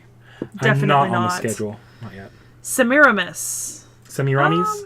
Yeah. No. I think I asked about it, but we just didn't have space. Pope Joanna, too new. Lan Ling. Did we put... Prince of Lan Ling is supposed to be in the schedule. Did he get bumped again? I think he might have. Oh my god! You're kidding! Oh! Oh god, he did. Okay, so Prince of Lan Ling has actually been in the schedule for the last 2 years and gotten bumped both years, apparently. The schedule does change as we... Yeah. Richard the First on Robin Hood. Jack the Ripper. We covered Jack the Ripper. It was one of our first videos. Yeah. Fran, we covered Fran. It was one of our first videos. We did them both our first October along with Bathory and Jekyll and Hyde. Are Beast One and his dad on the list? No. The Byzantine Emperor, whose name I'm not gonna try to spell. I don't know what that means. Constantine? Constantine? Shi Huangdi is. Yeah, I feel really bad for Lan Ling. I want to do Lan Ling, but how did he get bumped twice? Does he have another name? Like, am I just missing that he's in here and I just don't see him? No, he's just not in there. Oof. Ross has been bumped twice. I feel so bad. We'll get to him in 2025. Lubu. We need to do Lubu. Yeah. Oh, you know what? Because I think Lanling was supposed to be in the concert Yu Zhang Yu, and then we figured it was too long a video. Yeah. So he got moved. He says put him in Zhufu, but ironically, Zhufu's in the schedule and combined with someone else. Yeah. Oh dear. Hercules. We have not done Hercules yet. He's not even in the schedule. Nursery Rhyme. Yes. I think Hercules is in the schedule. Is he? Oh yeah, he is. Okay, I'm idiot. Izumu no Jo. No. Oh no. Okay. Please tell me he got bumped. I think he did get bumped by Concert U. I think that's what happened. Shinsengumi is in the schedule. Oh, the Constantine definitely isn't. Nursery Rhyme, no? Yeah, Nursery Rhyme's in the schedule. Okay, Nursery Rhyme's in the schedule. Tacos yells knick-knack, and I don't know why. Apparently, it's why do we hate Lanling so much. I don't hate Lanling. Yeah, I know for a fact that the Lanling was in the schedule at one point. I know. What probably happened both times that I tried to get him in there, and then we bumped him out for something that we wanted to get in there as well. Without thinking about it much. Does Arc count as a servant on the list? Do you mean Jean d'Arc? Arcwade. Arcwade's actually summonable as a servant in FGO now, but there's no that's real that good... figure I saw, right? No. Oh, never mind. Tsukuhime, main girl. Oh, yeah, okay. I'm an idiot. Yeah, no, I don't have a good spot to put her at the moment. She will end up somewhere. I kind of think I might know where. Frost Charge, you guessed correct. Shufu and Shin Chihuangdi are together, along with another servant. Please tell me Charlotte Corday is... No, she is not. Salieri and Mozart are. Yes. Odysseus. Odysseus isn't in the schedule, did we? Nope. Although I love Odysseus. Yeah. So I'm surprised I didn't... Put Lanling in a triple with Zhufu. No, Zhufu's already in a triple person video. We have Shihon-Di, Zhufu, and another character already. We'll just say it. It's a history thing. It's Yes, Jin K. it's Jin K. And somehow we didn't manage to get Lanling. That whole month is China, too. And we didn't manage it. Did Nick Knack go over Satanta's skills, or was that too new at the time? It was too new at the time. Miss Crane? Miss Crane is not in the schedule. Okay. Van Gogh isn't either, neither is Chiron. Tlaloc, Tez, and Kukulkan are in the schedule, but not as a trio. There's just going to be too much on them. Izumo no Okuni is no. Kijio Koyo. Kyokoyo? Yeah. No. Are you doing Pale Rider with Nursery Rhyme? Not with Nursery Rhyme, but Pale Rider is in the schedule. That's one of those non-FGO servants we actually have in there. Kiara? Yes, Kiara will come up somewhere. Cersei? Cersei is not in the schedule. Seatonai with Herc? Not in the schedule. Okay. It's a quadruple video from Tacos on the... Go triple! Go quadruple! This feels like you were doing Gao Changgong as dirty as the Ordal Call one does. Poor Lanling. Poor Lanling. Make it a quad poly for the win. Mananan Makalier is in the schedule. Don Quixote is not. Aww. I'm gonna be honest, I feel really bad about Lanling now. Britomart, no. Tiamat, already done. Hippolyta, no. Morgan, yes. Mori and Ranmaru, yes. They are in the schedule. Not together, though. I mean, do we need to put Lanling back in? We'll talk about it later. Okay. We will discuss Lanling after we We end will this. contemplate Lanling's fate off camera. Did you expand on Berserker Jack? I don't think it was out yet in the initial Wasn't out. Jack video. I went over Berserker Jack pretty decently in the initial Oh, okay. Jack video, though. Okay. Hu Yanzhou and Yan Qing? No, I don't think so. Nope. No. Is BB gonna get touched on? Maybe? Look, Type Moon original characters will come up when they come up. You'll see them when you see them.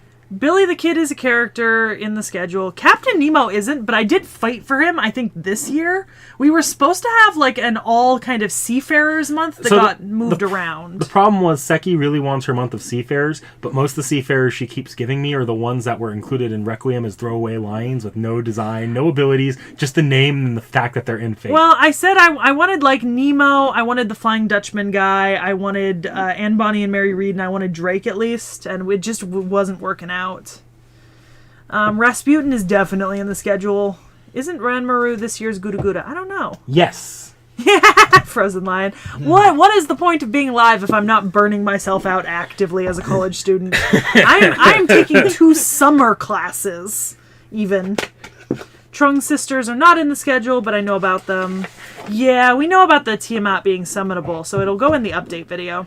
Update video will include, for once, the FGO servants that came from Arcade. Hohenzollern agrees with me. I should have a Seafarers month. Golden? Question mark? Yes, Golden is in the schedule. I don't know what that means. Yeah, we are doing Leonardo da Vinci. Yes. Watcher video? Question mark? No, partially because I don't know what the fuck Watcher is. Yeah, Flying Dutchman. Isn't he a main character in Requiem? He appears once in Requiem for one scene. Well, I wanted Flying Dutchman, Nemo, and then Drake and Bonnie and Mary Read together. That was my original idea for the Seafarers month. Nero is in the schedule. Yes. Sakamoto Ryoma is as well. Yeah. Hippolyta isn't. Da Vinci is. Yeah. You know, I'm actually surprised that they haven't asked about everyone yet so far in this guy. Like, we've had a lot of questions, but they've all been about the same people. I'm getting a judge of which videos might be popular next year. Takasugi Shinsaku is not. Raise the anchor. Habitrot and Britomart might get covered in Roundtable if necessary, but I don't know. I am going back and forth on that. I could include them, but that video is going to be so long as it is already. I might just throw out a fast mention of specifically Habitrot where it needs to go. Hexbug, yeah, no more arcade servants. Hopefully something happens with that, though. I mean, we're getting Samurai Remnant, which will include True. some 3D renderings. True. Tacos says just Seafarers month with you and me singing sea shanties at the beginning of it. I would. You guys, I would. I have no shame. I know so many sea shanties. Muramasa, no? Is he not on? He might not be on I that. don't think so. Lady Avalon? That will be covered in The Roundtable. Avalon, yeah. Knights of Charlemagne, yeah. SSJ5 Gogeta 1310. We did, so there were 3 reacts. We did Hokusai, Eric Bloodaxe, and Beowulf. Beowulf. I almost forgot his name. Fuck. Miyamoto Musashi is, Arash is not. Neither are Kotaro Fuma or Kato Danzo. Nope. Not currently in there. I almost couldn't. Hohenheim isn't either. Mostly because there's some servants that like I just am not pushing for. Like it kind of goes. Is there someone who might have significant story coming out or like I'll say thematic this. times? Most of the servants are either given through if Seki gives me a theme and I throw out servants that fit that theme. But otherwise, Seki largely picks them, and I only grab a few extra picks during the year. Yeah, Phantom of the Opera, Mozart, and Salieri are all in the schedule. Da Vinci is... Oh, we do have Da Vinci in campaign. Yeah. Yagyu, no. The Fey Knights will be included, but that's going to be a long video. Taigong Wang, no. Definitely not. No. I don't know that name, so definitely not. To be honest, for a long time, I was asking... Like, since I pick a lot of the servants, it tends to be the people I recognize already. If not, or I may mention something that people mentioned to me in the comments. When, say, Japanese servants appear, that tends to be me. Yeah. Same with a lot of the Chinese servants, I think. Yeah. St. Martha, yes. Geronimo, no. Ibuki Doji, yes. Kashin Koji, no. No. Generally, the European and kind of Middle Eastern stuff is usually me. I'm usually the one pushing those. Although I definitely pushed for Shi Huangdi. Yes. That was one of my pushes. But other than that, like, typically I'm the one pushing things like Manan and Maklir and Siegfried and Kriemhild and that kind of stuff. Like, those are generally my domain is Europe and the Americas, and Knick Knack pushes Asia.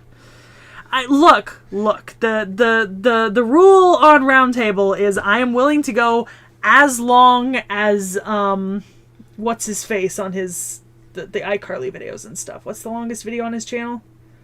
Quentin Reviews? Yeah, Quentin Reviews. His longest video is like 8 hours. That's as long as I'm willing to go in one sitting. Marie Antoinette is, yeah. Baki, no. Chen Gong, no. Napoleon? Don't think so. No, Napoleon is not. Humbaba? Huwawa? Huwawa might be in. Huwawa is. Yeah. You could just split. We could split it into multiple parts, but that would be making things easy for us. Xuanzang is in the schedule because I wanted to get Xuanzang in there. Might just go and do because now that we have what's his name? The monkey. The Monkey King? Yeah. Yeah. I forget what his name is though. Sun Wukong. Sun Sun Wukong, Wukong. yeah. I'm tired. It's been a day. Oh yeah, he's getting lumped together with we might just probably lump them Xuanzang. together. Yeah. I remember you guys telling me about him. William? William Tell is not on the schedule. Goku. Goku. It's a joke about the Sun King. I wanted Menon and Maclear. I push the Celts. If there are new Celts, I push the Celts a lot of the time. Napoleon isn't in French. He is not in either of the French months. That's somehow sacrilegious, and I kind of appreciate it. I think you tried to do it, but then realized you couldn't. No, I don't think that was ever a consideration. He's just not in there. I might push for a combination in one of the French months, so we might slip Napoleon in. Oh, where? Who wrote The Count of Monte Cristo? I'll tentatively write it down. No, All right. no, not Napoleon in there. What? What do you mean? Oh! Yeah, and I might And replace then- that one with Napoleon. Okay. Chat wins. Napoleon has been added. We to added Napoleon to the schedule live. Now our French month includes an extra servant. Draco appear in Nero? Yes, Yes. Draco will be in Nero. Yeah. That roundtable video is gonna. Oh god, it's gonna be a mess. Chevalier de Aeon, yes, French month. One of them. Asclepius, no. Ergo? Ergo. We are actually planning to do the roundtable in 3 or 4 separate recordings over like 2 weeks, maybe 3 weeks when I get back. We'll probably won't even be like. It'll probably like roundtable recording. The next reacts that needs to go up. Roundtable recording. Another Next reacts. yeah. Dumas is in the schedule. Knocknarea. That was just Mev. We had her in the Mev section. we And I talked. kind of gave a little bit more on her in the updates video. Yeah, let's see. Knick-Knack knows why Frostshard really wants Menon and Maclear. Dumas and the Count together, I think, yeah. Is there an Italian month for new? There is not an Italian month, although that's a good idea for 2025. We're doing an Italian month in 2025. I've just been threatened at sword point. Oh, I didn't mean to. I'm just using it like a pointer. Gareth is canonical best girl. Okay. The Gong. Gong is not in. Osaka Behime. Yeah. Who is Osaka Behime again? I know her actual That name legend very well. sounds familiar. I feel like I've heard it before. It's I like think a, in it's one a of my Japanese classes. folktale. Okay. I didn't know if you covered. Oh yeah, we did cover Knocknarea, and I think we covered her again in updates for anything we needed. Ugh, I know the CEs always take up the worst. Osaka Behime is a figure in Japanese folklore. She is described as a yokai inhabiting Himeji Castle. Oh, okay, I Okay. got it. I read about her for something else. Okay. Osaka Behime as Musashi Tagalong. Push it. I considered, but no. Manuel Gardet. There is a lot of Tokugawa stuff coming in the schedule. Like, a lot. Yeah. Do not worry about that one bit. There will be a lot of it. Yeah. Don Quixote is not. No. Thank you. There's someone at the door. Oh, God. Hold on. I'll entertain chat. You go make sure. you entertain chat. I'll deal with... Japanglish. I wield the power now, chat. The only proper first exposure roasting. Oh my. The only disappointment is no Mexico month. Yeah, no Mexico month. Maybe 2026. Who knows? Ryoma is in the schedule.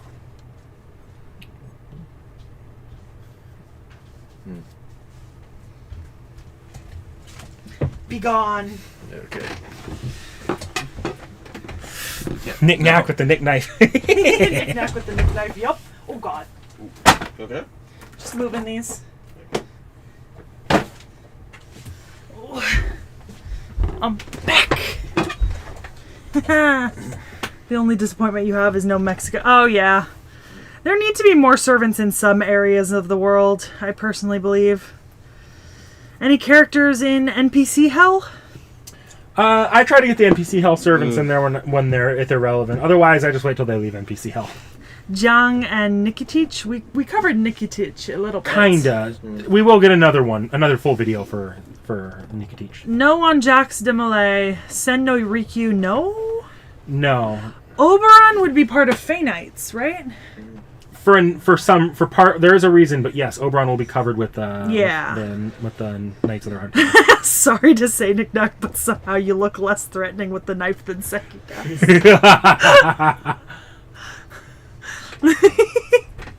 Let's see. Yeah, Oberon will be in the round table. Vortigern in the round table? Yes. Yeah. Okada Izo on the schedule? I don't know that Okada Izo's on the schedule right now. Oh, might not be. Oh, I'm literally looking at him. Oh, yeah, he's on the schedule. Izanami, the Suit of Requiem's protag. Are you doing a mega video for the Bible Saints characters? Nah. I don't think Seki could handle a Bible mega video. I can't. I can only do biblical characters like one at a time because I can't read the Bible that much. It's a struggle because then I got to go find a copy of the Bible and then I got to read that section of the Bible. I've got a copy of the Bible. So do I. Doesn't mean I want to find it. But yeah, no Izanami. We don't have too many Suds coming up. There will be another updates video in March. Well, how do you know we don't have too many Suds coming up? Because I assume that Suds are gods, and I don't see any gods up there. There are some Suds coming up. Oh, never mind. Never mind. I'm an idiot. Emiya in the round table. Innocent expression.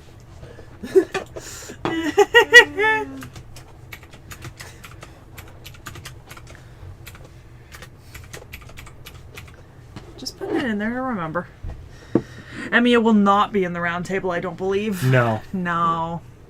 Sorry, Although, too big. I can say that next year, React should be pretty regular and that we should have about 3 a month. If not 4. 3 a month with the exception of it looks like 3 months, one of which is going to have an updates video. October always has 4. And then, obviously, Fate month will have the extra because we'll do a full week of just Fate videos. Yeah, I'm a little bit sad that Pele is the only one and we haven't... and Pele is in the schedule, though. Yeah. Yeah. Then I need to not erupt into flames after touching it. Yeah, that's pretty much it. Lakshmi Bai is not in the schedule. Which is surprising, because I thought she was, but I guess not. There's a lot of stars we want to be in the schedule. Like, I thought Muramasa was in the schedule and then wasn't. But Yeah. It's just 'cause we can't blow all of our load within, 3 years. Yeah, that's entirely fair. Queen of Camelot. Learning with FGO servants or Rio servants? We've covered some Rio servants. We have a Bunyan video that covers a fair number of them. Yeah. There will be more eventually. Learning with manga, we cover Gouda. Is that Gouda? Yeah, it's No, Gudako. Gudako, It's different, but not yeah. Gouda, but yeah. Oof, for Pele. Well, Pele's in the schedule, so we'll cover Pele soon-ish. Oh, and Bonnie and Mary Reed are in the schedule. I forgot that they were. Yeah. Oh, somebody asked about that, so you'll have to tell me if you're comfortable with that or not. I'll look into it. Yeah. They said there's not a whole lot on Zenobia, so... You guys did mention in the Gil video about that we know a lot of the NPs, but did you see a couple people posted the list in comments to the Gil video, so I did take a look at that. Taco says he forgets if we did Rio Assassin and Rider. I think we did Rio Assassin. Daikokuten? No, we've not done Daikokuten. That's what I thought. Every servant after AD in the round table. Mary Anning is not, no. There are no more Rio servants on the schedule. I read an FGO fanfic where Shiro gets summoned into Chaldea and the Knights of the Round start to call him Queen and Mordred calls... That's amazing. I've read some FGO fanfic, but it's mostly been Waver X Iskandar. I've read, like, all of those. Maybe a Cook's video with Bima, Emiya, Boudica, Tamacat. That'd be pretty funny. Kyokute Bakin is not. Y'all don't understand how close we've come on this channel many times to doing a Cooking with the Anime Club series. To be fair, we want to. It's just not really feasible in my kitchen. Maybe in your kitchen, if we were like planned well. You have better angles for filming. Probably, yeah. Than I do, because my house has like a galley style kitchen, so it's not really set up for filming. Whereas you have kind of a better shape. So maybe it would be really fun to do a Cooking with FGO, because you know I am a good cook. Or anime cooking, because you've got the anime cooking. Although there is an FGO recipe in there. I think it's a Cooking today's with the menu Emiya of the family. household. Mm-hmm. Yeah, I don't know who Mary Anning is. I'm gonna be honest. I don't recognize that name. Oh, I do recognize that name. We talk about her in every single anthropology class about bioarchaeology. I'm a fucking moron. She's literally in my notes. Jufu and Nyarla Hotep are both in there. Europa, no. Most of the chaos of the saber faces. Ooh. Oh, I think I do have the recipe for the Persona 5 curry as well with the... Because I have the... I don't see it immediately available, but I have 2 anime cooking cookbooks now. One's actually down there by Vorn in one of those bags. But maybe we can edit together and throw it up on TikTok and call that and use our TikTok for one. Oh god, yeah, because we do have a TikTok and we do want to start posting there. Let's see. You're all college students by the laws of American... Excuse you! Vorn and I actually cook very well. Knick-Knack cannot. I've had to cook recently. Canonically, before you lived on your own, you did not cook. No. Cook Beowulf steak, I would. If I had the money for a steak that good. I made chicken sandwiches the other day. No, you need money to buy a steak that big. That's Fragments the problem. of Chaldea on AO3. Okay. I'm going to go look that up right now on my AO3.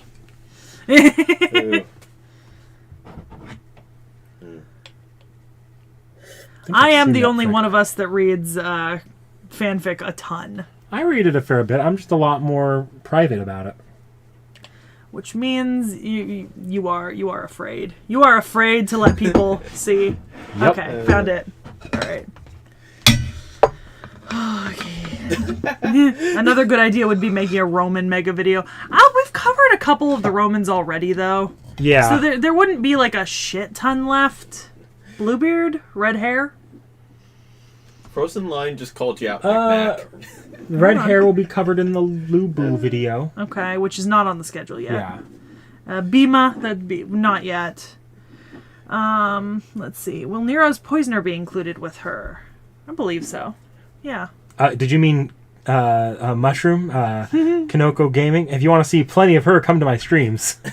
Ramen is not cooking, Knick-Knack. It's barely food. I don't make ramen. Actually, ironically, out of the 3 of us, I make the most ramen, and it's only because a lot of the time I actually don't have time to cook. I'm actually on the udon over ramen train, so suck it. I love cooking, and I try to cook as much as I can, but I often don't have time between classes, editing, work, and sleep, to be quite frank. Boudica and Zenobia, maybe. Knick-Knack's gonna look into it after the stream and see if he can put them together. If not, they'll just be separate. There's a new FGO cooking spin-off by the Emiya family guy. Here's the thing, Hohenzollern. Maybe I want the smutty FGO fanfics.